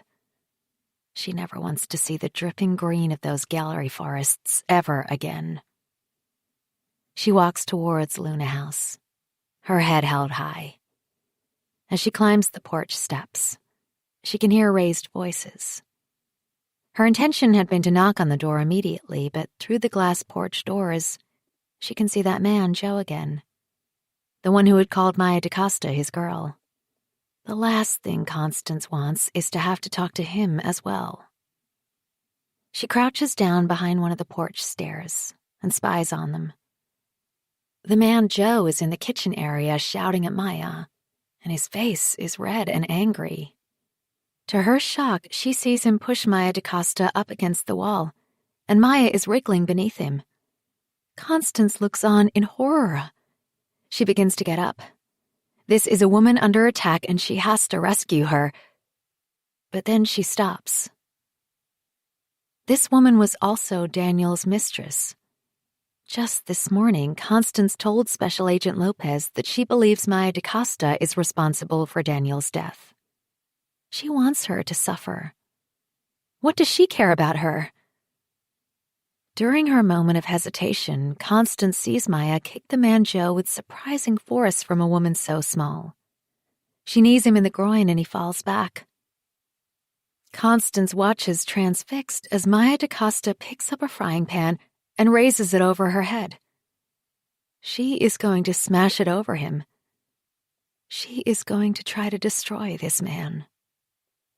Constance looks at Maya DaCosta's face, and the sweet pixie girl has disappeared. She looks demented, her eyes black and merciless. However, the man Joe is on his feet now. He grabs Maya's hand, begins shaking it so that the frying pan falls, clanging to the floor. He knocks her down. Maya falls flat on her back. Constance sees him straddle her as she struggles beneath him. He is ripping at her clothes, forcing himself on her. Chapter 39. 5 days after, Sunday. Maya is not giving up. Daniel is beside her, urging her on. Fight him, Maya. Don't let him do this to you. She screams, and she kicks. Luna House is too far away from any of the other cabins for her to be heard, and yet she yells with all her might. Joe's weight bears down upon her. Stop making such a fuss, he hisses at her. It's not as if we haven't done this 1,000 times. I don't want to, she pants. Stop it, Joe. But he is laughing. No chance. Nothing like getting kicked in the nuts to turn you on. His voice is grim all of a sudden. I'm gonna make you come, baby. I'm going to make you beg for it. She feels his hand inside her panties. She squirms to be free. Daniel, she cries inside her head. Daniel, save me. Get off her, right now. Joe suddenly freezes on top of her. I said, get off her. Joe slides off her, leaving Maya stranded on the floor. As he stands up, she sees a woman in her kitchen. She is pointing an old pistol at Joe.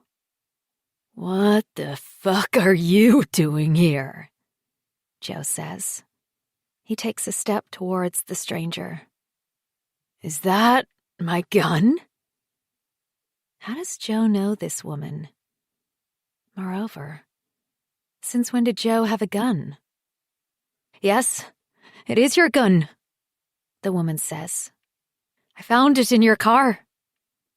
Well, lady, put it down for fuck's sake. We're just having a bit of fun here. It didn't look like fun to me, the woman says. She isn't looking at Maya as if she can't bear to. There's something about her voice, something familiar, a certain lilt to the accent. She's an American, that's for sure. Maya pulls her dress down and stands up shakily. She licks her lips. There is blood on them. You do know who this mad bitch is, don't you? Joe says, though he doesn't turn around. Maya wants to scratch his eyes out. She wants this woman to shoot him. She is so mad with him. She doesn't reply. It's the dead guy's wife. That's who it is. Joe gives a short, nervous laugh.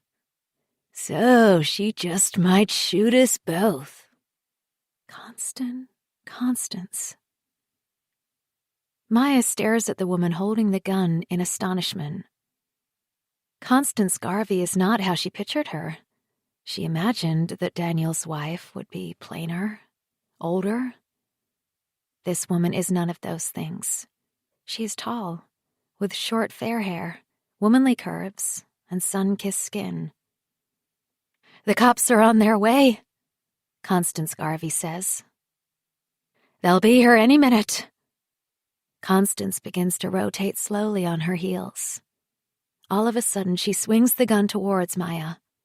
Her eyes are brilliant green, and she looks at Maya with pure, undiluted hatred. Joe takes a step forward. Constance switches back and points the gun at him again. One of you is responsible for Daniel's death, she says, her voice in high staccato, the gun now shaking in her hand. I want to know which one of you. She takes a breath, steadies her voice. One of you has to confess. Chapter 40. 5 days after, Sunday. Katerina feels her eyes dropping as she stares at the screen. She takes another slug of her coffee, makes herself sit up in her chair. She knows it's crucial that she goes through every scrap of surveillance and webcam footage meticulously. She's already seen images of Maya and Daniel at the information plaza. Katerina is exhausted from the night before. It's not that she has a hangover. She had been very careful to not actually drink more than 1 shot of tequila with Maya DaCosta. But she had been forced to stay up for hours listening to the hippie girl going on and on about Daniel Garvey and how it had been true love. Who was she kidding? Katerina had held back so many times. She had wanted to shake some sense into the girl. He's just another cheating husband, darling. She had wanted to tell her.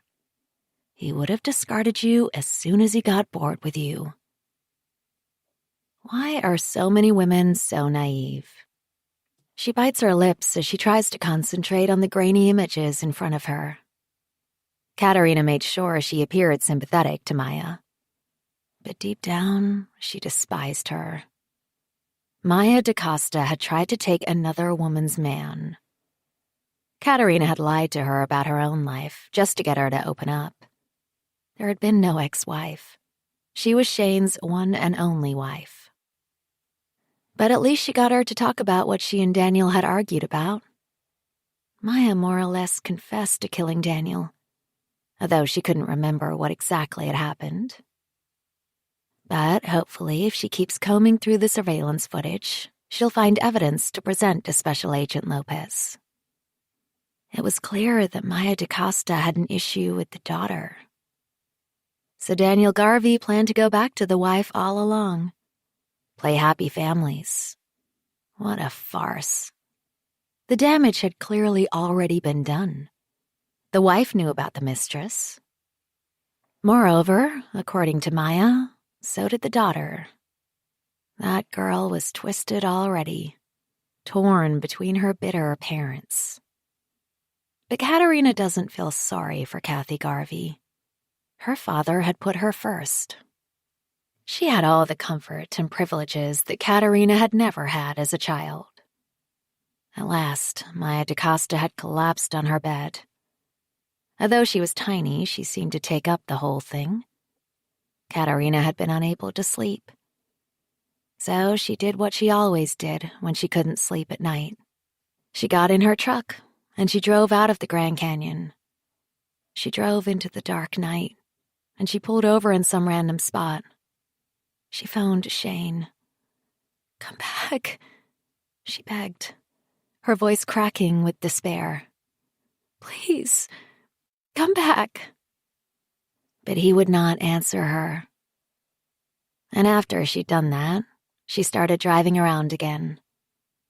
She didn't stop driving until the sun was rising, and only then did she feel tiredness creeping into her bones. She headed back to the Grand Canyon and their little trailer home. Katerina drains her coffee mug. She's just about to get a refill when she sees something quite unexpected on the traffic camera at the south entrance station. She presses pause, rewinds the film, and plays it again. She zooms in.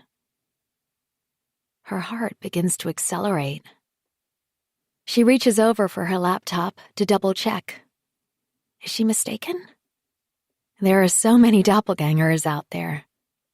She does a search on Google, finds their Facebook page, and stares at the profile picture, then back again to the webcam footage. It is her.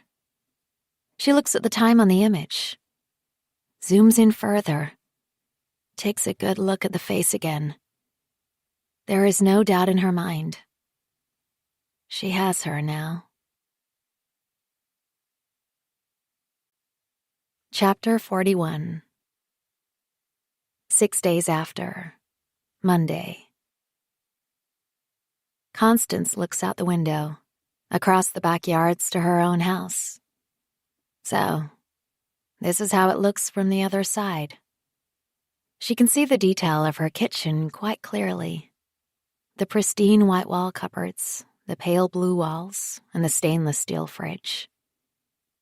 She sees the ghost of herself, looking out of the kitchen window, staring with longing into the big blue sky. She presses her hands together. She can still feel the cold, hard metal of the gun indented in her palms. She had wanted to shoot her. Was it because she blames Maya DaCosta for her husband's death? Or was it simply because she was the other woman? Could Constance have pulled the trigger? She had only ever held a gun once before. She had gone clay pigeon shooting in Ireland with Frances to celebrate her 40th. She had been surprisingly good at it, once she got the hang of the recoil. But those had been rifles. Yesterday it was a pistol of some kind. It had been 1 second of absolute eternity when Constance Garvey stood with her finger on the trigger, staring into the pleading eyes of Maya DaCosta. She had witnessed the fury that had ripped through that woman's body when the man Joe had attacked her. Constance had detected what Maya DaCosta was capable of. The manic rage that possessed this young woman. The hard gun had been pressed into Constance's hot, soft palm, her fingers sticky on the trigger. She possessed ultimate power. She could kill. Constance had been aware of Joe taking a step toward her, so she had turned the gun on him again. He stopped in his tracks. Right at that moment, the cop showed up and she had snapped out of it, dropped the gun in shock at the intention that had possessed her. After she had made a statement with Deputy Peters, Constance called Kathy straight away. She had to call Kathy's phone twice before her daughter answered. "Are you back home?" she had asked. She didn't want to tell Kathy anything over the phone. She wasn't even sure what was going to happen now. Both Joe and Maya had been detained at Flagstaff Sheriff's Office, and Deputy Peters had showed up to interview them. Lopez hadn't been with her. Would Maya DaCosta be charged with Daniel's murder? If that's what it was. "I'm in Phoenix with Lisa and her mum. We're staying over." "What are you doing in Phoenix? I didn't say you could go." "It's my birthday weekend. I wanted to go." Constance tried to ignore the hurt. She had suggested the day out in Phoenix for Kathy's birthday, and her daughter had rejected her. Picked Lisa and cool Ma'am Julie as her replacement. "I need you to come home, Kathy." There was a sullen pause. "Put me on to Lisa's mother." "No," Kathy said, sounding panicked. "Please don't embarrass me." "But, Kathy, we should be together. I'm not ready to come back. I don't want to face all the stuff on the net." Kathy's voice cracked. "I saw a paper. It had about Dad on the front of it. They said it looked like suicide." Constance's throat went dry. She had forgotten about all the media attention there would be over Daniel's death. It's not suicide, Kathy. Daddy didn't kill himself. What do you mean? Kathy's voice sounded harsh, angry. Look, love, we can't talk about this on the phone. I'll drive to Phoenix tonight, pick you up. No, please. Kathy sounded desperate. Don't come. I don't want you to. But, Kathy, I'm your mother. This isn't right. I said don't come. I'll be back tomorrow. I just want to forget about it right now.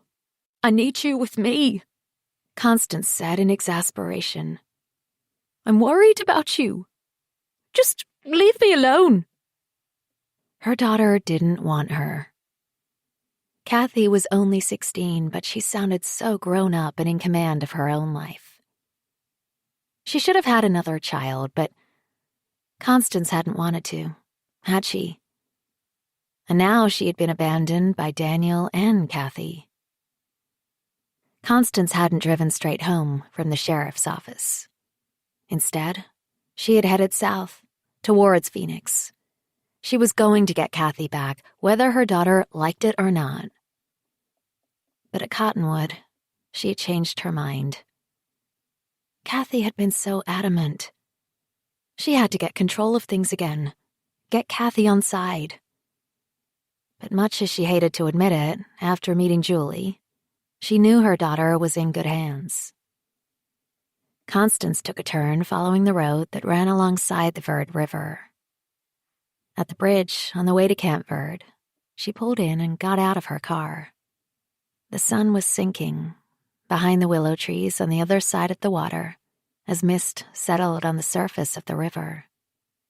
She walked through the high grasses, the cattails, and yellow wildflowers reminiscent of primroses back home. She needed to be by water. She would have preferred the sea, but she was far, far away from her beloved Atlantic Ocean. She crouched down and dipped her hand in the river. It was shockingly cold, considering the warmth of the spring day still lingering in the air. She searched for that familiar feeling of her longing to be home. It wasn't there. She thought of their stone house by the sea and the surf as it pounded on the beach. The memory felt like a fragment from another life. It dawned on her that she didn't want it back now. Unwillingly, her mind turned to Special Agent Lopez. An image surfaced in her mind of the two of them in a dugout canoe gliding down the Verde River. He was taking her somewhere new. She wanted to go. She wasn't afraid. By the time Constance got back to the house in Flagstaff, it had been dark. She walked around the whole house, checking each room. Lopez had fixed the lock on Kathy's bedroom window, but she pulled on it to make sure. The incident at Maya DaCosta's house had unsettled her. If either Joe or Maya were released, might they come looking for her next? On her way out of her daughter's room, Constance tripped over Kathy's Virginia Woolf book bag, spilling the contents all over the floor. She crouched down to scoop the stuff back into the bag. She had expected it to be full of books from the library, but to her surprise, there was just one book. It was a hardback edition of Middlemarch by George Eliot. It was as if her daughter had placed this big book on the top of the bag to conceal what lay beneath. Clothes. Nothing so unusual about that. But for Kathy, these clothes were strange. Her daughter dressed entirely in black and all the time. The clothes that had spilled out of the bag were all the colors of the rainbow. Apart from the red, purple, blue, and orange that surrounded her, what disturbed Constance even more was the type of clothing. Her daughter dressed in big t-shirts, jeans, and body-covering billowing shirts and long tunic dresses. These clothes looked like they belonged to a Barbie doll. A tiny PVC miniskirt in scarlet, spiky pink stilettos, a bright blue silky camisole, cut-off denim shorts, and a tiny white t-shirt with a pink heart printed on it. This was fashion that her daughter regularly mocked. There was underwear, too. A red lacy thong and a tiny red satin bra. This stuff couldn't be Kathy's. It must belong to Lisa, and her daughter was looking after it for her friend. She'd have to talk to Julie about it. Or should she? Was this any of her business at all? As Constance was deliberating, something else caught her eye in the seam of the book bag. A silver foil square with the word Trojan printed on it. She felt slammed in the chest. She pulled it out and examined the condom packet. Her heart was accelerating in panic and fury. She tried to persuade herself that all this stuff was Lisa's, but deep down she knew it must belong to Kathy, because why would she be carrying around Lisa's condoms? What other secrets had her daughter been keeping from her? Constance laid the stuff out on Kathy's bed. That was it. They were going to have it out as soon as she got her daughter home. Her shock and concern turned to fury. She slammed the room at the door and stormed downstairs to the kitchen. She had been a big fool. Her husband had been behaving badly, and so had her daughter. All she had done was try to please them both. Constance poured herself a big glass of red wine. If she didn't know who her husband had been, or who her daughter was anymore, well then, who exactly was she? She turned the light on by the window and stood looking out at Special Agent Lopez's house. A light went on in his kitchen. She could see him standing at his porch doors, and she knew he was watching her too. His presence across the yard calmed her. She took in his height and breadth, and her stomach did a small flip. They stared at each other across their parched Arizona grass, his orange trees, and her swimming pool. The sky was jammed with stars. She felt their distant motion. The celestial fire and heat blazing in her heart. She finished her glass of wine and rinsed it out before turning it upside down on the draining board. She listened to her instincts, shut down her rational mind. She opened her back door and locked it behind her. At the old wooden fence, her view of Lopez was now blocked, but she knew he was waiting for her in his house.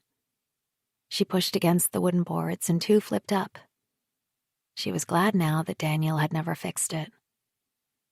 She crawled through the hole in the fence and proceeded across Lopez's backyard. His orange trees were in full bloom, the scent enveloping her. She could see 4 orange orbs hanging in them. She reached up, shook a branch, and an orange fell out of the tree. He opened the porch door, and she stepped through into his cool house. The light glowed over the stove. She felt bold for the first time in her life. She offered him the orange. "Shall we share it?" "Sure," he said, watching her peel the orange. He took the orange from her and bit into it, and then he kissed her. His mouth was full of sweetness and salt. All she wanted was this man. Her need was primal, and she could resist it no longer. Constance has stayed the whole night in Lopez's bed. She is now standing at his bedroom window, in one of his shirts, and staring at her own house, listening to the street stir as her neighbors get up to go to work. "Come back to bed," Lopez calls to her. He gets up and pulls her back and in next to him.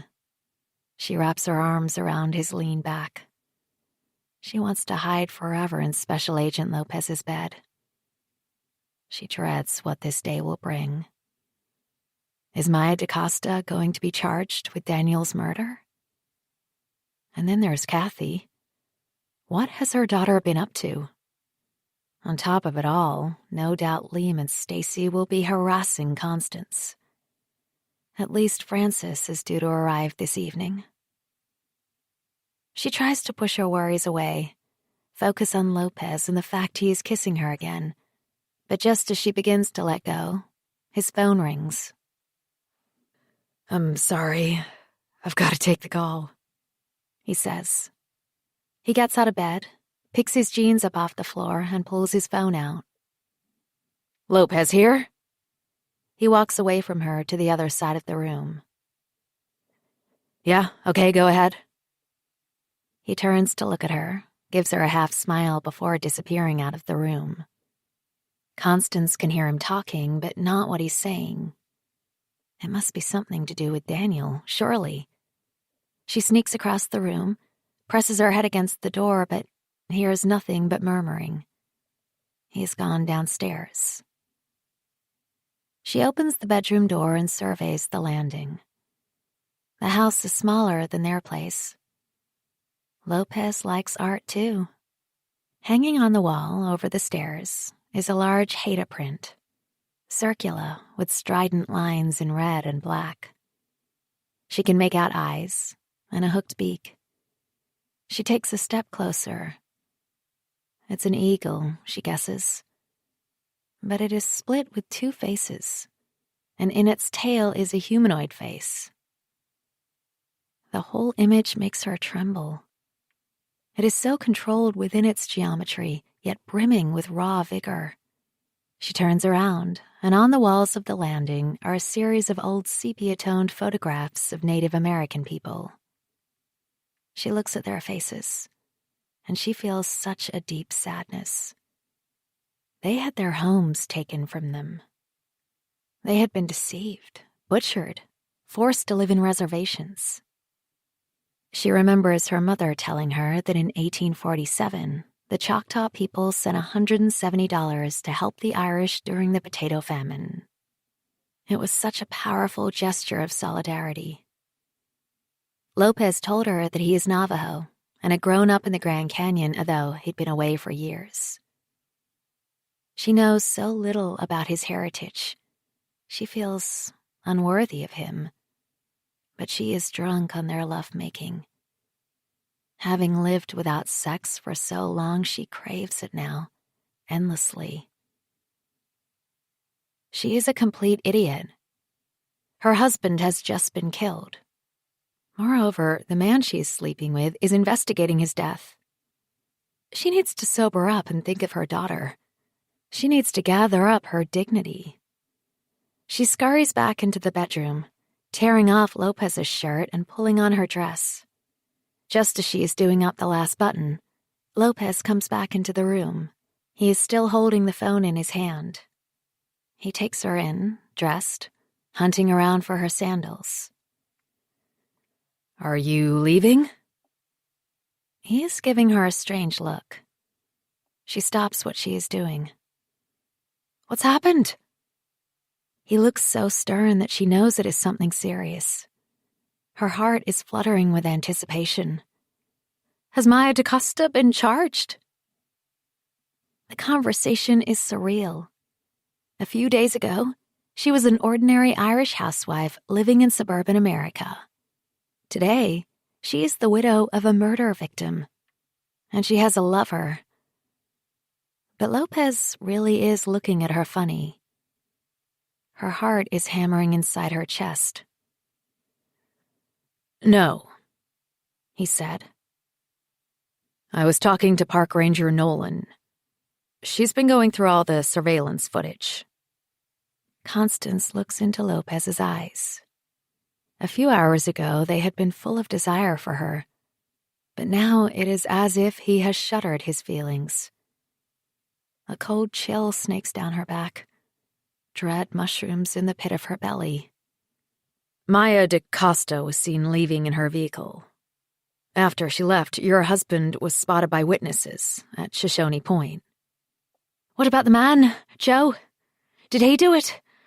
Kill Daniel because he wanted Maya DaCosta for himself?" "No," Lopez says. "I checked him out last night. He has an alibi. He was in Austin, in Texas, when Daniel fell off the Grand Canyon." Constance takes a step back. Why had Lopez not told her that last night? Her mouth is dry. Constance, why didn't you tell me that you were at the Grand Canyon the day your husband disappeared? Suddenly, the whole world goes quite still. She can feel a rare rush of blood to her cheeks. It didn't seem so important, she begins to say. Of course it's important. He looks at her in astonishment. You were there, in the Grand Canyon. There's an image of you on the traffic camera at the South Entrance station. What were you doing there? Why didn't you tell me? She looks down at her bare feet. Her nail varnish is chipped. She doesn't like the color anyway. It is horror red. I was embarrassed, she says in a small voice. He says nothing. She feels his presence towering over her. I was following Daniel. I don't know why. I mean, I knew all about them, and I did nothing, said nothing. Her voice peters out. She is pathetic. All her strength seeps away. She is the stalking, jealous wife. That's who Lopez sees now. He takes a breath. What happened? I went home. I followed Daniel to the Grand Canyon, but I lost him as soon as I got to the car park. She steals a look at Lopez. He is frowning at her. I walked around for a bit, feeling like a fool. And then I drove home. I didn't see Daniel again, I promise. I never even saw Maya DaCosta. I had no idea they went to Shoshone Point. I'm sorry. I should have said. Do you not realize what you've done? He says to her. Park Ranger Noëlle saw you on the footage. She's sending the material to Deputy Peters. You lied to her. Constance looks in horror at Lopez. Furthermore, she's uncovered that you had flights booked for you and Kathy for tomorrow. Don't you see you're under suspicion now? But I booked those flights ages ago. I was planning to leave Daniel, but I didn't do anything, she says. Though even as she says it, she knows she must look guilty. In cases like this, usually it's the wronged spouse who is the prime suspect, Lopez says in a formal tone. He looks furious. You had motive. You were there. But you saw the tickets Daniel booked for Ireland. Daniel wasn't going to leave me. He was taking us back home. Constance begins to shake as the position she is in dawns on her. Besides, it's not even certain that someone killed him, she says tearfully. She is terrified. Only last week she read the case of a woman on death row in Arizona for 20 years, accused of killing her child when all along she had been innocent. I didn't do anything, Matt, she pleads with him. Hey, I know, he says, his tone softening. Of course you didn't. He tugs his hand through his hair. She can see a lone white strand in the darkest black. But I'm compromised now. We shouldn't see each other. Of course, she nods, wiping away her tears with the back of her hand. She is even more frightened now. Lopez believes her. She needs him on her side. I don't think Deputy Peters likes me. That's just her way. No one thinks that Peters likes them. Lopez gives her a rueful smile. Her thoughts bounce around crazily. I'm scared. She starts shaking all over. I mean, who broke into my house the other night? He pulls her into his arms, holds her tight. It's going to be okay, I promise. He kisses her on the lips.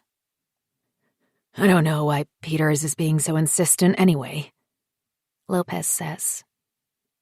To me, what happened to your husband really does look like a terrible accident. He kisses her again. His touch soothes her. She finds herself kissing him back again. "We shouldn't do this," she whispers. "I know," he says, backing her all the way to the bed. She pulls him to her. To be with this man feels like the most essential thing right now. Special Agent Lopez will save her. She trusts him. Chapter 42. 6 days after, Monday. Disappointed by Special Agent Lopez's reaction to her discovery, Katerina sits at the little table in her trailer, staring out its small back window. She looks at the ribbon of sky above the rocks, at a raven that is sweeping with vigor in the currents of the canyon wind. Her eyes ache from looking at a screen for so long. She is tired, exhausted. Katerina has spent the past 12 hours trawling through surveillance footage.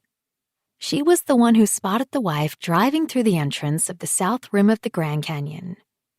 Yet when she rang Special Agent Lopez with the information, he hadn't even thanked her or praised her for great detective work. Indeed, he kept questioning her. "Are you sure it was her, Ranger Nolan?" "Yes, of course. I sent the information to Deputy Peters, and she's checked the car registration." "The sheriff's office knows?" "Yes, I rang Peters straight away. They're taking a more serious look at the possibility the death was suspicious." "Great," Lopez said, but didn't sound like it was great.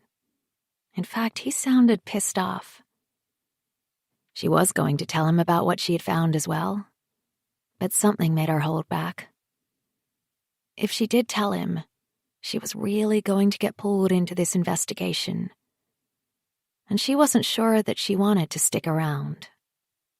Katerina is beginning to feel confused about what is right and what is wrong. Maya DaCosta told her that she had no memory of the last moments she spent with Daniel Garvey, and that she's frightened she might have killed him. But Katerina knows the mistress is innocent. She'd been witnessed leaving the park before there was the last sighting of Daniel Garvey at Shoshone Point. Katerina would have liked to have blamed the irresponsible hippie girl.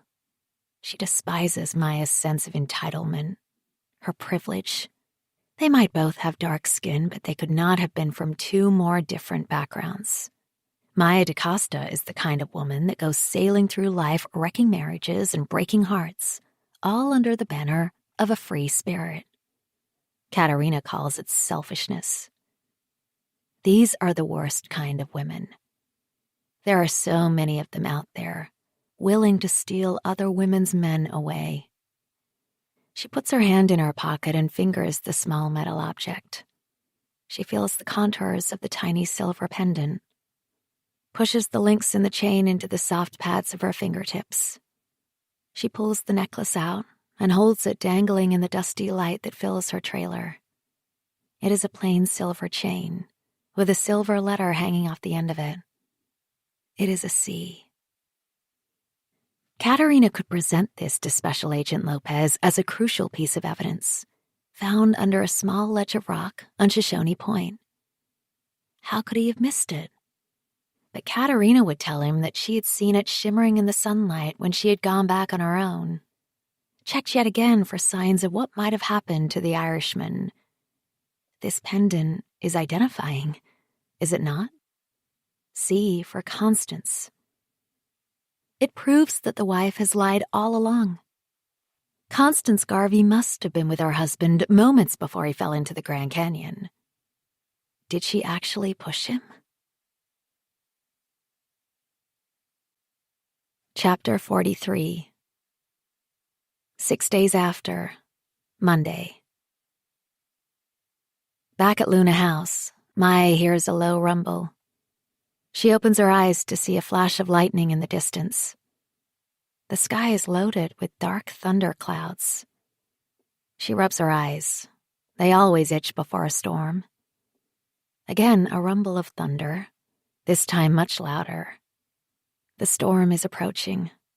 A flash of lightning, and the rain is released. It comes down in a torrent, battering the porch. She pulls open the porch door and goes outside, collects up all the cushions and brings them in. She watches the rain for a moment. She loves the sudden violence of these rare Arizona rainstorms. She runs back outside again and down the steps of the porch. She lets the rain wash over her, drenching her clothes and pouring down her face.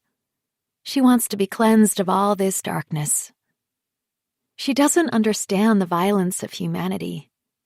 Her mother believes in evil, but Maya has never let herself think such a thing. People do bad things because they are damaged. So what had made Joe want to hurt her? How had he been damaged? She knows the reason that Kathy abused her that time in the gallery was because she had been damaged by her parents' unhappy marriage. She had fixated on Maya because she needed to blame someone. Maya had tried to explain to Daniel that he wasn't helping his daughter by keeping his family together. He was destroying her. And what about Constance Garvey? Is Daniel's wife so damaged that she wanted to kill her husband rather than let him go? Maya spins in a circle, the dry dirt in her backyard turning to mud within moments. She pushes her toes into its thick warmth and listens to the creek as it swells and rushes down the canyon. The rain roars like a lion, and she roars back. She is angry about what has been taken from her father, and Daniel. She is not giving up anything else. The rain stops as suddenly as it came.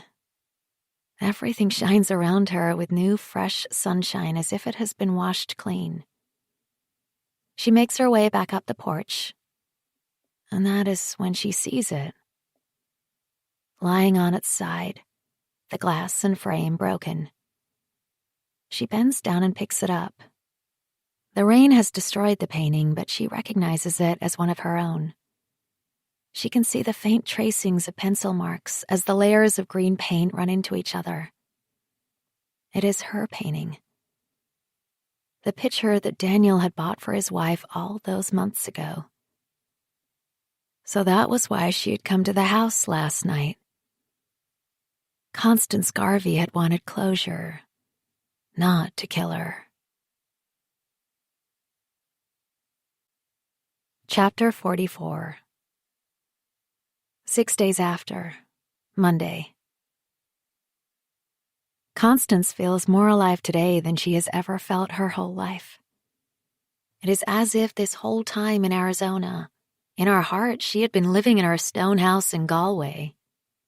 She had placed herself inside her own prison. Though the threat of what might happen now frightens her, at the same time it exhilarates her. Special Agent Lopez will prove her innocent. She is sure of it because of what has happened between them. It is more than a fling. It means something. Constance has flung wide open the window of her life. She is not looking out, watching others living. She is part of life at last. She is a protagonist, no longer a voyeur. She walks briskly away from Special Agent Lopez's place, down his street, and round the corner to her own house. He is already driven off. He is going to talk to Deputy Peters, see where they are at with the investigation. "Come out to the Grand Canyon this afternoon as soon as you're ready," he said. "I have to pick up Kathy. Do that first, then come on over. We need to take your statement. I'm sure plenty of witnesses saw you leave when you said you did." He squeezes her hand before pulling her into an embrace and kissing her. "Don't worry, Constance. I've got your back." She trusts Special Agent Lopez, even though a week ago he was merely a stranger that she watched from her kitchen window. Today, she is sure of his protection. "Be careful, Constance. He could be playing a game with you."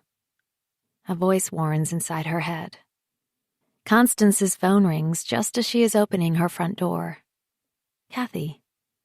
She is surprised that her daughter is the first to make contact. "Can you come and get me?" Constance is suddenly reminded of her daughter's wardrobe of slutty clothes.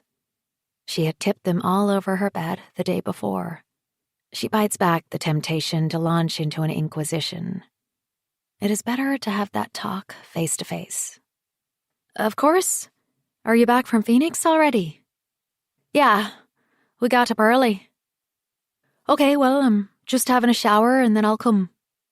"Mum?" "Yes?" "I'm sorry." Her daughter's words surprise her. Tears spring in her eyes. There is hope, at last, that she can bring her daughter back to her. "Hey, love, there is no need to be sorry. I'll be over soon as I can." In the shower, Constance turns the jet on full. The water pummels her back, reminds her of Lopez's hands massaging her shoulders. She puts on a dress. It is for Lopez, of course. A blue silky dress with a plunging neckline. She has never worn it before because she always felt too fat for it. Now she feels sultry. The dress hangs off her perfectly. Constance is at the top of the stairs, about to leave, when she remembers Kathy's bedroom. She retraces her steps and crosses the landing into Kathy's room. Her daughter's trampy wardrobe and the packet of condoms are still spread out on the bed as if they are on exhibition, waiting for the fight she is going to have with her. She can't help thinking how devastated Daniel would be to find out what Kathy might have been up to all those times she had told them she was in the library studying. At least he was spared that. She can't bear to look at the awful clothes on display any longer and pushes them all back into the bag before hurling it into a corner of the room. On her way to Lisa's house, Constance's phone rings. She pulls in, but it has already gone to voicemail. "Hello, this is Park Ranger Noëlle. Special Agent Lopez asked me to call you. We have some new information for you. Can you please meet us at the car park at Shoshone Point?" Constance tries calling the number back, but it rings out. She calls Lopez's number, but it's busy. "Hi, Matt. I'm on my way. But why do you want me to meet you where Daniel fell?" She pauses, licks her lips. "Call me." She doesn't want to go back to the scene of Daniel's end. What new information is Park Ranger Noëlle talking about? Maybe it's a good thing. Evidence that puts her in the clear once and for all. She feels a flutter of nerves. Park Ranger Noëlle is the one who had found Daniel. Maybe she somehow knows the truth. Chapter 45. 6 days after, Monday. Katerina spins the silver necklace in her trailer. She watches the light reflections bouncing off the faded yellow walls. It strikes her that she really hates this trailer. It is nothing like a home. With Shane, it had been their love nest, but on her own, it has become more like a cage. She longs to return to the plains and forests of Montana, away from everyone. Lopez doesn't believe her. In fact, there is something altogether off about Special Agent Lopez. It is suddenly quite clear to Katerina that he has no interest in her or in helping her to advance her career in the Park Service. As soon as she realizes this, something snaps inside her. She is done. She loved the Grand Canyon, but she misses her husband more. She is done waiting for Shane to come back. She is going to go to him. She's made up her mind, and she isn't going to change it. But before she leaves, she has to set things right. That is why she contacted Constance Garvey and asked her to meet her at Shoshone Point, where Daniel Garvey had fallen. It is time to hear her confession. She's not sure how she will manage this, but she does have faith in her ability to get to the truth of the whole tragic business. It is a risk, sure. But Katerina feels she has nothing left to lose.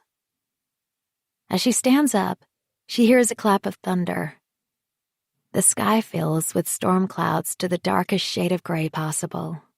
She can smell the power of the storm approaching, and it makes her fidgety and excited. She pulls open the knife drawer and takes out her pistol, strapping on her gun belt before putting on a waterproof over the top. The sky cracks and roars across the roof of her trailer as a jagged splinter of electric light splits the sky above the canyon. She pushes open the door of the trailer and steps out into the first downpour. She lifts her face to the sky and breathes in, lets the water baptize her. She is calm now, ready. Soon she will be with Shane, and she can forget about the Garveys and Maya DaCosta forever. A part of her will always be in the Grand Canyon, and yet she is content to leave it all behind. Nothing is worth more than true love. Chapter 46. 6 days after, Monday. Maya puts her hands on her stomach, pushes down with her palms, feels a stirring within her. She is filled with such longing and such regret. The reason she had fallen in love with Daniel was precisely the reason their affair had been doomed. He was a good father. He put his daughter first. After the incident in the Birdcage Saloon in Prescott, he had talked about his concerns over Kathy several times. "We used to be so close," he had said. "She looked up to me." "What happened?" she had probed. He shook his head. "I don't know," he said. "I guess she grew up." "It might not look like it, but Kathy does need you, Daniel." Maya had tried to reassure him. It had only been a few days before that conversation that Kathy had stormed into the gallery in Sedona, demanding that Maya tell Daniel to butt out of her business. "We used to have such fun," Daniel told Maya. "She was a real tomboy when she was younger. We'd go to Gaelic football matches together." He had picked up Maya's hand, laced his fingers through hers. "I remember when we went to Majorca. We had such an adventure," Daniel said to her, his eyes shining with the memory. "Constance got some kind of food poisoning, so it was just me and Kathy. We decided to go exploring, so we took off on a magical mystery tour of the island." He smiled. "That's what we called it. We were like two mates, not a father and daughter. Taking buses all over the island. We got lost. By the time we got back to the apartment, Constance was in a complete lather." Maya tried to picture it. The family on their holidays in Majorca. Daniel and Kathy, a little girl then, hanging on to her daddy all day. She would have had his complete attention. Maya had been surprised by a twinge of jealousy. "We never told Constance how we ended up in some stranger's house, having dinner with them in the middle of nowhere, and they drove us all the way back to the resort. She would have gone spare." Daniel had asked Maya where he had gone wrong with Kathy. Despite the fact that he had worn that cowboy off, he had not stopped Kathy from behaving badly. "She wants your attention," Maya had told him. "Well, she has it now," he had said angrily, raging around her cabin, shattering the serenity of their love nest. Now Maya is listening to Eva Cassidy singing Over the Rainbow. It is her favorite Eva Cassidy track. She turns on her side, imagines Daniel facing her. She summons his face to her. Those jewel blue eyes, the faint blush to his face when he touched her. She wants to feel him making love to her, but Daniel is talking to her now. He keeps asking her again and again, "Who pushed me, Maya? Who took me away from you? Who?" Without warning, a face flashes in her head. Maya sits bolt upright in bed. She blinks. The face is still there, crystal clear in her mind, frozen in time. The cold eyes, a soul with no morals. Maya retraces the last few days, collecting all the visual fragments together.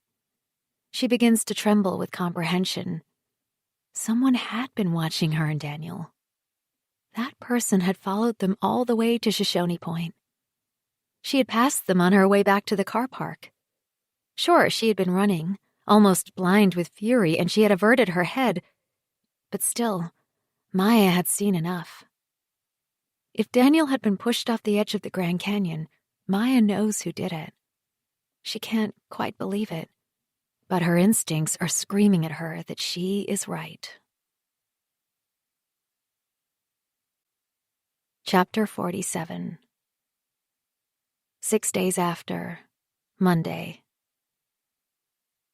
Watching her daughter get into the car, Constance feels nervous of her own child yet again. She had tried to lay down the law yesterday, but it hadn't worked. Kathy had done exactly what she had wanted to, irrespective of her mother's wishes. Constance is afraid that if she pushes too hard, she might lose her for good. Their last phone conversation had given her hope. Kathy had said sorry, but Constance knows instinctively she should tread carefully. Her daughter pulls her seatbelt across her slender frame. "Are you okay?" Constance asks her. Kathy nods, but she looks so tired. Constance feels sudden shock at her appearance. How has she not noticed just how wan her daughter has become? "I have to drive out to the Grand Canyon to go over some details with the authorities," Constance says. She is not ready yet to tell her daughter that she had been at the Grand Canyon the day her father died. She can't face the questions from her, the humiliating admission that she was stalking him and his mistress. "I want to come with you. It's the last place Dad was," Kathy says. It gives Constance a sudden pain in her chest to think of Daniel, her errant husband. He had cheated on her in their old life in Ireland, and he had cheated on her in their new life in Arizona. But she can't hate him for it. In fact, she forgives him. And if she can forgive her husband, she has to forgive Maya DaCosta too. It is a bitter pill to swallow. Her husband had chosen a younger and more beautiful woman than her. But what hurt her the most is that Maya DaCosta is an artist. She is successful and talented in a world that Constance secretly desires to be a part of. But Constance had never been good enough. Still, she will not pollute Kathy against her father, especially now he is dead. They drive north. Kathy puts on some music. A girl's voice. Ethereal, with a lightness to it that lifts Constance's mood. She is singing about running with the wolves. It makes Constance want to drive even faster. She imagines herself and Kathy as part of a pack, not driving, but running forwards towards the wilderness of the Grand Canyon, the answers to their lives. "Whose music is it?" she asks her daughter.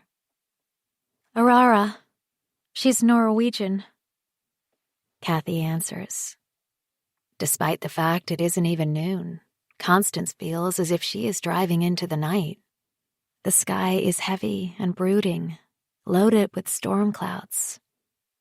There is a line of white between the vast desert horizon and the black sky. She sees a fork of lightning in the distance. "Can you see the lightning?" Kathy asks her. "It's getting closer." Constance grips her hands around the steering wheel, and when the heavens opens, she doesn't even pull over. Thunder crashes overhead, and they are deluged by rain, the sound of it drowning out Aurora's singing. It is as violent as it is sudden, almost blinding her, but she keeps on driving. She is exhilarated by the storm. She has missed rain so much. Mum, pull over, Kathy asks, sounding subdued. It's fine, she assures her, but when she glances at her daughter, she is curled up in the passenger seat, her face white and stricken. I can't stop, Kathy. There is nowhere to pull in here. A jagged flash of lightning. She counts under her breath. A roll of thunder, but it is more distant now. She can sense the rain abating. She drives on, her heart throbbing. She glances at Kathy again. She looks so lost, so young. What has happened to her little girl? So full of secrets. She has to try to reach her. She leans over and turns the music down. Kathy, if you open up my bag, you'll find a black box. Constance tells Kathy. It's your birthday present. She takes another sideways look as Kathy pulls out the box. With her eyes back on the road, slippery and washed out by torrents of storm water, she hears her daughter's pained gasp. Oh, Mum, she says. I love it. Your father chose it for you. He bought it before. Constance can't continue. She can feel her whole mouth wobbling, her eyes filling with tears again. She bites her lip, tries to concentrate on the road swimming in front of her. Kathy says nothing, but Constance hears her sniffing. When she looks again, her daughter is crying, quietly, tears streaming down her face as she clutches the little blue hummingbird necklace. Now Constance pulls in off the highway. The sky is clearing, the last traces of storm dissipating in the high, dry desert air. I'm sorry, love. That was badly done. I should have prepared you. It's okay, Mum, Kathy says, wiping her eyes with the back of her arm. I just feel so guilty. I was horrible to Dad. He knew you loved him, Kathy. He was always buying me necklaces, Kathy says, looking a little less upset. Yes, that was his thing, wasn't it, darling? I still have them all, every single one. I know. Constance says, reaching across and taking the hummingbird necklace out of Kathy's hand. Come on, let me put it on you. Her daughter twists in her seat, and Constance slips the pendant around her slender neck. Kathy faces her again. The blue hummingbird is the same shade as Kathy's eyes. It suits you, Constance says, looking away and blinking back tears. You know, your father was planning on bringing us back to Ireland. For Easter. I think for good, Kathy. I found one-way tickets in his bedroom drawer. Constance looks Kathy in the eyes. Her daughter has gone a little pale again. Have you any idea why he would do that? I thought he loved Arizona. No? Kathy says, blinking at her. Her voice is tight and high. An instinct stirs inside Constance. Her daughter is lying. Are you sure you've no idea why he did that, Kathy? She pushes. Kathy shakes her head, but she won't meet her eyes. Last night I was in your room, and I knocked over your book bag. Constance tries to keep her voice calm and gentle. Kathy jerks up her head. Those clothes, Kathy. When do you wear them? They're not mine, Kathy says. But whose are they? Are they Lisa's? She asks incredulously. As much as she cannot picture her own daughter in the skimpy prostitute clothes, she cannot imagine Lisa with her baggy hoodies and boyfriend jeans in them either. It's none of your business, Kathy snaps. But why do you have them? She tries to push. I told you, they're not mine, Kathy insists. Well, who do they belong to then? Kathy doesn't reply. Constance stares out the windscreen at the wet road ahead. It looks like a long streak of brilliant black in the new sunlight. I found condoms, too, She takes a breath. Kathy, what's going on? But her daughter won't answer her. She crosses her arms and stares at the passenger side of the car, the back of her head turned to her.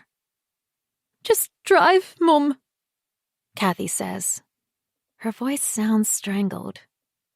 Please, Kathy, talk to me. Not now. Her daughter turns up the music again.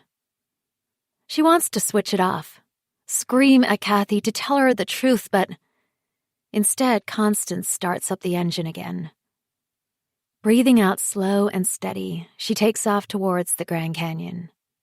The voice of Aurora fills the car with just one word: home. She wishes more than ever that she and Kathy could be home again. Together. A week ago, Constance believed she was going to bring them back home to Ireland. But now there is the question of a suspicious death. And now, there is Special Agent Lopez. She doesn't want to let him go. Not yet. As Constance drives the long straight road through the desert, it feels as if she and Kathy are the only people in movement. There are no other cars, no buildings. There is no sign of the storm that has just passed. The rocky land looks as parched as before, the cardboard cutout cacti appearing freeze-framed like a scene from an old western. It is her and her daughter, driving. Amid scrubland and desert rocks, up on the black road with the yellow line down the middle. And yet they're exactly where they are meant to be. The car park at Shoshone Point is empty. It has taken Constance a while to find it, driving up and down Desert View until she saw the unmarked turnoff. As she pulls in, she can see Park Ranger Nolan leaning against her truck on the other side of the car park. The ranger has her back to her, and she seems to be staring at the trail before them and a sparse pine forest. There is no sign of Special Agent Lopez. Maybe the storm has delayed him. She wishes that they were not the only vehicles here. As she switches off the engine, she has a strange sense of foreboding. It is ridiculous. Other hikers are bound to turn up any minute. She is in one of the most popular tourist attractions in the whole world. And yet, not even its popularity can tame the Grand Canyon. It is, at its heart, pure wilderness. Constance looks down at her hands. She realizes that her nails are digging into the leather of the steering wheel. She isn't sure she wants to get out of the car. Where is Lopez? He's from this place, too. He has more right to be here than her, or Daniel, or Maya DaCosta. His vast Navajo reservation is state-sized. How does Matt feel here, in the Grand Canyon? Does he feel like he belongs here, as she feels she belongs on the west coast of Ireland? Can I come with you?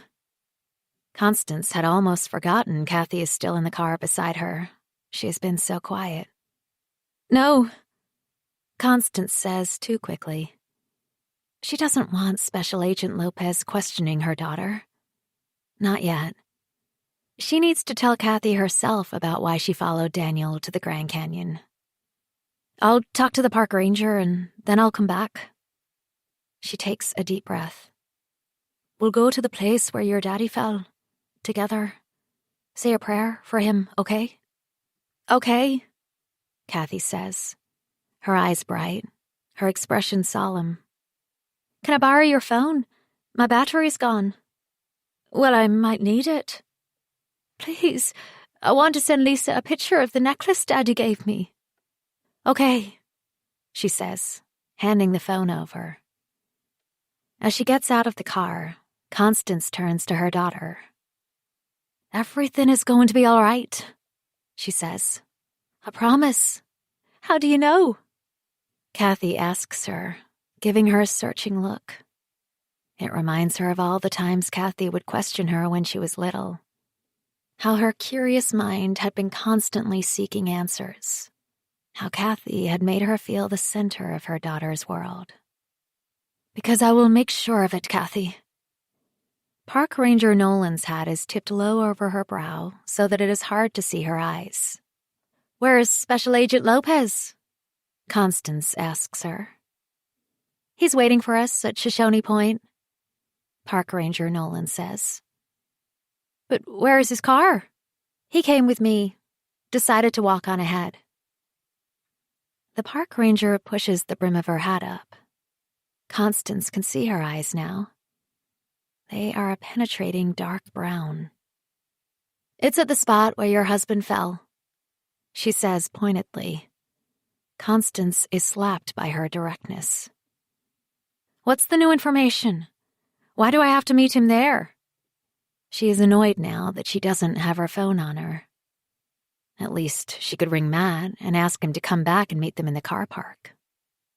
She considers running back to the car to take it off Kathy, but Park Ranger Nolan is eyeballing her.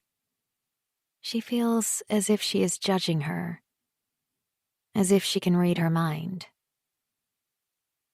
"Why did you lie?" the woman asks her. "Listen to me. You were surprised to see me again, but you still smiled at me. You had no idea of my intentions."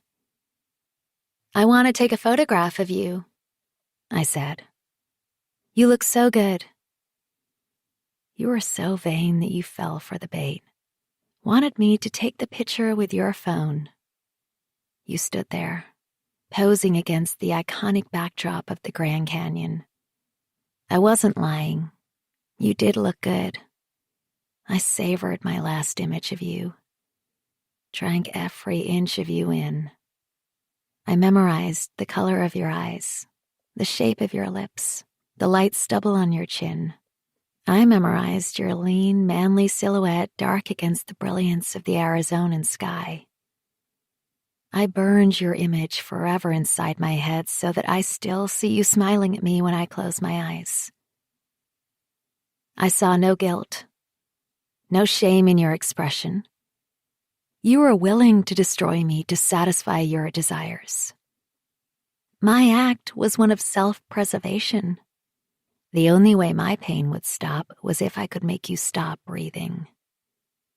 "Well?" you asked, getting impatient as you waited for me to take the photo. "Can you step back a little further? I can't get you all in." You looked around your shoulder, took a tentative step back. A little more. "It's very close to the edge," you said. "You're perfectly safe," I said. "Trust me." You took a small step backwards. You were right on the edge. "Come on," you said, shoving your hands in your pockets. I knew you did that to stop me from seeing them shake. You were scared being up so high, but you didn't want to show me. I stepped up to you. "Your hair, it's in your face," I said. I stared into your eyes. I could see no true love for me in them. All I could see was that you were a liar. You would go on lying to me. Your deceptions would never end, and you would break my heart again and again. It had to stop. It would have been perfect if she was standing next to you. Then I could have pushed you both off the Grand Canyon. The happy couple. Pretending it was all about love, when all you were doing was acting like animals. Just like my father had done. I hated you all. It was easy in the end. I tucked that stray hair behind your ear, and with my other hand on your chest, I gave you a good shove. Your eyes opened wide in astonishment as you lost your balance. You reached out to me. I could have helped you, yet saved your life. But I was a cold killer now, dead inside. As dead as you would be. I stepped back, heard your cry peel out. A long, silent freefall. I had pushed my husband off the edge of the Grand Canyon. Into the abyss you fell. I hoped never to be found again. Chapter 48. 6 days after, Monday. Maya puts her foot on the pedal as her Jeep picks up speed. She is possessed by instinct. A voice inside her is screaming at her to hurry up. She has no idea why she feels such a sense of urgency, but she knows something bad is about to happen. She feels it in the nausea that sweeps through her in black waves. All Daniel had done was try to protect his daughter. Now he's gone. She has to do this for him. She owes him that, at least. She could have picked up a phone and called the cops, but she no longer trusts the police. Deputy Peters just doesn't seem to care enough about what happened to Daniel. She tried calling Special Agent Lopez, but he hadn't answered. She didn't want to leave a voicemail or a message because she can't trust any of the other rangers, clearly. It is best she looks into his eyes and knows that he believes her. The storm has cleared and the road is already dry again, but there is a freshness in the air, as if the land has been washed through by pure rain and is glistening with new energy. She can hear the desert humming around her, the cacti twitching in the growing warmth as the last of the moisture is absorbed into their thick skins. The road is straight and long, and she imagines Daniel the last time he drove it, on his way to meet her. She feels his presence again, beside her in the Jeep. I will always be with you. She pushes her foot down even harder, speeds forwards. Come back, she screams. I want you back.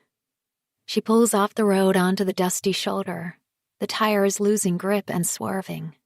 She slams on the brakes, and the Jeep shudders to a halt.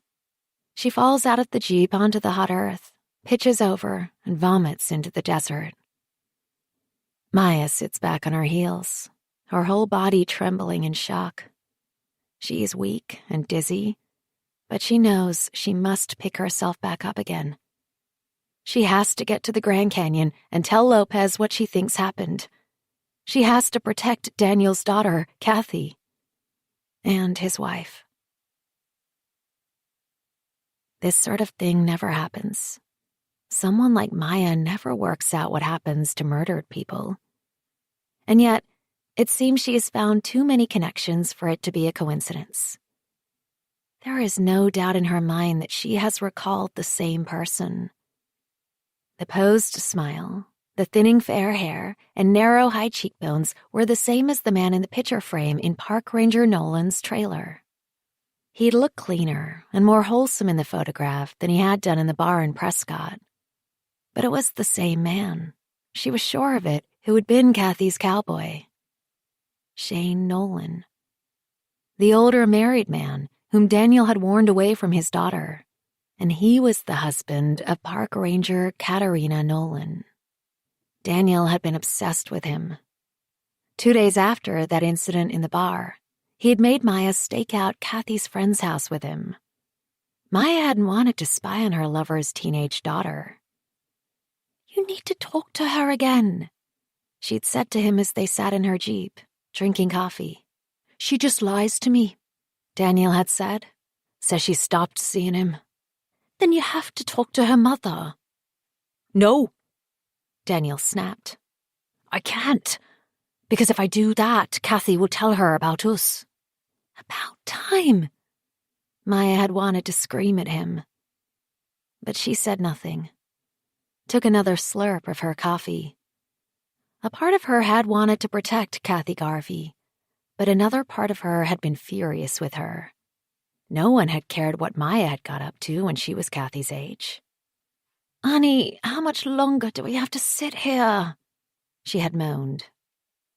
Wait, he had whispered. She's coming out. They had watched Kathy climbing out of her friend's bedroom window and creeping across the front lawn. The light on her phone came on as she raised it to her ear, illuminating the side of her pale face. God almighty! Look what she's wearing! Daniel had gasped. Kathy had been tottering along the sidewalk. As she passed by a streetlight, Maya could see she was wearing very high-heeled ankle boots, a scarlet miniskirt, and a blue denim jacket. Granted, she had looked a bit cheap, but Maya remembered how she used to dress at that age. Just because a girl likes to dress provocatively, it doesn't mean she's a slut. Why don't we go to her now? Bring her home, she suggested to Daniel. No, wait, Daniel said. I want to get a hold of him. The only way I can stop this is by threatening that man. But with what? Statutory rape. Kathy is only 15. I'll ruin the bastard. But you don't know who he is. He doesn't know that. Besides, we can take down the car reg, give it to the cops. As Daniel had spoken, Maya had seen car lights approaching. A pickup truck. It slowed down and stopped right by Kathy. Maya saw Kathy get in. Okay, let's follow them, Daniel had instructed her. Maya had turned her Jeep around and trailed the pickup. They had followed it into downtown Flagstaff. She had driven past as it parked in the Monte Vista Hotel car park. Drop me here, Daniel had said.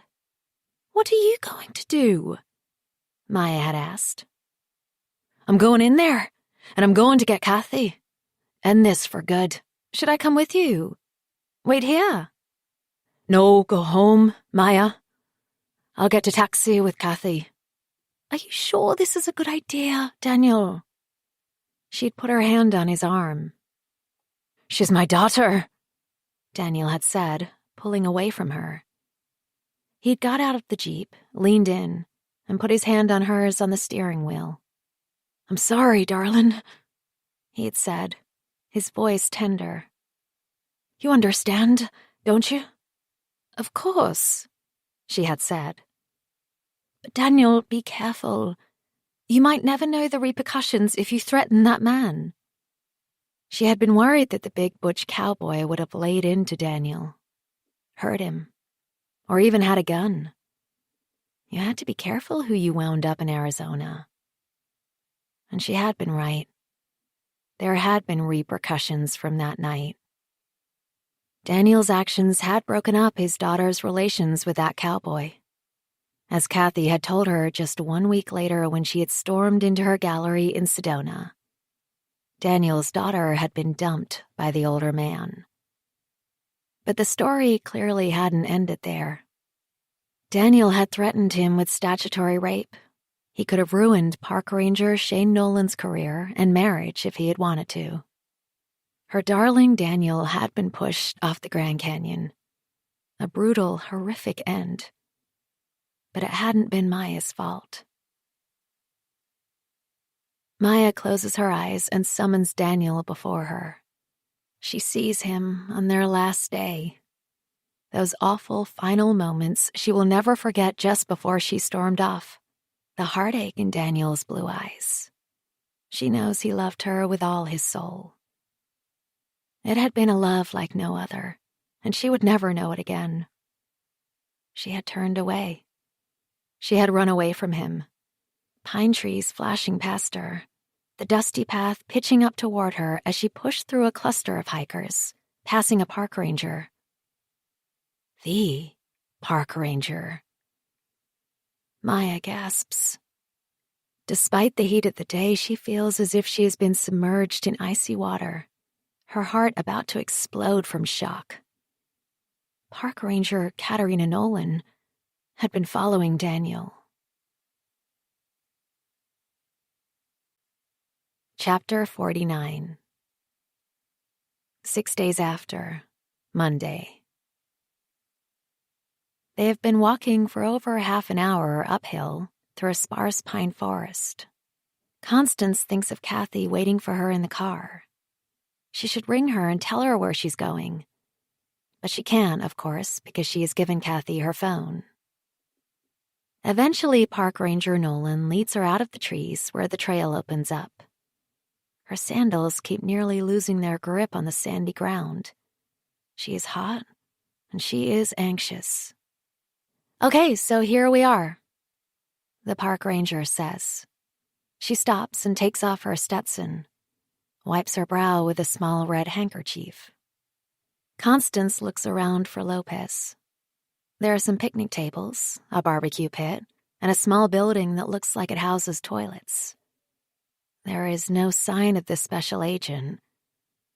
Maybe he is using the facilities? They look locked up. Lopez said to go out onto the promontory. Park Ranger Nolan indicates a ledge of rock that juts out over the canyon. There is a standing stone at its end, with a couple of prickly bushes and not much else. Constance's heart tightens in her chest. She looks with terror at the precipice of land jutting out over the Grand Canyon. Unwillingly, she follows Park Ranger Nolan to its tip. The view is stomach-clenching. Swaths of multicolored rock slashed onto vast gorges and tiny crags. A drop to eternity. She can't even look at it. Instead, she looks up at the sky and its serene blue contours. "Where is Special Agent Lopez?" she asks Park Ranger Nolan. "He's coming. I'm sure he's on his way," the ranger says, passing her a bottle of water. Constance takes a big slug of water. Her legs feel shaky. She doesn't want to be standing here at all. It's dangerous. "But you told me he was already here. Why did you bring me to this place if Lopez isn't here? I don't understand. Where is he?" "He's on his way back from the Flagstaff Sheriff's Office, where you was supposed to meet him this afternoon." Constance turns to Park Ranger Nolan in confusion. "He told me to call you, but I gave you the wrong message," she admits. "You see, there's no need for you to make a statement now. I know what happened." Constance stares at Katerina Nolan. She has taken her hat off again. She holds it in her hand. She notices it is shaking. The hard, dark look in her eyes is gone. She looks down at the earth, and then she speaks in such a low voice that Constance can hardly hear her. "It was an accident," she says to Constance. "I was trying to catch him." The whole world begins to tilt. The vast vista of the yawning canyon before her tipping on its side. She struggles to maintain focus. "We were arguing, and he stepped too far back," Nolan says. "He lost his balance, and I tried to reach him, but..." Constance stares at the park ranger in horror. This woman killed her husband, and now Constance is all on her own with her. She steps back from the edge instinctively. Is she in danger too? "I tried to save him," the park ranger says desperately, looking up at her, her eyes swimming with tears. "I don't understand. Why were you arguing with Daniel?" Constance's voice sounds calm, outside of herself. She takes another shaky step back away from the edge of the rim. "You know nothing about it, do you, Mrs. Garvey?" "About what?" "You and I are not so different." A little color comes back to Park Ranger Nolan's cheeks. "Both our husbands cheated on us, deceived us." Constance stares at Park Ranger Nolan. She doesn't understand what she's saying. "Were you having an affair with my husband?" she asks, her voice hoarse with dread. Ranger Nolan gives out a short, harsh bark of laughter. "No, not me. I fucking loved my husband." Her eyes grow dark. "I would never have cheated on him." I'm talking about your daughter. Noëlle licks her lips, her eyes almost black with bitterness. Your daughter and my husband.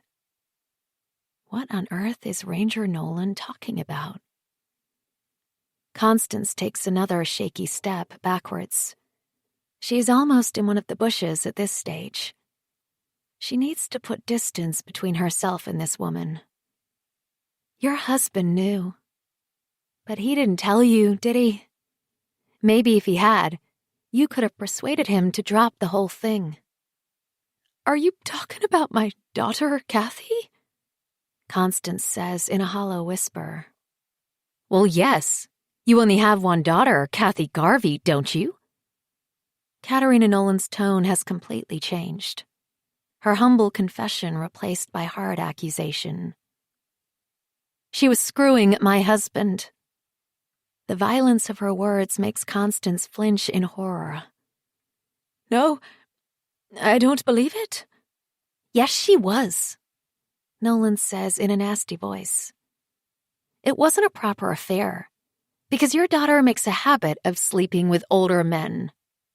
No, Constance interrupts her. My daughter is just 16. She would never do that. Park Ranger Noëlle takes a step toward her. She's pointing her finger at her. Yes, not quite sweet 16 and underage in the state of Arizona. So, your husband decided he was going to prosecute my husband with statutory rape. Noëlle puts her hands on her hips. I couldn't let that happen. Shane would have lost his job as a park ranger. The scandal would have ruined any chance I had. We would have had to leave the parks. I love my job. The Grand Canyon is my life. So you killed my husband? Constance accuses in a trembling voice. No, I already told you that was an accident, Noëlle says emphatically. When Shane told me, I went to your husband and I begged him to stop proceedings, but he refused. So I had to take matters into my own hands. Noëlle takes a deep breath. When I saw your husband at the Grand Canyon on Tuesday, I just wanted to tell him that what his daughter did meant I had lost my husband for good. The little bitch, she hisses. It's not true.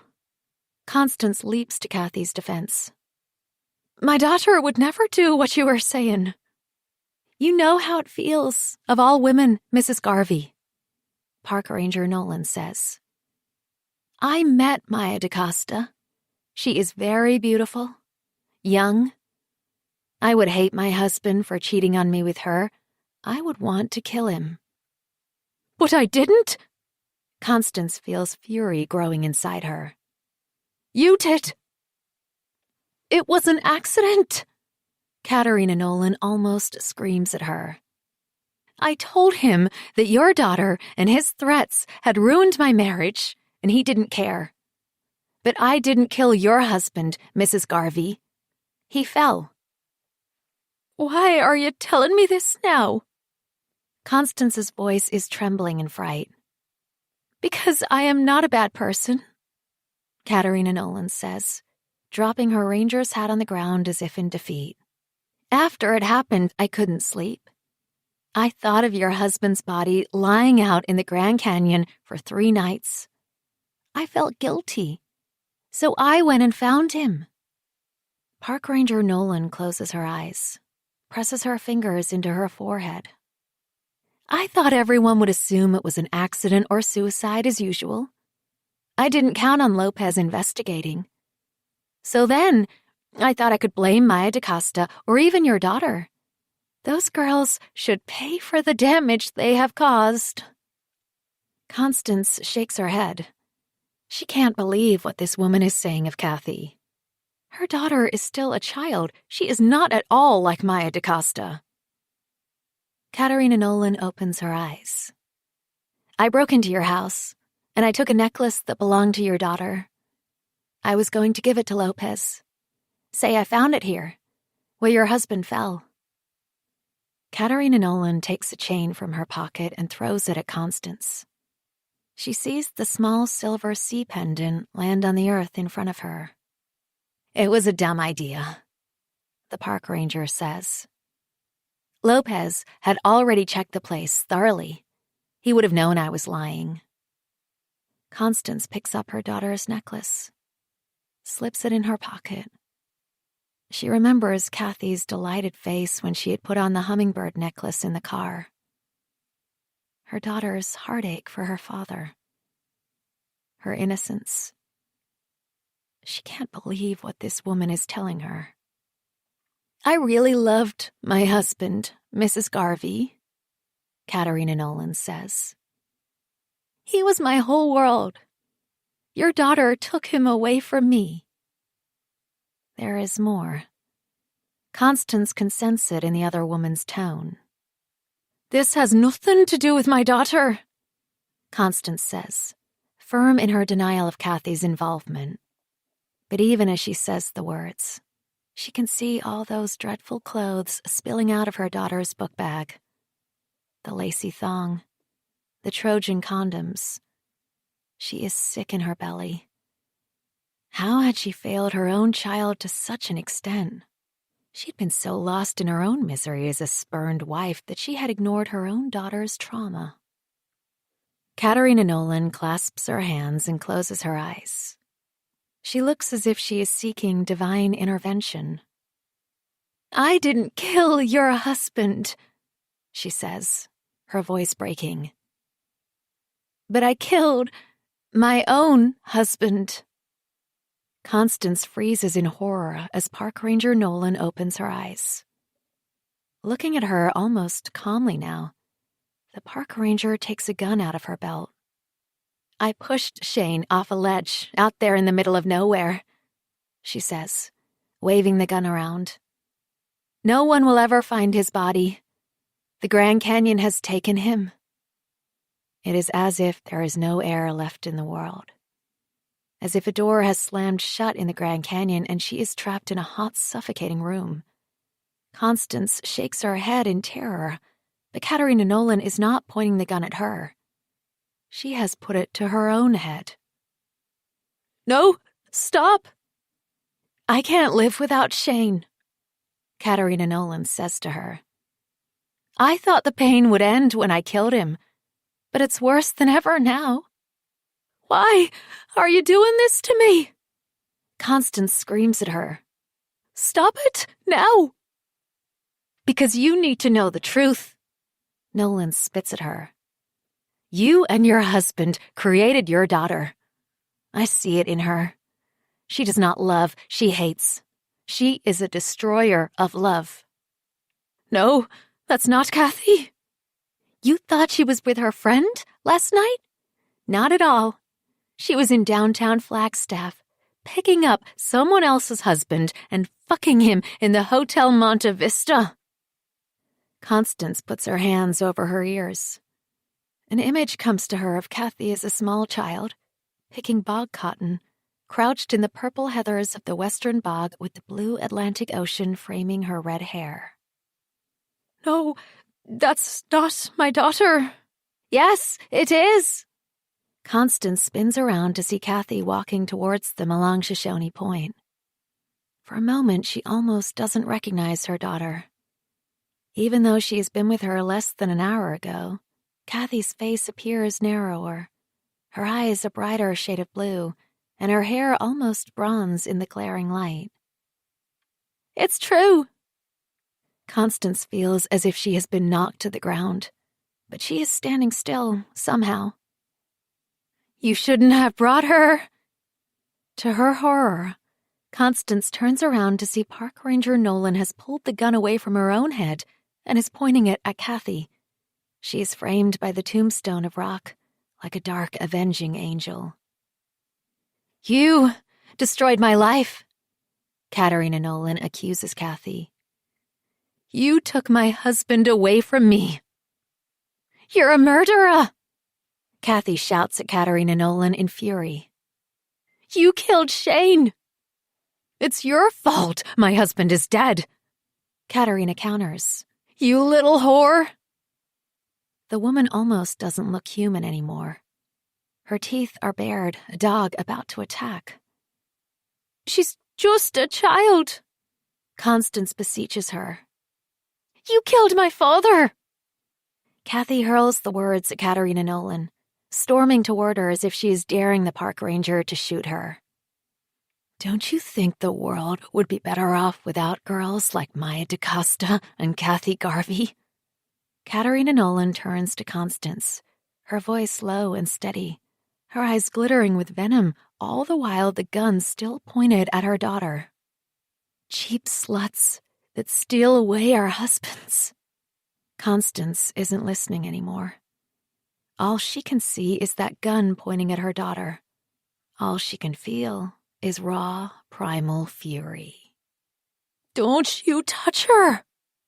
It's as if she has wings, as wide as those big black condors that are sweeping the sky above. Constance flies to her daughter. She throws herself upon her. Kathy's red hair is in her face, her fragile limbs banging against the hard earth beneath her as Constance hears a noise like a firework, and then pain. Intense pain in her side. "Mammy! Mammy!" The Grand Canyon is spinning and spinning. Her mouth is full of dirt, and her body is screaming in agony. She rolls over. As she does so, she sees Lopez running towards her from the trail, and she sees Katerina Nolan running away, past the tombstone, right over the edge of Shoshone Point. No scream. Just a splattering of small rocks following her, and then silence. Kathy is crying. "Mammy, please, Mammy!" Her daughter's pale face swims before her. Finally, she is calling her Mammy again. She tries to speak, to tell her girl she is okay, but her mouth is full of something. It tastes like metal. Lopez is by her side. His hands are covered in blood. "You're bleeding," she wants to tell him, but then she realizes that he is holding his hands to her side. It is her blood. And though she should have been looking at her daughter, it is Lopez's warm brown eyes she seeks comfort in. "I've got you," he says to her. "I've got you." He keeps repeating. There is someone else behind Lopez. A shadow. The scent of rose and sandalwood. Maya DaCosta. Constance wants to tell her, "It's not your fault." But all she can do is close her eyes. Daniel is there, as he used to be. He is in his tux. He is holding out his hand to her. She looks down to see she is wearing her green depths dress with its bodice of sparkling sequins. Daniel is smiling at her. "Let's dance," he says. She sees the young love in his eyes. It is how it was on their first date. The flutter of anticipation in her stomach, the growing excitement as she realizes this boy really likes her. She takes his hand, and they are dancing. It is an old-style waltz. Up and down, round and round. As they dance, she realizes they are upon the sea. Tiny frothy waves are lifting them up and down. They are buoyed upon the water. It is a miracle. She is back home, in her beloved Ireland with the old Daniel, the boy she had first fallen in love with. They spin upon the misty sea within the chasms of the Grand Canyon, and the condors are dancing with them. Daniel lets her hand go. She is sinking into the sea, wet. She is soaked through, but he is spinning above her. His eyes gleam with regret. His lips curl a goodbye. The sea swells. A big wave crashes over him, and then Daniel is gone from her forever. Listen to me. I have called you up night after night, stacked your voicemail with messages you will never hear. I have spoken into the silence of your dead phone, begging you to come back. Please, I text. Please forgive me. You see, it was only after you were gone I began loving you again. None of your cheating mattered anymore because I missed you so much. I thought I could live without you, but I understood that in the end, I could not. We belong to each other, Shane, in this life and the next. The first time I laid eyes on the sheer splendor of the Grand Canyon, it was at Mather Point. The futility of my existence, the sublime immensity of the vista hit me full force. It made me want to jump even then. I always knew this would be my end. I seek forgiveness in the Grand Canyon. My shattered bones, my torn flesh becomes as fragile as a tiny shell. I lay myself upon her rocky bed and wish to become one with the earth. Down there, way down deep, I will find you again. And maybe if I look hard enough, I will find my parents too. At a time when they loved me, before they began to hate each other. Before they took me over to the other side of love, when my shame turned into violence. Chapter 50. 4 years later, Thursday, 12th of January, 2023. Maya waits. The space is teeming with people. She has not stopped talking since she arrived, and yet the whole time she has kept one eye on the door. It is dark outside. She can see the inky contours of a New York winter evening pressing in on the glass front of the gallery. The hazy lights of cars and cabs. The glowing stores on the other side of the street. The glimmers of pale-faced commuters hurrying home. It is beyond cold. Outside, the freezing air bites the skin, claws to penetrate clothing. Everyone is complaining that it is too cold. Yet Maya takes a strange delight in its extremity. Just as she once loved the soaring heat of Arizona, she likes to pit herself against the frozen streets of her new home in Brooklyn. The snow banked up and graying, the roads slippery with ice, the air tight with the promise of yet another snowstorm. The door of the gallery opens. She feels herself stiffen with anticipation, but it is only Bernie, her agent. She flings her long black coat onto the chair behind reception and weaves through the crowd towards her. "Sorry I'm late," Bernie says, hugging Maya. Maya can still feel the chill of the Arctic night off her. She shivers involuntarily as Bernie's dark curls, which are stiff with cold, brush against her cheek. Her agent steps back and surveys the exhibition. "It looks great, Maya," she says. "The colors are so rich. I feel like they're warming me up." She laughs, her eyes flitting over the crowd. "So, is he here?" Bernie asks, as she takes a glass of Prosecco from a passing waiter. "Yes," Maya says, pointing to a small throng grouped around a slight yet distinguished-looking Indian man. Her father, Antonio da Costa. Only last month described in the New York Times as one of the 21st century's most significant abstract expressionists. "It's so great he's opening your show," Bernie enthuses. "It's getting your work the attention it deserves." Maya is only half listening. The gallery door opens and a young woman walks in. Long red hair, that Irish creamy skin. She looks at her face. But it is not her. She feels a mixture of relief and disappointment. What kind of miracle is she expecting?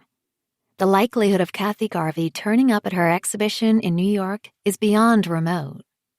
Maya had sent an invitation just 1 week ago. She had found Kathy quite easily on Facebook a month ago. Had seen she was a student at Columbia. She had been in two minds about doing it, but last week, she had taken the plunge and sent the invitation via Kathy's college. She had put a photograph in the envelope. Maya needs to see Kathy Garvey. Maybe then the nightmares might stop. Again and again, she has dreamed of that moment on Shoshone Point 4 years ago. Running through those woods to the edge of the Grand Canyon. She and Special Agent Lopez tearing through the trail one after the other. Lopez went straight to Constance Garvey on the ground. Kathy was screaming by her mother's side. The girl's hands had been covered in blood. Maya had looked around for Katerina Nolan, but all she could see was the park ranger's Stetson lying on its side in the dusty earth. Her instinct had been to calm Kathy while Lopez tried to save her mother, but the girl was hysterical. Beating Maya's chests with her bloody fists, incoherent with rage, abusing her. She let her hit her. She had wept with shame. She wanted to tell Kathy that she knew how she felt, but she hadn't been able to. In her dreams, she tries to tell her, but just as she is about to, Maya wakes up. She has never got to explain. That is why Maya had contacted her own stepmother. After everything that had happened in the Grand Canyon, she wanted to see her father more than anything. But it was Celeste she had rung up first. "Can I come?" she had whispered down the phone. "Sure," Celeste had said right away. No questions. Her stepmother, along with her half-brother and sister, are back at the apartment in Brooklyn, minding her little boy, Danny. Kathy Garvey's little brother. This is why she needs Daniel's daughter's forgiveness. It is for her son's sake. "So, who is the woman in the window?" Her father has joined her side. He hooks his arm through hers. Bernie is on the other side of the gallery now. It is just the two of them. Her father smiles at her, and she sees something like pride in his eyes.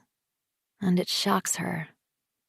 All these years she thought she could live without her father's approval. But it isn't true. She has missed him. "No one, really," she says. "Not your mother?" Antonio DaCosta pushes tentatively. "No." Maya sighs, feeling sad. Since she has made friends with her stepmother, her mother now refuses to talk to her. Maya takes a step forward, moving away from her father. She looks at her own paintings. She knows exactly who the woman in the window is. But she wants only one person to know that too. It would be their secret. On the pure white gallery walls is a series of views of the Grand Canyon, and the back of a woman looking at them through a window. The landscape filtering in through the window frame. The wings of a condor. The branches of a pinyon tree. The lesions, gorges, and chasms of ancient rock. The rushing river. The flaming sunset. The tombstone at Shoshone Point. The woman in the painting has short blonde hair and is wearing the same blue dress Maya last saw on her. Lying on the ground, a fan of crimson spreading across the shimmering blue silk. She does not know why she has painted all these portraits of Constance Garvey in the Grand Canyon. All she knows is that she had to.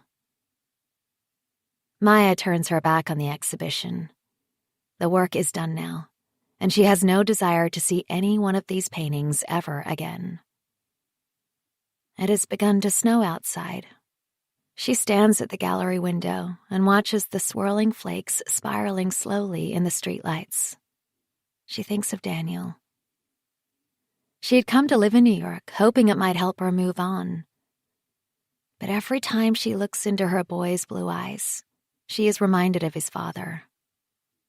Daniel is everywhere. As much in the intricate and transient beauty of a snowflake in New York City as in the eternal resilience of the red boulders of Sedona. He will never leave her side. And as she thinks this, she sees a figure on the other side of the street looking at her. A girl with long red hair, dressed in a green coat. A face she could never forget. Terrified and hopeful at the same time, Maya waits for Kathy Garvey to cross the street and enter the art gallery. But the girl continues to stare at her through the falling snow. All the bustle and noise around Maya fades to a hum. All she can see is the figure looking in at her, still and focused, steam pluming from her breath, her eyes burning through the spinning ice. Kathy Garvey moves, but she doesn't cross the street. She pushes her hands deeper into her pockets as another girl approaches her. They kiss, and then turn away and walk towards the subway station arm in arm, disappearing down the steps. A part of Maya wants to run after them, but she knows better not to.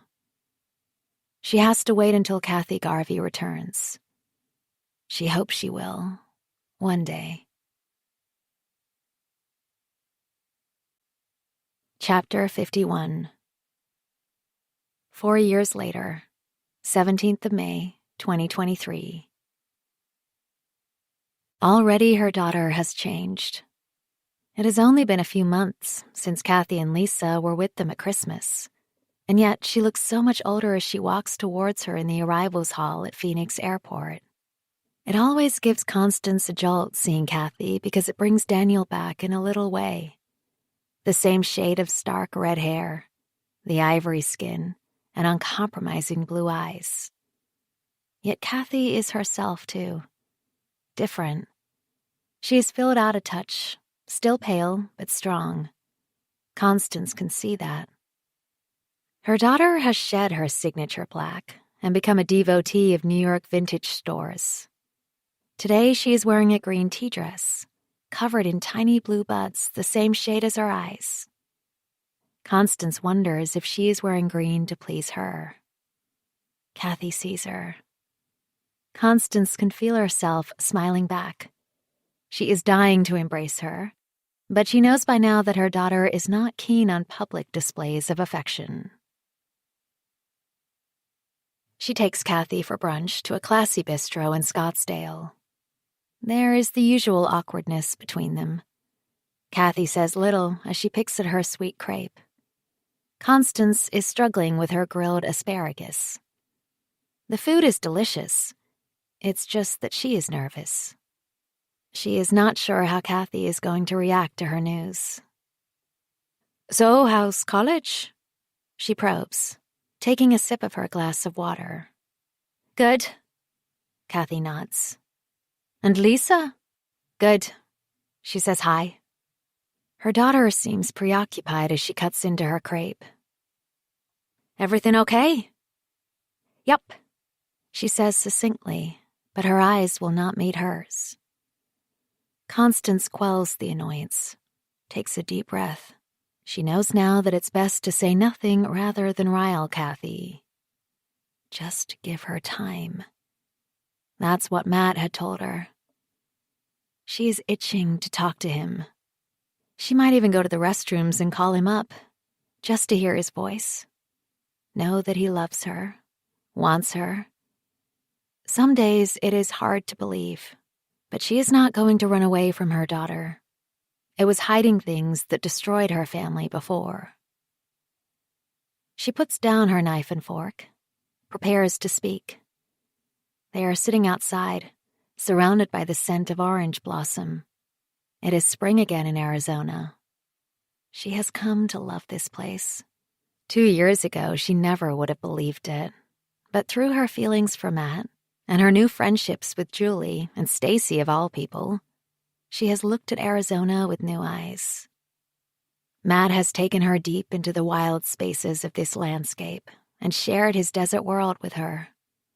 Her heart has opened to the vast skies, as wide and blue as oceans. This ancient land of boulders and red rocks. Together they have stood in silence, watching the magnificence of a Grand Canyon setting sun, its long fingers of gold penetrating her grief. She has lost herself among wildflowers, smelt the fervor of the spring blooms, and returned to life again. She has even learned to admire cacti for their true grit. It has been a revelation for her. While she's still close to Frances back home, Lisa's ma'am, Julie, has become a true friend as well. It was Julie who helped her fix up her CV and get a job in an art gallery in Sedona. But it's Stacy who has been the real surprise. About a year after Daniel died, her sister-in-law had walked out on Liam after she discovered he was having an affair with another realtor. She has reinvented herself as a yoga teacher and Reiki guide and has spent hours helping Constance heal from her injuries. Often, Constance feels overwhelmed by Stacy's generosity and guilty of how she had once judged her. Her life is so rich in Arizona now.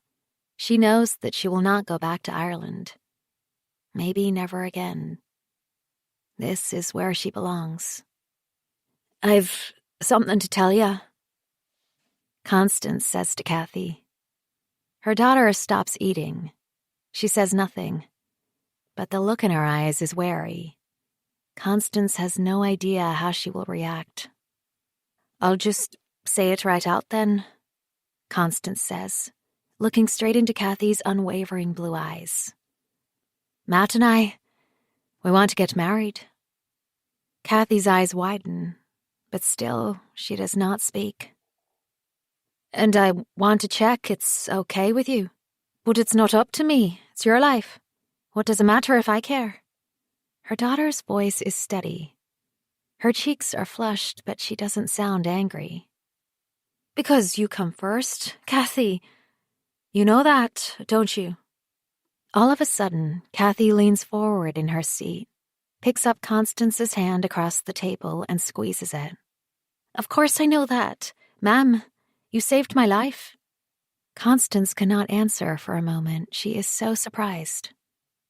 Kathy has never spoken of that day before. She feels her daughter's fingers laced within hers. Her chest is tight with the emotion of it. "I did what any mother would have done," she begins to say. "But it's my fault you did it," Kathy interrupts. "No, of course it's not," Constance says. "That park ranger, Katerina Nolan. Listen to me. You know it's true. It's my fault that Daddy is dead." Constance looks at her daughter in alarm. Is this what she has been thinking for the past 4 years? "No, Kathy, it's not." But her daughter interrupts her again. She's squeezing her hands so tight her fingers feel like they might snap. But she doesn't let go. "If I hadn't been seeing Shane Nolan, then none of it would have happened. Katerina Nolan would never have killed Daddy. She said it was an accident. Your father fell." Kathy shakes her head vehemently. "I could see the mad look in her eyes." Her voice trembles. "When she was about to shoot me, she pushed him. I know it." Kathy closes her eyes, takes a shaky breath. Constance is afraid to speak. She waits. At last, her daughter is talking. "If I hadn't followed you to Shoshone Point, Katerina Nolan wouldn't have tried to shoot me, too." Kathy opens her eyes again. A flash of furious blue.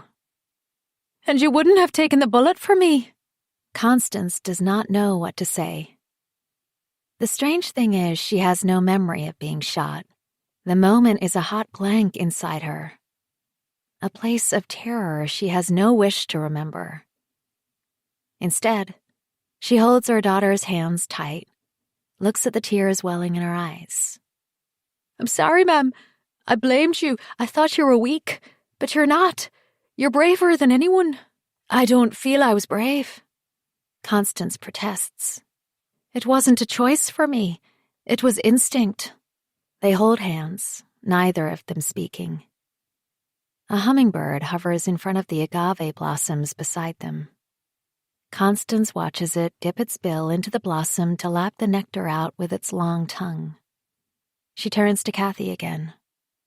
Her daughter is staring at the hummingbird, but her eyes look far away. Constance notices Kathy is wearing the blue hummingbird necklace Daniel had bought for her birthday just before he died. "Sometimes I think Daddy has just gone on a journey, and one day he will return," Kathy announces. "Me too." Constance whispers back. They take a walk through the art district of Scottsdale and into the old part of town. Something has shifted between them. Constance can feel it. Outside the old adobe mission church, Kathy stops walking. "Let's go inside," she asks her mother. "Light a candle for Dad." They walk towards the whitewashed church, gleaming in the afternoon sun, and enter its thick walls into the dim coolness of its interior. It is over 4 years since Daniel was lost. Constance remembers him telling her about this old church, how it had been hand-built by Mexicans who had settled in Scottsdale in the first decade of the 20th century. They had carried and placed by hand each one of the 14,000 adobe bricks. Daniel had admired their industry and the purity of its architecture. Told her how he wanted one day to live in a house made with thick adobe walls. She had not really listened to him. At the time, all she had wanted was to be back home in Ireland. And yet now she lives, with her lover, in her own adobe house. While Matt is out fulfilling his duties for the Grand Canyon National Park, she stays out of the heat of the day, working at her own desk. With the soles of her feet pressed against those cool clay walls, she calls up clients and contacts artists. Art books piled on either side of her like her own personal towers of discovery. They light a candle for Daniel, but they do not kneel down and pray. Instead, they walk a circumference around the old church, arm in arm, admiring the stained glass windows, and pausing by the main altar to look at the photograph of the statue of Our Lady of Perpetual Help, no longer standing in its original place. Being in this church reminds Constance of her own mother and her rigid Catholicism. Had she failed as much as her in the end? "I'm sorry that you had to witness all those fights," Constance confesses. "I should have left Daniel a long time before." Her daughter turns to her, looks surprised. "I'm sorry I was not a better mother to you." "Mammy, stop." Kathy has put her hand to Constance's mouth, silenced her. "You are a good mother." There is a feeling in this old church, or maybe it is the energy between herself and Kathy, but she has a sensation of stepping out of her reality, as if she is looking down at the two of them. "I want to show you something," Kathy says, opening her bag. Her daughter takes a photograph out of the inside pocket, hands it to her. Constance cannot help but gasp. She is looking at a little boy with bright red hair, blue eyes, a smile that would soften the hardest heart. It doesn't need explaining, but Kathy speaks all the same. "He's called Danny, my half-brother." Constance looks up. "Have you met him?" "Not yet." Kathy shakes her head. "But how did you get the picture?" "She sent it to me." She, Maya DaCosta, the other woman that Constance will never be able to forget.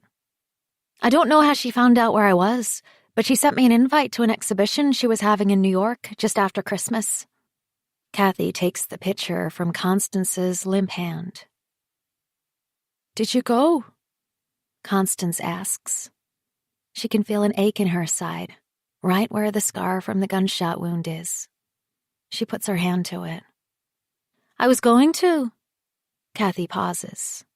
"I went all the way there, but when I saw her in the gallery, surrounded by all those people, and all the buzz about her art, I just couldn't do it. I called Lisa and she came and got me." Kathy looks down at the photograph of her baby brother. "It felt like I would be disloyal to you if I went in," she says.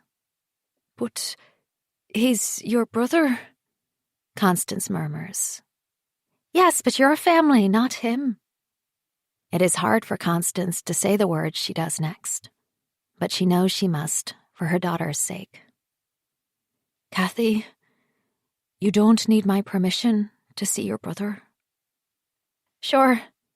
Kathy shrugs, avoiding her eye. Constance looks at the candle they lit for Daniel.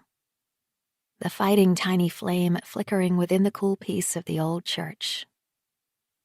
She called him Danny? Constance says, her voice fading into faint echoes. I know, Kathy spits out. Constance sees the twist in her daughter's mouth. The fight not to cry, she puts the photograph back in her bag, carefully tucking it into the zip compartment. So she's living in New York now? Constance asks her. Yes, Kathy says, looking up. Constance can see it in her daughter's eyes. One day she will seek out her little brother. Even sit down with Maya DaCosta and talk about Daniel. She knows it will be a good thing for Kathy, but still the thought of it hurts her. She presses her hand on her side, feels the throb beneath her skin. Constance has gone to Luna House once since Daniel died. She had not known she was going there until she found herself driving through Oak Creek Canyon one afternoon, 6 months after everything had happened. She'd still been in pain from her injuries. A sore, nagging stab in her side as she got out of her car and walked towards her husband's old love nest. She knew immediately that Maya DaCosta was gone. No wind chimes or blanket-strewn chairs. Constance had peered in through the windows. The rooms were empty. The Kachina dolls removed. The color and life of the artist dismantled. And with her, the last shred of Daniel. Constance had sat down by the little brook that tumbled through the undergrowth of the garden, and she had wept for her lost husband. Afterward, she had felt lighter, as if the weight of her guilt had lifted. She had got back in her car and driven away. The next week, she had moved in with Matt into their adobe house. Constance and Kathy walk back out into the light. It is time to get going. They have a long drive back to Flagstaff, and Matt is waiting for them. So you're okay about the wedding? She asks Kathy again, realizing her daughter still hasn't given her blessing. Kathy turns to her. Her daughter is taller than her now. To her surprise, she leans forward, takes a stray strand of Constance's blonde hair and tucks it behind her ear. It is an unexpected gesture, one a mother might make. It makes Constance feel as if she is protected by her own child. Of course it's fine. You deserve to be loved. Kathy smiles. At last, Kathy has returned. The years of her daughter's difficult adolescence fall away, and Constance can see her little girl again, in the transformation of her face, the sweetness of her smile, the warmth in her eyes. And yet this creature before her is so much more than her daughter. She is a young woman too, full of grace, forgiving. This recording of The Man I Can't Forgive was presented by Dreamscape Media, LLC. Narrated by Nikki Thomas. Produced by Haley Taylor. Text copyright 2024 by Noëlle Harrison. Sound recording copyright 2024 by Dreamscape Media, LLC. Thank you for listening. Please check dreamscapepublishing.com for Dreamscape's latest releases.